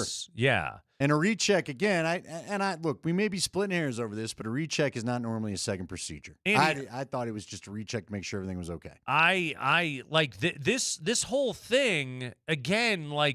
If you had the initial Sean Payton and Bo Nix public contradiction not taking place, I think most of us would go, well, it's obviously not great, but I mean, you just got to go in for a cleanup.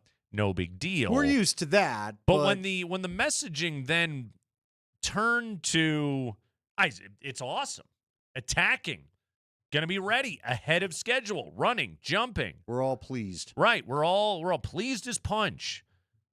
And then it transitions to, he's going to have another surgery, but we expected it. Yeah. That's not what you were saying before. Did we attack the rehab too much? Yeah. Which, like, now, and shout out to our buddy Jeff Legwald, who Leggy always makes this point and hammers this point of, I'll believe it when I see him out there. I'll believe you're fully fine and everything's moving as supposed to when you're out there participating in everything. Yeah. What's so weird about all of this is the actual timeline of events doesn't exactly match up with what they're saying, which then makes you sit back and go, why are you so intent on saying all of this? It is a great question, Nate. I don't know the bigger answer to that. Is it appease Bo Nix? Well, did you say something that puts you in legal harm's way? Is there potentially a situation is there a where HIPAA the violation? Players Association may have a grievance? Because again, it feels like there's never a HIPAA violation. It's the NFL. We find out about these guys on a weekly basis before you go and place your wager on a game. But right. But if you're revealing something that is between the surgeon and the player, or the surgeon and the organization that was not meant for public consumption, which Bo Nix made pretty clear it was not available for public consumption, what Sean had originally said. Like, if that's the case, then, again, like, the Broncos are backpedaling on all of this, and it's fair to wonder, is he okay? Yeah, it's fair to wonder, is he okay? And look, I'll just bring up the bigger point because, we knew there was a little bit of crankiness between the two during the season. Yeah. Okay? That's we saw it. We know it. Yeah. And all of a sudden there's a change at offensive coordinator position that many, many, many people, including our buddy Jeff Legwald, said he never thought that he'd see this. Yeah. Okay? And now it's happened. Yeah. And how much did that comment play in at the end of the season that led to a decision that was then announced later? Because that announcement of the OC switch was around the time of the Combine, right? That's when we found out about that and he addressed it. So, and look, again, maybe it's just media guys with nothing, but the timeline now has not been met. That's the bottom line. Now. And the reason why the Bo Nix camp is going to want people to know that this is still expected is because, again, I believe Jeff put it as he's told us it's a 9-figure deal you'll be discussing. Yep. 9 figures. Mm-hmm. So. And if there is a question of, do we have to be worried about a chronic ankle situation? It could affect guarantees. It could affect term of deal. It could affect salary. Well, remember, Peyton Manning had to go through a neck recheck every year of that contract he had. Yeah. They had to make sure that had not degenerated. Right. For him to keep his contract. Mm-hmm. Okay. If he plays week 1 and plays all 17 games this year, and you can call all the designed runs for him, and he can scramble as well as he needs to, this is all just fluff and miscommunication and nothing. And if he plays like he did a year ago after an ankle surgery, no one's probably more concerned. You don't want to have a third one 3 years in a row. I ask you this. Are they acting like it's nothing? Yeah. They're acting. Acting. Yeah. It feels that way. Yeah. And now all the times where we wondered, why was he not running more, will sit in the back of your head if we see it again. It's the Kreckman and Lindahl show. Is it Bones? It's Altitude Sports Radio 92.5.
All right, we do have playoff games tonight. The Lightning and the Wild are currently, the Lightning and the Canadiens are currently in action right now. I still got Wild Stars on the brain. But Montreal, a 1-0 lead in the first intermission right now over the Tampa Bay Lightning. Pittsburgh and Philly, no scores so far. The Mams and the Knights, they're playing Game 5. That one is later tonight. So that is what is happening over in the NHL. In the NBA, we have got 3 games tonight. Detroit has a 14-point first-half lead on Orlando. Toronto is up on the Cavs, and the Rockets and Lakers will play at 8 o'clock tonight, with L.A. having an opportunity to be able to close that out back at home in L.A. By the way, apropos of nothing, I read a claim that was made in one of the NBA newsletters that I subscribe to. Might have been the Athletic Bounce. Is Raptors the most dated name in